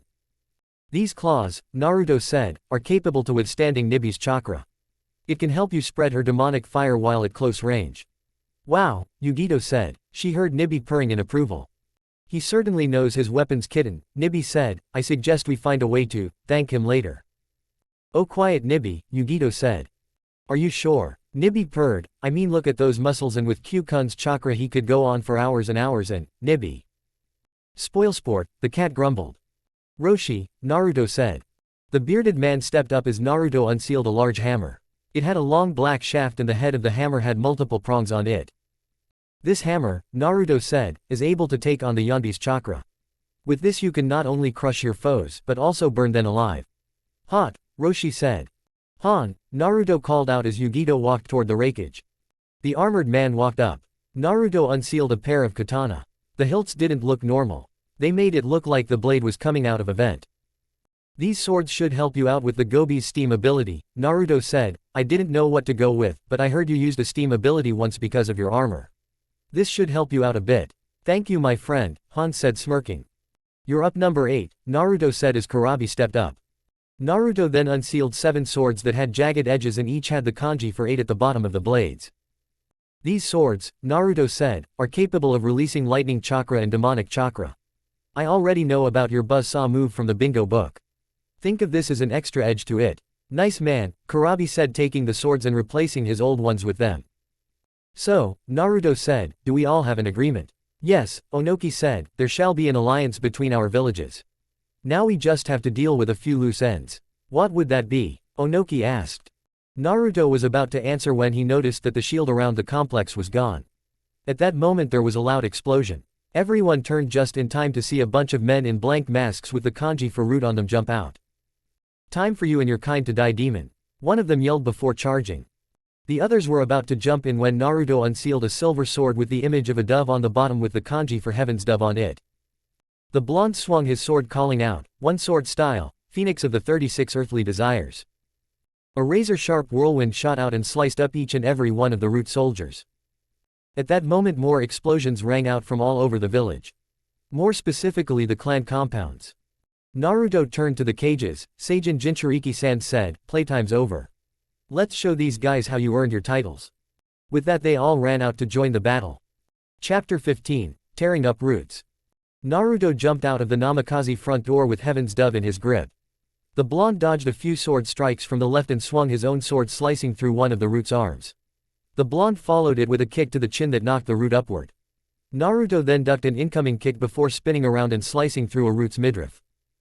That was the scene everyone came out to. A few root members then tried to jump the group. Apparently these guys were either retarded or needed to have their eyes checked since there were a lot of cages there at the time. Mei reacted first by blurring through hand signs. Lava release, lava balls. The busty red head unleashed a torrent of globs of lava from her jaw. Each one met its mark and hit each one with exact precision. The burning corpses fell to the ground. Onoki reacted next by jumping from the group and slamming into a root member with his feet. He then brought his new flail down on the man's head, resulting in a loud sickening crunch. A few other root members rushed him. The short old man focused chakra and spun around in a circle. The result was the ball coming off the shaft and slamming into each and every root that was trying to jump him.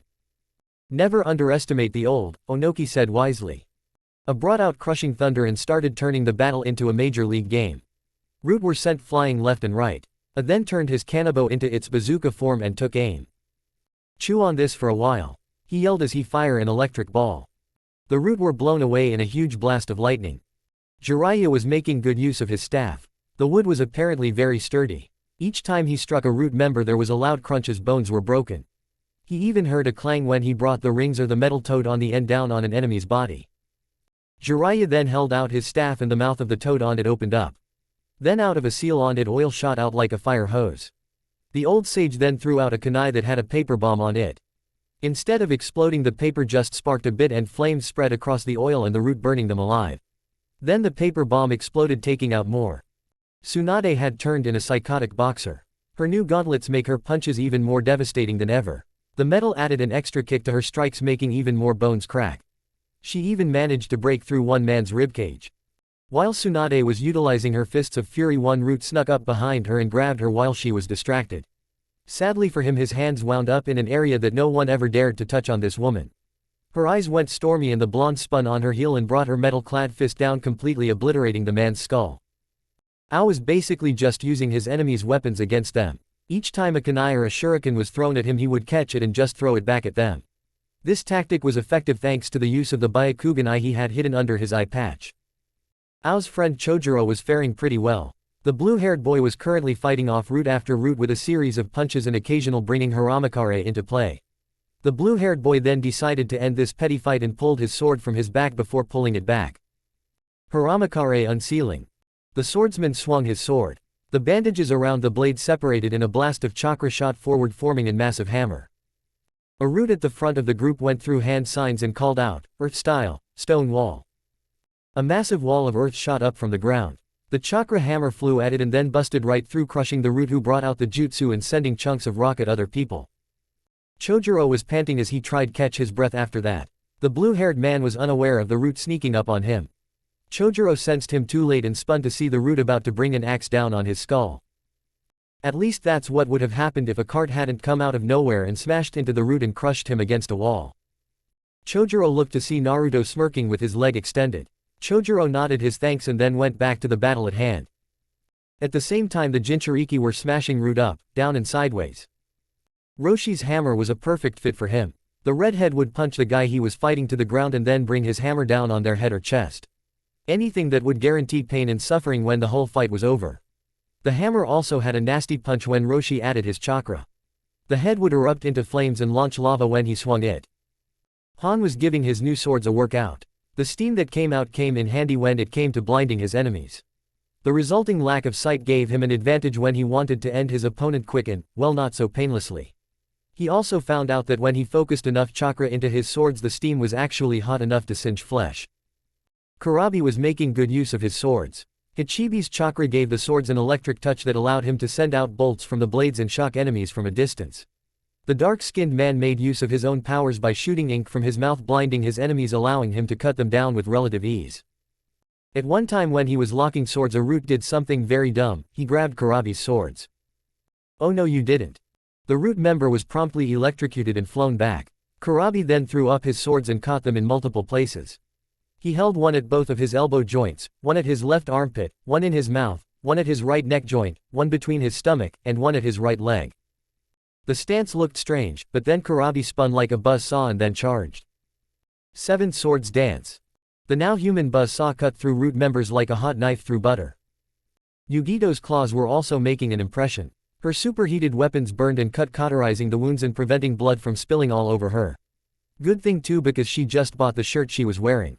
The girl even found herself launching demonic fireballs from her mouth. Gaara was basically just using his sand to block attacks and crush root members. This time though he had to be aware of the danger to do block, but he was still able to form his sand armor. Kankuro was getting some good use out of Jester. The puppet's blades, spikes, and maneuverability made it a very versatile puppet. Plus the elemental attacks from its mouths were incredible handy when deflecting jutsu when they were thrown at him. The puppet also had incredible strength. An example of that was when, after using Jester's scared face to protect himself, the puppet with a rock brought up from the ground, the puppet then threw it. Tamari was making excellent use of her fans. With less weight she was able to move around with incredible speed and agility. She result was the iron-lined fans cutting through root members left and right. She even threw the occasional wind scythe into the mix to take down a few of her enemies. Okay, this has gone on long enough, Naruto growled as he cut through another root. Everyone move. His allies heard him and they all jumped the heck out of the way to avoid getting what was coming. The blonde pulled back and sword and called out, "One sword style, Disaster Harbor Bird." The blonde then swung his sword, sending out a crescent moon-shaped blast of condensed air. The surge of wind knocked back root after root and shattered a lot of bones as it made contact. The blonde smirked as his enemies fell. "Whoa," Kurabi said, "that boy got some skills that can definitely pay the bills." Everyone looked at him incredulously. "You see what we have to deal with?" Yugito asked out loud. "Yes," Han answered, "I think he would be rich if someone made music the way he does." "Nice one, Gaki," Tsunade said, placing a hand on the boy's shoulder. "We can blab later, Ba-chan, we're in the middle of a miniature war here," Naruto said, placing his sword on his shoulder. Kid's right, Jiraiya said, come on, we need to get out of here and take out any more route around the village. No sooner did they start walking were they cut off by a giant shuriken coming out of nowhere and sinking into the ground. Following the weapon's trajectory, they found a tall, slightly muscular silver-haired man standing on the roof of a store. Mizuki, Naruto growled, how did you get out of jail? Danzo-sama was kind enough to let me out, the silver-haired Chunin said, in addition he gave me special training to take you down, demon brat. Naruto snarled out loud with his grip on Heaven's Dove growing tighter. Who's this clown? Kurabi asked. His name is Mizuki, Naruto said, he tried to steal something of importance to the village and defect. Luckily me and current teacher were around to stop him. You got lucky boy, Mizuki said, now let's see what you got punk. You guys go, Naruto said, I got this Tem, alright Gaki, Suan said as she and the others all headed off to different parts of the village to crack skulls. Naruto glared at his silver-haired traitor and then twisted his neck, cracking it loudly. Mizuki smirked before taking out another Fuma shuriken and then throwing it at a high speed. Naruto simply held out his swords, blocked it before knocking it away. The blonde then charged at the former instructor. Mizuki ducked the incoming blades and jumped back to avoid a kick to the solar plexus. He, however, wasn't prepared for a second kick that came out and nailed him in the chest, knocking him back. While he stumbled, Naruto shot forward and spun. 3-point cut. Naruto sent out 3 near simultaneous kicks to Mizuki's face, chest, and throat. The kicks all made contact and sent Mizuki flying into a wall. The spiky-haired blonde smirked to himself as he saw the Chunin's prone body on the ground. Mizuki groaned in pain as he rose up from the ground. Not bad for a little squirt, Mizuki spat as he rose up from the ground, but it's going to take more than that to beat me. It would seem that way, Naruto growled, then try this on for size. One sword style, Phoenix of the 36 earthly desires. Naruto swung Heaven's Dove and a huge blast of wind shot off. Mizuki dodged to the right, avoiding the Vort 4X. What he wasn't prepared for was a Naruto clone to burst from the ground a few in from holding Heaven's Phoenix. One sword style, Lion Song. The clone vanished and reappeared behind Mizuki. The silver-haired man screamed out in pain as a huge bloody slash appeared on his chest. The man staggered for a few seconds before regaining his bearings. I thought you were supposed to be stronger than this, Mizuki Tem, Naruto said, smirking. Oh, I am, the silver-haired man said with a smirk. I got a little present from late Master Orochimaru. With that, Mizuki groaned as he grew taller and more muscular than before. He was covered in yellow fur and black stripes appeared on his sides, arms and back. He even gained a pair of cat ears on his head. This is my power, brat, Mizuki growled as he flexed his now massive muscles. Let's see if you've gotten any better. The tiger man charged at the blonde with the intent to kill. Naruto smirked at this before charging with his clone. Naruto clone got to Mizuki and first and struck out a leg. Legs. Mizuki jumped over the kick, but didn't expect the clone to suddenly shift and use the momentum to spin on his hands. Twister. Mizuki found himself doubled over from the kick to his stomach. The real Naruto charged up and sent a kick to the man's shoulder. Shoulder. The attack made contact, knocking Mizuki back a bit farther, clutching his shoulder. Naruto's clone charged at him again. This time the man was ready. He caught the clone by the shoulder and then slammed him down hard. The clone, knowing this, threw Heaven's Phoenix at the real Naruto. The blonde caught it easily. Naruto growled as he charged at Mizuki. The tiger man growled angrily and swung his claws. Naruto jumped upwards, avoiding the sharp talons. Mizuki jumped after him, intent on taking the blonde down to earth. What he wasn't prepared for was for Naruto to bring his heel down on his skull.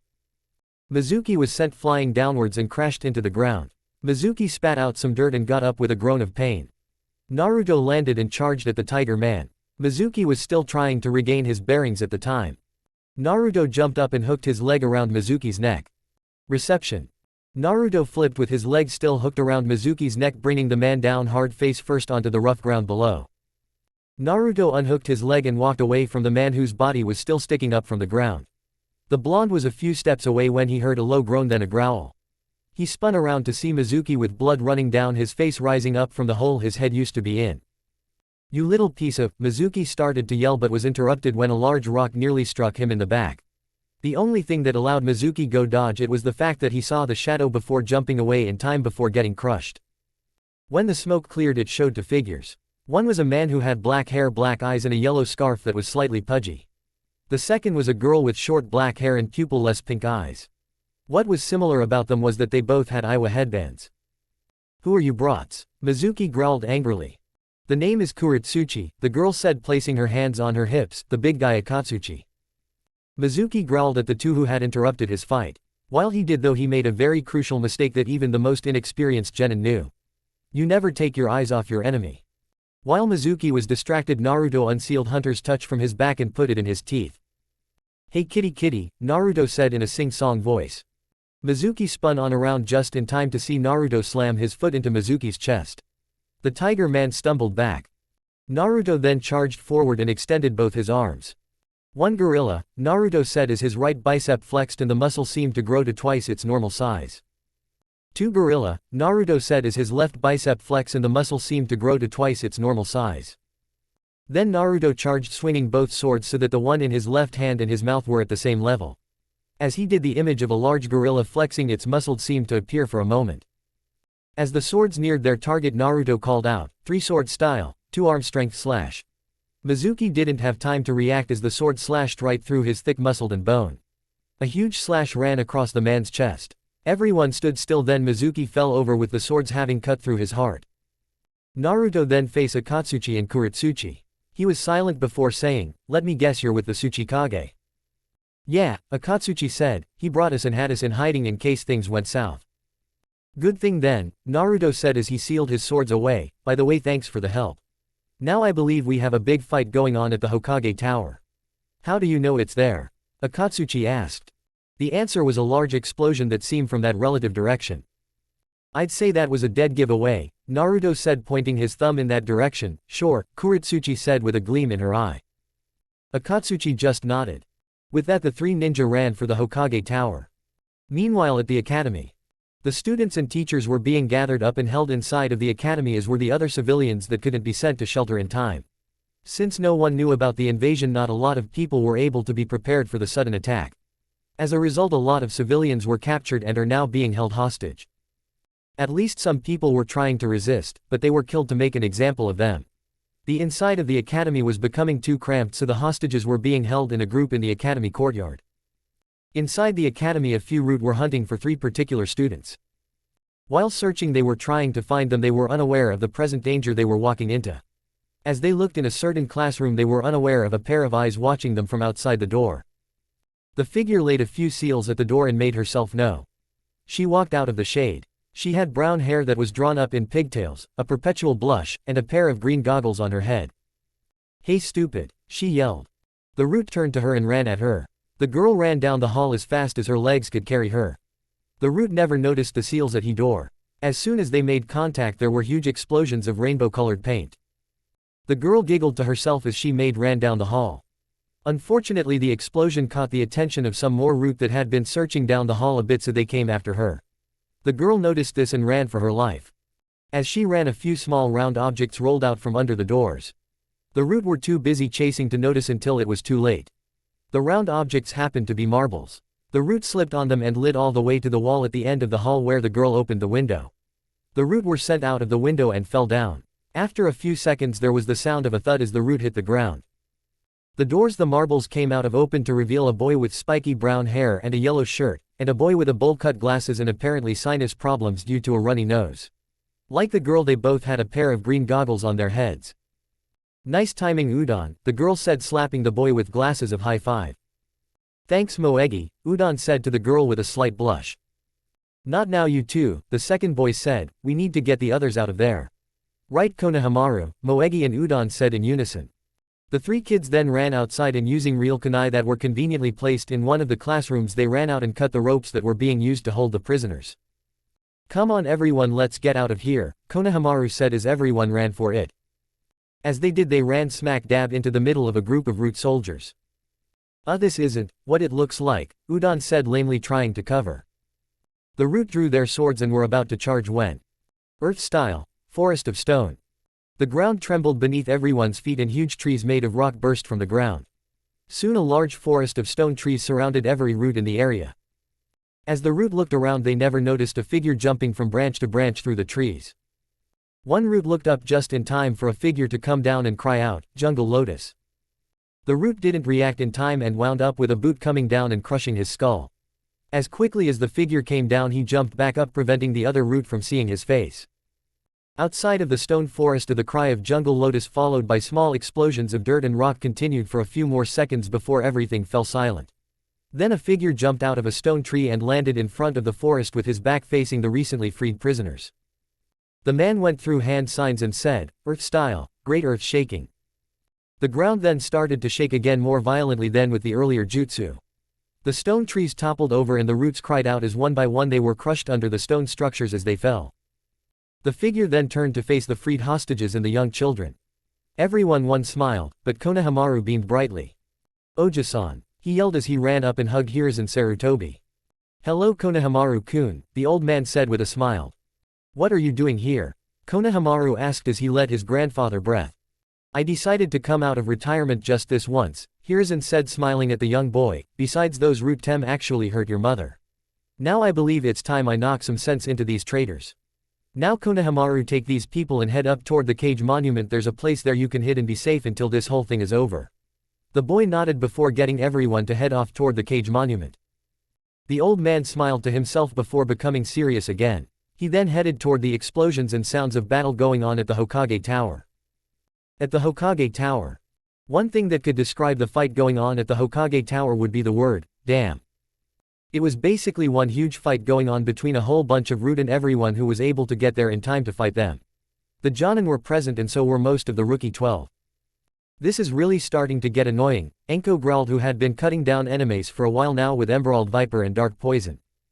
"I'm with you on that one," Asuma growled as he drove his trench knives through another root member's skull. "I can tell that this is really starting to get on a lot of people's nerves," Kakashi said as he went through hand signs and said, "Fire style, fireball jutsu."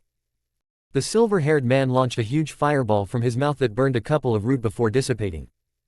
"These unyouthful enemies of ours shall fall beneath our might," Lee yelled as he jumped down and socked a root in the face with his iron glove and then turned and nailed a rot in the skull with a resounding crack.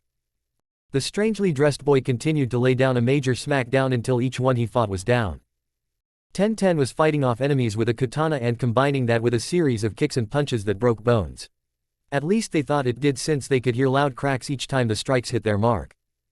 Neji and Hinata had each other back to back. Each one is using their juken to take down the root who came at them. It was pretty easy since combined with their knowledge of the body's tenketsu they had learned spots on the body that could lead to death if struck. Guy was basically doing the same thing that Lee was currently doing. Kurenai was utilizing her music. Using her violin she was able to take down enemies from a distance while hiding in a genjutsu herself. The beauty of it was that the sound of her violin came from pretty much everywhere, making it very hard to tell where she was. The cages were basically showing everyone how they got their titles. Each one took down root after root with incredible strength and precision that some people would have taken the time to admire if it weren't for the fact that they were in the middle of a huge battle at the moment. "Okay, this is really starting to agitate my back," Onoki complained as he used his flail to crush another root. The roots seemed to be endless. No matter how many they took down, two more took his place. "How did he get so many root?" Mei asked as she sliced and then boiled a root member alive. "I don't think he got this many from Konoha alone." "Me neither," O responded as he stole another electric ball from Crushing Thunder and blasted a few away. "My guess is managed to get members from other villages under our noses. There were some strange disappearances in my village a few years back. I think I remember that too," Onoki said as he crushed another root with his weapon. "I think some went missing during the bloodline purge in my village," Mei said as she unleashed a swung one her swords and shot off a torrent of boiling water. Back with the others, everyone was fighting well. Choji Ino and Shikamaru were making good use of their team moves. Most notable being their ability to combine the elements their weapons were able to shoot off. Kiba was carving through each root alongside Akamaru. Sum and Hana were doing the same thing. Basically it was just an all-out war, only it was going on with forces from the same village. Well, it does if you don't count the forces from Kiri, Kumo, and Iwa. Han, Karabi, Yugito and Roshi were making use of their new weapons. Everyone else was using their skills and abilities to tear down as many as they could. Unfortunately, things weren't looking good. Despite their efforts, everyone was getting swarmed at the moment they really needed help. Suddenly there were 3 shouts, one female, the other were male. Lava release, lava river. Earth style, rock golem. Storm release, storm dragon. Then out of nowhere a huge river of lava burst from the ground and washed over the root in its path. A huge golem made completely out of rock burst from the ground and brought its fists and feet down on those in the group who were stupid enough to get in its way. Finally a huge dragon appeared made out of a twister of wind mixed with water and roared, shooting bolts of lightning from its mouth, destroying those who couldn't get out of the way in time. The smoke cleared, showing Akatsuchi, Kuretsuchi and Naruto running towards the huge fight. Okay, this has gone on long enough, Onoki growled as he bashed away one last root before shouting, everyone get out of the way. Hearing his voice spoken in such a way, everyone moved the heck out of there.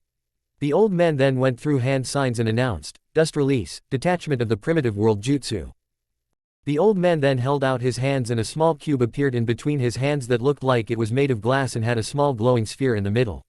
The man then launched it and the cube grew in size that it enveloped the root that were in front of him. He then raised his hands so that the cube rose up into the air. Bye-bye, the old man said. At that moment the sphere inside of the cube exploded with tremendous force. The outer wall of the cube restricted the blast radius so everyone outside of the cube were safe. However, everyone on the inside were substantially crushed into tiny dust particles. And that, Onoki said with a smirk, is how you do it old school. Dang, Naruto said, I got to convince the old timer to teach me that. Nice one there grandpa, Kuretsuchi said with a smirk. He's your grandfather? Kiba asked as he overheard. Yep, Kuretsuchi said, getting a mischievous smile. Why? Don't think you'll be able to land me, dog boy. I wasn't thinking it until you mentioned it, Kiba said with a feral smirk at her. Hands off my granddaughter Mutt, Onoki growled at the dog user with a look that made Kiba back off. At that moment they heard clapping. Not bad, said a voice the Konoha ninja knew and hated. Danzo, Naruto hissed angrily as he faced the old bandaged man. I must say I'm surprised that you were able to defeat my army, Danzo said, the village is stronger than I thought it was. Give up you crusty old relic, Tsunade yelled, your army is gone. You've got nothing left. Oh, Danzo said with a smirk under his bandages, you'd think that wouldn't you? With that Danzo snapped his fingers. As he did, multiple at least 16 figures appeared out of nowhere. Figure 1 was tall dark-skinned man with a pineapple-shaped hairdo and 6 arms. Figure 2 was a slightly overweight man with a red mohawk. Figure 3 was a pale guy with blue lipstick that seemed to have another boy growing out of his back. Figure 4 was a woman with red hair and a flute. Figure 5 was an albino with a small dagger that looked like it was made out of bone. Figure 6 was a tall muscular man with no shirt, white skin, scars, and a pair of piercing eyes. Figure 7 was a woman with long white hair and a pair of green eyes and a thing wrapped in bandages on her back. Figure 8 was a man with green hair, a grass headband, and umbrella on his back, and what looked like a black handle tied to his belt. Figure 9 was a tall dark-skinned man with black hair and toe swords that looked like curved pointed rods in his hands with a kiri headband that had a slash going across it. Figure 10 was a feral-looking man with a long scar going down his arm and was wearing a wolf pelt with the head of the wolf over his own. Figure 11 was kind of hard to make out. He wore a long black robe that covered all of his body. Plus he had a hood pulled up so you couldn't see his face. Figure 12 was a girl with flowing blue hair, an Anbu uniform, and a brown belt that had a whole lot of throwing knives on it plus a large broadsword on her back. Figure 13 was a kid about 16 years old with black hair and an Anbu uniform. His eyes were completely devoid of emotion. He also had what seemed to be a sketch pad under his left arm and a pen in his right. He also had a tanto on his back. Figure 14 was a slender woman with blonde hair and pigtails. Her eyes were blue and she wore a mostly pink outfit and had what looked like a whip wrapped around her waist. Figure 15 was a tall man with slim arms with completely white eyes. He had gauntlets on his arms that had small blades that shot outwards from his hands. Figure 16 was a man with white robes with a hood over his head and a pair of daggers on a belt on each side. You could just vaguely make out a pair of brown eyes in the hood's shadow. These, Danzo said motioning to the 16, are the greatest of my soldiers. The elite of my root. Oh boy, Naruto said as the 16 elite root all glared down at them. Preview. Kiba, oh man, who are these guys? Naruto, I don't know, but I'm not gonna lose to these weirdos. Shikamaru, troublesome as it is me neither. Ino, yeah, let's crack these guys wide open. Naruto, hey Bachan, I want you and the others to stay back. This is our mess. We're gonna be the ones to clean it up. Kakashi, I'm with you on that one kid. Next time, Shadows of Terror. The Blood Roots Rise. Omake, Return of Isam. The Konoha 12 and Jonin stared up at the fighters that Danzo had summoned. Give up now, Danzo said laughing, you have no one else to fight with you. You are doomed. Not quite. There was a huge blast of thunder and a huge blast of light shot down from the sky and landed in between the root elites and the village ninja.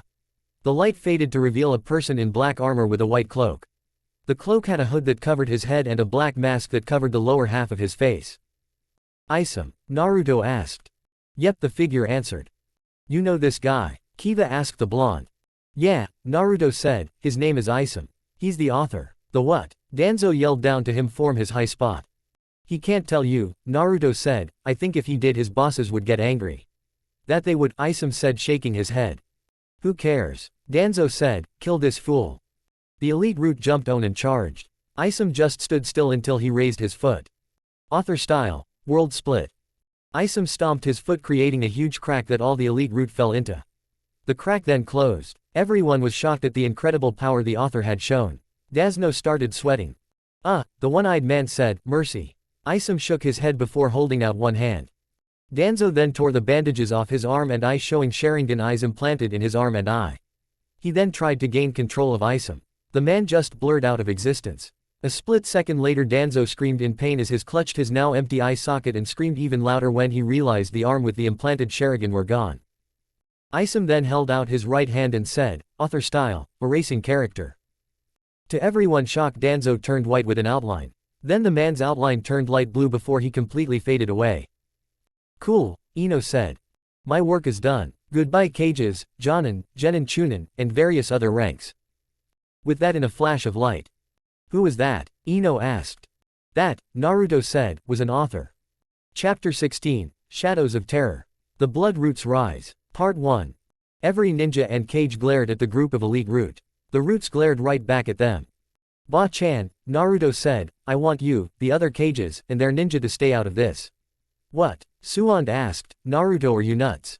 Ba-chan this is our mess, Naruto growled out as he glared at Danzo, we're gonna be the ones to clean it up.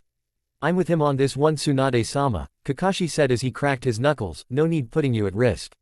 Beside, this'll be a good chance for the new generation to show us old-timers what they can do. I didn't get to see the full power of my students on the last mission. I want to see when they don't hold back. Suand groaned and said, you're lucky I want to see how much stronger these kids have gotten after the pervert's training. Okay you can fight, but if I see the first sign of one of you being near death I am going kick you ass so hard your kids are going to have broken bones. Protective much, Yugito whispered to Roshi. The red-haired Jinchuriki just nodded at that. Kiba looked through the group and growled, the wildman is mine. The wild-looking man gave a smirk as Akamaru and Kiba both growled at them. I'll take the one in white robes, Hinata said. I'll take the one with the gauntlets, Shino said taking his chain and twirling it.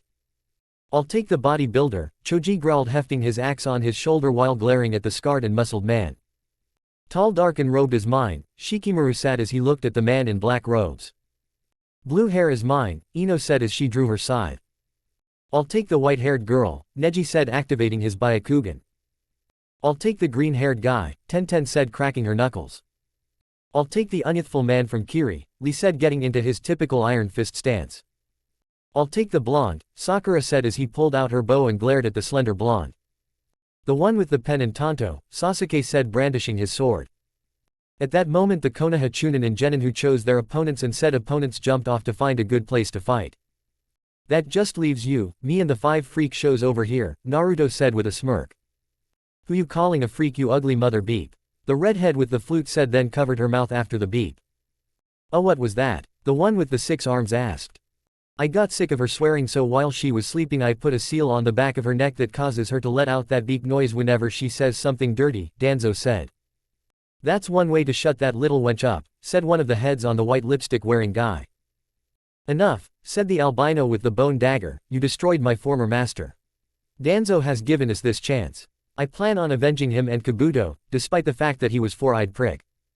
Did Kimimaro just talk trash about someone? The 2-headed guy whispered to the fat guy. I believe he did, the fat guy answered. If you want to go against him, Kakashi said, you're going to have to go against us first bonehead. All right, the fat guy said cracking his knuckles, I got dibs on the chick with the swords. I'll take on the chain smoker, the guy with 2 heads said with a chuckle. I guess I'll be taking on my fellow musician, the redhead said. I got the silver-haired weirdo, the one with 6 arms said with a sadistic grin. That means I'm stuck with the weird-dressed one, Kimimaro said pointing his bone dagger at Guy. Why does everyone always call my youthful appearance strange? Guy asked out loud. With that the Jonin and former Sound 5 all paired off and got ready to fight. That just leaves you and me, mummy man, Naruto said. Said mummy scowled at him and jumped off, being followed closely by Naruto. Oh, and Tsunade, Danzo called, I already have something that will keep you busy. At that moment another swarm of root soldiers came out of nowhere. Oh, this is really starting to get ridiculous, Kurabi yelled angrily as he took out his swords and the root charged again. Round 1, Choji vs. Blood Root 6 numbers based on the order introduced in last chapter. Choji and the elite root landed near a restaurant and stopped. The muscled man then got into a stance that held his hands up with his forearms guarding his head. I got to ask, Choji said as he hefted his axe, what's your name? I'd like to know the name of the man I'm fighting. My name is Suji, the muscled man said, let's see what you got, little man. Choji nodded before charging and swinging his fist. Suji responded by throwing out his leg in a low kick. The kick made contact with Choji's leg, making him lose his balance. Suji then sent out a quick punch that knocked the young Uzumaki back. You're gonna need to do better than that, boy, Suji said with a smirk. Choji growled slightly and then lifted his axe and brought it down, calling out, Earth Shaker. Choji focused chakra into his axe as he brought it down on the ground. As it made contact, the ground in front of him split as a wave of chakra was sent flying off and towards Suji. The large man then jumped out of the eye of the chakra wave, but Choji jumped after him with surprising speed for someone who was slightly overweight. The young Uzumaki then unleashed a punch that Suji blocked. The boy then followed it with a kick that made the muscled man double over. With his defenses down, Choji then unleashed a wicked haymaker that sent the muscled man into the wall. Choji then jumped back a few paces before going through hand signs and calling out, Earth style, fists of stone. Choji slammed his fists onto the ground and earth formed what looked like large boxing gloves around his hands. The young boy then charged as Suji started to recover. The two then started to compete in what resembled an old-style boxing match. Choji sent a left to Suji's face and then a right to his stomach. Suji doubled over before grabbing Choji's shoulders and then bringing his knee up into Choji's gut. The young Uzumaki doubled over and got socked in the face. Suji then grabbed the boy and performed a very effective hammer throw. Choji landed with a hard thud and a groan of pain. He rose up despite his pain and Suji charged at him. Choji saw this and focused chakra into his hands before slamming them onto the ground. The resulting shake caused Suji to lose his balance and stumble. Choji smirked before running towards him and delivered a righteous beatdown, delivering freakishly strong punches on Suji's face. Come on, big man, Choji yelled, show me what you got. Show me what you got. Suji did in fact do that when he caught one of Choji's stone fists. Choji said with a little sweat running down his neck, okay then. Choji was then thrown again. This time instead of hitting the go-run he hit a wall. Choji cried out as he struck yet another hard surface today. Choji rose up groaning in pain as he stretched and heard his back pop. Man, Suji said, I got to admit you're a lot stronger than I gave you credit for. Too bad I got to end this. With those words Suji charged again. Choji smirked as he pointed his still rock-covered fists at him and said, Earth style, flying fists. The stone hands were then launched by a sudden burst of chakra from Choji's hands. Suji didn't see this coming and was hit hard with the stone fists in the stomach, knocking the wind out of him and knocking him backwards. Choji then went through hand signs and called out, Fire style, fireball jutsu. Choji then fired a large fireball from his mouth at Suji. The muscled man noticed and jumped to the left to avoid being barbecued. Suji then went through a few hand signs before saying, Earth style, mausoleum dumping. Suji then grabbed the ground and lifted up a huge chunk of earth the size of a mausoleum. He then threw it, aiming to crush Choji like an insect. Choji saw this coming and called out, Expansion jutsu, both arms. Choji's arms grew to phenomenal sized and caught the ball of earth like it was a ball. Then Choji cried out, Expansion jutsu, leg. Choji's lifted his left leg and it grew and launched outward and nailed Suji, who was still in shock over his technique being caught. He was hit hard and sent flying down the street. Choji's leg reverted back to normal and he threw the large boulder he had in another direction. Meanwhile Suji rose up from the ground with a really loud snarl. I can't believe it, he growled, I can't believe I'm being bested by a little kid. That's it, I'm taking the gloves off. I'm not about to lose to some adolescent twerp. Suji then launched forward at an incredible speed towards Choji's position. The young boy saw the man coming and quickly started going through hand signs. ETH style, Great Wall. A stone wall rose up in front of Choji. Unfortunately Suji had covered his fists with chakra and busted right through. Choji was then subject to a nasty uppercut that sent him flying upwards. Suji then launched himself upwards and grabbed onto Choji. It's been fun, kid, Suji said, but I'm getting tired of playing around with some little squirt. He then held Choji over his head and plummeted down to earth. Choji then realized when they hit the ground he was going to be in some serious pain. He had to think fast, then it hit him. Expansion Jutsu. Choji's body bloated up and Choji tucked in his arms, legs, and head. He then spun before calling out, "Human meteor." Suji spun around with Choji and they both plummeted down towards the earth. Suji was screaming as he was spun around like a fan blade and then crashed into the ground, forming a crater. Choji was standing on top of Suji, who was in the center of said crater. The man had blood running down his face and Choji was panting from the exertion. "Man," Choji said, "I'm glad that's over." The boy started to walk away until he heard something that sounded like a groan of pain. He spun around just in time to see Suji rise up out of the crater. The muscled man then leveled a glare at the boy. "No way," Choji said, "how did you manage to survive that?" "Kid," Suji growled, "I've trained my body to withstand huge amounts of pain. Where do you think all these scars came from?" "I thought you were a masochist," Choji said truthfully. "Now," Suji said, "I'm going to crush you like an insect." The muscled man charged at Choji. The boy then reached behind him and grabbed his axe. Choji then back at his opponent, screaming a war cry as he charged. There was a brief flash for a second and the two stood on opposite sides of each other. A wind blew, picking up dust. Silence. Then Choji faltered before falling to one knee. Suji smirked and then groaned in pain as a large cut appeared on his chest from Choji's axe swing. The young Uzumaki noticed that Suji was in pain. Choji guessed that he never expected to lose a limb, so he didn't train himself to bear that much pain. Choji then focused as much chakra as he could in his axe and then jumped in the air before calling out, "Helm splitter." Suji spun around just in time to see Choji's axe be brought down on his skull. Suji reacted quickly by sending chakra into his hands and catching the move in midair. The muscled blood root then threw Choji into the air. As Choji came down, Suji hefted the axe and held it like a baseball bat. He then brought it back before swinging it forward, yelling, "Home run, king." Fortunately for Choji, the flat part of the axe hit him instead of the blade. Despite that though, it still hurt like hell. The young Uzumaki was sent flying into a wall and broke through. Suji then hefted the axe and threw it at the spot where Choji was. Suji heard the sound of metal striking flesh and ran over to see his fallen opponent. When he entered, he found the axe had sliced right through a log. "A substitution?" the muscled man asked out loud. "Then where is he?" "Lava release, lava balls." Suji jumped just to avoid getting hit with a ball of lava, but screamed in pain as a small splash of the stuff struck his leg. A little ways away, Choji was panting. He was running out of steam and he was running out of chakra. He was really tired at the moment. The young Uzumaki reached into his pouch and took out a small box that had 3 pills in it. One red, one yellow, and one green. He took out the green one and ate it. He felt his strength return. At that moment, Suji jumped up from out of nowhere. "You little punk," the man yelled, "I'll teach you to make a fool of me." Choji jumped back and narrowly avoided a strong punch that would have crushed his skull if he hadn't dodged. Choji knew that without his axe he would need to rely on his family fighting style. He just hoped it was enough. "Okay, muscleman," Choji said, "you want to go box? Let's box." Choji threw out an arm and nailed Suji in the chest. Suji was sent back a bit, which is what Choji was hoping for.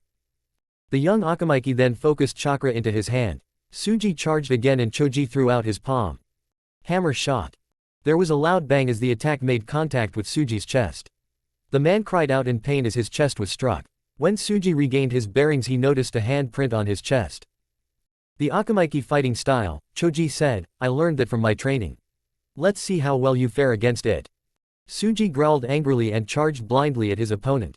Big mistake. Choji sent another hammer shot towards Suji's chest, making the man stop, and then another to knock him backwards. Choji knew he was at his limit. He also didn't want to go any farther with his family's special food pills. He trained himself to bear with the technique, but he never was strong enough to go far enough with the yellow pill. Suji rose up as Choji sent what chakra he had through both his hands. The young Uzumaki then launched himself forward. Suji focused his chakra into his arm and launched himself forward. As they neared, the two called out their attacks. Choji, palms of thunder. Suji, quake fist. The two attacks met and there was a large shake as the ground beneath them cracked and broke. Suji's quake fist made contact with Choji's right palm of thunder, but the man forgot about the left. The palm that struck Suji's chest seemed to be lit with chakra, and the Suji felt his ribs crack, with many of them piercing his lungs and one cutting an artery. Suji stumbled back and fell over, his life draining away as he internally bled to death. Choji smirked as he saw his enemy fall. Then a look of pain crossed his face. Sadly, there was a side effect of the palms of thunder. The problem is a slight recoil after the move. If done incorrectly, the user could break his/her arms. Choji then fell to the ground in exhaustion from lack of chakra and the pain from every hit he took. Round 2, Shikamaru vs. Blood Root 11. I know it's troublesome to ask, Shikamaru said as he squared off against his enemy, but who are you? Call me Shiko, Shade, the black-cloaked man said in a raspy voice. Shikamaru only nodded before launching himself forward and thrusting his spear forward. Shiko dodged to the right and swung out a leg. Shikamaru got caught in the stomach, but then grabbed the cloaked man's leg before pulling, causing Shiko to lose his balance. Shikamaru then brought up his foot and tried to bring it down, but Shiko managed to pull of a substitution, replacing himself with a log.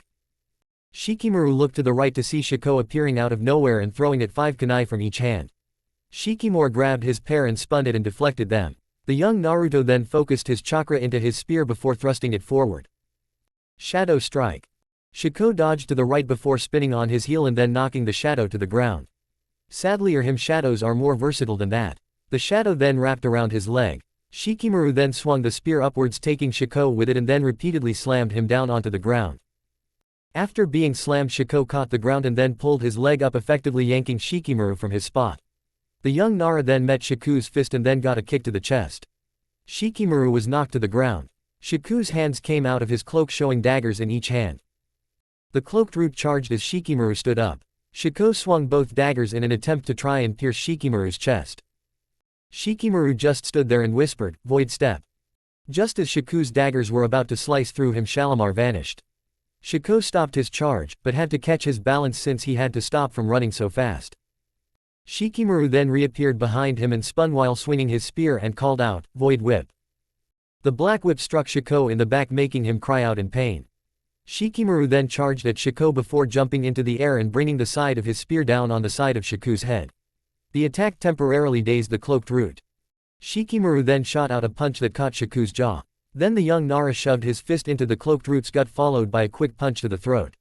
Shiko backed away, clutching his throat. Shikamaru then grabbed Shiku's shoulders and then spun around, delivering a kick to the side of the man's head. The camera zoomed in on Shikamaru's face as he looked at the readers and said, "Roadhouse." Shiko stumbled and shook his head to clear the cobwebs. The cloaked man then glared at the young Nara. "I must admit," Shiko said, cracking his neck, "you are much stronger than our information on you said."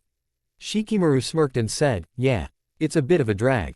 I'll probably have to fight some really tough people in the future." Shiko shook his head before saying, "It's been a while since I've ever had to use this, but I never thought I would have to use it on a kid of all people. Oh well." Shiko then held out his hand and pointed it at a nearby cart before saying, "Black hole." The root member's cloak then spread and it seemed to suck up all the carts that his hand had been aimed at. Shikamaru's eyes were wide as he saw this and asked, "What in the name of Kami was that?" Shiko let out a dry chuckle and said, "Do you think we were selected for Danzo-sama's elites just because of our skills? We each have a specialty. Mine is my bloodline called the Shadowja Keke Genkai." Shikamaru looked at the man before saying, "So you can eat things with the shadows?" The man chuckled before saying, "That's not all it does. Liberation." The man's cloak started to spasm before the carts he had previously swallowed had been launched at Shikamaru. The young Nara gasped before jumping out of the way before he was completely crushed by the projectiles. "You can only dodge them so many times," Shiko said as he grinned evilly under his hood. Shikamaru groaned before saying, "Void step." The young boy then disappeared from Shiku's view. The man smirked before he started walking. He then called out, "Come on out, boy. Come out and let the darkness swallow you." From his hiding spot, Shikamaru was thinking hard. What a drag. If this guy's bloodline does what he says it can, I'm in trouble. I got to think. Okay, I got 6 kunai, 6 shuriken, my spear, 3 paper bombs, 50 feet of ninja wire, and 2 flash bombs. Come on, think. Shikamaru put his hands in a familiar hand seal and then thought. "Where are you hiding, boy?" Shiko yelled out, growing annoyed. Shikamaru opened his eyes and smirked as he thought of his plan. The young boy then quietly whispered to himself, "Void step." After a few minutes of searching, Shiko was getting very agitated with not finding a stupid kid. "Okay boy," Shiko said, "I guess I'll just have to bring you out." Shiku's cloak shifted on his body and focused on his arm. The cloaked root held up his hand and said, "Black hoe." The man was cut off as a shuriken was suddenly embedded into his arm. The man cried out in pain before he pulled the shuriken out. Annoying little pest, he growled as he turned to see Shikamaru. You are proving to be very annoying boy, Shiko said as he took out his daggers and threw them at Shikamaru. Shikamaru smirked before dodging them. Shikamaru then threw 2 kunai. Shikao just shook his head before holding out his hand and saying, black hole. The kunai were sucked up by the man's ability. Shiko held out his other hand and said, liberation. The 2 kunai exited. As they did, Shiko noticed that the 2 kunai each had a paper bomb on it. Just as they left, the 2 blasts went off. Shiko screamed in pain as he clutched the stump that was once his arm. You little squirt, he growled with his eyes glaring daggers at Shikamaru. The man then held out his one good arm and growled, dark water. Shikao's cloak wrapped around his arm and then some force started to pull Shikamaru. The boy was then ripped from the spot he stood. Shiko pulled Shikamaru to him. As Shikamaru neared, he pulled out a kunai and threw it. Shikao's eyes widened as he saw a flash bomb on this one. After a few seconds it went off. Shiko covered his eyes as he was temporarily blinded. Shikamaru took advantage of his opponent's disarray. The young Nara took out some ninja wire and wrapped the cloaked man in it. At that time Shiku's sight started to come back as he yelled, you damn brat. Shikamaru knew that if he used that black hole move he'd be free. The boy then ran forward and called out, shadow whip. The strike hit its mark. Ah, my eyes. Shiko yelled as the whip tore through his eyeballs. Shikamaru landed on his feet before taking his spear and placing it with the bottom of it touching the ground and the tip pointed in the air. There was a quick silence before Shikamaru's shadow seemed to grow and spread out. The young Nara then stabbed the edge of his spear into the ground and called out, shadow spike graveyard. The enlarged shadow beneath him then jutted up in multiple spikes. Since Shiko was still blinded, he was helpless as the multiple spikes shot up and turned him into a living pincushion. Slowly the spikes shrank and Shikamaru's shadow returned to normal size. The young Nara then looked at his dead quarry before dry heaving. The then swallowed the bile in his throat, and then turned and ran to find some of his comrades. Round 3, Ino vs. Blood Root 12. Ino took her scythe out as the blood root she faced took out her broadsword. Ino charged at the blood root and the two met with a loud clang of metal. The two stood in a standoff for a few seconds. They broke away and started swinging at each other. The sound of steel hitting steel resounded through the area as the two women fought. After a few more swings the two met in another standoff. You're crazy if you think that little twig will beat my sword, the blood root female growled out. We'll see about that, Ino said. By the way, who are you? The blood root said, I might as well tell you my name is Uzumaki, but you can call me your executioner. The woman jumped back and went through hand signs.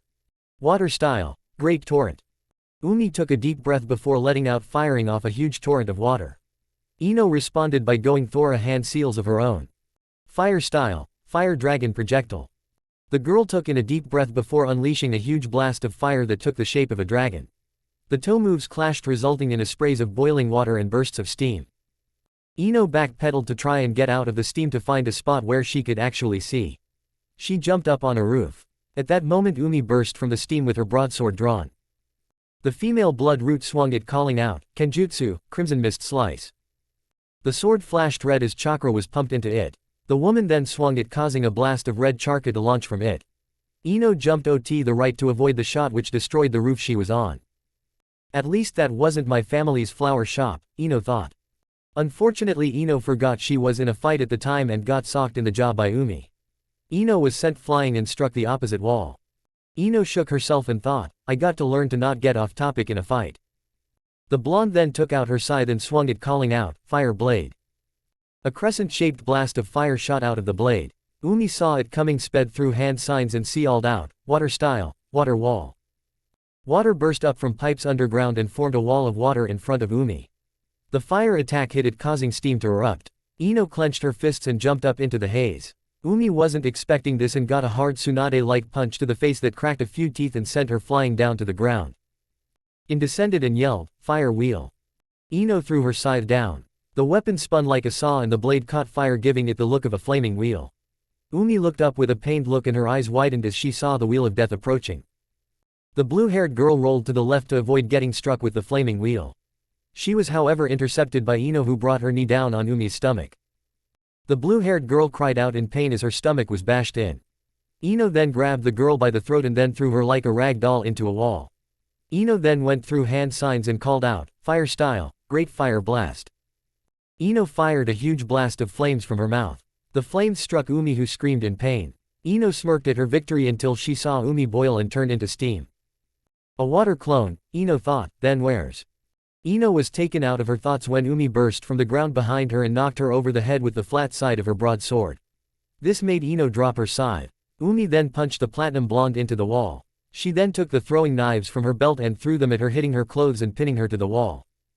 Umi smirked cruelly as she slowly made her way up to Ino to deliver the final blow. Ino closed her eyes and prepared for the final blow. "Hey you troublesome woman, get away from my girlfriend." Umi turned just in time to take a kick to the head, knocking her away.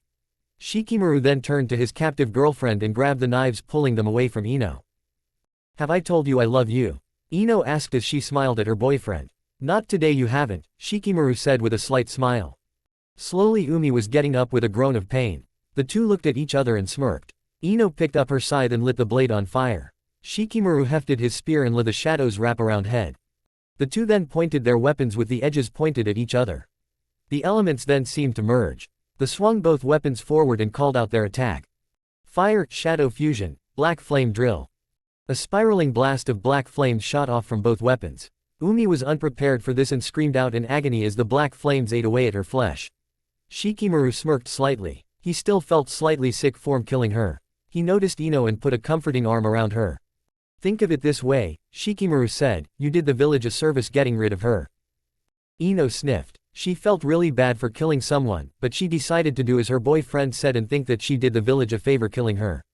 The slightly teary-eyed blonde looked at her boyfriend and kissed him. Round 4, Kiba vs. Blood Root 10. "All right ugly," Kiba growled, "tell me who you are. I at least want to know who I'm fighting." The feral-looking man said, "My name is Mikan Wild. By the time I'm done you're gonna be Wolf Chow." Kiba smirked as his body became more feral and charged at the man. Mikan reacted and the two met with crash. The two grappled for a few seconds until Mikan lifted Kiba up and then threw him like a rag doll over his shoulder. Mikan then rushed at him roaring, "Bull charge." For a brief instant what looked like a bull made of chakra covered Mikan. Kiba got out of his stupor just in time to avoid getting crushed like an insect. Mikan didn't stop his charge however and blasted right through a wall. The man was clearly slightly disoriented as he backed up from the wall, stumbling around and clutching his head. Kiba reacted by jumping up and yelling, "Tunneling Fang." The spinning drill that was Kiba slammed into Mikan's back, making him cry out. The man recovered faster than Kiba expected and grabbed Kiba in a bear hug. Kiba screamed as he felt himself being crushed. Just as Mikan thought he was going to crush Kiba like an insect, Akamaru jumped out of nowhere and sank his teeth into Mikan's shoulder. The man cried out as he felt his flesh being pierced and let Kiba go. The young Inuzuka caught his breath and then activated his iron claws. The boy then swung hard, creating 4 bloody marks across Mikan's chest. The man cried out in pain again and then jumped up to dodge another one of Kiba's slashes. In midair, Mikan pulled Akamaru off his shoulder and then threw the large dog downwards. The dog shifted in midair and landed on its feet, growling at the airborne man. For a brief moment what looked like a falcon made of chakra appeared around Mikan. The man then dove down and called out, "Crushing Falcon." Kiba and Akamaru both jumped out of the way in different directions to avoid getting crushed. "What the hell is that?" Kiba asked. "My power," Mikan said, "the Beast Master Kekai Genkai. With it I'm able to call on the spirits of animals to increase my strength like so." Tiger Rush. The image of a tiger appeared around Mikan and the charged with a loud roar. Kiba didn't react fast enough and was hit. The result was a lot of pain and a trio of scars on his chest. Kiba grimaced and then brought up his iron claws and sank them into Mikan's side. The man growled and then batted Kiba away. The boy caught himself and yelled, "Now Akamaru." The large dog roared and then head-butted Mikan, disorienting for a second. The dog user and his partner then jumped up and charged, calling out, "Fang over Fang." The two fighters repeated struck Mikan, making him cry in pain as the two drills repeatedly tore at his flesh. After being struck a few times, a flash of what looked like a gorilla appeared around Mikan and he cried out, "Gorilla Grip." Mikan then shot out both arms and caught Kiba and Akamaru by the throat. The blood root then slammed both of them together and then threw them away. The man smirked as he saw them get up. The two rose up and growled angrily at him. "Come on little doggy," Mikan taunted, "let's see what you really got." Kiba growled, flexing his metal claws. The Inuzuka heir then charged and then spun, this time with his claws stretched out and spread. Claw drill. Mikan dodged to the left to avoid this move. He was right too, as the young Inuzuka drilled right through a brick wall with that move. Kiba stopped spinning and spun around to face Mikan. Mikan grinned before he had the sound of footsteps behind him. The man spun around just in time to see Akamaru jump in the air. He was then hit by a foul-smelling liquid. The man cried out in pain as his eyes started to burn. "Ah!" Mikan yelled, "You little brat. What was that?" Kiba smirked and said, "Precision marking success." Kiba jumped on Akamaru's back and the two launched themselves at the currently blind Mikan. The two then spun in unison and called out, "Double-edged fang." The still blind Mikan couldn't do anything to dodge and was hit full force. The giant drill seemed to tear through the man as though was sent flying after they stopped spinning. Mikan crashed into a wall. Kiba and Akamaru both panted and winced as they were sure that a few of those moves from the oversized nature boy had definitely left a few broken bones. The two were about to speed off when they heard a growling. They turned around to see Mikan rising from the debris with a severely pissed off look on his face. "You little piece of shit," he roared, "I won't be beaten by the runt of the litter." The man then focused his chakra and savage marking began to appear all over his body. He growled and roared out, "This is my ultimate technique. Call of the Wild." The man then vanished in a blur and reappeared in front of Kiba and unleashed a vicious punch. The dog user was sent flying and hit wall with a shattering impact. Akamaru tried to pounce on him, but Mikan caught the dog by the front legs and threw him like a stuffed animal to where Kiba was. "You can't beat me," Mikan growled. "With this jutsu I can access the powers of all the animal spirits in my arsenal. You can't defeat me, little boy." Kiba growled as he rose up despite the pain in his ribs and back. He glared red-hot at the blood root and said, "I don't care how strong you are. You may be strong, but you aren't unbeatable. You showed me your strongest technique, here's mine. Let's go, Akamaru." The dog growled as Kiba jumped on its back and yelled, "Transform." There was a huge puff of smoke. When it cleared, Mikan's eyes widened. In Kiba's place was a large werewolf. The monster had black fur with 2 red streaks going down its back. Its yellow eyes held a look that promised pain for whoever was fighting it. The werewolf seemed to have a feral smirk as it said, "Inazuka transformation, Black Demon Wolf." The newly formed werewolf charged and swung its claws effortlessly, slicing Mikan's chest. The man backed up, clutching the new wounds. Mikan then growled as he charged forward. He held his hands in form similar to the Juken style. He shot his hands forward multiple times, calling out, "Mantis strike." The werewolf before him simply shifted around to avoid the strikes and jumped back. Kiba's claws caught on fire and he roared, "Fire claw strike." The burning claws missed on the first few strikes, but caught Mikan in the shoulder the last time. The man hissed as the searing heat stung his flesh. Kiba then brought up his knee into Mikan's gut, making him double over. The werewolf then brought his fist down and then threw the large man over his shoulder and onto the ground. Kiba then lifted Mikan up and then threw him like a rag doll. Mikan caught himself in mid-air and then called out, "Cheetah jab." Mikan unleashed a barrage of punches that were almost too fast to see. Kiba took each one and was knocked back, clutching his chest. The wolf man growled angrily before getting on all fours and charging. Black Moon Hunt. Kiba turned into a black blur and slammed into Mikan, making the man stumble and nearly fall over. He almost regained his bearings when he was struck again. This repeated as he was struck at least 4 more times before being shot in the face and knocked off his feet. Kiba then blurred into existence in front of the downed man. The werewolf gave a predatory smirk before turning. As he did, Mikan rose up. Kiba turned around and then got punched in the face hard by the feral man. Mikan growled and roared, "I am not going to lose to you." The man then focused what was left of his chakra and roared out, "Wrath of the Furious 5. The chakra images of a tiger, crane, mantis, monkey, and snake appeared around the man. He growled as he charged at the werewolf, basically foaming at the mouth and with a lot of chakra surrounding his right arm. Kiba snarled and focused what was left of his chakra and jumped forward and yelled out, "Wolf saw." The werewolf then jumped up and flipped, turning into what resembled a giant saw of chakra. The two animal warriors rushed towards each other and then met before going past each other and then stopping, facing away from each other. Time seemed to stand still for a few moments. There was a thick silence, a breeze blew and a tumbleweed rolled across the street. Kiba seemed to falter for a second. Mikan smirked before he turned white and then a huge bloody slash appeared on his chest. One that went right through his heart. The man then fell to the ground with a growing pool of blood beneath him. The werewolf then turned back into Kiba and Akamaru. Kiba fell to one knee in pain. He took out a soldier pill and ate it before giving one to Akamaru. The two then rose up despite their pain in their bodies. The dog user and his dog then ran off to help their allies. Round 5, Hinata vs. Blood Root 16. "You should give up, little girl," the robed man said as he held out his gauntlets, letting the blades on them extend. "I don't plan giving up," Hinata said as she got in specialized Juken style. A hyuga, the man spat as he cracked his knuckles, such a pathetic style. I am called Taka White and I know how to defeat your gentle fist. Hinata gave a slightly proud smile before the two charged at each other. Taka swung his daggers expecting Hinata to dodge and then strike one of his tenketsu. What happened was Hinata bending over backwards bring her foot up and strike him in the chin. Hinata backflipped and then charged in stirking a spot on his shoulder. Taka backed up and then clutched his arm. What was that? The man thought, that wasn't the normal hyuga style. Hinata grinned at the man's confused look. You shouldn't have gone in on outdated information, Hinata said with a smirk before charging again. Taka growled before running in again and swinging his daggers. Hinata used her flexibility to avoid the knives and then shot another strike to his leg. The man growled and tried to strike her again. Hinata skillfully dodged, but Taka was a fast learner. He swung his daggers down successfully managing to cut Hinata. Not wide open, but caused some blood to stain her outfit. Interesting, Taka said, using your flexibility in tune with the Juken style. I must admit that is a very interesting style. Hinata rubbed her wound and then got into her stance again. It'll take more than that to beat me, Hinata said. Taka smirked before throwing his daggers into the air and going through hand signs.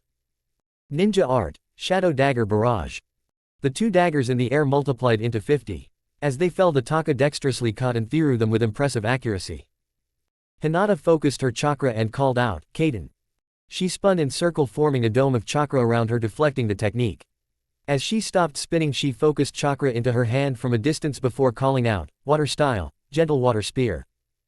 Hinata shot out a spear of water from her hand that Taka was just barely able to dodge.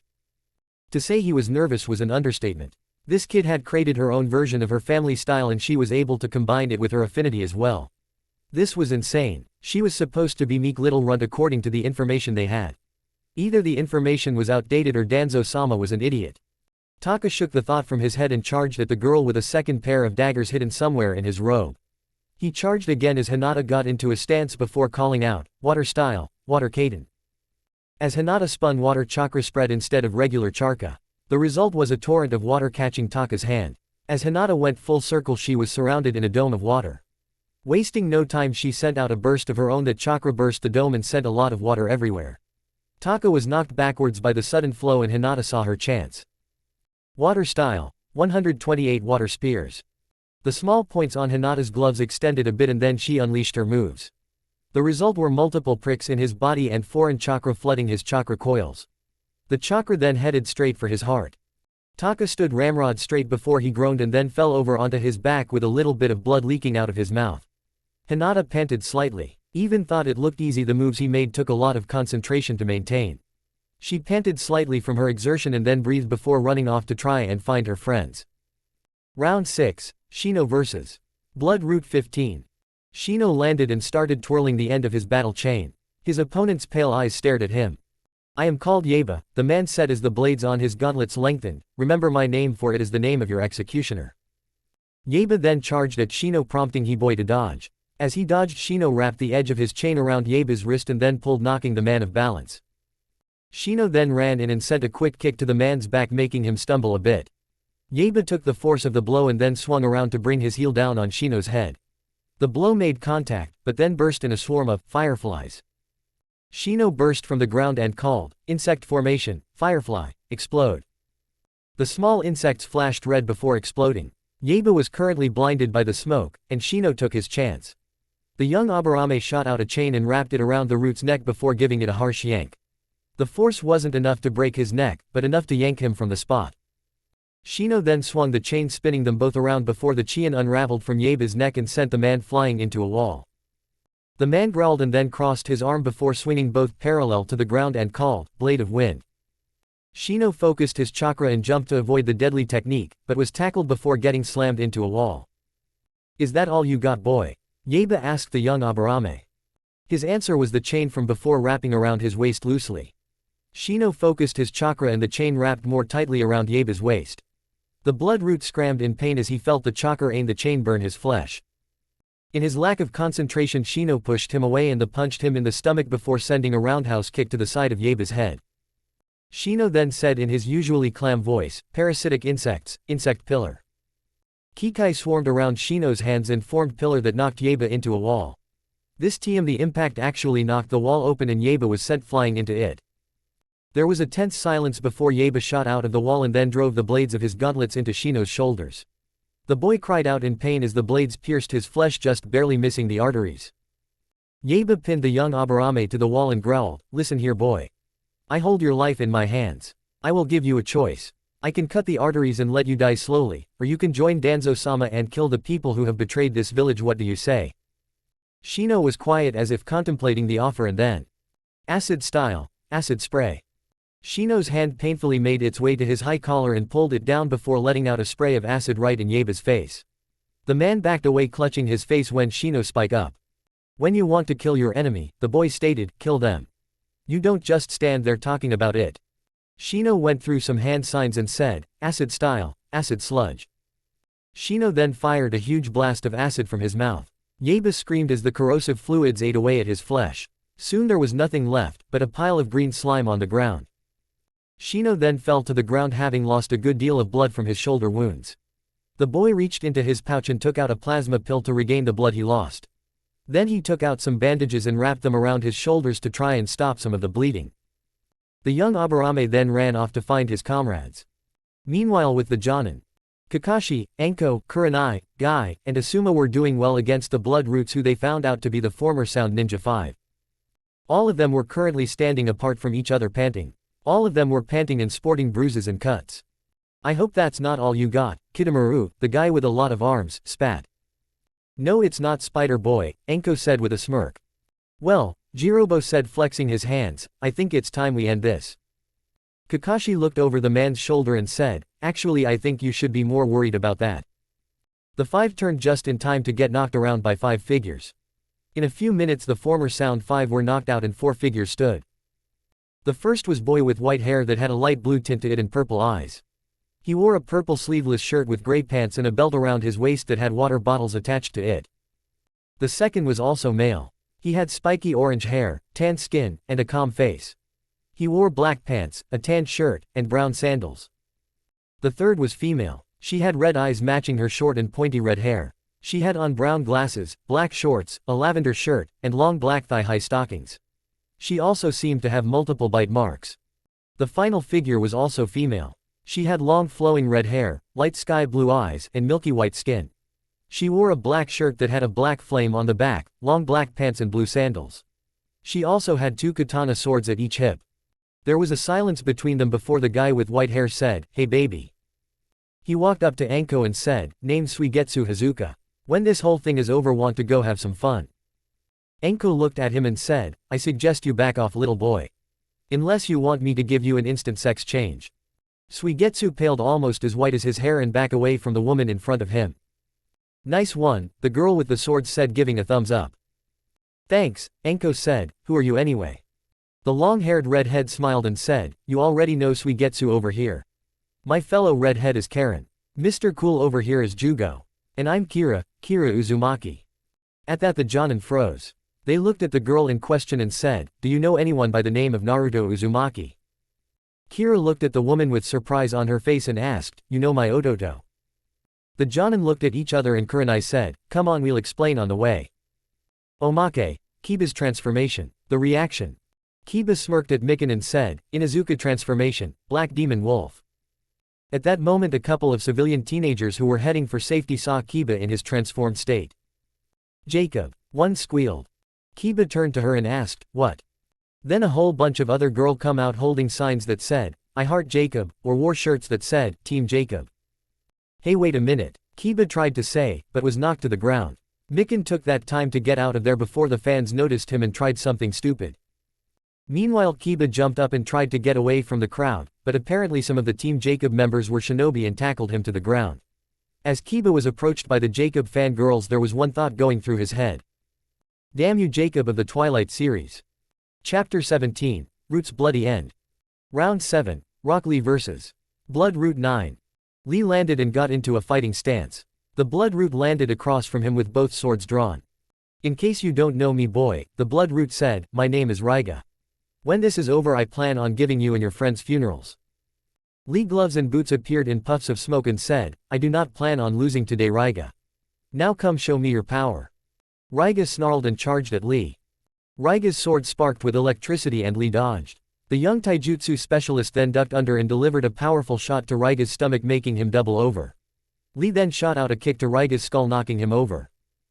Raiga groaned and got up, shaking his head. He then focused chakra into his swords and swung them both, yelling, "Lightning ball!" The ball of electricity shot from Raiga's swords at mid-chunin speeds. Lee moved to the right and Ten moved in, unleashed, taking a shot at Raiga's stomach, making the man double over.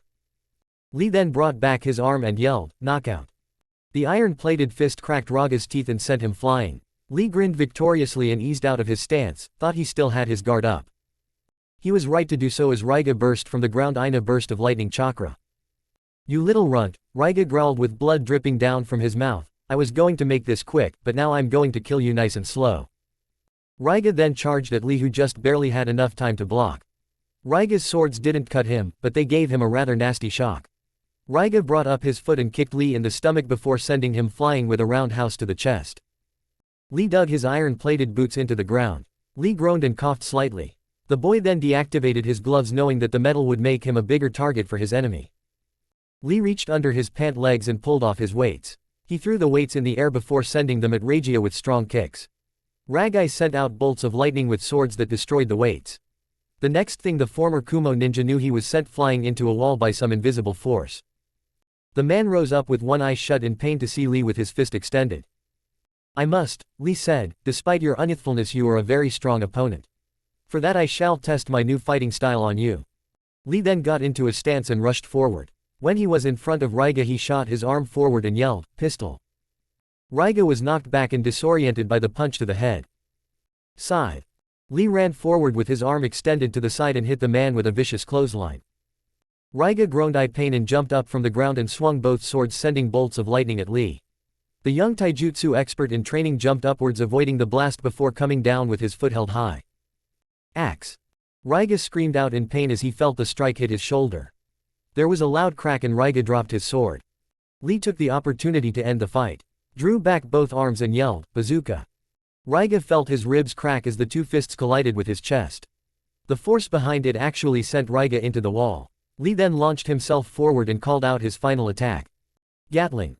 Lee unleashed a vicious series of punches. Each punch cracked bones if the loud crunching noises were anything to go by. Pieces of Raiga's shattered ribs cut his heart and his lungs. Lee then stepped back and Raiga fell to the ground. Lee turned to leave, but as he did he heard Raiga mumble with his last breath, "Rinmara, I couldn't save you, forgive me." Lee looked back in curiosity. He would have to remember this for later. The boy then shook his head and then ran for the rest of the fight. Round 8. Neji vs. Blood Root 7. Neji got in his Juken stance as he face off against his female adversary. "Neji Hyuga," the girl said, "it's too bad you have to stand in Danzo-sama's way. Maybe when we win he'll let me keep you as a pet." Neji just scowled and activated his Byakugan. "Oh so sad," she said, "call me Kujiku Crush. Now, let's play." Kujiku launched herself at Neji, who promptly moved to the left. Neji followed up with a Juken stirk to her shoulder. The girl managed to catch his hand and then threw him over her shoulder. Neji bounced on the ground, but caught himself. Kujiku went through hand signs. Earth style, earth spike. The girl slammed her hands on the ground. A large spike of earth launched itself at Neji. Neji then got into a Kaden stance and spun on his heel. Earth style, stone Kaden. As Neji spun, dirt and rocks were kicked up, forming the Kaden around him. The force was enough to stop the earth spike. Neji stopped spinning and drew his sword before launching himself at Kujiku. Kujiki then reached for the bandaged pack on her back. The bandages were torn apart, revealed a large weapon that consisted of a one-sided axe and a hammer linked by a chain. This was Kabutowari, one of the weapons that belonged to the 7 swordsmen of the mist. Kujiku swung the hammer end and nearly crushed Neji had he not dodged. The female root then swung the axe end, which Neji jumped over and then sent a Juken strike to the back of her shoulder. This time thought it made contact. The white-haired girl groaned in pain as she felt her shoulder go numb. Neji then focused his chakra and yelled, "Divination, 64 palms." Neji unleashed the combo on the girl's back, causing her to lurch forward and drop her weapons. In her anger, Kujiku spun around and slammed her fist into Neji's stomach, making the boy double over. She then let loose another one to the boy's, knocking him back. Neji caught himself and coughed a bit as he rubbed his now aching stomach. Kujiku charged angrily, leaving Kubutowari on the ground. Neji saw his chance. Grabbing his sword, he charged forward. The two clashed. The two wound up on the other side of one each other facing different directions. There was a thick silence and then Kujiku screamed in pain as her left arm fell to the ground. Neji spun around and charged at her. Earth style, breaking Juken. Neji caught up to her and grabbed her arm before taking the Juken shot, which resulted in a scream of pain as her elbow joint shattered. Neji then took a step back and called out his finishing move. Earth style, 64 breaking palms. Neji unleashed his combo. Like the breaking Juken, the strikes were coated with earth chakra and shattered her bones on impact. The final shot through came when her one shot struck Kujiku's heart. The woman stumbled back before falling to the ground dead. Neji grinned at his victory and sheathed his sword. He then ran off to find the rest of his friends. Round 9, 10-10 vs. Blood Root 8. As 10-10 landed, she looked at the man she was fighting and rubbed her chin thoughtfully. I feel like I should know you, the young weapons mistress said out loud. You should, the man said with a cocky smirk. My name is Aoi Rokusho. You'd be wise to give up now. 10-10 grinned slightly as she heard that. Please, the only reason you're famous is because of that sword. Without it you're nobody. Aoi growled before charging at the girl. He swung out a punch that 10-10 caught and sent a punch of her own to Aoi's ribs, making him cry out. The girl then threw out another punch that nailed Aoi in the jaw. The girl then jumped back and launched herself forward. Leaf Hurricane. A vicious kick nailed Aoi in the stomach. The man was knocked back and hit the ground hard. He jumped right back up to see 10-10 grinning at him. You little bitch, he growled. You might want to start using that sword now, 10 said with a smirk. I don't need it to beat you. Aoi roared. The enraged man then tore the umbrella off his back and threw it in the air and it started to spin. Ninja art, Senbon shower. As the umbrella spun, multiple Senbon needles were launched from it. 10-10's eyes widened as she saw the oncoming needles. The girl quickly went through hand signs and crossed her arms in front of her chest in an X pattern. Metal style, Iron Guard. The Senbon struck 10-10's skin, but instead of piercing her flesh they bounced off, much to Aoi's horror. When the shower finally stopped, 10-10 looked at him with a murderous look. My turn now, punk, she said. The young girl launched herself forward, focusing her metal chakra into her hand. Slowly silver chakra covered her hand and formed claws. As she approached the shocked Aoi, she swung her arm like an animal swinging its claws. Spar claw. As the hand struck Aoi's chest, he screamed in pain as slash marks appeared on his chest. She threw up her leg, nailing Aoi in the chin, sending him upward. The girl then jumped up after him, focusing her metal chakra into her legs. The girl then threw her leg upward in mid-air as Aoi started to fall and called out her attack. Iron Lotus. 10-10 shot out her legs in a bicycle kick. Silver chakra covered her legs and formed blades on her feet that resemble an ice skater's blades. The kick struck Aoi's head and sliced right through his neck. The body fell to the ground. 10-10 landed with a thud on her feet. The weapons mistress then walked over to the headless body and plucked the black handle from his belt. 10-10 smirked as she flushed chakra into her hand and an electric yellow blade came out of the handle. She deactivated the blade and put it on her belt before running off to find her friends. Round 10, Sakura vs. Blood Root 14. Sakura stared down the blonde that was her opponent. I don't get what Sasuke sees in you, the blonde said suddenly. What are you talking about? Sakura asked.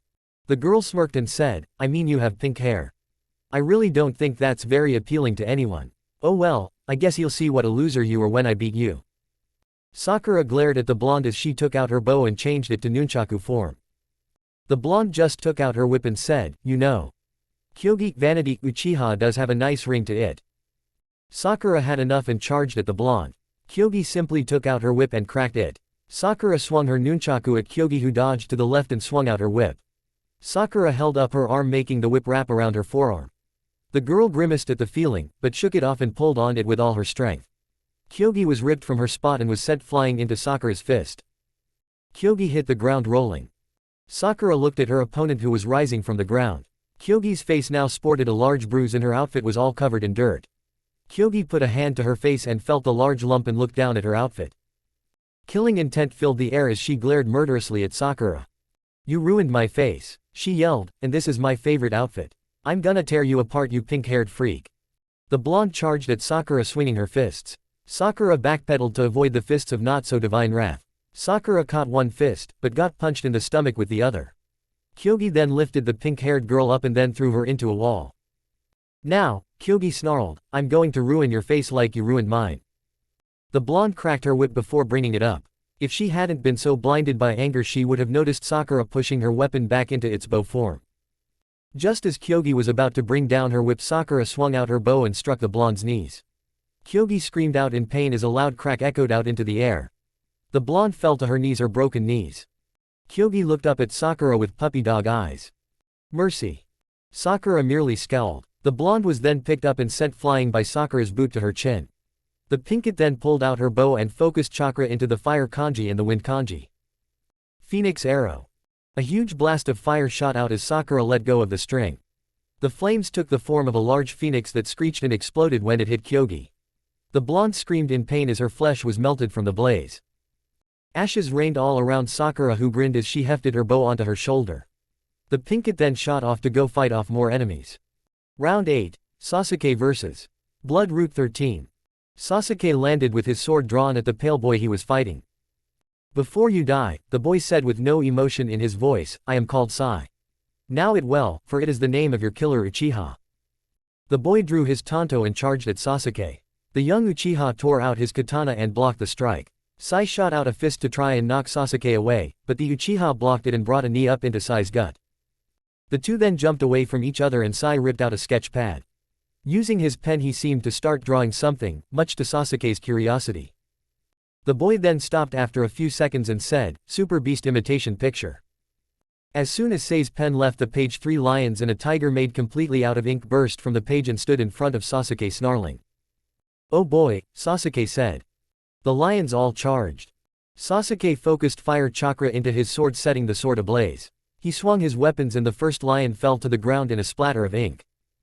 The second lion charged. Sasuke ducked beneath it, and stabbed it with the still flaming blade into the lion's chest.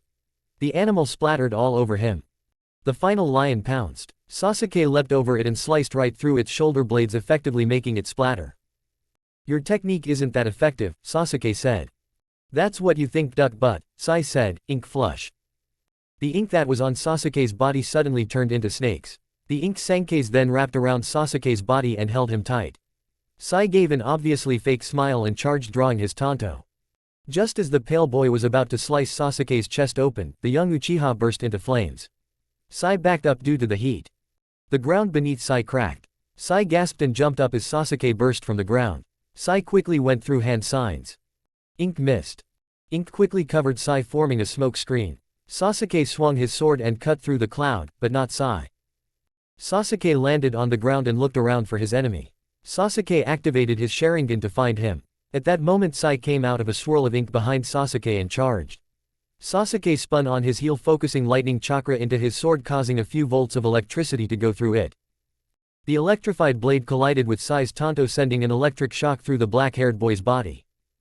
Sai stepped back, his body temporarily paralyzed.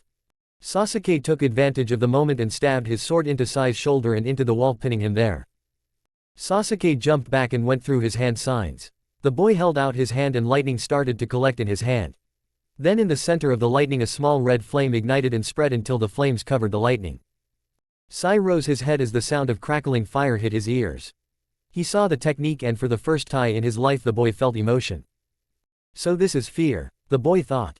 Sasuke charged forward at incredible speeds and yelled out his attack. Burning Chidori. The hand of flaming lightning pierced Sai's chest and obliterated his herd.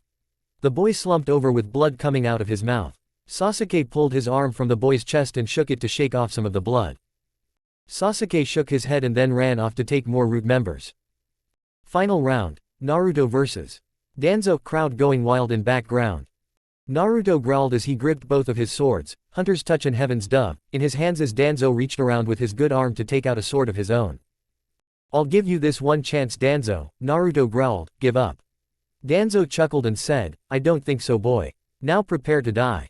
Danzo pulled out 3 shuriken and threw them at the blonde. Naruto knocked them away with his swords and launched himself forward. The blonde ran and shot his leg forward.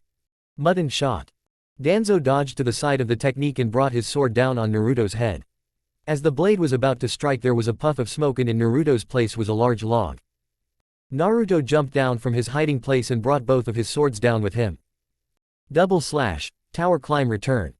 Danzo cried out as large slash marks ran across his chest. Naruto then swung around and let out a barrage of kicks with his leg. High-grade mincemeat. Danzo was knocked back into the wall. The blonde then swung both swords, sending a twist blast of air at the man. Two-sword style, 72-pound cannon. The twister shredded Danzo's chest. The blonde grinned as he turned away from the body to find and help his friends when he felt something heading for him. The blonde moved to the right to avoid getting hit. A shuriken whizzed past him and created a huge gash in a wall that it struck. Naruto spun around to see Danzo alive and well. What the hell? Naruto yelled, I thought you were dead. Danzo just grinned at Naruto. As the smoke around the man cleared, Naruto gained a look of shock and disgust. On Danzo's normally bandaged arm were 10 eyes, Sharingan eyes. Naruto glared at the man as he unsealed Heaven's Phoenix and said, you have no respect for the dead. Naruto put the sword in his teeth and growled.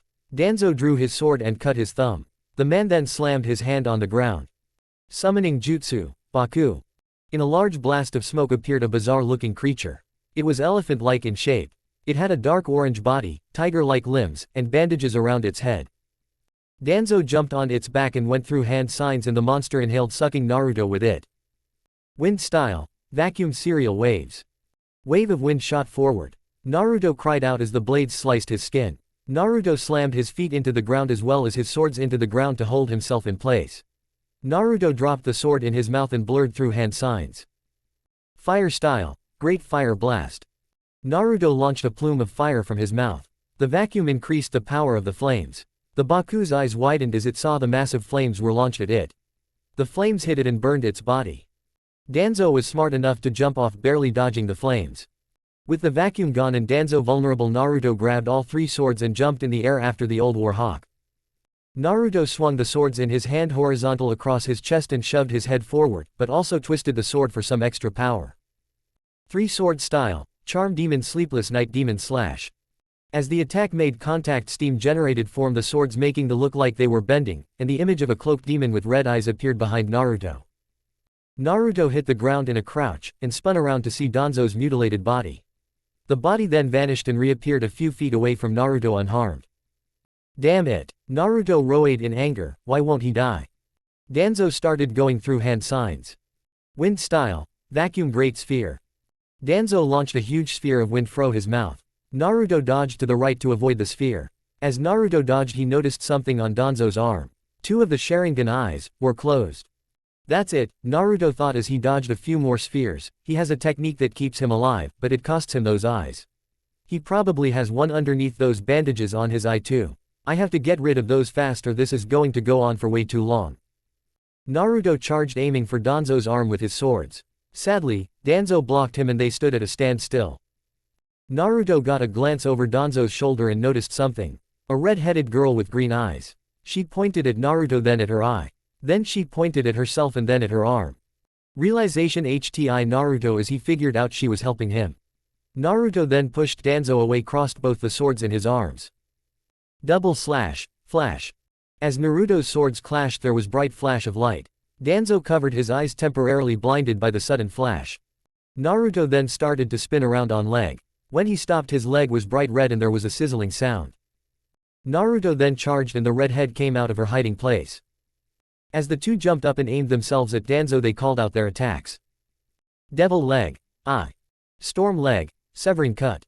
Naruto's heated leg slammed into Danzo's bandaged eye, and the red head kicked, sending large blade of energy outward, slicing Danzo's arm off at the shoulder. The man fell to the ground. Naruto nodded at the redhead, who smiled. Soon everyone was around them, from the Konoha 12 to the Jonin in the village. Danzo's bloody form rose from the ground. You failed, Danzo, Naruto said. Any last words? Danzo looked up at him and said, you will burn in hell, demon. Naruto simply brought up his sword and drove it into his stomach. Danzo fell to the ground bleeding to death. Naruto smirked and turned around to see someone he was surprised to see. Gigi, Naruto asked. Hello Naruto, the old man said, it's amazing how strong you've become over the years. Naruto smiled, but that quickly changed to shock when the dying Danzo launched himself forward and grabbed Naruto, stabbing his shoulder with a kunai. I told you, Danzo groaned, you would die, demon. 4 symbols started to glow on his chest. Naruto couldn't get out of Danzo's grip. Then there was a puff of smoke. Naruto hit the ground with a bleeding shoulder. His friends ran to his sides. Naruto looked back to see the old man in his pals. Gigi, Naruto groaned, what are you doing? Sarutobi grinned at Naruto and said, what I promised to do when I first signed on for the job of a cage. With that, Sarutobi slammed his foot into the ground while it was laced with chakra, sending the old man and Danzo upwards. No sooner than a few seconds after that, a huge black sphere appeared in the sky and then faded away to nothing. "Gigi," Naruto said, then yelled out, "Gigi." Naruto fell to his knees and cried. The red-haired from earlier laid her hand on her little brother's shoulder and held him tight. Naruto hugged her back. Everyone else bowed their heads in respect.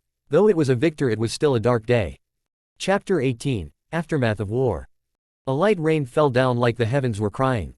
Like the air around them was dismal, so were the people of Konoha and the guests who were there. It had been 3 days since the death of Danzo and Hiruzen Sarutobi. It had taken time for people to get everything fixed up.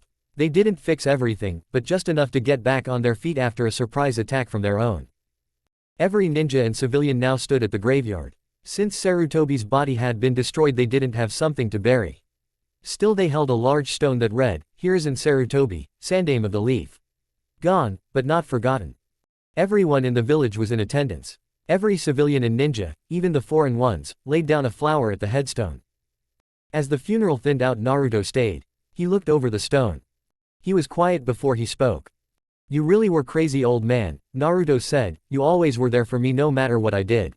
You were probably the only thing in the village that kept me from leaving from all the hate I dealt with. Well, at least now you can kick my dad's butt for not telling you about how he beat paperwork. All jokes aside, thanks, old man, for everything." Naruto unsealed his violin and played a slow, somber song. In the rain you couldn't tell he was crying. Later, Naruto walked through the gates to his clan home to find something he hadn't expected to see. All of the Konoha 12, the Jonin, Jiraiya, the redhead from 3 days ago, and 3 people he didn't know about. On top of that, there were quite a few bags of luggage over by the staircase to the upper levels. "Oh, what's going on?" Naruto asked with a raised eyebrow. "Glad you made it, Gaki," came a voice from the kitchen. Out stepped Suand with a bottle of sake. "Ba-chan," Naruto asked with a suspicion in his voice, "who are these guys?" Naruto dudked to avoid the punch aimed for his head at the "Ba-chan" statement. "First of all, we're all here to make sure you're all right," she said. "Sensei was a grandfather figure, do you remember?" Naruto nodded and said, "I'm fine, really." Suand shook her head.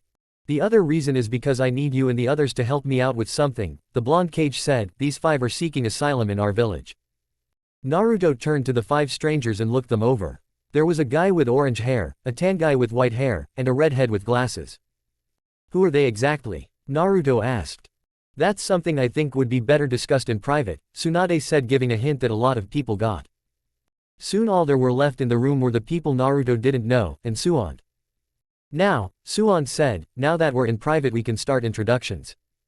The redhead started by saying, "My name is Kira, my fellow redhead is Karen, the orange-haired guy is Jugo, the white-haired punk on the end is Suigetsu." Naruto nodded and said, "So why is it you want asylum in our village anyway?" Suigetsu answered, "We left our old home, if you can call it that, after its leader was killed. On advice of Kira over here we decided to come here. Of course we decided to kick back for a while and stayed in some civilian village for a while."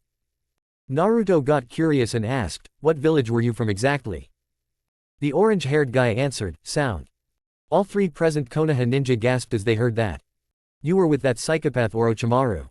Naruto shouted.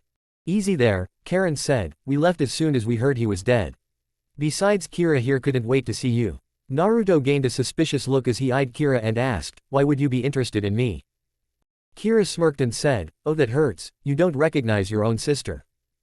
Meanwhile, Henna was staring at the patient she was looking over. He was a survivor from the attacking forces and she was in charge of keeping him alive. She was doing a routine checkup when, "Sister." Henna looked around trying to identify the source of the sound. When there wasn't another shout, she shrugged and went back to work. Back with Naruto and Co. "What do you mean you're my sister?" the blonde asked. "I mean just that," Kira said, "I am your sister." Naruto sat back down and clutched his head.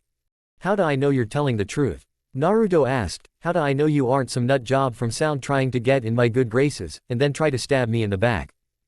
Soon turned to Naruto and said, "I already did a blood test, Naruto. She is in fact your sister." Naruto stared the redhead in disbelief. Kira flinched slightly under the blonde's gaze. Naruto stared at her for a good 5 minutes before he found his voice. "Why weren't you there?" Naruto asked. "Why were you in Sound in the first place?" Kira sighed and said, "Get comfy, this is going to be a long story." After everyone got comfortable, Kira began her tale. It started around the time Naruto was born. I was about 3 at the time. When mom and dad heard about the Kyuubi attack, they sent me away to an old base away from the village to keep me safe with our uncle. When the Kyuubi attack was over, me and uncle were heading back when we were approached by Orochimaru. He said that mom and dad were dead and that you had gone missing. Me and uncle were pretty upset. Orochimaru offered us a place in his village to keep us safe and he would help us find you. Apparently he wanted to just use us as guinea pigs. Naruto listened rapt attention. What happened to uncle? Naruto asked. He died, Kira said with a forlorn look. He died during an experiment with one of those damn curse seals. Naruto grimaced while the other 3 hung their heads. Jugo looked the most guilty out of the 2. Kira continued, I wanted to find you so bad, but there was nothing to say that you were alive. I only got a thought of it after the Chunin exams 3 years ago. After he died, me and the others here left. Naruto cocked his head in the side in confusion. Then where have you been for the past 3 years?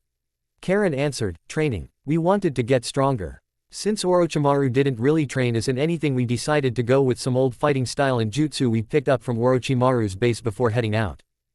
Naruto sat with his eyes closed digesting this information. I get that, Naruto said, and I understand why Nei-chan hasn't been around, but why is there so much stuff in the corner over there? Soon smirked at the boy and answered, because they're moving in with you.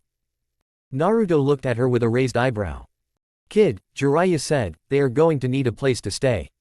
Kira is your only family left, and she's basically put these 3 under clan protection. In other words, you have no choice. Soon then turned to the boy and added, there's that and your fiancés are moving in with you too. The former sound ninja looked at the blonde in shock. Suigetsu giggled perversely and got knocked over the head by Karen. Naruto, Kira growled, brother or not, if you are a pervert I'm going to castrate you with a rusty spoon. Naruto paled and said, I'm not a pervert, I swear. Kira gained a sweet smile and said, good. Tsunade chuckled at the sight of Naruto getting owned by his older sister. Now then, Suan said, before we go I'd like to know what it is you can do. That should determine what rank you should be. Jugo shrugged and said, well, I have incredible control over my curse mark powers. I can mutate either my entire body or parts of my body into weapons to suit the situation. Unfortunately I tend to go berserk in the middle of a fight, but I have been getting better control over the years. Suigetsu nodded and said, I have a bloodline that allows me to turn into water. That makes me very proficient in Sushin water jutsu but make me very weak against Raiden lighting jutsu. I was thinking of a career in kenjutsu like one of the swordsmen of the mist back in Kiri, my birth village. Naruto looked at him curiously and said, why not just go back? The bloodline holocaust is over. Suigetsu shook his head and answered, too many painful memories. Naruto nodded in understanding since he had some pretty nasty memories himself. Karin said, I'm able to suppress my chakra to a point where I can't be detected, and I can sense other chakra signatures over 10 kilometers away and I'm able to tell when someone is lying. I can even see a certain places in great detail. Kira said, I've gotten great skill in kenjutsu and taijutsu due to a fighting style I grabbed before we left Sound. On top of that we all have a snake summons and I have a hawk summon. Both of which from Orochimaru. Suan was writing all this down on a notepad she pulled from out of nowhere and said, these are some pretty good skills. I'll have to make sure to bring this up with my new advisors. Naruto looked at her and asked, by the way, who did you get as advisors? Tsunade smiled and said, I got 2 retired shinobi. A good idea since they're both level-headed, and some old veterans should come in handy with the war with the Akatsuki coming up. Well, I'll leave you be. You and Kira have some catching up to do. With that the old cage left. Naruto then turned to his estranged sister and her friends and said, okay, you 3 can start unpacking. First I have to lay some ground rules. 1. No going into the jutsu library unless I give you the okay. 2. If any of you raid the fridge you are going to wind up in a body cast.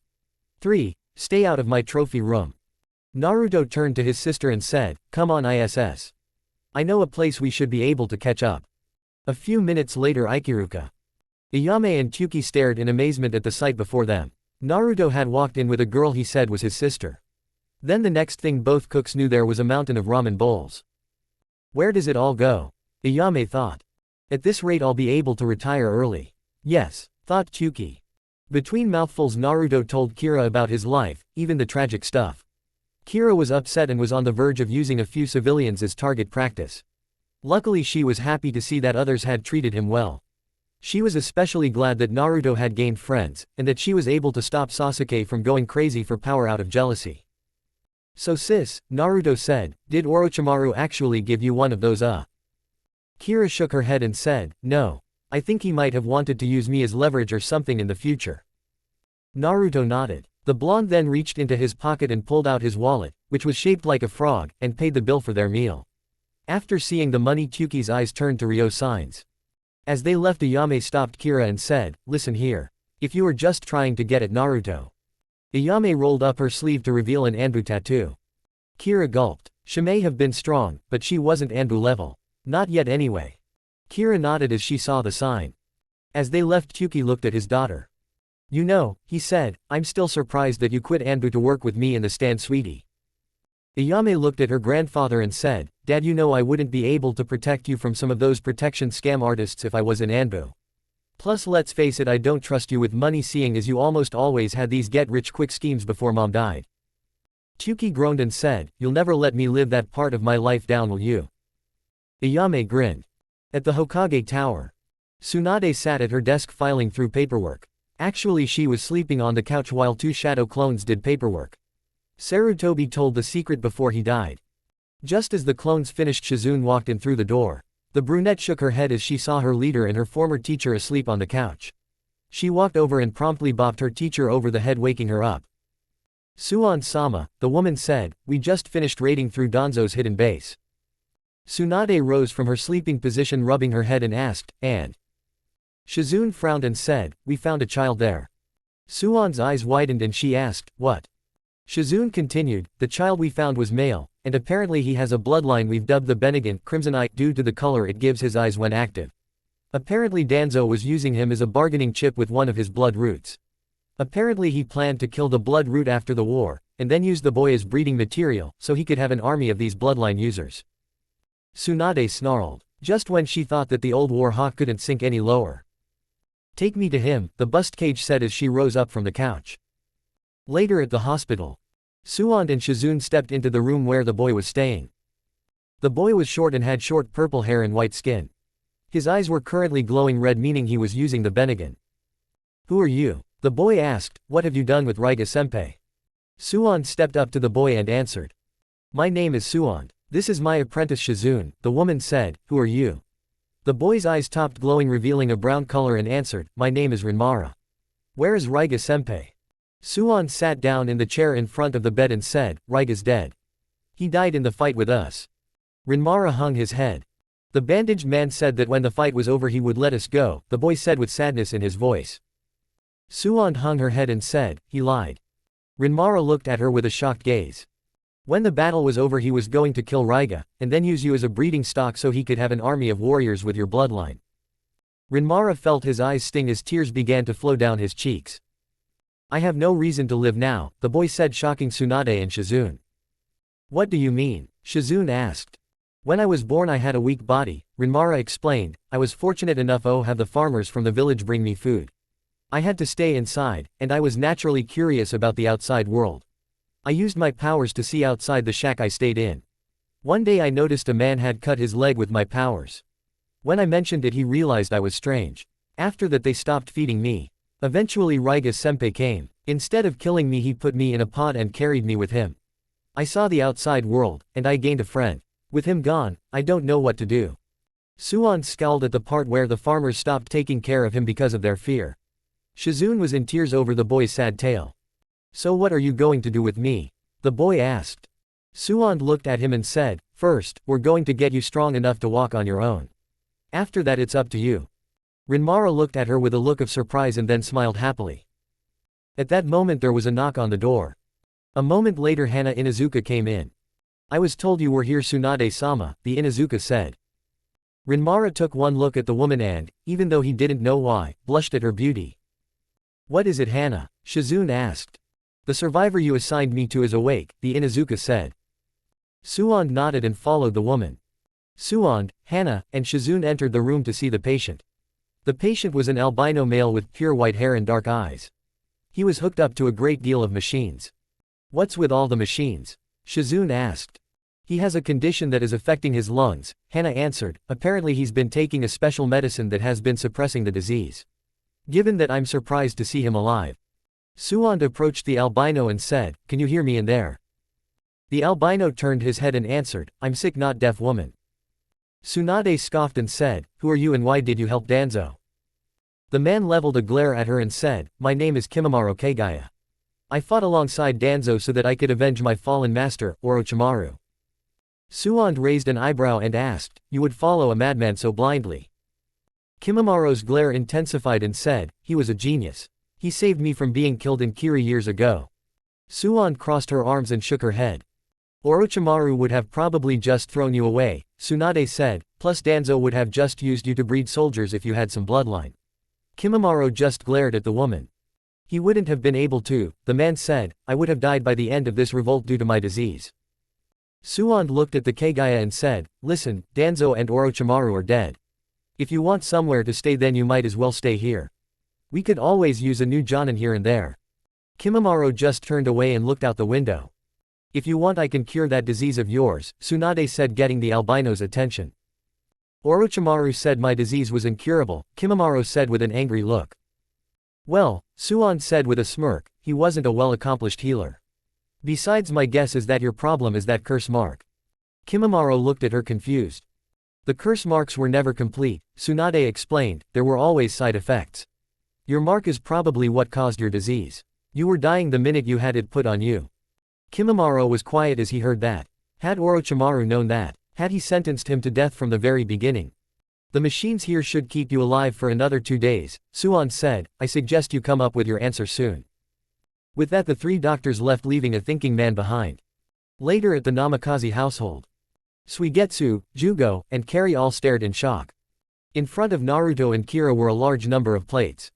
The two got into another eating contest, despite the one that they had earlier at Ikiruka's. Where does it all go? Suigetsu asked with a shocked look on his face. Naruto swallowed his last bite and belched. Pardon me, the boy said as he remembered his manners. Suddenly, there was a knock at the door. Naruto got up from the table to answer it. He opened the door to see Tenten, Hinata, Anko, and Tamari standing in there with some luggage. I was wondering when you guys would get here, Naruto said with a smile at his fiancés. The 4 girls entered the house and were surprised to see the others already there. Naruto-kun, Hinata said, who are these people? Naruto cleared his throat and began introductions. The girls were surprised that Naruto had a sister, and were a little mad that she wasn't there for him. They calmed on after HTI hard she was being used by Orochimaru. Suigetsu tried to flirt with them, but he wound up with multiple handprints on his face, and Naruto threatening to turn him into a woman in a very slow, painful, and creative manner. While Naruto said this, Anko was taking notes. After a while the girls unpacked, and everyone headed to bed. Meanwhile, the Akatsuki members were gathered in the main chamber. Zetsu, Pain said, why have you called us here? Zetsu looked up and said, I have something you will want to see. Zetsu's eyes flashed and shined like a projector and showed the multiple battles of the Civil War, and the battles of all the Konoha 12. Whoa, said a very tall dark-skinned man, if that blonde kid gets a bounty I definitely want it. A new character, a guy in an orange spiral mask, said, wow he is strong. He must be a good boy like Toby. Toby is a good boy. Deidara, who now had a robotic arm made in the western lands, bopped Toby over the head and growled, shut up Toby. Kisame gave a shark-like grin and said, now I really want to fight that kid. Itachi, despite his cool demeanor, was proud of his little brother's strength. That and the fact that he didn't have to use his Sharingan until the end of the fight. They are pretty tough for brats, said a man with silver hair, they'll make great sacrifices to Jashin-sama. Zetsu stopped the show and said, there is more Leader-sama. It seems that the villages with Jinchuriki have formed an alliance against us. Pain rubbed his chin in thought. This is most unfortunate, Pain said, shaking his head, we stick to the plan. Hidan, Kakuzu. The tall man and the silver-haired guy stepped forward. I believe we may have found a new member for our group, the man said, she has shown a great deal of skill. She lies north of Earth Country. Itachi and Kisame will accompany you there. Yes Leader-sama, the 4 said. The group then left except Toby. Is there a problem Toby? Pain asked. Leader-sama, Toby asked, do you really think that it is a good idea to send Kisame and Itachi with Kakuzu-senpai, and Hidan-senpai? The man shook his head. No, Pain answered, I'm mostly sending them, so they don't end up trying to kill each other again. Toby nodded in understanding and left. Chapter 19, New Mission and a New Fiancé. Somewhere near Earth Country. Are we there yet? Kisame asked. No, Hidan said. Are we there yet? No. Are we there yet? No. Are we? I swear if you finish that sentence Jashin-sama help me. I will sacrifice you here and now. So, we aren't there yet. Hidan roared in anger and bit down on the blade of his scythe to keep from killing his fellow Akatsuki member. The group had been traveling for hours now. To relieve some boredom Kisame had taken to annoying the hell out of Hidan. If you looked hard enough you could see signs of amusement in the eyes of Kakuzu and Itachi. That's bad for your teeth you know, Kakuzu said as he walked past his partner. Hidan removed the scythe blade from his mouth and glared at the taller man. Are you sure we are heading in the right direction? Itachi asked. I'm sure that we should have seen a village or something by now. It was at that moment that Kakuzu stopped. What's up? Kisame asked the taller man. I thought I heard something, the man said. With that the four continued to walk. In the shadows a figure watched with cold blue eyes as the four terrorists walked. In Konoha. Tsunade was currently going through some of her paperwork. Though in all honesty she didn't really want to. Stupid coup, Tsunade thought as she wrote away at the paper, all my paperwork got backed up.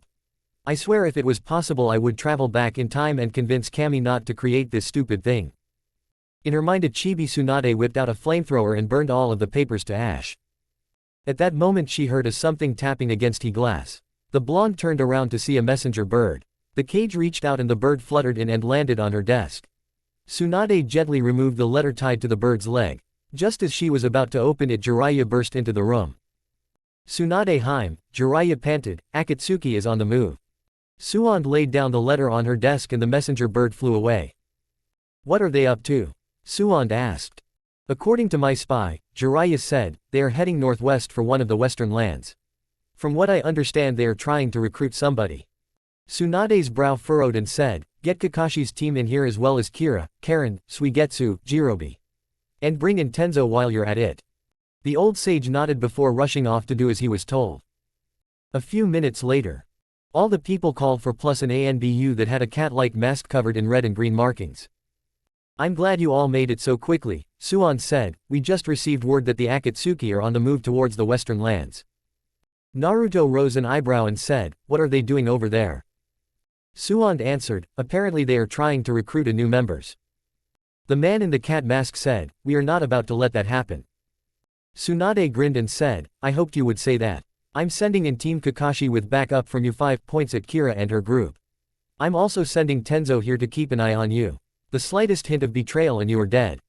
Kira and her bunch paled at the serious look on Suan's face. Now then, Suan said, you have your orders, go. The ninja then made a break for it. As the ninja hit the gate they all started booking it as fast as they could. As they ran Kira turned and eyed Tenzo who in return turned to her. The redhead gulped slightly at the fact that she was being tailed by an Anbu. Naruto, Kakashi said, we need some transportation. Naruto unsealed Raging Storm from his back and said, you got it sensei. Summoning Jutsu. In a huge puff of smoke an enormous hawk with black and red feathers, a gold beak, and large eyes appeared. Jump on, Naruto yelled. Everyone did so and jumped on the hawk's back. Hey big guy, Naruto said, we need you to head for the western lands, we have some enemies of ours heading that way. The hawk turned its head up and said, understood Naruto-sama. Naruto sat down and resealed his swords. Kira and her friends were looking at Naruto with shock evident on their faces. What? Naruto asked. You have those swords? Kira asked, Orochimaru told me that they were stolen from our clan. Naruto looked at her and said, the old man had them. Mom gave them to him for safekeeping. As well as the family fighting style. Kira's eyes were wide. They returned to normal as she asked, do you think you can teach me those style? Pretty please. Naruto rubbed his chin. This was his sister, but he didn't fully trust her yet. She had been tricked by Orochimaru, and she did help him beat Danzo, but he still didn't completely trust her.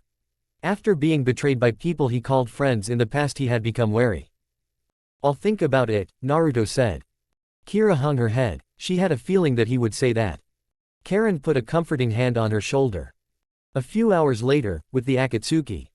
Before you say anything, Hidan said holding up a hand to Kisame, we are not there yet.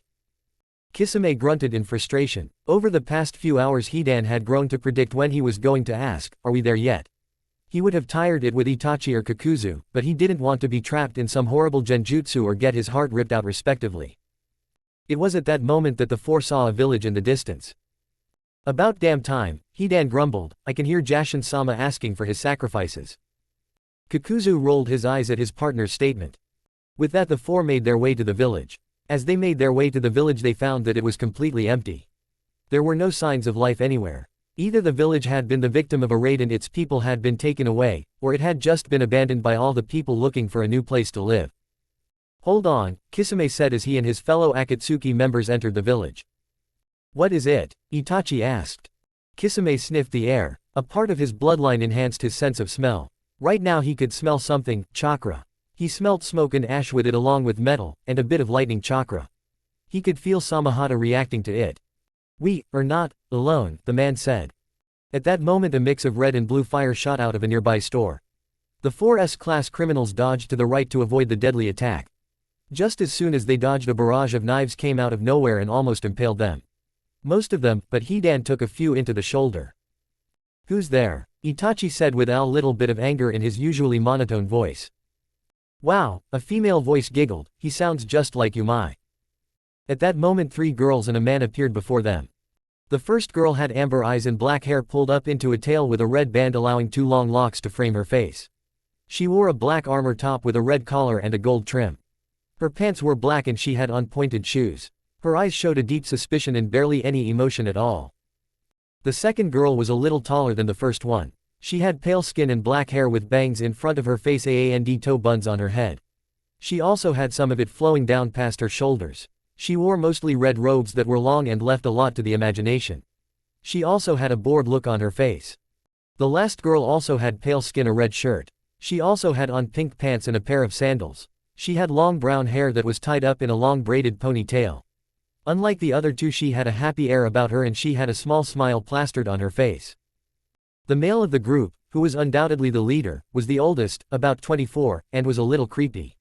This man wore a black vest-like suit with yellow markings on it. He had on long back pants and sandals. On his arms he wore black gauntlets with gloves that had metal plates on the hands. On his back he had long katana in a black sheath. What stuck out though were his eyes. They were a pale blue and the left one had a scar running down it. All in all he was a very intimidating person. Who are you? The man asked, and why are you here? Kakuzu stepped forth and said, my name is Kakuzu. The guy with the scythe is Hidan, Fishboy over there is Kisame, and Lord of the Downers over there is Itachi. Itachi looked over at Kakuzu with a look of annoyance on his face. I am called Scorpion by my enemies, the man said, these are my students Azul, Mai, and Tai Li. Tai Li walked up to Itachi and said, hey there. She reached out to shake the elder Uchiha's hand, but it was met only with a blank stare. Wow, Tai Li said after a few minutes, he's just as monotone and boring Yumai. Both Mai and Itachi glared at the brunette. Enough Tai Li, Scorpion said in a firm voice, what are you doing here? Itachi said, our master has extended an offer to join our organization. Scorpion crossed his arms and said, yeah, he had some weird plant guy do that. Kisame looked at the man and said, what's your answer? In response, Scorpion drew his katana and said, I do not make deals with madmen. Kakuzu shook his head and went, tisk, tisk, tisk, too bad. If you aren't with us you're against us. Kisame drew Samahata, Itachi activated his eyes, Hidan drew his scythe, and Kakuzu cracked his knuckles. Mai moved her sleeve up showing some 3 throwing knives in between her fingers. Azula's hands burst into blue flame, and Tai Li just got into a fighting stance. There was a brief pause before all 8 warriors charged at each other. Meanwhile, the hawk Naruto and Co. were riding on felt a sudden shift in the air. Naruto-sama, the bird said, gaining the blonde and everyone else's attention, I sense a fluctuation of chakra 5 miles from our location. That has to be them, Tenzo said, what are you waiting for? Get the lead out. The hawk turned its head slightly showing its eyes to Tenzo and growled, I do not take orders from you. Naruto patted on the bird's back, easy there big guy. Seriously though, get the lead out. The hawk nodded and said, hang on. With a mighty flap of its wings the hawk shot forward at a very high speed. Everyone screamed in shock as they grabbed onto the bird's feathers to avoid falling off and plummeting to their deaths. Back with the new group. Scorpion was currently regretting his decision to not join the Akatsuki. First off he found that the fish guy was much stronger than he looked. Plus that sword of his was very hard to block seeing as it was completely covered in blades. Second was the fact that his students were getting knocked around. Tai Li tried to engage Kikuzu in taijutsu, but found that the man could not only move at incredible speeds, but that he was incredibly strong. The guy had just barely punched a wall and he completely obliterated it. Fortunately for Tai Li, she was very agile and flexible, so she avoided that punch, but she was starting to tire out. Mai wasn't faring any better against Hidan. She had found out something that actually put a look of shock on her face. This guy was immortal. She had hit him in every single vital spot she had known and it hadn't done a thing to kill him. If anything, it only pissed him off. She also noticed that he was very good at using that side of his. What shocked him most was that Azula fell so quickly in the fight. She went against Itachi and looked him in the eyes for nearly a second. Right after that she started screaming bloody murder and fell to the ground out cold. Scorpion avoided another swing from Samahata just in time to take a punch to the face from Kisame. Tai Li backflipped over to him and Mai pretty much did the same thing to avoid getting sliced in half by Hidan's scythe. "This isn't looking good, is it, sensei?" Tai Li asked with a nervous look on her face. "No, Tai Li, it doesn't," Scorpion answered, "but if we die here, we die fighting." The three got ready and were about to be attacked again when a loud screech filled the air. Everyone looked in the direction of the screech, except the still out cold Azula, to see a massive hawk. The large bird flew over them, kicking up a tailwind that knocked the Akatsuki members off their feet. As the bird flew over, Naruto and Ko jumped off and landed near the group. "Sorry," Naruto said, "were we interrupting something?" Kikuzu got up and dusted himself off. Well, he said with a smirk behind his mask, "if it isn't the Kyuubi brat." Hidan, Kisame, and Itachi rose up to see the newcomers. "You okay?" Kakashi asked the three behind him. "We'll be fine," Tai Li said, "just be careful around these guys. That masked one is really strong, that boring guy did something to our friend over there, and that guy with his scythe is immortal or something." Itachi and Sasuke looked at each other. Sasuke's eyes turned to their Mangekyo form as did Itachi's. "Hello little brother," Itachi said in his usual monotone voice. "Hello big brother," Sasuke said. "Something is different," Itachi said as he heard his brother's voice. "You voice, it doesn't harbor any hatred, I thought you wanted to kill me." Sasuke nodded and said, "Not anymore, I know now you were forced to kill our clan. The elders are gone and so is Danzo. Please brother, come home." Hidan broke the brother moment by laughing out loud. "You really think that a few deaths will bring your brother back, Uchiha?" Hidan laughed, "You're an even bigger idiot than I thought." Hidan continued to laugh until Itachi turned to him and said, "Hidan, shut up." At that moment Hidan's right arm burst into Amaritsu flames. Hidan screamed in pain as the black flames roared on his arm. He ran around like a chicken with its head cut off, screaming like a little girl. "Itachi!" Kikuzu yelled, "What are you?" Kikuzu suddenly stopped, tailing just in time to dodge a swing from the Samahata. "What are you doing?" Kikuzu yelled as he reappeared a little bit away. "You dare betray Leader Sama." Itachi grabbed his robes and threw them off to reveal an Anbu-style suit underneath. Kisame did the same with the same look. Like Scorpion said, Itachi spoke with his eye narrowed at Kikuzu, "We don't make deals with madmen." At that moment the flames on Hidan's arm went out. "You maggot-infested son of a whore!" Hidan yelled, "That was my execution hand." Hidan groaned in pain before the wound on his shoulder started to bubble and boil until a new arm burst from his shoulder. Everyone shared a look of disgust on their faces at the sight of that. Tenzo's eyes narrowed behind his mask and said, "So it is true. The warriors who can't be killed. The legendary zombie brothers." Kikuzu laughed and said, "So you know about us, then you know you can't kill us." Tenzo gave a snort as he drew his katana. "Every man has a weakness," he said, "we just have to figure out yours." Kikuzu chuckled and said, "Hidan, looks like you'll be able to make your sacrifices to your god after all. In the meantime I think we'll turn in Itachi and Kisami's bounties when we're done here. Those could fund Akatsuki for a good long time." Suigetsu chuckled and said, "I don't know if you've noticed big man, but we've got you outnumbered."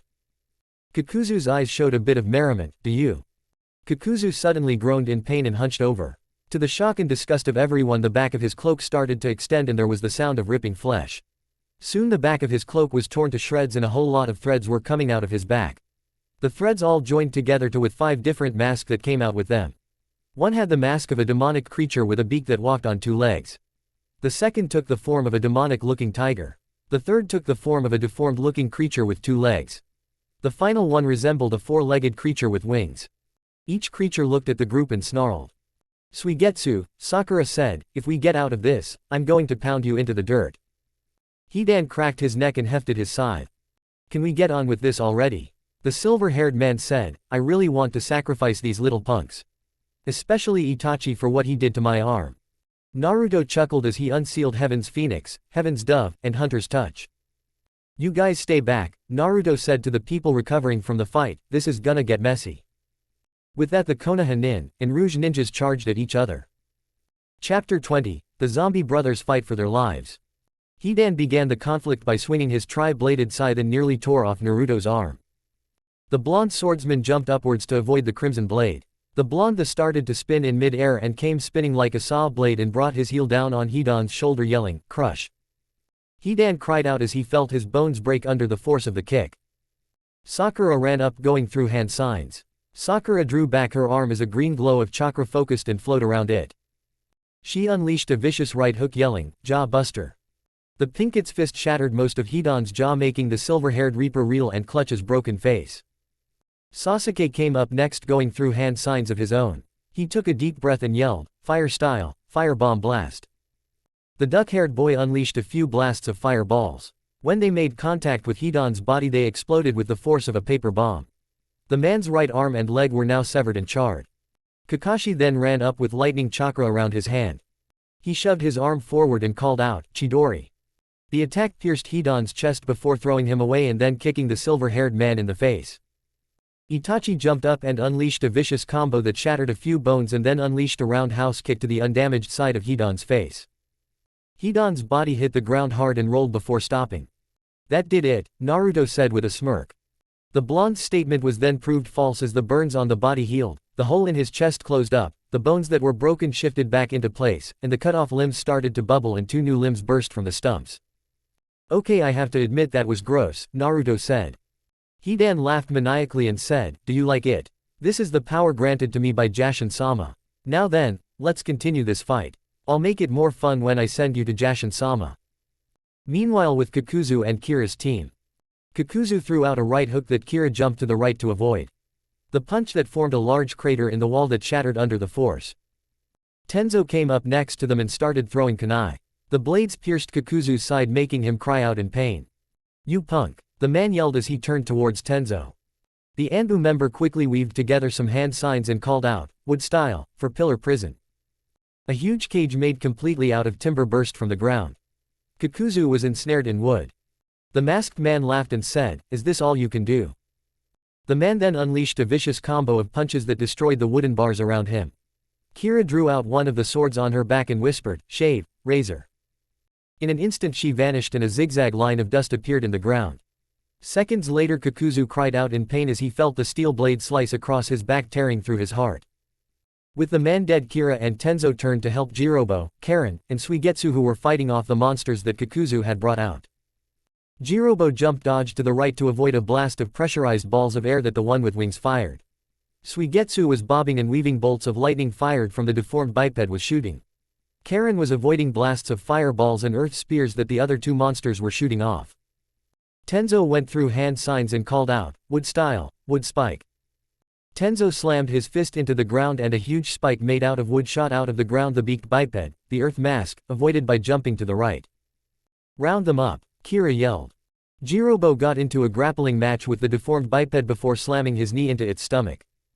Then the flesh on his arm morphed into a piston. He drew back his arm and let loose a vicious punch knocked the thing back.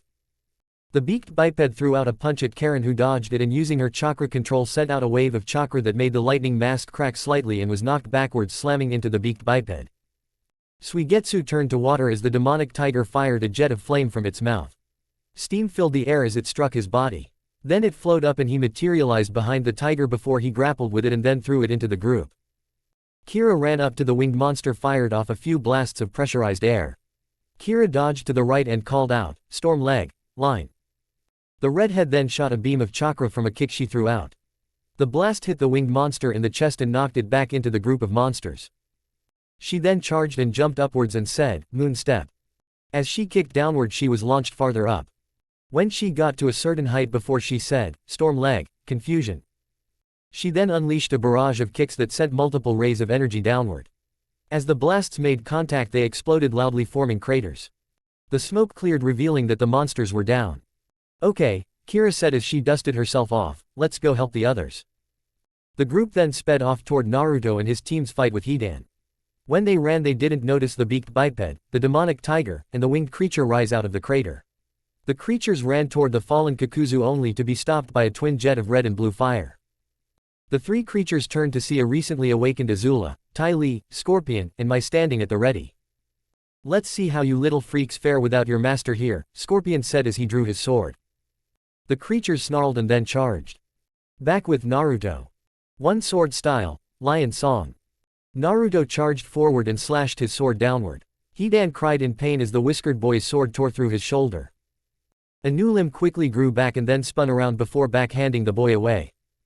"You Konoha ninja are slow learners, aren't you?" Hidan mocked, "Don't you get it? I can't be killed." Kira then jumped up behind him and said, "You sure about that?" The girl unleashed a vicious right hook that shattered Hidan's jaw.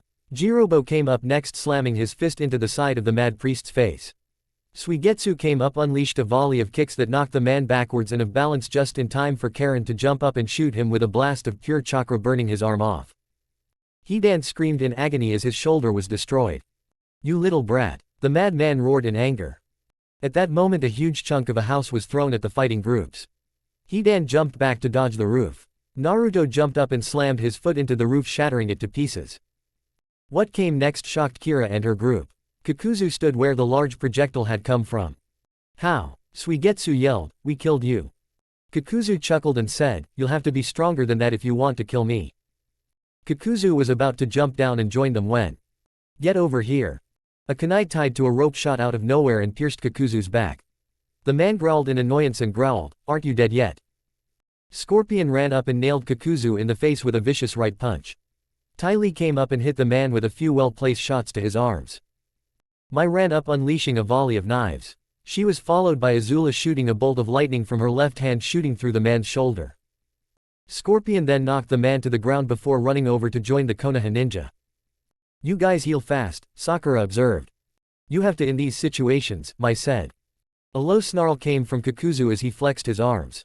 The hole in his arm was suddenly covered in a bunch of tiny black threads before it healed quickly. Meanwhile Hidan finally recovered from Karen's blast attack. He growled like an angry animal and narrowed his eyes at the three. Kakuzu was soon joined by the beaked biped, and the winged monster from before. "I've had it with you brats," Kakuzu yelled. The beaked biped and the winged monster drew back their head and unleashed a fire blast and a volley of pressured air blasts. The two attacks combined, forming a huge torrent of blue flames. Azula ran up to the blast and focused her chakra into her hands. The flames bent around her hands as she redirected the blast, sending it back at the surprised zombie duo, resulting in a huge explosion. "Whoa," Naruto said, "how did you do that?" Azula smirked and said, "I have an incredibly powerful fire affinity like my sensei. I've learned to manipulate fire with my chakra instead of jutsu." Sakura whistled and said, "Cool. Water style, great torrent." A huge blast of water shot out from the flames and nearly hit the group before them. "Okay, this is really starting to annoy me," Tenzo said, "can't these two just die?" Scorpion growled, "We tried that. One of those things got back into it and he came back to life after he was killed." Kisame said, "He's right. We need to destroy the hearts in those other monsters." Naruto was suddenly struck by inspiration. "Guys, I have an idea," Naruto said as he sealed his swords up and created a pair of shadow clones. "Keep them busy and separate them." Naruto and his two clones ran away just in time for Hidan, the monsters, and Kakuzu jumped out of the flames. Both of them looked really pissed off. "I'm really getting tired of this madness," Hidan said, "let's just go kill them already." Kakuzu cracked his knuckles and said, "I'm in total agreement with you for once." Meanwhile Naruto's two clones hid behind a different building in the town. Both Naruto unsealed a violin and placed the bow at the strings. Clone 1. Genjutsu Art, Song of Night. The clone began to play a dark-sounding song. As soon as it reached everyone else's ears the world quickly became black. They were covered in complete and total darkness. Knowing this was a genjutsu, the Konoha team and the four others quickly formed ram seals and whispered, "Release." Hidan and Kakuzu grinned. "You really think that a stupid genjutsu is going to make things easier for you?" Kakuzu asked, "I guess your earlier victories were just dumb luck." The two immortals were about to form ram seals when the second hidden clone raised his violin and bow. Ninja Art, Melody of Menace. The clone began to play and instead of music a horrible screeching noise hit everyone's ears. Everyone fell to the ground clutching their ears as the horrible noise hit their ears. Fortunately, the clone that was casting the genjutsu was wearing a pair of industrial-strength earmuffs that Naruto had brought with him just in case he ever needed to do this. At that moment, the real Naruto, also wearing earmuffs, snuck behind the winged monster, both of which were currently disoriented due to the horrible noise in the air. The blonde whipped out Hunter's touch and stabbed it into the back of the winged creature's back, just barely scraping the heart. The blonde then vanished via Shushin. The blonde landed in front of his group, who were clutching their ears, and started a song of his own. The strings burst into flames and he brought up his bow, which was also on fire, and yelled, "Ninja art, scorch song." Naruto then swung his violin like a club, sending a huge fireball at Kakuzu and Hidan. At that moment, the two clones stopped playing, stopping the noise and ceasing the genjutsu. The two immortals found themselves in the path of a huge fireball. They both jumped in different directions to dodge just in time for the two clones to jump out and grab onto them. Ninja art, great clone explosion. The two clones exploded in blasts of chakra. Kakuzu was thrown to the ground with a huge hole ripped out of his back. Kakuzu had a blast marks all over his back and arms. "Damn you!" Hidan yelled as he rose up. The winged biped ran over to Kakuzu. "Stop that thing!" Scorpion yelled. "If it gets to him, he'll be back on his feet." Naruto smirked and said, "He won't." The blonde then drew back Hunter's touch and yelled, "One sword style, disaster harbor bird." A huge crescent-shaped blast of chakra was launched at the winged monster. Instead of going of the winged creature though, the attack went straight for the beaked biped and hit it in the mask, destroying it in the heart. "Nice aim, brat," Hidan mocked as the monster reached Kakuzu. Hidan smirked as the winged creature then sank down into Kakuzu. The ragdoll man slowly rose up from the ground and had an angry look on his face. "You squirt," Kakuzu growled, "I'll kill." Kakuzu stopped in the middle of his proposed rant. He then began to cough and blood stained his mask. "What the hell?" Hidan yelled, "What did you do?" Kakuzu then felt at his heart. "Like it?" Naruto asked, "This a special ability of Hunter's touch. My sword is able to inject poison into whoever I cut. I injected the slightest amount of it into the heart of that winged monster of yours." Kakuzu coughed and wheezed and asked, "When did you, the genjutsu?" Naruto gave his trademark foxy grin and said, "Yep." Despite his death rapidly approaching, Kakuzu chuckled and said, "Clever brat." With that, the masked man collapsed dead. Hidan stared in shock. Kakuzu had just been outsmarted by a 16-year-old punk. He let out a loud snarl and glared angrily at the group. "You," Hidan growled, "I'll kill you." The silver-haired priest charged at the group with the intent to kill them. Mai unleashed a volley of knives that littered Hidan's body. He stopped for a second before shaking himself wildly, letting the blades fall to the ground. "Silly girl," Hidan said arrogantly, "your weapons can't hurt me. Do you know who I am? I'm Hidan." Hidan charged again and swung his side wildly. The fighters all dodged to the side to avoid getting torn apart. "Itachi, any idea on how to get this one?" Kisame asked. "Right now I got nothing." Itachi drew some kunai and threw them as he answered, "I am clueless myself." Tenzo was currently in the middle of Hidan's attack field and was dodging left and right to avoid the three blades. He had read that Jashin gave immortality to the people who served him and that they could kill someone with just a drop of their blood. He knew it was wise to avoid the weapon. He was then caught off guard when Hidan unleashed a hard left hook that knocked the cat-masked Ando away. It's hard to tell if that did something or not, but he was suddenly struck with inspiration. As he jumped upwards to avoid a slash, he quickly relayed his plan to his team. The group smirked as they understood the signs. Scorpion drew his sword and launched himself forward. He swung it in a downward arc as it glowed bright white as if it was incredibly hot. Hidan yelled out in surprise and anger as the blade tore off his side-swinging arm. "Now!" Scorpion yelled as he jumped away from Hidan. Ty Lee came up from Hidan's right and unleashed a quick volley of strikes. The man felt his other arm go limp. He backed up a bit just as Mai unleashed a torrent of needles that were dripping with a liquid substance. As the needles pierced his skin, Hidan felt his body lock up, and the next thing he knew, he couldn't move. Azul fired another bolt of lightning, piercing Hidan's chest and leaving huge hole. At that moment, the ninja still present went through hand signs. Naruto started spinning around on one leg, and Kira started to focus chakra into her body. Itachi, fire style, dragon breath jutsu. Kisame, water style, shark bomb jutsu. Sasuke, fire style, phoenix flower jutsu. Sakura, earth style, world of graves. Karen, chakra bullet. Jirobo, chakra cannon. Suigetsu, water style, water dragon projectile. Sokka and Itachi's attacks fused, forming an even larger blast of fire.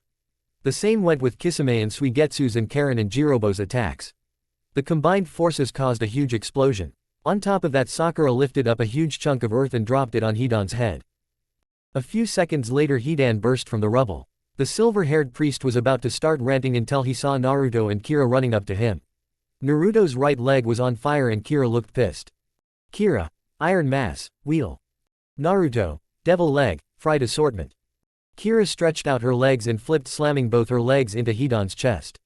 To Hidan's shock, the blows felt like two clubs of metal had been slammed into his chest. Naruto followed it up with 3 kicks with his burning leg. Hidan cried out as the flames struck his chest and knocked him back, leaving 3 large burn marks on his chest. Hidan was knocked to the ground. At that moment, Tenzo was seen going through hand signs as he called out, "Wood style, tree of death." At that moment, a dark oak tree burst from the ground and wrapped its branches around him. Hidan found himself completely unable to move. "What are you doing?" the man yelled. "Killing you," Tenzo answered. "Bah," Hidan yelled, "you know you can't kill me. Jashin-sama has given me immortality." Tenzo chuckled, "Yes, immortality in battle, but did he give you no need for air?" Hidan's smirk faded. "I thought so," Tenzo said, "looks like the zombie brothers have finally died." Tenzo went through a last set of hand signs before the tree started to sink underground. "No," Hidan said, "no. You can't do this to me. No." No more words were heard as the tree sank beneath the ground, taking Hidan with it. "He will die," Tenzo said, slowly, painfully. "Just like all the other people has murdered." Naruto smirked at the cat-masked Anbu and said, "Nice way to see through the whole immortality thing. No one is truly immortal." Naruto then turned to Scorpion and his students, "So, what are you going to do now?" Scorpion said, "We owe you our lives. By a code of honor, we must go with you. Besides, I need a chance to grow stronger. Seeing how powerful children are where you're from, this might be a good thing. Besides, it might be nice for the girls to have contact with someone of the male persuasion other than an old man like me." Tai Li yelled, "Yay! We get to go to a new home." Naruto then turned to Itachi and Kisame and said, "What about you two? What are you going to do?" Itachi looked at Kisame and said, "I believe it would be best to go home now. I miss Konoha, believe it or not." Kisame said, "I'll go with you too. Besides, if that doesn't help us get into the village, we have information what the Akatsuki is planning." Naruto shrugged his shoulders and said, "Good enough for me. Let's go." The group then started walking toward Konoha. Sakura turned to Naruto and asked, "Why don't you just summon another eagle and fly us home?" Naruto looked at her and said, "I want to get to know these 3 here. Besides, I know you like to play matchmaker, Sakura. This could be a chance for you to hook Neji up with someone like you tried to do with Ino and Neji before she started dating Shikamaru." Sakura blushed as she remembered that incident. She then smiled fondly at the old memory. Meanwhile, Zetsu slowly rose up from the ground, recording all that had gone on in the abandoned town. The black face had an angry scowl and the white has had worried look. "Leader Sama is not going to like this." With that, strange plant man sank into the ground, leaving Hidan to his fate. He knew he would die if he reported a failure back to Leader Sama. Chapter 21, Family Negotiations and a New Fiancé. The walk home had been uneventful. Since the ride was quiet, everyone pretty much spent the time talking and getting to know one another. The team learned about the girls and their mystery sensei. Scorpion, as it turns out, used to be a ninja himself. He was born in Fire Country to a prestigious and powerful clan. His enemies were a clan of ice users that reminded Naruto of his late friend Haku. He said the clan was at such a war with one another that eventually they killed each other. All but him and his arch-rival, a man named Sub-Zero. Azula was the daughter of a warlord up in Iron Country. As such, she had learned to fight at a young age. Her fire affinity was so strong that the fire was a pure blue form instead of the normal red. Her parents were killed when a traitor in the warlord's home rigged it to explode. The only good thing that came from that was the fact that the traitor died as well. Scorpion had been drawn to the explosion and offered to take her in. Azula accepted the offer. Mai had been born into a rich family. With the life of luxury and privilege, she grew increasingly bored. Out of boredom, she taught herself how to use multiple long to mid-range weapons. Her life at home ended when an assassin from some other family killed her parents. To avoid being married to the son who had pined after her for some time, she left. Though she dropped her infant brother off at an orphanage with a fake identity to keep him safe. There were times when she wondered how it would have been if she brought her brother along with her. Anyway, when she was on the edge of town, she was nearly captured by bandits. Luckily, Azula and Scorpion showed up. Azula and Mai formed a friendship and Mai joined the group. Tai Li was born into a rich family. Unfortunately, she wasn't noticed very much, so she acted out to get attention. It was also the reason behind her perky attitude. Eventually she ran away from home and met Scorpion and the two girls. From then on she wouldn't leave him alone, saying that he needed someone to help bright up his normally dark aura. Eventually she grew onto Scorpion and accepted into the group. While everyone was talking, Naruto approached his sister. "Hey Kira," Naruto asked, "what was that style you used in the fight?" Kira answered, "It was called the Rokushiki, or 6 styles. It was something Orochi Tem gave before he died. It consists of 6 different parts. The first is Storm Leg, in which you're able to kick so fast that you can form chakra blades. The second is Moon Step, which allows you to launch yourself in mid-air. Third is Iron Mass, which can harden your body to withstand impacts, but it has its limits. The fourth is Shave, which pretty much allows you to move at incredible speeds by stomping the ground multiple times all in an instant. The fifth is Paper Drawing, which allows your body to go limp like paper to avoid attacks. The sixth is Finger Gun, in which you can use your finger to pierce a person's body." Naruto was shocked. The style sounded powerful and very interesting. "Can you teach it to me, sis?" Naruto asked nervously. Kira stopped for a minute and rubbed her chin in thought. "I guess I could," the redhead answered, "if you trade me." Naruto looked at his sister questionably and asked, "What do you mean trade?" Kira smirked at her brother and said, "I teach you the 6 styles of the Rokushiki, you have to get me 6 things in return. Does that sound fair?" Naruto raised an eyebrow and said, "I guess so. What do you want?" Kira thought for a minute and said, "I'll leave that to you. Oh, and none of them are to be ramen based in any way." Naruto mentally cursed and snapped his fingers in annoyance. The blonde then stepped away from his sister and started thinking of what to get his sister. Meanwhile, back in Konoha, Tsunade was currently fighting off a major headache. In front of her sat the Mizukage, who was waiting for her answer. "How do I know this isn't some ploy?" Tsunade asked the redhead. "I'm telling you, the contract is legit," Mei said. "I just want to stay around and get to know him a bit." Tsunade shook her head as she had a feeling that this was going to cause a few problems. Eventually the blonde Kage sighed and said, "Okay, but if I find even the slightest hint that something is going wrong, you are on the first trip back to Kiri." Mei nodded in understanding. With that she picked up her suitcase and left the office. "I have a bad feeling about this," the blonde woman thought as she picked up a bottle of sake and chugged. A while later. "So this is Konoha," Scorpion said as the village walls came in sight. "I must admit that they seem very lax at the moment." Tenzo looked at the yellow-wearing man and said, "That is because there is nothing happening at the time. We are normally more on guard. Then again, look at who we have guarding the gates this time." The two guarding were a pair of Chunin named Izumo and Katetsu. When the group got close, Tenzo cleared his throat, making the two, most likely asleep, Chunin wake up. "Identify yourself," Izumo said as he stood at attention immediately after realizing he had been caught sleeping on the job, again. Tenzo with Team 7 and newly formed Team 13 returned from an A-ranked mission. Katetsu noticed the others with them and said, "What are they doing with you?" Tenzo answered, "They are here to join the village of Konoha." It was at that moment they noticed Itachi and Kisame and they visibly tensed. "They are with us as well," Kakashi said, noticing how they tensed at the sight of the missing nin. "They are willing to share information with us on the Akatsuki." The two Chunin looked skeptical for a moment before saying, "All right. We need you guys to hand in your weapons." Scorpion went, "What?" The guard sighed and said, "I'm sorry sir, but it's standard procedure." Scorpion grumbled a bit and handed his sword over to the Chunin. Mai handed over a rather large bag of throwing weapons while Azula and Tai Li didn't do anything. Itachi handed over his katana and his other weapons while Kisame handed over Samahata. As soon as his spiked sword was in the Chunin's grip, the spikes receded, making it look more like a club. With that the group entered the village. As soon as they arrived at the Hokage Tower, they found Suan asleep at her desk. Naruto rolled his eyes and said, "I got it." The whiskered boy made his way over to the sleeping woman and said, "Hey Ba-chan, have you been hiding sake behind your desk?" Tsunade shot up and yelled, "Get away from my precious." The busty Kage realized what she had just done. She blushed bright red as Naruto and the others in the room chuckled. Mai and Azula had amused smirks on their face while Tai Li was trying to hide a fit of giggles behind her hand. Scorpion's eyes showed his amusement. Itachi's eyes showed amusement too, and Kisame just burst out laughing. Tsunade recovered from her embarrassment and swung a punch at Naruto. The blonde simply ducked downward to avoid getting slammed in the face by a fist that could easily turn his brains to jelly. Suan glared at the blonde for a moment and then turned to Tenzo. "I take it the mission was a success?" she asked with a smile.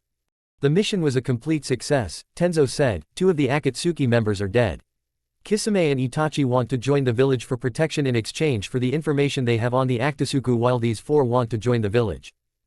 Tsunade looked at Naruto and said, "You have knack for finding people to add to our ranks, don't you, Gaki?" Naruto simply shrugged his shoulders.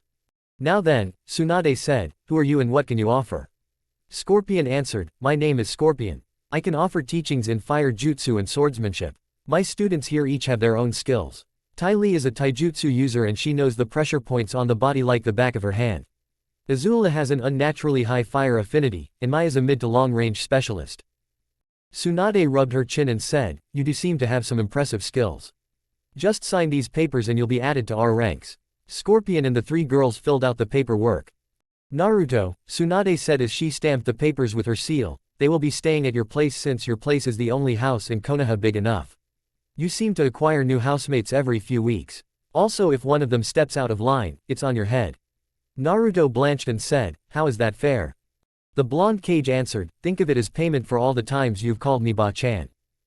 Naruto growled at the woman slightly. It wasn't enough to bring out the Anbu, but it was enough to show that he was upset. "Okay, you guys, let's go," Naruto said. "Hold it, you two," Suon said to Itachi and Kisame, "I want to have a word with you too." With that, Naruto and company left. Naruto took the new members to his place. Sakura and Sasuke went off to do couple things. Kakashi went to do whatever it is a Kakashi does, and Tenzo, he went off to do whatever it is he does when no one is looking. As Naruto and Co. made their way to his place, he said, "Okay, let's lay a few ground rules. 1. You will only go in the jutsu library when I say so. 2. Stay away from my trophy room. 3. No raiding the fridge, otherwise you'll be paying the grocery bill." With that, Naruto and the group arrived at the complex. Naruto sighed and said, "Finally home. Some time to relax." Then there was a huge explosion coming from the training area in the complex. Naruto groaned out loud and said, "Why is it this always happens to me?" The 9 ran into the complex just in time to see Tenten, Hinata, Anko, and Temari were all in battle stances with their clothes slightly burned, while the Mizukage, Meitarumi, was standing off in another direction. The 5 girls all growled at each other and then converged, kicking up a huge dust cloud. In front of Naruto was a 5-way cat fight. Naruto would have been into the thought if it wasn't for the fact that it was his fiancées who were fighting and that they were doing it in the middle of his house. "Girls, knock it off," Naruto yelled, trying to get them to stop fighting. They were too busy fighting to notice. Naruto snarled and he released the genjutsu on himself, reveal all 6 of his black fox tails. The blonde then launched all 6 tails, grabbing each girl by the waists. They lifted up off the ground and then slammed hard on the ground with a resounding boom. Naruto retracted his tails and growled, "Okay, will someone tell me what is going on?" Hinata pulled herself out of the ground with a grunt of pain and was about to yell at Naruto when she saw the fox tails waving in the air. The other girls noticed this too. Naruto soon realized what they were staring at and said, "Oh nuts." Soon the ground-shattering squeal of "kawaii" shook the ground around the village. Everyone looked up from what they were doing to see what had yelled. Back with Naruto, the girls present, Karen and Kira included, glomped the boys' tails, stroking them affectionately. Lucky for Naruto, the tails were pretty long, so they had enough room to cuddle. So soft and furry, Hinata cooed as she rubbed against the soft black fur. "I know," Anko said as she snuggled against hers. Naruto let out a low growl and said, "Girls know that I'm enjoying having my tails petted, but could you please get off of me?" "Lucky brat," Kisame muttered. The girls all pouted and reluctantly let go of the soft appendages. As they back off, Anko cried out as a tail rubbed up against her butt. "Sorry," Naruto said with an embarrassed grin, "that tail is a little perverted." Anko smirked as she gave that tail a little extra pat before she walked over to the rest of Naruto's girlfriends. "Now then," Naruto said as his tails turned back to their original length, "what is going on here?" Anko regained her angry look and said, "This red-headed bimbo over here just walked in and told us that you were engaged to her. Can you believe that?" Naruto looked at the Mizukage and said, "Is that true?" Mei scowled at the purple-haired girl and said, "I am. This little piece of paper says so." Mei handed a paper to Naruto. Naruto felt his eyes shoot into the sky as he read it. It was an old betrothal contract signed by his grandfather Arashi Namikaze and Mei's father. Apparently the two tied to get a marriage between the upcoming heir of the Namikaze clan, Naruto, and the heir to Terumi clan. Naruto looked at the girls and said, "She's right. This is an old betrothal contract between our 2 clans. In other words, we are engaged." The 4 girls present glared at Mei, who just grinned victoriously at them. Naruto sighed at his girlfriends and his new bride and said, Okay, my guess is you want to stay with us for the next few weeks to get to know me, right? The redhead nodded. Okay then, Naruto said, tell you what. Tomorrow night I'll take you girls all on a date. That way nobody feels left out of the fun. The girls all looked at one another before nodding in agreement. Good, Naruto said, now then sis, I believe we have some important business to attend to. Kira raised an eyebrow when she remembered what they had talked about on the way home. So you've decided what you want to trade for the Rokushiki, Kira said with a smile. Naruto nodded. With that the blonde and his sister went into the main room. Naruto and his sister approached a large table in the middle of the room. Kira reached into her bag and pulled out 6 scrolls and laid them on the table. Okay little bro, the redhead woman said, what do you have to trade? Naruto looked at his sister and said, okay first I have 2 parts of the Santoryu style. I'll teach you Itoryu and Nitoryu to add to your arsenal. Kira rubbed her chin and nodded. Next, I'll give you the basics on the devil leg technique, Naruto said, add that to the power behind a kick powered by your shave moves or the moon step stuff and it'll hurt even more. Kira closed her eyes. She imagined herself superheating her foot and using a shave technique. She imagined herself vanishing with a burning foot and then reappearing with incredible speed and slamming a high velocity and superheated limb. She smiled at the thought and nodded. Next 2 come from something I have, Naruto said as he focused chakra into his back. There were multiple puffs of smoke and 14 swords were all stabbed into the ground. On the left side was Heaven's Phoenix, Hunter's Touch, and Heaven's Dove. With them was a light gold sword with a black handle with the picture of a leopard's head at the bottom of the blade and the kanji for angel's wings. There was a sapphire sword with a black handle with the picture of a lizard's eye at the bottom of the blade and the kanji for dragon fire at the bottom of the blade. A sword that had a blade that resembled stained glass with the kanji for gentle blade at the bottom of the blade with the picture of a butterfly on the bottom of the blade. The last sword had a black blade with a gold edge that had the picture of a lion's head on the bottom of the blade and the kanji for brave soul. To the right Shadow Fox, and Storm Rage. With them was a sword with a pitch black blade that had a white kanji for Shadow Hound at the bottom of the blade and the image of a sickly yellow round eye. A sword with an icy blue blade with the kanji for Frozen Fang with the picture of a fox at the bottom of the blade. Next was a black and red blade that had the kanji for Lava Roar that had the picture of a bear's paw print at the bottom of the blade. The next one had a dark brown blade that had the kanji for Earth Shaker and the picture of a boar's hoof print. The next was a black and bronze sword with the kanji for Roaring Hurricane and the picture of a cheetah's paw print on the bottom of the blade.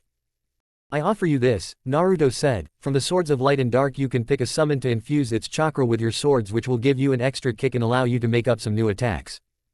Kira nodded her head vigorously at the thought of that. Now, Kira said happily, what is the last thing you are going to give me now? Naruto smiled and held up his hand. Soon a spinning ball of chakra appeared in his hand. The chakra suddenly started to turn red and a flame appeared in the middle of the ball and the technique started to give off a huge amount of heat. I'll teach you this, Naruto said, how to create a full rasengan. Kira looked at the complete attack with a look of shock and happiness in her eyes. Her brother had completed their father's technique. Up in heaven. That's my boy, Minato yelled as he watched the negotiations. Kushina giggled and said, he took after the both of us. He got my energy and like for kenjutsu and he got your creativity and techniques. A Hyuga turned to the 2 and said, not to mention he's an even bigger ladies' man than you were Minato. Minato rolled his eyes before turning back to his children back in the mortal world. Back in the normal world. Kira was currently looking through Naruto's swords trying to figure out which summons that she wanted to use. After a few minutes of looking she picked up Dragon Fire and Roaring Hurricane. Interesting choice, Naruto said, any particular reason why? Kira looked at the 2 swords and answered, well I have a fire and wind affinity. I think that these 2 would work the best with me. Naruto smiled and said, good reasons. Now then do we have a deal? The redhead nodded and said, I'll teach you the 6 styles of the Rokushiki, and I get the sword enhancements, Rasengan and devil leg training, and Itoryu and Nitoryu. Naruto smiled and resealed these swords back into his back before taking the 2 swords from his sister. The 2 went out to the training area where Naruto placed some blood on both swords and yelled, summoning jutsu. There were 2 huge puffs of smoke. When the smoke cleared it revealed 2 huge animals. There was a towering black bear that was littered with red scars. It also had thick claws, large teeth, and a bronze scarf around its neck. The cheetah had golden fur with ebony spots littering her body. She had a white scarf around her neck with a pair of goggles on her head. What is going on? The bear asked. Its voice was baritone and had a powerful feel to it. Naruto, the cheetah asked, why have you summoned us here? There are no enemies to fight. Naruto looked up at the 2 summons and said, my friends I have called you here so that you may give your blessings to my sister here. The two summons looked at Kira, who waved nervously. The bear looked down at the girl and said, "What would you do without power, girl?" Kira answered, "I'll use it to help my brother protect his home and his friends. To slay those who are evil and unjust in this world." The pair of summons looked at each other before nodding. "Good idea," the bear said. "I'm glad to see that you aren't some arrogant little cub. Now then, hold out your swords." Kira held out her weapons. The bear and cheetah took deep breaths and mists of chakra came out of their mouths and wrapped around the swords. Slowly the swords changed in shape. When the chakra faded, Kira felt her eyes widen at the sight of the blades in her hands. The bear's chakra had turned her sword black with red scar-like marks on it. The kanji for burning claws was written on the blade. The cheetah's chakra turned her other sword gold with black spots on it. There was the kanji for roaring storm written on the blade. "Thank you," Kira said with a deep bow. The two summons nodded and then went back to the summons realm. "Now then," Naruto said, "I believe we got training to do, people. That means you two girls no slacking off." The girls nodded and joined their boyfriend and his friends in their training. Meanwhile, Pain roared in anger as he slammed his fist into the wall. "I can't believe those little traitors," the Rinnegan bearer yelled in fury. "Calm yourself, Pain," the woman said as she rubbed her husband's shoulders. "We will get back at them soon." The man sighed and said, "You are right, Konan-chan. I am just angry right now. I can't force my hand too soon." The woman nodded before pulling the man to her and kissing his cheek. "Itachi, Kisame," Pain thought, "you will pay for this treachery." Chapter 22, Date Night. It was a strange sight in front of the people staying at the Uzumaki Namikaze household. In the training courtyard there were up to 30 Naruto and 30 Kira. 15 of the Kira were practicing with the Notoryu and Itoryu sword moves, 5 were practicing with the devil leg, and the last 10 were practicing with the first stage of the rasengan. Naruto had 6 Naruto training in the use of iron mass, shave, paper drawing, storm leg, finger gun, and moon step. Both of the siblings were making pretty effective progress since they saw it as a competition. Despite not living with each other, they were very competitive with one another. After a while Naruto stopped his practicing and yelled, "Okay guys, disperse yourselves one group at a time." The clones burst into smoke and Naruto felt information rush into his head. Kira ordered her clones to do the same thing. After the group working with the swords dispelled, she clutched her head in pain as she felt a killer headache. "I forgot to tell you," Naruto said, "if you disperse too many clones at once it can give you one major headache." Kira glared at her brother and growled, "Was that payback for when I put laxative in your ramen on our trip?" Naruto glared at the girl and said, "Nobody messes with my precious ramen without paying the price." Mei made herself known and said, "Hey Naruto, I hate to interrupt the family moment, but you have a date with us, remember?" Naruto smacked his forehead. "My bad," the blonde said, "I almost forgot." "You and the girls go make yourselves pretty," Naruto said, "I'll go freshen up." The girls nodded and went to go get ready for their date. Naruto did the same thing himself. Later, Naruto stepped out of his room wearing a white shirt with a black jacket and lounge pants with some regular sneakers. Naruto sighed as he had never been on a date before. He just hoped that the girls like his date idea, and it was Ikiruka's for once. Naruto went downstairs and his jaw dropped. The girls stood ready for him. Hinata wore a short white dress with a blue sash running around her waist. She had her hair done up in a bun with a pin in her hair that had a lily on it. Tenten a black dress and had her hair let out of her bun so they hung down in short bangs behind her. Enko was wearing a purple dress with some green on it. Tamari was wearing a light green dress had the design of a simple breeze with a fay leaves going up from her hip and going around to her shoulder. Mei wore a dark blue dress that had a deep red colored sash going down from her shoulder and down to her hip. All the girls had a little makeup on, but not too much. Naruto finally picked up his jaw from the floor and said, "What did I do to deserve you girls, really, what did I do?" The girls all smiled at the fact that Naruto thought they looked. Naruto then noticed Kira was behind him and said, "Okay Kira, just so you know the emergency numbers are on the fridge and I've double locked the vault in my trophy room." Kira looked at her little brother and asked, "Is there a particular reason you're telling me this?" Naruto answered, "Sugetsu is here, isn't he? He's been going crazy since Sakura let it slip that we beat one of the 7 swordsmen." During their walk back from the fight with the Akatsuki, Sakura had accidentally let it slip that they fought one of the 7 swordsmen of Kiri. After that the white-haired boy had started begging for the sword. After that he started begging for Kisame to train him. After an hour of that the boy was tied up and gagged. After a while they let him go saying that they would think about it if he shut his mouth about it already. "Okay girls," Naruto said, "let's get this date started." As the girls and Naruto left, Kira turned to the hidden Tai Li, who asked, "Okay, I got the decorations ready." Mai stood beside her and asked, "Are you sure that this is a good idea?" The pair nodded happily. "I just know this is going to end badly," Mai said in her usually depressed tone. Meanwhile, Naruto and girls arrived at a restaurant called the Golden Leaf. The group entered the restaurant and stepped up to a woman at a counter.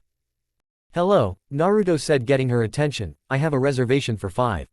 It should be under the name Namikaze." The woman looked at her chart and said, "Yes, of course. Right this way." The group were led to a table where they sat down and waited. As they waited for their meal, the girls and their date started to talk.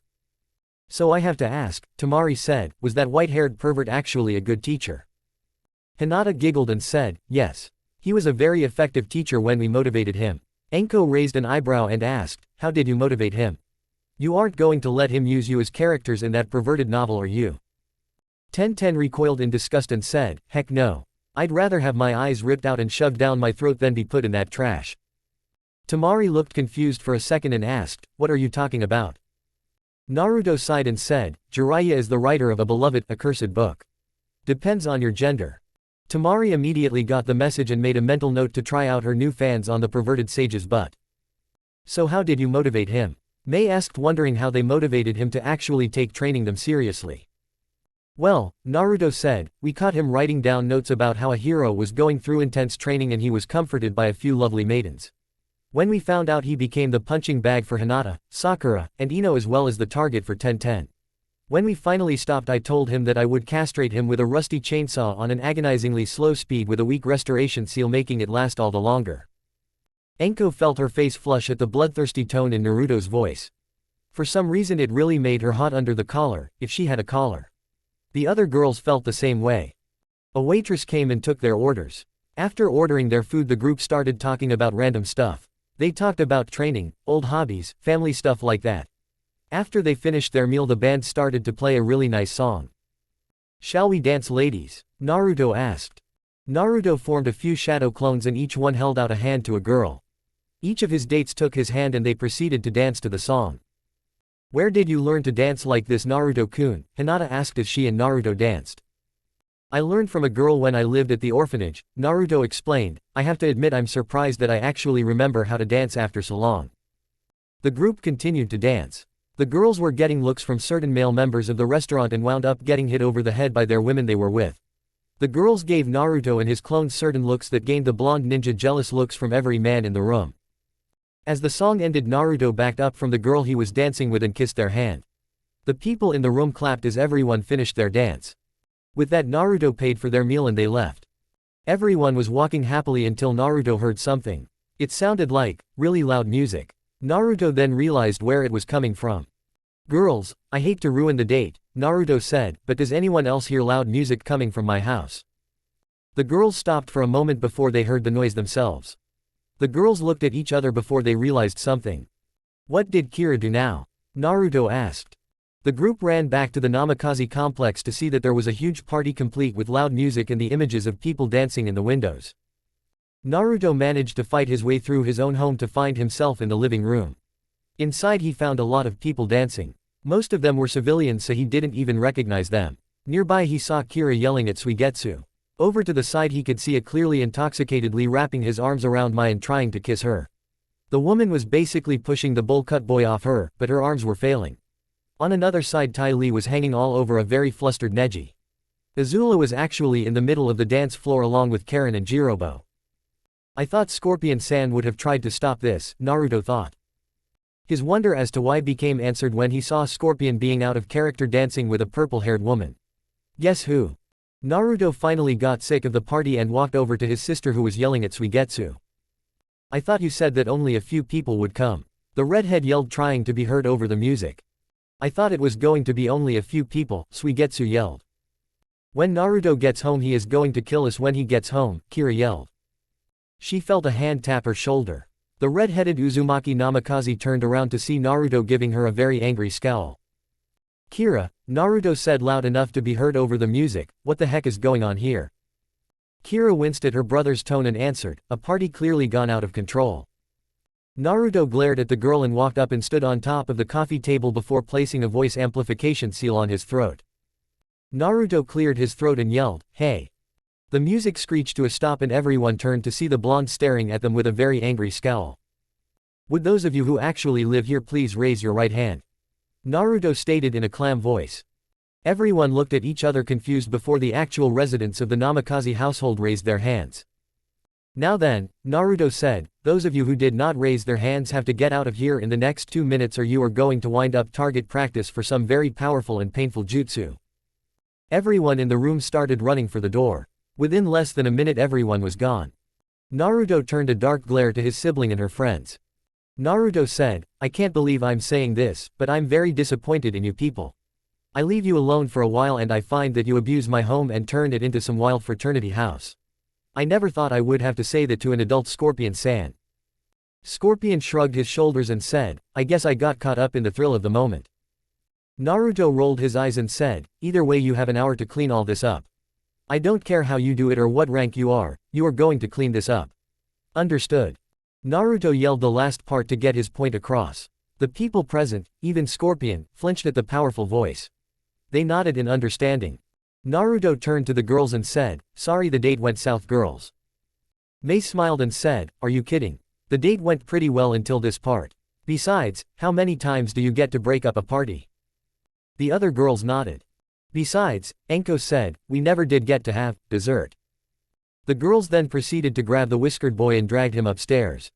The other residents of the house shook their heads and made mental notes to get earplugs tonight. Meanwhile, Pain stood before a kneeling figure. Around them were the remaining members of the Akatsuki. "Do you accept the mission of this organization?" Pain asked. "Yes," the figure answered. "Do you swear your loyalty to me?" Pain asked. "Yes," the figure answered. "Then rise," Pain ordered. The figure rose up to reveal a man in a blue outfit similar to Scorpion's only blue. One eye had a scar over it and it was a light blue color compared to the other one that was a dark blue. His arms looked like they were frostbitten as they were a frosty blue and a little bit of frosty mist came off of his arms. Welcome to the organization, Sub-Zero. Chapter 23, Calm Before the Storm. It had been a few weeks since the unexpected house party. While the party throwers were surprised they got off light, they soon found out that they weren't getting off as easy as they thought. What they didn't know was that was known as the ultimate prankster. Some of his pranks included fill all the Anbu uniforms with itching powder, putting a dead fish in the Inuzuka vents, covering the entire Hyuga compound in rainbow-colored paint, and finally painting graffiti all over the Hokage monument. How a boy no older than 6 and a dead last genin had been able to do that some people were still trying to figure out. Needless to say, everyone was then reminded of how Naruto had earned that title. First was Suigetsu. The water-using swordsman found himself with the bras of a lot of women. He didn't really mind at first until the women found out. Suigetsu found himself the victim of a beatdown from a lot of very skilled and very angry kunoichi. 2 of which included Shizune and Tsunade. It got even worse when their boyfriends showed up, especially when Kimimaro showed up, being out of the hospital, and beat the tar out of the boy for having Hana's underwear. Everyone was shocked, however, when Suigetsu found himself on the end of a beating from Kakashi, who was, in fact, dating Shizune, and Assume, who was dating Kurenai. Second was Jirobo. The bipolar boy was put under a genjutsu in public, making him dance like an idiot and become public laughing sensation. Though despite the embarrassment he did become a sensation with the kids on him being a giant and very funny. That was the only good part that came of it though. Then there was Karen. The girl was basically blasted with honey in the middle of public and was then basically pelted with a bunch of beehives. The girl was then seen running for her life through the village, being chased by a large cloud of insects. She would have tried using her chakra pulse move, but she was nervous in case they belonged to the Aburame. Kira woke up one day to find her hair had been dyed bright pink and had the words, "I love perverts," written on her forehead. The girl was, obviously, approached by perverts, but they were then beaten down rather viciously. The Sword Princess of Konoha was born. Mai found her entire room painted bright pink with bright and happy posters and really big stuffed animals. Even worse was that her clothes were all dyed the same color. Mai was basically scarred for life as she curled into a ball and rocked back and forth in a fetal position, muttering, "So much pink," over and over like some kind of mantra. Ty Lee was basically put in the exact opposite. Her room was painted gray with really depressing posters and dark-looking stuffed animal all over. Her clothes were dyed black and gray. She also had her skin makeup painted ashen gray and black nail polish on her fingertips. She said that her mana was really lowered by the stuff and she was in a constant depression. Kisame and Itachi, Well, they didn't have any problems because when they saw the party they quickly left so they wouldn't suffer the wrath of the Uzumaki Namikaze heir. Scorpion was attacked and knocked out in the middle of the afternoon. He woke up stripped down to his underwear, save for his mask, wrapped up in ninja wire, and suspended above the women's side of the hot springs as well as multiple Ika books. When he was cut down he was then beaten into the ground by some very pissed off women. Azula was given a card from a secret admirer. Though she wasn't big on the whole romance thing, she did find it nice. When she opened it she was hit with a glitter-filled rainbow-colored paint. All of which took hours for her clean out of her clothes. Meanwhile all of the civilians members that were in attendance to the party found themselves with either itching powder in their clothes, stink bombs pelting their business, or being hit buried under a great amount of garbage. Needless to say, by the time it was all over they all knew to never piss of Naruto again, for they knew the prankster king had returned. After a few days of nothing happening to them, everyone calmed down and stopped acting like they were going to be attacked. At the present time all the Konoha 12 now stood in the middle of the Godime's office. All except Naruto, who suddenly burst through the door. "Sorry I'm late," Naruto said, breathing hard. "And just where were you?" Tsunade asked. "I caught that old pervert that I call my godfather going through some of Mei's more private accessories," Naruto explained. Tsunade made a mental note to crush a certain part of Jiraiya's anatomy when this was over. "Now then," Tsunade said, "I've been going over a few things now. And I think it is high time that some of you got a long overdue reward." Tsunade then took out a scroll and there were multiple puffs of smoke. Everyone's eyes widened at the sight of multiple Chunin vests. "Congratulations members of Team 7, 8, 9 and 10, Tsunade said with a smile, "you are hereby given the rank of Chunin. I've also put in multiple considerations for the rank of Tokubetsu Jonin for each of you." Each member of the team took a vest that had their clan symbol on them. At the end of it Hinata noticed something. "Tsunade-sama," the Hyuga heiress asked, "you said each of us was getting a promotion." Suon smiled and said, "I did." The Boosty Cage took out another scrolls and unsealed a trench coat much like the one Naruto was, black with the kanji for Ultimate Swordsman on the back. On the left shoulder was the kanji for taijutsu and ninjutsu. On the right was the kanji for kenjutsu.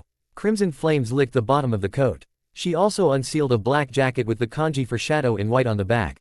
On the right shoulder was the kanji for tactician, also in white. "Naruto Uzumaki Namikaze, Shikamaru Nara," Suon said, "I hereby promote you to Tokubetsu Jonin. Though I'm sorry to say that your Jonin rank will have to wait for a while, since you may end up having to wait until the exams." Kira smiled and placed her hand on her little brother's shoulder. The others congratulated their comrades as well. "This calls for a celebration," Choji said, "all you can eat at the Akamiki barbecue." The others cheered and then stampeded out of the room. As they all left, Tsunade thought out loud, "I wonder when Naruto is going to notice what I left for him in the coat." Later at the Akamiki barbecue, the recently promoted Chunin and Tokubetsu Jonin sat at their reserved table patting their stomachs and sighing in relief. "Man," Naruto said, "I can't believe I forgot how good your family's cooking is, Choji." The Akamiki heir smiled slightly and said, "Thanks man." At that moment Itachi and Kisame sat down next to the group. "Hello Naruto," Itachi said, "how has your day been so far?" Naruto shrugged and said, "It started off good since I got to beat the crud out of my old sensei since he was going through some of Mei's stuff. How about you?" Itachi looked downcast and answered, "Not so good. Apparently my old fan club has gotten back together. I've been having to keep an eye open for any of the old members before I get kidnapped and have my bodily fluids drained out of me." Everyone flinched. "How about you Kisame?" The fish man shrugged and said, "I've been training with that Suigetsu kid. For a little runt he has quite a bit of skill. He's already mastered one of the 7 swords." While searching through Danzo's base, the Anbu actually found swords of the 7 swordsmen of the mist. Upon finding out, Suigetsu fell on hand and knee and begged Tsunade for them. After begging for 3 hours straight, the Boosty Cage finally relented. He also managed to get the Executioner's blade, Kubikiribocho, Zabuza's sword, the same way from Naruto. Kisame then went through with his word to train the boy. They had been teacher and student for about a week. "I got to admit," Naruto said, "that water-powered pervert does have skill when he puts his mind to it." The others nodded. It was at that moment Naruto noticed there was something in his coat pocket. He reached in and pulled out a new copy of the bingo book. "What is this supposed to be?" Naruto asked. Tenten recognized it and said, "That's the newest copy of the bingo book. It lists the abilities of all the powerful ninja in each village. It usually lists people who are missing nin, criminals, or just wanted by a country or village for some reason." Naruto looked at the book before he noticed that there were a few bookmarks. Naruto opened up the book and gasped. Hey guys, Naruto said shocked, we're in here. Everyone looked shocked and looked at Naruto. What does it say about us? Hinata asked, what does it say? Naruto then read the first bookmarked page. Shino Aburame. Alliance, Konoha. Alias, the Acid Beetle. Rank Chunin. Skills, the usual hive ability of the Aburame plus some insect formations that allow him to create different insects, acid jutsu, and can wield a battle chain usually wrapped around his torso. Weapon, battle chain with a weight on one end and a scythe blade on the other. Choji Akamaiki. Alliance, Konoha. Alias, the Lava Giant. Rank, Chunin. Skills, Earth, Fire and Lava Jutsu. Capable of incredible strength hand speed for someone his size. Weapons, large axe capable of transferring chakra. Defeats, multiple Anbu level opponents. Rank, B. Choji gained a proud smile as he heard that. Sakura Haruno. Alliance, Konoha. Alias, Konoha's Harpy, Element Archer. Rank, Chunin. Skills, Earth Jutsu, has strength that is close to being on par with Tsunade Senju, and able to launch arrows made up of wind, earth, fire, water, air, and chakra.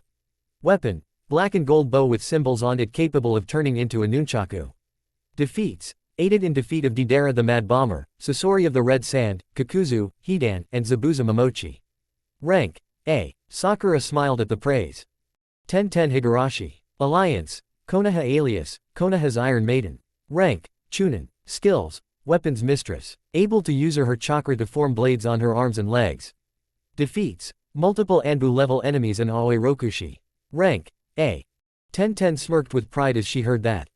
Hinata Hyuga. Alliance Konoha. Alias, Water Princess of the Hyuga. Rank, Chunin. Bloodline, Byakugan. Skills, able to perform Juken style with incredible precision and able to flush water chakra through opponents. Weapons, specialized pointed gloves. Defeats, multiple Anbu level opponents. Rank A. Hinata smiled proudly. Neji Hyuga. Alliance Konoha. Alias, Hyuga Swordsman. Rank, Chunin. Bloodline, Byakuga. Skills, able to perform Juken style with incredible precision. Adds earth chakra for breaking effect. Also has abilities in Kenjutsu. Weapons, Katana. Defeats, multiple Anbu level opponents. Rank, B. Neji smirked at that. Kiba Inuzuka and partner Akamaru. Alliance, Konoha. Alias, Black Wolf of Konoha. Rank, Chunin. Skills, powerful taijutsu fighter and fights in combination with his massive dog Akamaru. Able to transform into black and red werewolf and merge fire chakra with his attacks. Weapons, specialized clawed metal gloves. Defeats, multiple Anbu level opponents. Rank, B. Kiba gave a feral smirk and said, Akamaru is in there too. Sweet. Naruto turned to another page. Rock Lee. Alliance, Konoha. Alias, the Iron Boxer. Rank, Chunin. Skills, powerful taijutsu fighter under the tutelage of Might Guy. Weapons, a powerful pair of metal gauntlets with crystals in the knuckles and greaves. Defeats, multiple Anbu level opponents, Raiga of the Lightning Blade. Rank, A. Rock Lee gave his infamous smile that nearly blinded some of the others. Shikamaru Nara. Alliance, Konoha. Alias, Konoha's Necromancer. Rank, Tokubetsu Jonin. Skills, usual shadow jutsu used by the Nara clan plus shadow abilities not seen in the clan before. Weapon, a long jagged spear capable of enhancing shadow jutsu. Defeats, multiple Anbu level opponents. Rank, B. Shikamaru gave a proud smile before he fell asleep. He was woken up again by a sudden bash over the head by his girlfriend. Sasuke Uchiha. Alliance, Konoha. Alias, Red Eye Sasuke, Demon Eyes Sasuke. Rank, Chunin. Bloodline, Sharingan. Skills, Fire Jutsu, Lightning Jutsu, and a combination of both. Able to cast powerful genjutsu by looking into a person's eyes, Kenjutsu. Weapon, a katana capable of transferring lighting and fire chakra. Defeats, aided in the defeat of Zabuza Momochi, Deidara the Mad Bomber, Sasori of the Red Sand, Hidan and Kakuzu. Rank, A. Sasuke gave his trademark Uchiha smirk. Naruto Uzumaki Namikaze. Alliance, Konoha. Alias, Black Leg Naruto, Ultimate Swordsman. Rank, Tokubetsu Jonin. Skills, Lightning Jutsu, Fire Jutsu, Wind Jutsu, Water Jutsu, Earth Jutsu, Rasengan in enhanced versions, style that give him incredible kick strength, and a style that allows him to use up to 3 swords. Has been seen with the ability to grow 6 fox tails. Unknown if they can be used for combat. Jinchuriki of the Kyuubi no Kitsune. Weapons, a large amount of different swords with different powers. Defeats, Zabuza Momochi, Deidara the Mad Bomber, Sasori of the Red Sand, Gaara the Sand Menace, Orochimaru, Kabuto, and Danzo Shimura. Rank S. Naruto smiled slightly at the rank. Ino Yamanaka. Alliance, Konoha. Alias, Burning Mind Walker. Rank, Chunin. Skills, the Yamanaka Mind Jutsu, Incredible Strength, Fire Jutsu, and Kenjutsu involving a scythe. Weapon, a large red scythe that can transfer fire chakra. Defeats, multiple Anbu-level opponents. Rank, A. Kisame gave a shark-like grin and said, "Nice one kiddo." Being only 16 and having an S rank in the bingo book suite. Naruto nodded and then wondered, I wonder why Ba-chan put us in here. We aren't criminals. Itachi thought for a second. He then answered, maybe she wanted to show the world what this generation can do. This also may be to keep some of the more arrogant smaller village from trying anything. Everyone nodded in understanding. Itachi then turned to Sasuke and asked, little brother, there is something that has been bothering me. How can you have the Mangekyo Sharingan? Sasuke looked at the man and said, you can thank Naruto for that. We did a little diffing into Yuki while we were under Jiraiya's tutelage. We found that Yuki has a mutative effect on human DNA. We decided to test that theory out. Itachi raised an eyebrow and asked, you became a test subject. The youngest Uchiha shook his head no and said, actually it was member of Shino's hive we used after we convinced him. We used it on the bug and mutated it. When it went back into Shino's hive it mutated the rest of the hive. That is what gives Shino that insect formation. His bugs are able to transform into a different insect with a different ability. For example, fireflies explode while bees can drill through something.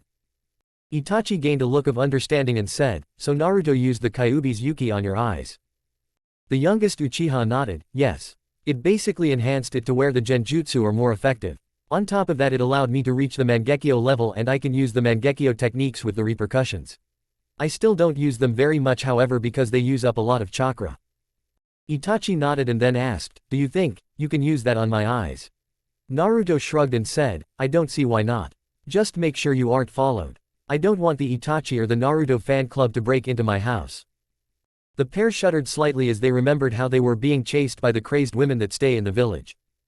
Meanwhile, a few miles from Konoha a good deal of figures walked through forest. Upon closer inspection the figures are revealed to be the Akatsuki. When are we going to get there? Deidara complained. We get there when we get there. Konoha yelled, losing her patience with the blonde-haired man. Why can't we just send Zetsu to eat the guys? Deidara asked. No, Pain answered, I plan on making those two traitors suffer.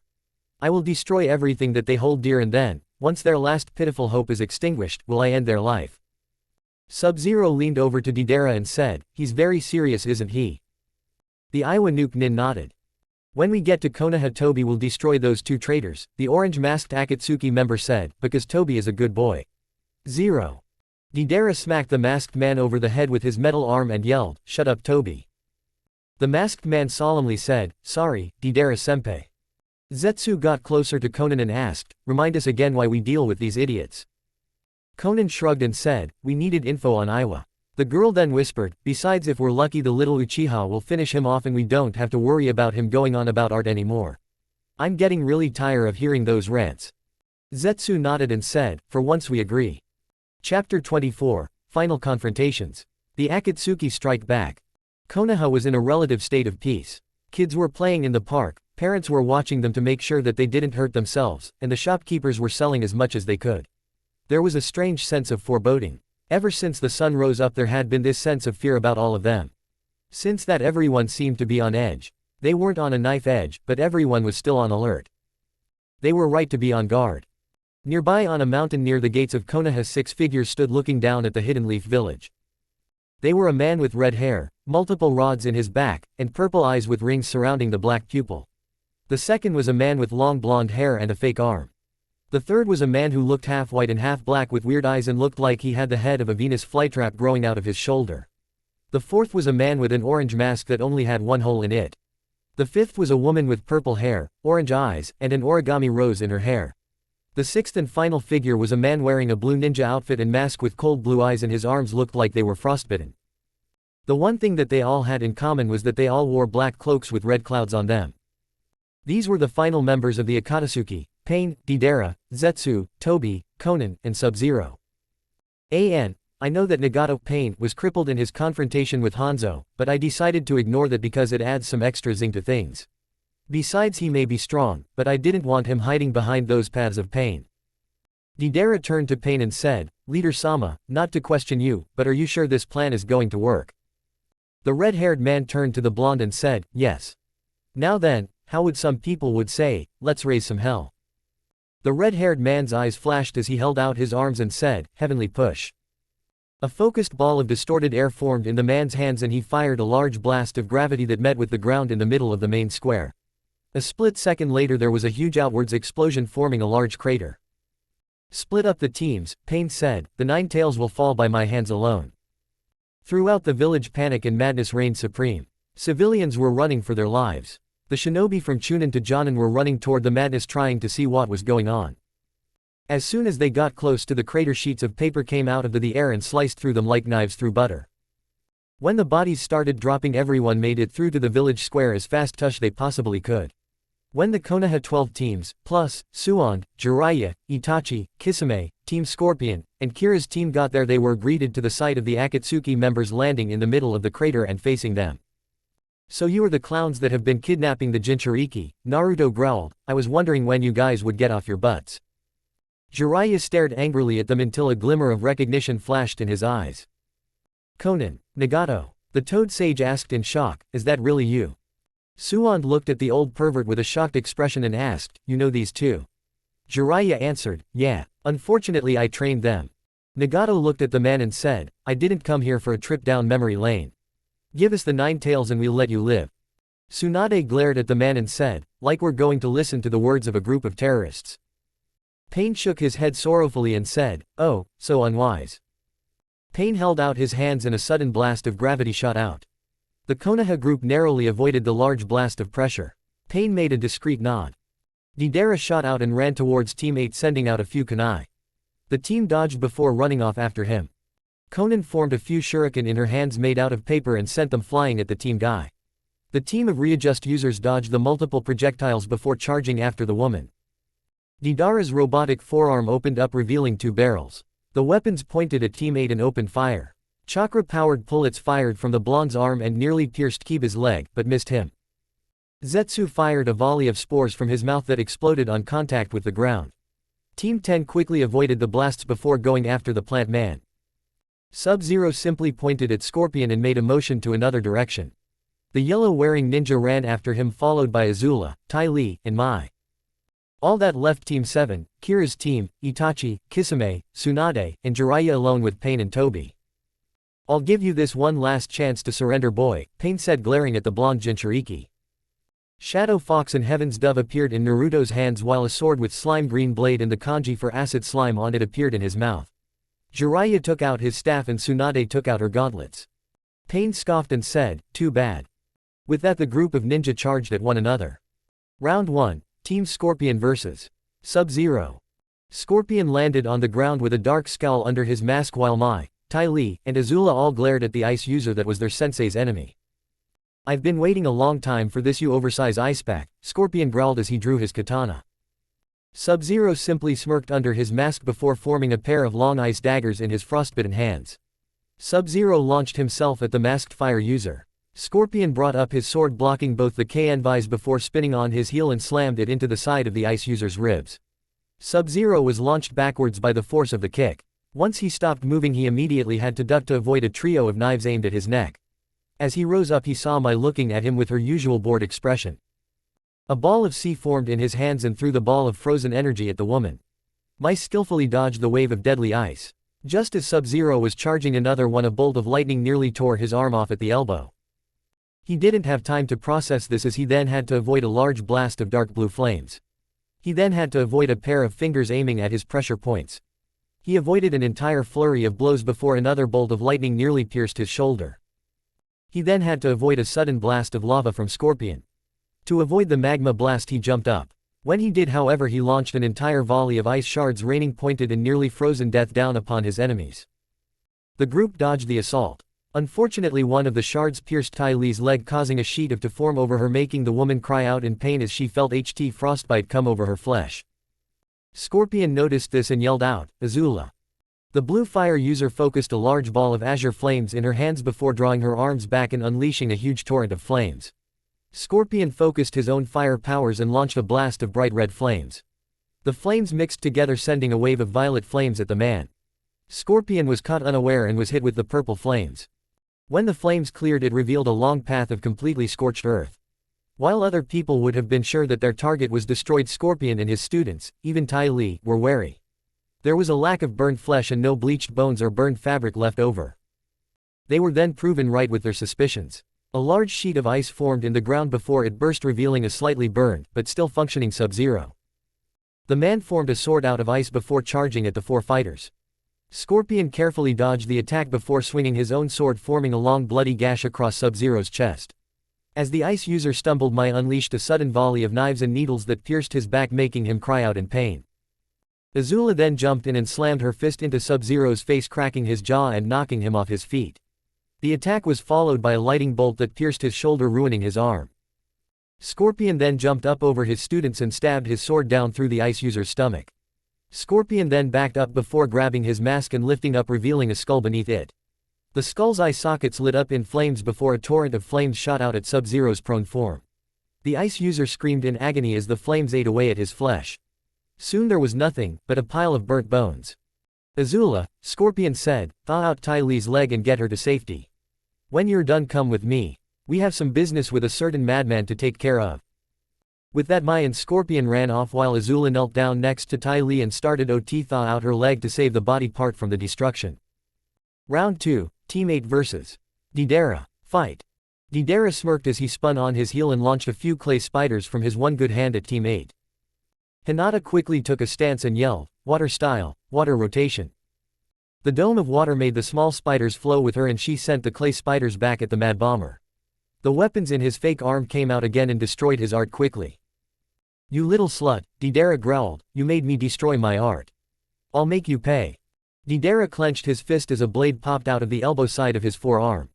The man charged angrily at Hinata, intent of killing her for destroying his art. Hinata used her natural flexibility and dodged each swing and stab in a fluid-like motion. When he tried to slash at her horizontally, the Hyuga heiress jumped over him before sending a strong kick to his back, making the Mad Bomber stumble. He was then the victim of a pair of claws slicing his chest from Kiba and Akamaru. He was then aware of a chain wrapping around his throat. He was then pulled from his spot into the air and slammed hard into the ground viciously. The Mad Bomber was then thrown into the air. Just as the pain was done registering into his mind, the sound of a violin being played reached his ears. Deidara looked down to see Kurenai playing a song on her violin. Ninja art, thunder song. Kurenai fired a bolt of lightning from the violin strings. The man cried out in pain as lightning surged through his body. The man fell to the ground and crashed hard. From the small crater that formed, Deidara rose up, twitching slightly from all the electricity running through his system. He glared angrily at the group of teens and yelled, "You are going to pay for that, you brats." He held out his hands and a slot opened up on his fake arm. He held out his arms and growled, "C2." Clay flowed from the real and fake mouths and formed a large clay dragon that glared angrily at the Konoha team. Deidara jumped on the dragon's back and flew upwards. "Fire!" Deidara roared. The dragon's mouth opened and fired a bunch of clay dolls. Each one impacted the ground and exploded with a ton of force. The ground, and some nearby buildings were destroyed in the onslaught. "Evasive action," Kurenai yelled. The bombardment lasted for at least 2 minutes before the firing finally stopped. Deidara stood atop his dragon with a smirk. There was a brief moment of silence. Insect formation, firefly, explode. The massive swarm of fireflies flew up from the cloud of dust and swarmed around the dragon's face and wings. The bugs exploded with tremendous force, shattering the clay wings and destroying the head. The rest of the dragons promptly started to crack and then shattered to pieces. Deidara was smart enough to focus the chakra he had into his legs and managed to withstand the impact on the ground. Unfortunately, he was in the middle of the smoke and couldn't see what was going on. Acid style, acid stream. A steam of green acid shot out from Deidara's right, boiling the fake arm he had. He cried out in shock as the fake metallic limb fell to the ground. He was then caught by surprise when a large black werewolf with what looked like a messed up arm shot out from the smoke in front of him and slashed him over his chest. His pained cries intensified when the wolf's fangs burst into flames and sank into his shoulder. Before tearing off the only other arm he had before being the victim of a punt kick to the slash mark across his chest. Suddenly Hinata, in dusted and torn clothes, burst from the smoke to the left with her Byakugan blazing furiously. Water style, 128 defending palms. The woman swung out her arms striking the man with a swing of water-enhanced Juken strikes that smashed the man's chest. She called out each number with each impact. Then when she took a step back with her arms tucked in. Twin water serpents. Water flowed around her hands and a pair of serpent heads appeared in Hinata's hands before her arms shot out and slammed into the mad bomber's chest, knocking him backwards and into the wall of a shop. When the man's vision cleared, he found himself with a scythe blade stabbed in his side and a chain wrapped around chest and legs keeping him in place. He then heard what sounded like a violin playing. He looked to see Kurenai standing across from him. Shino, Kiba Wolf, Hinata, were going through hand signs while fire was building up on the strings to Kurenai's violin. They all cried out their attacks. Hinata, Water Style, Hydro Blast. Kiba, Flaming Howl. Shino, Insect Formation, Ant, Eat. Kurenai, Scorch Solo. Kiba Wolf fired a large blast of flames from his mouth feel howling and Kurenai fired white-hot flames from her instrument. The flames scorched the man's skin making him howl in agony. Hinata's water jutsu smashed into him with incredible force knocking him into the store he was pressed against, and putting out the fire. If Deidara had arms he probably would be clutching his ribs that were now broken, and he also had 2nd to 3rd degree burns. At that moment larger than normal ants marched out of Shino's pants and marched over to Deidara. The man cried out in pain as his scorched flesh was eaten off of him while he was still alive. "We should go," Shino said, "the ants will take care of him." They all ran off toward the main fight going on. In a few minutes the ants marched out of the store leaving a pile of slightly blood-stained bones. Round 3, Team Guy vs. Conan. Sorry Conan fans. If you want skip to the next round. Conan sent out a few sheets of razor shaper paper intent of bisecting her enemies.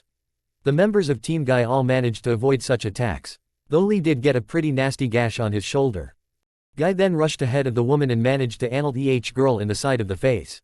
The woman caught herself and sent out a few more sheets of paper. 1010 then noticed that there were a few paper bombs among the sheets. Hit the deck. Neji immediately jumped in the air and said, "Earth style, Great Stone Rotation." The Hyuga member then spun around like a top forming a dome of chakra around his team. A few stones rose up and stopped the paper pieces at random and finally some of the ones that had paper bombs. The rocks were then sent flying back at Conan. The orange-eyed woman dodged the boulders before they hit the ground and the rocks exploded. One however got close and when it went boom and disoriented her temporarily. Guy and Lee unleashed their gauntlets and greaves before getting into their respective stance. Lee charged at her with his arm cocked back, and threw a punch white twisting his arm. Rifle. The metal and diamond-enhanced fists met Conan's stomach making the woman double over in pain. Lee then brought up his leg. Stamp. The young boy's taijutsu move HTI the woman's head except the female Akatsuki woman burst into paper pieces and flew around before reforming behind Lee.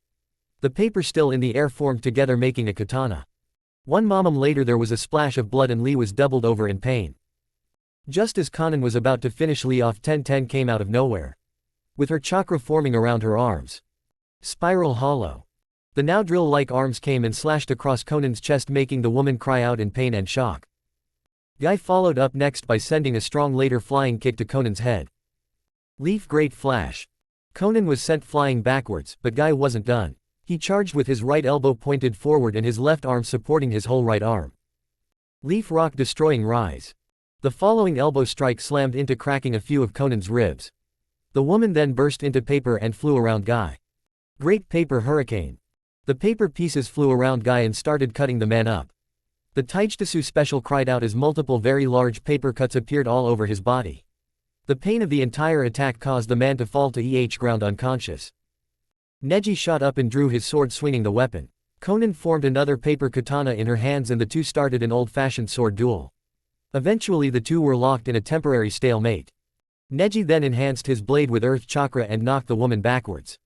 He ran forward and stabbed his blade while it was pulsing with his chakra. Great Juken. The large blade came close to piercing the paper woman, but she simply moved to the left to avoid the strike. However she didn't expect Neji to shoot out his elbow and knocked Conan away from him. Neji then quickly put his blade back in the sheath before he focused his chakra before tucking his arms in. Earth Style. Bullhorn Smash. A jagged object that resembled bullhorns appeared in Neji's hands and he thrust them both forward knocking Conan backwards and off her feet before she caught herself. The woman then launched herself forward and slammed her left arm into Neji's jaw and then knocked him off his feet. Then formed a few paper pieces and sent them flying at him. Neji cried out as his skin was cut and he fell to the ground in pain. Tenten flew at Konan with her arm extended and swung her arm. Atomic Sparkler. Konan managed to dodge the attack, but a large tree that she was standing in front of was slashed right through the middle. Some of the paper around them formed shuriken and flew at Tenten. The woman jumped backwards to avoid it. Tenten then pulled out a scroll and said, "Iron Hailstorm." A great deal of metal spiked balls form all around her in puffs of smoke. Using barely detectable strings of wire she sent the balls at Konan who skillfully dodged them. Tenten then whipped the scroll around and a very large one appeared above her. Tenten threw it and it almost crushed Konan. Luckily for her, Konan managed to burst into paper and avoid being crushed. Tenten rushed at Konan with her chakra-forming claws on her hands. Sparkling Daisy. Konan quickly formed a pair of swords in her hands to block the attack. Good thing too, because almost as soon as the attack was done the large iron ball behind her were suddenly slashed in the same direction of Tenten's fingers. Konan threw up a leg and kicked Tenten in the chin and suddenly launched herself at Tenten, unleashing a swift and brutal combo that knocked the weapon mistress off her feet and onto the ground. The paper-using woman walked over to the downed ninja and formed a paper mace with a large axe blade on the end of it. As she approached, the downed ninja growl got her attention. She turned to see Lee getting up while glaring at her with his big bug-like eyes. "You will not harm my teammates," Lee scowled. "And what are you going to do about it?" Konan asked. Lee simply reached into his pocket. He pulled out what looked a red and black pill. He popped it into his mouth. Lee groaned as if he was being strained. His skin took on a dark pink, almost red tone, and what looked like steam was leaking out of his pores. A smirk came over Lee's face and he said, "This is my ultimate fighting technique. The ultimate power-up. My second gear." Meanwhile, in some alternate dimension. Achoo.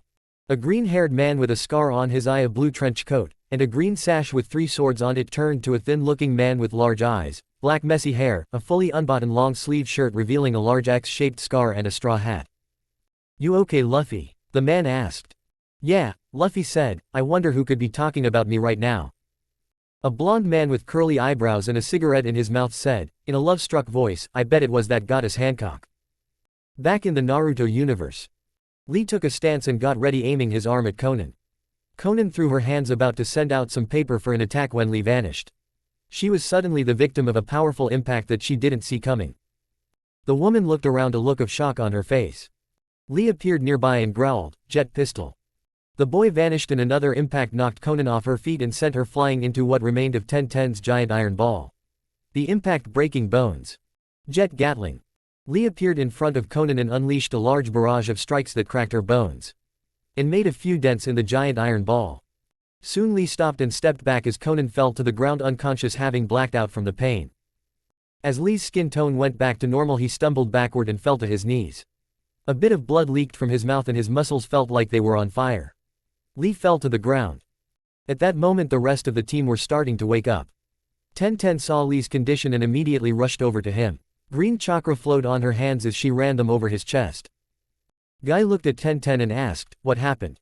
Tenten said, "While training, Lee got this special idea for his fighting. We found that his chakra can be manipulated internally due to his condition. He was able to flush it through his body and use it to increase his speed, strength and the amount of damage he can take. To use it though, he has to take this spill that pushes his already strained chakra coils to their limit, and using it too long could ruin what small amount of the chakra coils he has, ruin his muscles, or make his heart give out if he uses it for too long." At that moment Anbu came out. One with a rabbit mask knelt down next to Lee and started using her chakra to heal him. His apparent captain, an Anbu with a wolf mask, said, "Go the main square. Nameka's-san and the others are fighting that Pain and Toby guy. They may be strong, but I don't think the fight is going their way." Round 4, Team 10 vs. Zetsu. Fire style, Fire Blast. Choji fired a large plume of flames at the retreating Zetsu. The plant man turned around and his left arm was completely burned off. The arm rippled a bit and a new arm burst from the shoulder with a smirk. "You will have to do better than that," Zetsu said with a smile on his face. "Faces. This guy is a grammar nightmare." Ino shot herself forward, taking her scythe out and swinging the fire-infused weapon. Zetsu dodged each swing before taking a deep breath and firing blast of water from the white half and earth from the black half. The woman threw herself back and managed to avoid the sudden shot. Choji jumped over the woman and brought his axe down while coating it with earth chakra. The attack split Zetsu right down the middle. Got him, Choji said with a smirk. His smirk would have continued, but the two halves now stood upright and formed the other half of the body only with barely any attention made to detail. You'll have to do better than that, White Zetsu started. You'll have to do better than that, Black Zetsu finished. Shikamaru made himself known by launching himself at Zetsu and almost stabbed the black spear into the man's head. Black Zetsu dodged the attack and wound up nearly getting sliced by Asuma's wind-infused trench knives. White Zetsu was currently dodging powerful punches from Choji and the occasional side swing from Ino. White Zetsu was narrowly avoiding the flaming blades and earth-enhanced punches. Ino finally cartwheeled over Choji and slammed a chakra-enhanced kick into the creature's face. Ino then took out a quick scroll and 2 bouquets of roses appeared in her hands. Choji looked at them and knew what was going to happen. Choji slammed his axe into the ground, sending a miniature quake in White Zetsu's direction. The quake didn't hurt he plant man, but the quake disoriented him. Ino then called out, Yamanaka's secret technique, Rose Petal Storm.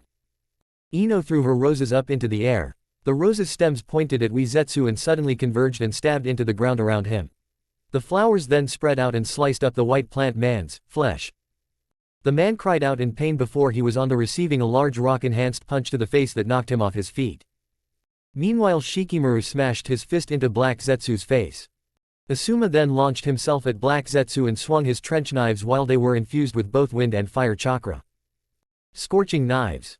The superheated blades tore through the pant man's skin. Shikamaru then jumped up and growled, Shadow Spear Assault. The barrage of shadow spears poked large holes in Black Zetsu's chest, missing his heart, but hurting him greatly. The black and white halves then hit each other, they fused again. Punch it, Choji, Azuam yelled. Choji formed rock boxing gloves and then activated his expansion jutsu to turn himself into a colossus. The giant stone fists then came down and smashed the two halves into the ground, picking up a lot of dust. Then a MS-all explosion went off right where Zetsu was. Choji backed up, clutching his arm in pain. The skin horribly burned. Zetsu was still alive in the crater. The man then exhaled, releasing what resembled gold dust into the air. Shikamaru formed shadows on his spear and Ino activated the flames on her spear. Asuma lit fire to his trench knives on fire and formed a one-handed hand sign. Shikamaru, Ino, shadow, fire fusion, black fire waves. Asuma, spiral fire drills. Asuma fired a large balls of spiral wind from his mouth over the flames of his knives, picking up the flames and turning into blue fire balls. Shikamaru and Ino swung their weapons, sending a wave of black fire towards the downed Zetsu. The resulting explosion of flames destroyed Zetsu while he was in the crater. A few seconds later the flames cleared, revealing a large pile of ashes. At that moment Team 10 started to feel sick. They then fell over and collapsed on the ground. A group of Anbu insistent on helping the team found them. A few medical nin ran up and performed a diagnostic jutsu. They have spores in their systems, the woman yelled. Get them to the shelter and start purging their systems. Also get somebody to look at the Akamaki's hand. Final round, Team 7 and Co. vs. Pain. Things were not going well for Naruto as they were for some of the others. Things had not been going well for them since the beginning. Team 7 plus Jiraiya had tried attacking Pain directly. That didn't go well as Pain, despite his appearance, was much stronger than he looked. The man managed to wrestle off Sasuke's Chidori, block a punch from Sakura with no damage, shrug off one of Naruto's Notoryu techniques, and stop Jiraiya's Rasengan. Itachi used his revitalized Sharingan to use the Susanoo, but the chakra being was actually absorbed into the man's body. Kisame didn't even make a dent in him when Pain's arm morphed into some kind of shield. Kira's team and Suand weren't having much luck either. Despite Toby apparently being an idiot saying that he was a good boy, he was quite strong. They learned the hard way that the man had a Sharingan eye behind his mask and he could turn intangible for an extended period of time. Things got even worse when Pain summoned a body with multiple nose piercing and spiky orange hair. This body apparently had Nagato's powers over gravity and was much faster. Jiraiya was currently pinned down by the new body and everyone else was not faring well themselves. I don't care how powerful you are, Naruto growled, you won't bring Konoha down. The Oregon L. Pain smirked and said, Oh Naruto, who said I was simply trying to destroy Konoha? At that moment there was a huge puff of smoke from behind the mad terrorist. A huge statue with multiple eyes on it was standing when the smoke cleared. Naruto recognized something else. 8 of the statue's 9 eyes were open. Naruto felt fear grip his heart. His fear increased when he saw 5 figures standing on the statue. One was a man who was completely bald with multiple face piercing on his cheeks, nose and forehead. The second was tall man with long orange hair and piercing in his cheeks and a bridge one going through his nose. The third was a woman with orange hair done in a long ponytail with piercing in her lower jaw, right below her eyes, and right between her eyes. The fourth was a man with slicked back orange hair and piercing in his cheeks, nose, and lower lip. The fifth and final figure was a man with orange hair that was spikier than the first man Pain summoned with piercing in the shape of an upside-down V on his face with pointed ones pointed out through his ears. The figures then dropped multiple corpses drawn on the ground at the group's feet. Yugito, Kurabi, Han, and Roshi. Behold, Pain said, my 6 paths of pain, the Asura path, the human path, the animal path, the Preta path, and the Naraka path. You've already met the Diva path. Naruto looked down at his fallen fellow Jinchuriki. Naruto then threw back his head and roared in fury. He charged intent on ripping Pain in half. Unfortunately Tobi appeared in front of Naruto and slammed his staff into the young Jonin's face. Naruto hit the ground rolling. The Asura path then jumped in the air and shot multiple mechanical devices from his arms and chest. The devices wrapped around Naruto's comrades and suppressed their chakra. As Naruto tried to get up, the original Pain shot out rods from his hands, pinning Naruto to the ground. Now then, Pain said, it is time to end this. Jiraiya rose up with the chakra-suppressing device still wrapped around him. Get your hands, the Toad Sage growled, off my godson. The man charged at Pain. The man simply raised his arm and a rod shot out and pierced the Toad Sage's heart.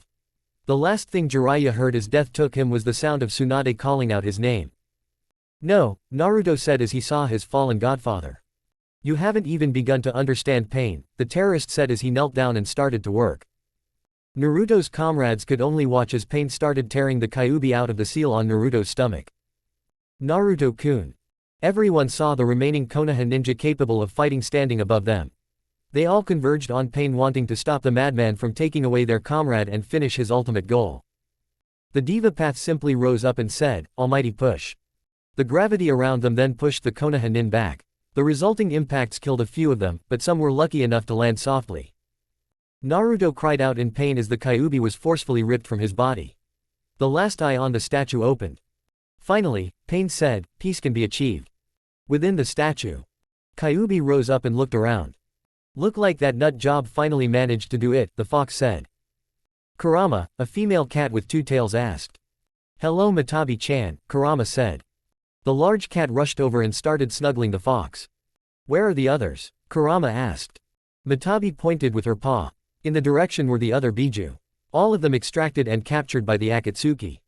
So this is what's become of us, the Sanbi, Isobu, said, the 9 of us used for a madman's master plan. Kurama approached the group and said, what is wrong with all of you? The rest of the Biju looked at the strongest of them all. We get captured by some freak with the so-called eyes of a god and we just give up. Kyuubi asked, we are the Biju forces of nature. We were not meant to be controlled. The Yonbi, Son Goku said, even if we did escape Kurama, that maniac would just hunt us all down and do it again. Kyuubi nodded and said, I know. Which is why I think it's time we stop running and finally do what we should have done a long time ago. The other Biju looked shocked at the declaration of the fox. The Hachibi, Gyuki, asked, are you suggesting that it is time for the Jubi to rise again? Kurama nodded and said, yes Gyuki. The others all looked at each other before the 7 Tails Chome said, well, we got nothing to lose. Our hosts are dead. Besides, I want to see that nut job get squashed like a bug. The Biju all faced each other and they started to glow with chakra. Then they burst in a show of bright light. Then a pair of pitch black eyes opened up and a dark smile followed by a terrifying roar filled the air. In the real world, Pain smirked at the removal was nearly complete. He was about to have his dream of peace finally fulfilled. Meanwhile, Tobi had a large smile under his mask. Through the single eye hole of his mask you could see his Sharingan eye twinkling with glee and almost greed. At that moment the statue that the Biju were sealed and started to rumble. Everyone stared in shock. Then the statue burst open and white chakra poured out. As the chakra rose into he air, the sky darkened and thunder crashed. An immense bloodlust filled the air and a tremendous roar hit everyone's ears.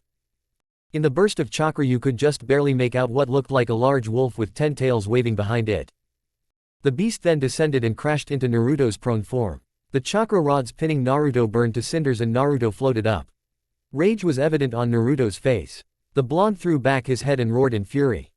Out of the boy's back the blade sealed in him appeared. The white chakra that surrounded Naruto now flowed around him. The sets then merged together. When the merging was over, 3 katana stood ready. One was pure white and had 3 kanji on it, angel, heaven, light, as well as a hand guard that resembled a curved blade. One was pure black and had 3 kanji on it as well: demon, hell, darkness.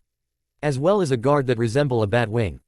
The last one was more of a dark red with the kanji for apocalypse, destruction, and mayhem on it. As well as a guard that resembled a dragon's head. The 3 blades flew down to Naruto. The 3 blades now held by Naruto in a typical Santoryu stance.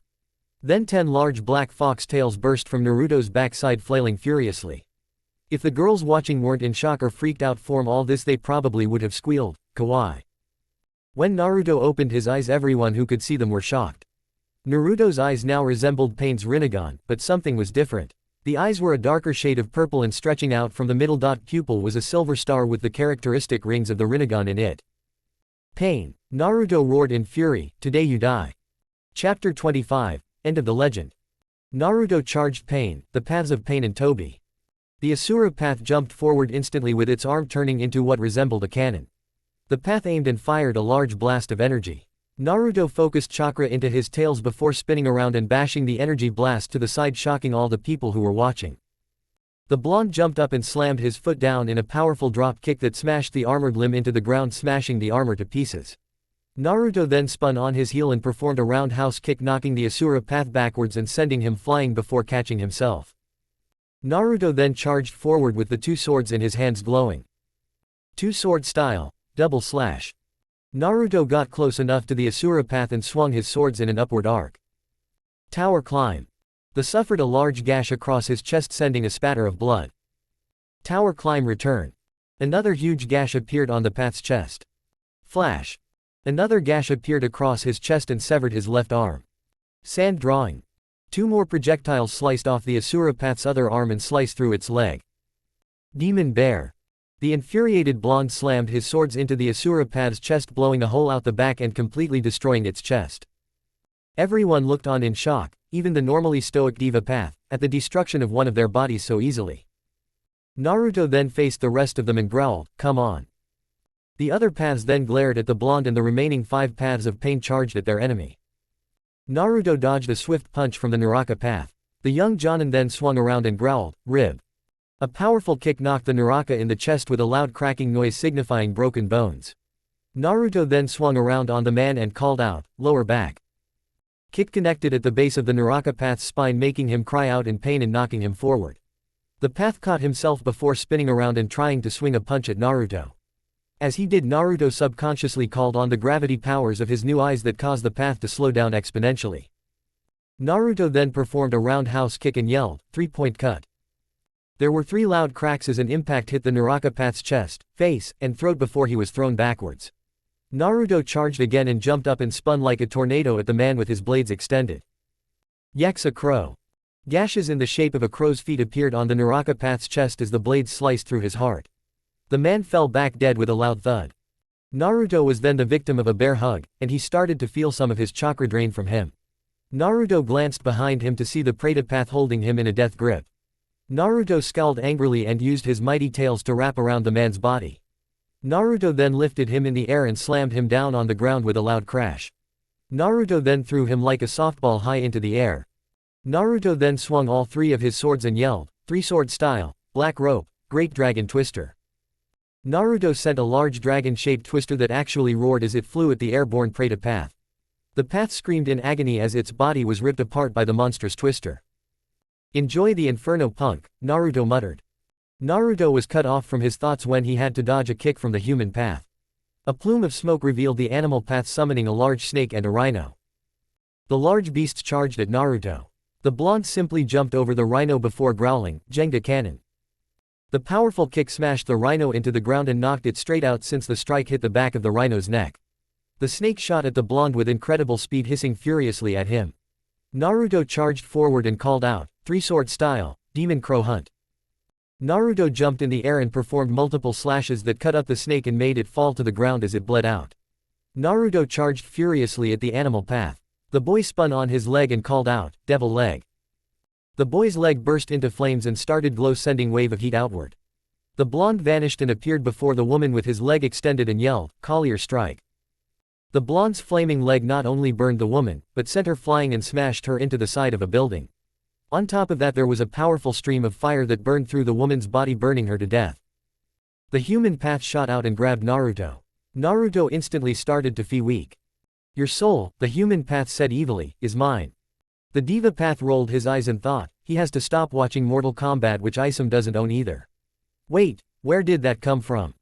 As the human path started to pull out Naruto's soul, the chakra he had flashed white, a loud howl reached everyone's ears.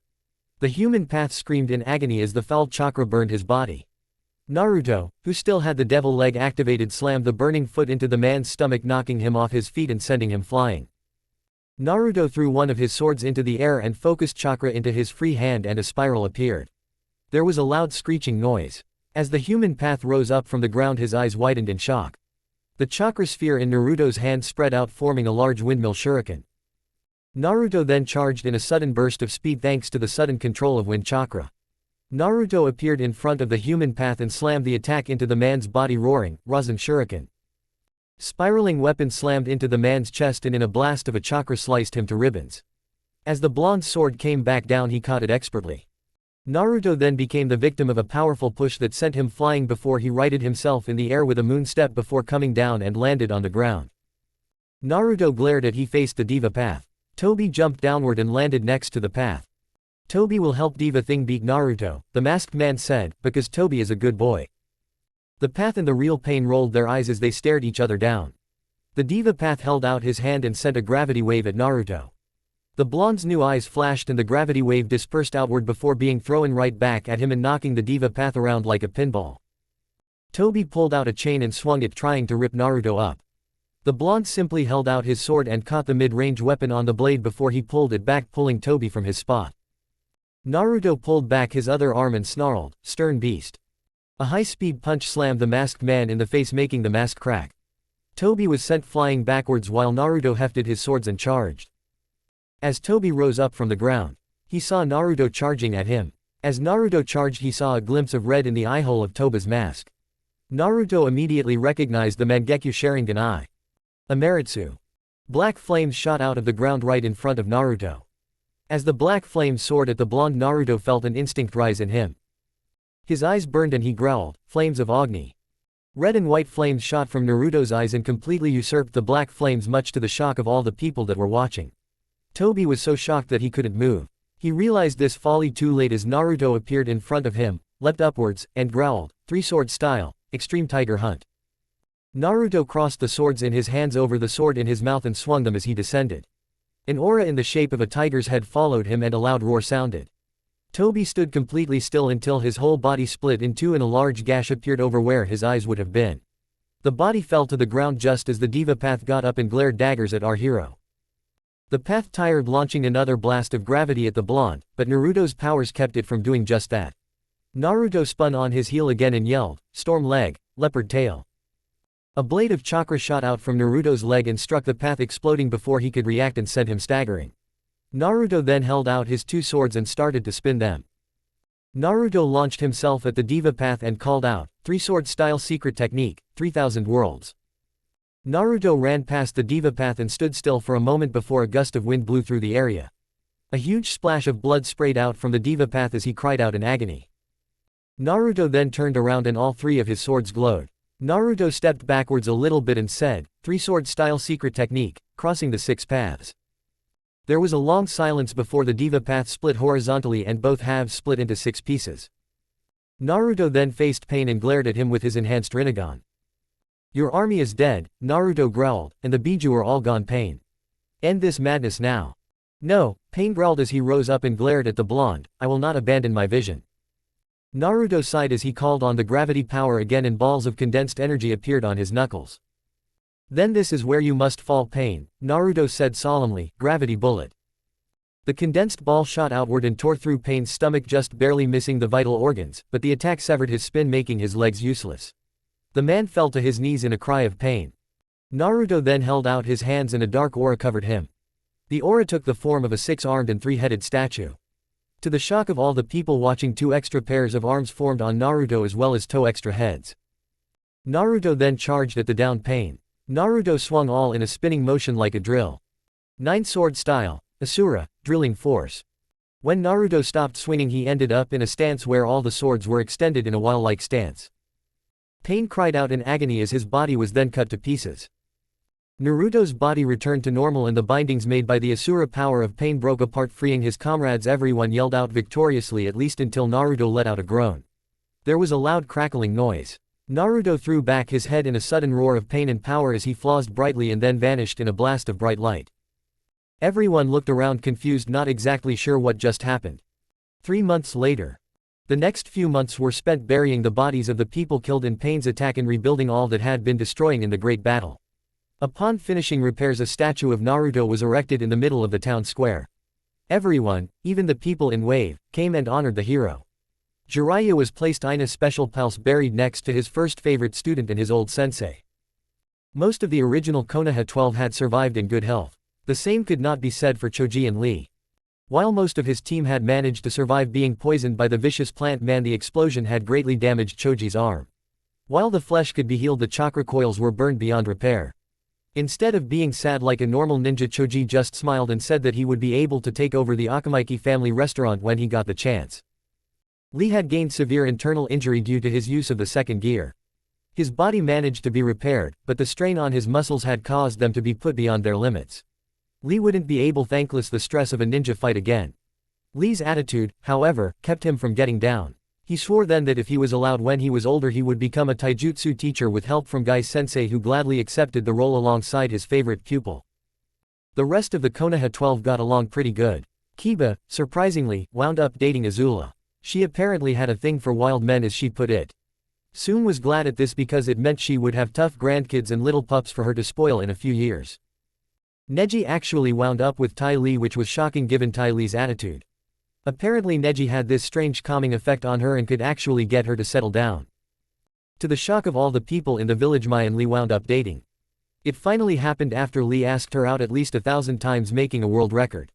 Mai finally said yes so that he would leave her alone. To her, and everyone else's great shock, Lee was actually quite the romantic. On the date lost his loud personality and because actually quite the charmer. Some girls were actually jealous because it turns out Lee was quite the romantic. Kira wound up Jirobo, who had a much easier time controlling his wild side, as he called it. Karen wound up dating Suigetsu. Though it took a while since she had to be some of the boys' perverted tendencies out of him. Shizune and Kakashi got married a month later, followed by Kurenai and Asuma. Uruka wound up getting Ayame pregnant and was promptly chased around town by the woman's father wielding a freakishly large butcher knife and a frying pan.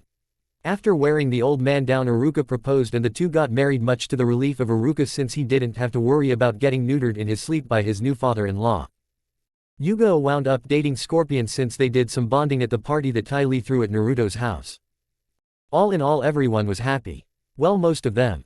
Hinata, Mei, Tenten, Tamari, and Anko were all in a pretty major funk. A few days after Naruto disappeared, Tsunade sent out Anbu to find the boy. She even got help from the other nations since Naruto helped unite them in a sense. Nobody found anything all over the nations. It was like the blonde had just disappeared off the face of the earth. A few people tried to approach the girls and try to comfort them. In other words, they were trying to get them into the sack. Own man even went so far as to proclaim the best way to honor their lost love was to move on. The man was then the victim of a Juken strike to the nuts. We now join Hinata and her friends asleep in the Namikaze manor. Hinata was currently having reoccurring dream about her and Naruto's wedding day. How she thought it would all go out. Just as she was about to kiss her groom, everything went black. The woman looked around and was surprised to see Anko, Tenten, Tamari, and Mei there with her. What's going on? Anko asked, clearly nervous and wishing she had her swords with her. I don't know, Mei said, but I go at funny feeling. The sound of footsteps reached their ears. They girls spun around and saw 3 figures standing above them. 2 were girls, 1 was a man. The man was tall with pale skin and long white hair. He wore a traditional samurai outfit with a long dagger in his right hand. The first woman stood as tall as the man with a long white kimono with star and diamond patterns adorning it.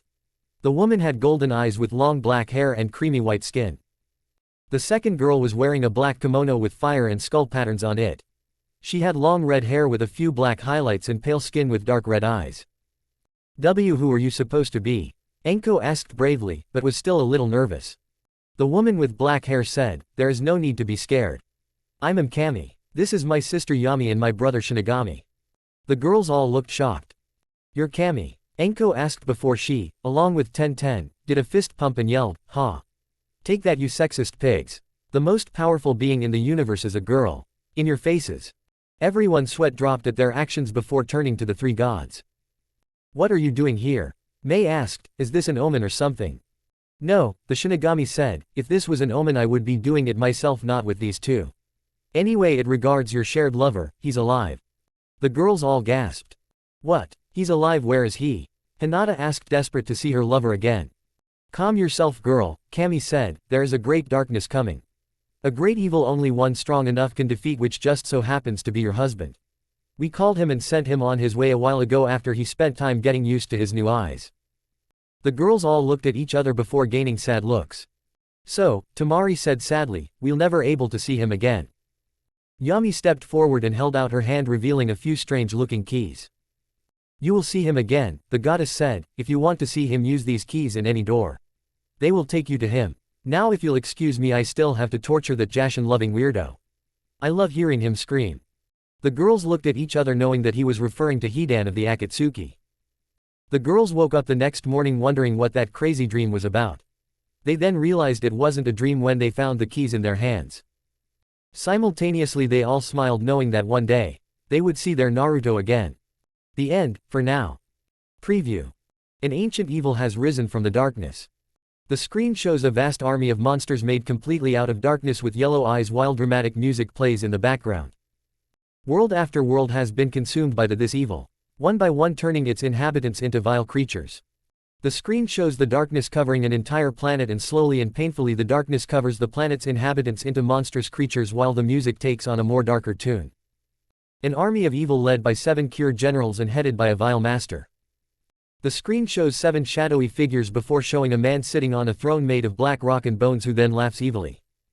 Now one man stands against this darkness, the greatest hero of all time. The screen shows a man in a hood before he pulls it back, revealing Naruto. The blonde smirks at the reader and asked, "Who did you expect, Goku? He's back." The screen shows Naruto charging in at the army with his swords drawn and at the ready. He was able to save his world from destruction. But can Naruto Uzumaki save the world from eternal darkness? The screen shows Naruto slaughtering the dark creatures before coming to face a large monolith of a monster that roars. Naruto glares before white chakra covers him and his enhanced Rinnegan eyes flash. "Come on," the blonde yells as he jumps up with his eyes flashing as the monolith swings a powerful punch. Just as the monolith's fist is about to hit, there was another flash revealing the title of the story movie.